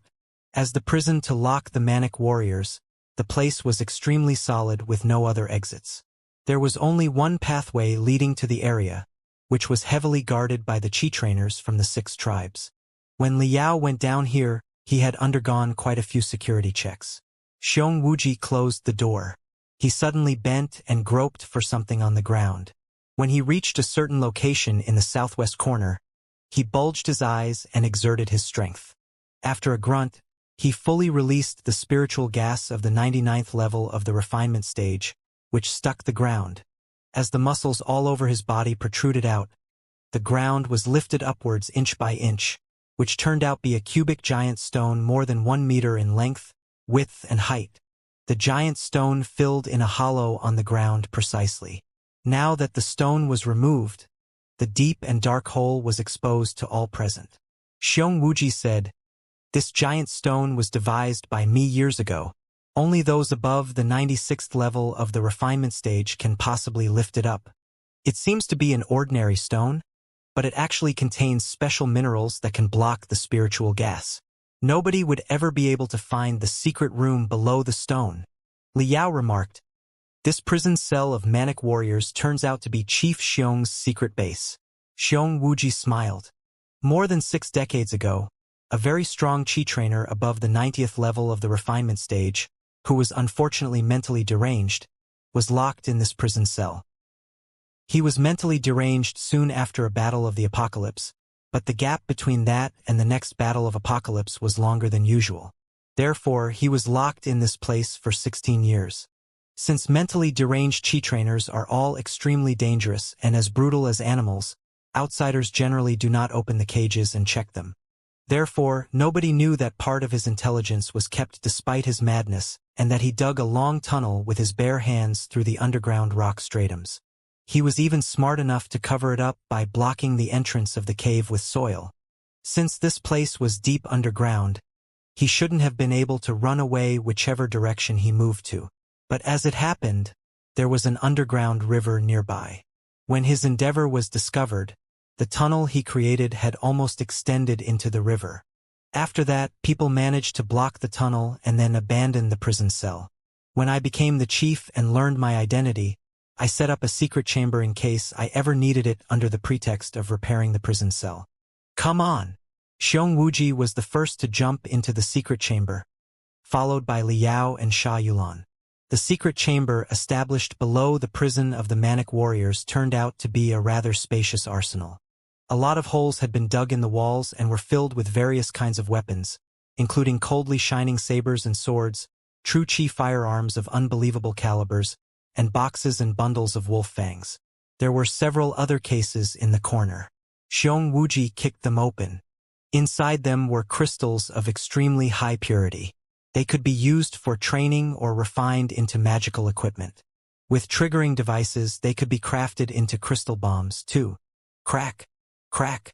Xiong Wuji checked the status of the weapons carefully, and the sounds of magical equipment components colliding were awfully chilling in the darkness. Liao knew that Xiong Wuji would be more or less prepared. However, he did not expect that the man had built such an arsenal underground and hidden so many deadly weapons that were almost enough to equip a special squad.